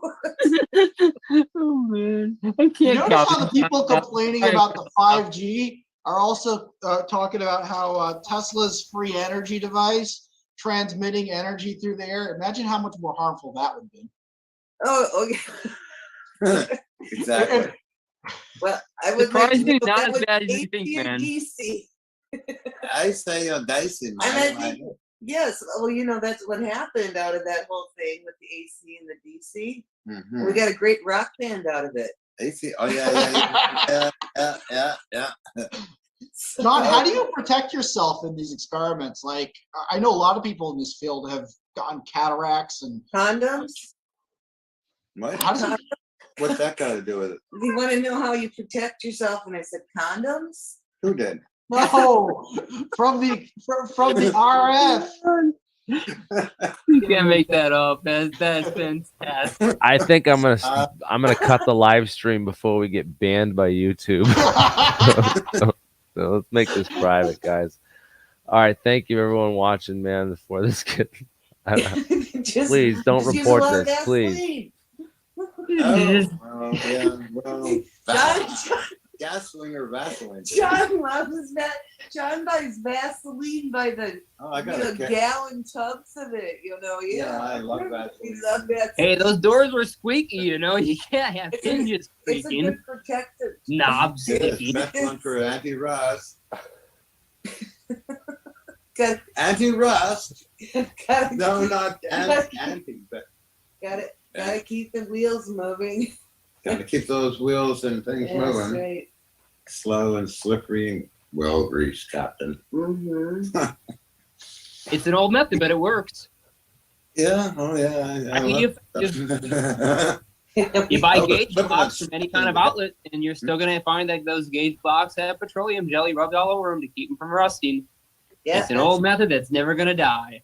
Yeah, Yeah. That's what he's got good for, is for all the antique firearms. He's got them all greased up. You know, it's like you could use a little bit of that on your wife once in a while. It'd be nice. Oh well, you know what to say. Vaseline, Catherine for Houston, Texas. Roll. That's a character I posted on YouTube. Yeah. It was Vaseline for Houston, Texas. I gotta get my other hair on it. You know, the doctor has John using KY jelly up his nose because he's getting nosebleeds. Yeah. And he had the audacity to ask, you know what KY jelly is? Oh, come on, man. He's like, of course. I don't know. You know what sticky berries Use are? it up his nose. Well, us aliens have different ways of doing things. Yeah, that's right. Well, if you stop putting other stuff up your nose, maybe you'd stop the nosebleeds. You What the heck know? am I sticking out my nose being sideways? I don't know. I just see You know, something. you got those drills and stuff. And hey, No, I don't. you know that my engagement gift was a ray gun? I don't know if you That's guys. the best engagement gift ever. Yeah, and so that thing went all over the place with us. Yeah. Down at the Gulf of Mexico, back up to Minnesota, got strapped to the SWAT bus. We got a SWAT bus. Oh, you know, police SWAT bus.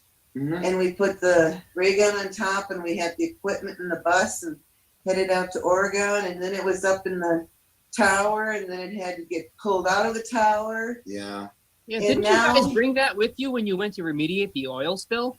Yep, that was in there. It was hanging and swinging in the cargo trailer. Yeah. And so, Yeah, I always found that interesting audio track you're trying to play there. I mean, my question about the remediation process was always on the transmission side, because a lot of information was spoken about in your public videos on terms of the frequencies and the harmonics that you attempted to use in order to get that phase conjugation, but not really a lot was said about the actual equipment and the hardware side of it. well, it was when we were in the Gulf of Mexico that we published on the SlideShare the entire system. It was John. Yeah. It was John Hutchison Must Effect. have gotten out there. Yeah, because we never got like diagrams for exactly what that layout was. The best thing we actually still have is Hathaway's stuff, which is still not really revealing much of anything because it's been a long time, and as you can clearly see, evidenced in the fact there's nothing else out there been able to replicate, right? So well, Timmy and John talked. John just hook them up with it. You know, the schematics from what we did in the Gulf of Mexico. I believe that is actually on slide. Remediating, especially with Oh, you gotta get up. Yeah, they had me all wrapped up in here. I got a Charlie horse. I gotta get up and walk. Okay. That's the idea. Try magnesium. It'll really help. Sanding and grinding. That we were doing a monolithic dome house, and we had to fire the contractors, and guess who's doing the work? So my legs cramping from today. Okay, John. John, in your lab, did you ever have two objects pass through each other totally with, just like a person going through a wall and surviving? You know what I'm trying to say? We had my new partners, Alec Shishkin